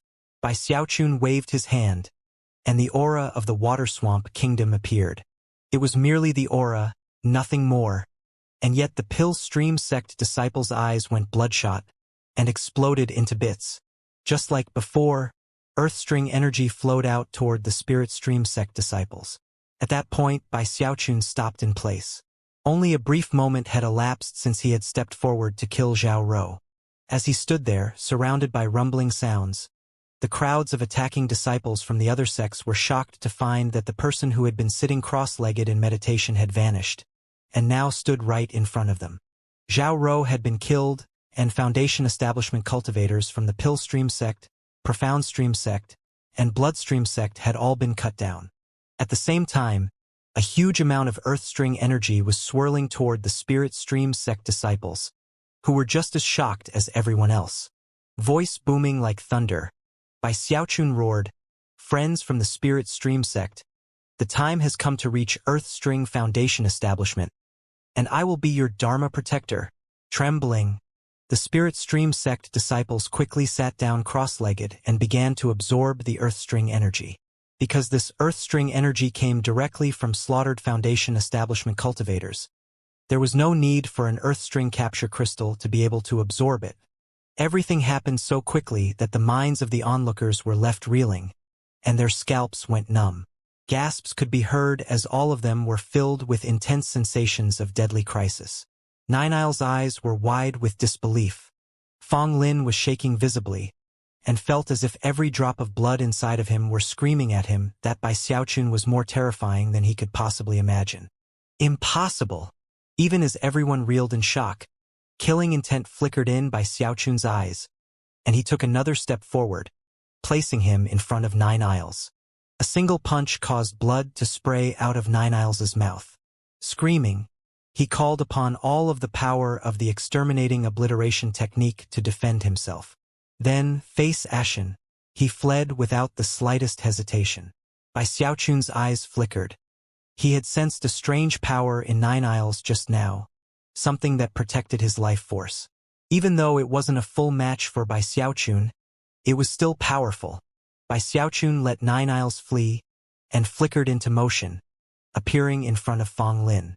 Instantly, two fingers shot out toward Fong Lin's throat. It didn't matter how Fong Lin tried to defend himself. It didn't matter what magical techniques or magical items he called up. Everything was crushed by Xiaochun's fingers. They destroyed everything like a hammer crushing an ice cube, speeding forward to latch onto Fong Lin's throat. Throat-crushing grasp. A cracking sound rang out, and Fong Lin's eyes went wide. Blood oozed out of his mouth as his 7-layered Dao foundation collapsed. He wasn't even able to scream. Bai Xiaochun tossed his body off to the side, releasing Earthstring energy 10 times stronger than anything before. The Spirit Stream sect disciples trembled as they madly absorbed it. "I never thought you'd be so much weaker than Nine Isles," Bai Xiaochun said, eyes flashing. It was at that very moment that a black soul fire flew out from Fong Lin's body, but before it could get very far, Bai Xiaochun took a step forward and grabbed it. A face was visible inside of the soul fire, but it wasn't Fong Lin's.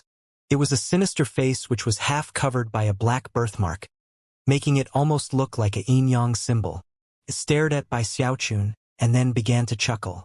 "I'm only a soul seed, but considering I found someone interesting like you among all these people makes dying worth it.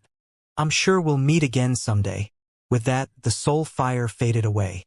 Although no one else was able to observe what had happened, Bai Xiaochun could hear the voice clearly in his head.